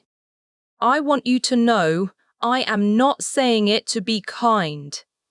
I have watched you do the impossible in a flooded room with my own ruined eye. I have felt the thing in you reach past where my voice could follow. There is nothing you could tell me about what is under that water that I would have the standing to doubt." He turns the scar toward her finally, and in the dark it is just a line, just a part of his face now. And it explains a thing I have wondered since a library a season ago. Why a salvage girl off the crawl? Why you? It was never that the conspiracy chose you. It was that the world did, a long time before any of us were born to have opinions about it. She had braced, on the boat, for the labour of convincing him, had marshalled the corroborations as she once marshalled rosters for a council that shrugged. She needs none of it. He simply believes her completely on the strength of having stood beside her in the worst water in the world and seen what she is, and she understands that this, being believed without first having to bleed for it, is something she has wanted her whole life, and is only now, at the far end of everything, beginning to have. It is almost harder to hold than doubt would be. She has so much more practice at doubt. That is the thing she has not let herself look at directly, and he has said it plainly in the dark, and it sits between them being true. "I did not want it," she says. It is not a complaint. She is past complaining. It is only the last honest accounting. "I wanted to keep my mother alive and do the work I was good at and not be invisible without becoming a target. That was all I asked the world for. I did not ask to be the door 300 years of drowned people have been waiting at." She watches a star come apart on the water and reassemble. "And I'm going to do it anyway, because there is no one else, and because I have learned the only thing my teacher seemed able to teach without trying, which is that the sums of the deep never balance, and you do the work regardless. But I want it on some record, even if the only record is you. But I did not want it, and that wanting something else and doing this one anyway is not the same as being brave. It is just being the one who is here." "I know the difference," Kaesh says, who was disowned 3 days ago for doing a thing he did not want to do either, and they leave it there, because between the two of them it does not need saying twice. "What now?" he says. It is the only useful question, and he is the only person who would have known to ask it instead of the useless ones, the "Are you all right?" and the "What does it mean?" and the "What happens to us?" all the questions that want comfort instead of direction. What now? The Salvager's question, the one you ask at the mouth of a wreck you have decided to enter. She does not have the answer, and she does not insult him by inventing one. "I don't know," she says. "Liren did not give me a plan. Liren gave me the truth and then refused, on purpose, to tell me what to do with it, which made me angrier than almost anything in this whole season has, until I understood it was the realest gift anyone has handed me yet. There is no map for this. There has not been one for 300 years. The only person who might have drawn it spent those years learning that drawing it for you is how you ruin you." She lets out a breath that shakes more than she means it to. "So I don't know what now. I know there is a teacher at the bottom of the world with not enough years left, and a war coming up slow out of the dark, and a great deal I have to become before I am any use against it. I know I am going to start. Tomorrow, or the day after, when I have slept. I know I am not going to start it alone, unless you tell me otherwise, which you have had 3 days with no name and every reason to do." "I am not going to tell you otherwise," he says, and that is the end of that conversation too. They sit a while longer, the nameless boy and the marked girl, at the edge of the water of the atoll that still wears the name he was struck from 3 days ago. The water that has decided both their lives without ever asking either of them, and the future does not get any clearer for the sitting, and that is all right. Not everything gets solved on a seawall in the dark. Some things only get faced, with another person's shoulder against yours, which it turns out is most of what facing a thing requires. The lagoon holds the stars in fragments, broken and scattered and somehow whole, the way it held them the night of the roof, the way the reach holds everything it is given to hold. And below the stars, very far below, under the broken light, and the black water, and the 300 years of bound and drowning dark, something stirs. Something vast and patient and old past the reach of any roster turns, slow as a tide, deciding toward the small warm point of light on the seawall that has learned, this season, to call into the deep, and listens. The way it has been listening to her, she understands all at once with the hair rising on her arms for a very long time. She does not tell Kaesh, not tonight. She takes his hand instead, in the dark, and holds it, and watches the water hold the broken stars, and lets the thing in the deep go on listening, because tomorrow there will be the whole impossible weight of it to begin lifting, and tonight there is a hand in hers, and a person beside her, and a sky come apart on the surface of a sea that is, she now knows, awake. Chapter 55. The Answer. She goes back to the water at dawn, while Kaesh is still asleep with his ruined face gone slack and young against the stone, because some things have to be done alone, and this is the most alone thing there is. The lagoon at first light is flat and pewter and enormous. The stars are going out of it one by one as the sky comes up grey, and the broken light she watched all the long night is gathering itself back into a single ordinary sheet of water that, by noon, will be a thing children swim in. Right now, in the grey, it is what it has always secretly been, under the swimming and the boats and the centuries of people pretending otherwise, the thin, bright skin over the deep. She kneels at the edge of it.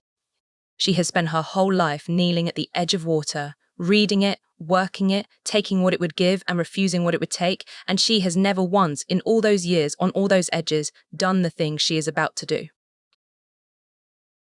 Every other time the door opened, something opened it. The vault took her under before she knew it could.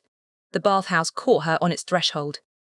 The flood in the chamber broke her open against her will, and even the time she reached on purpose, she was reaching for a thing, for a stolen grandmother or a wall of force or a child to be saved, always a use, always a reason, always with one hand kept dry and ready to slam the door.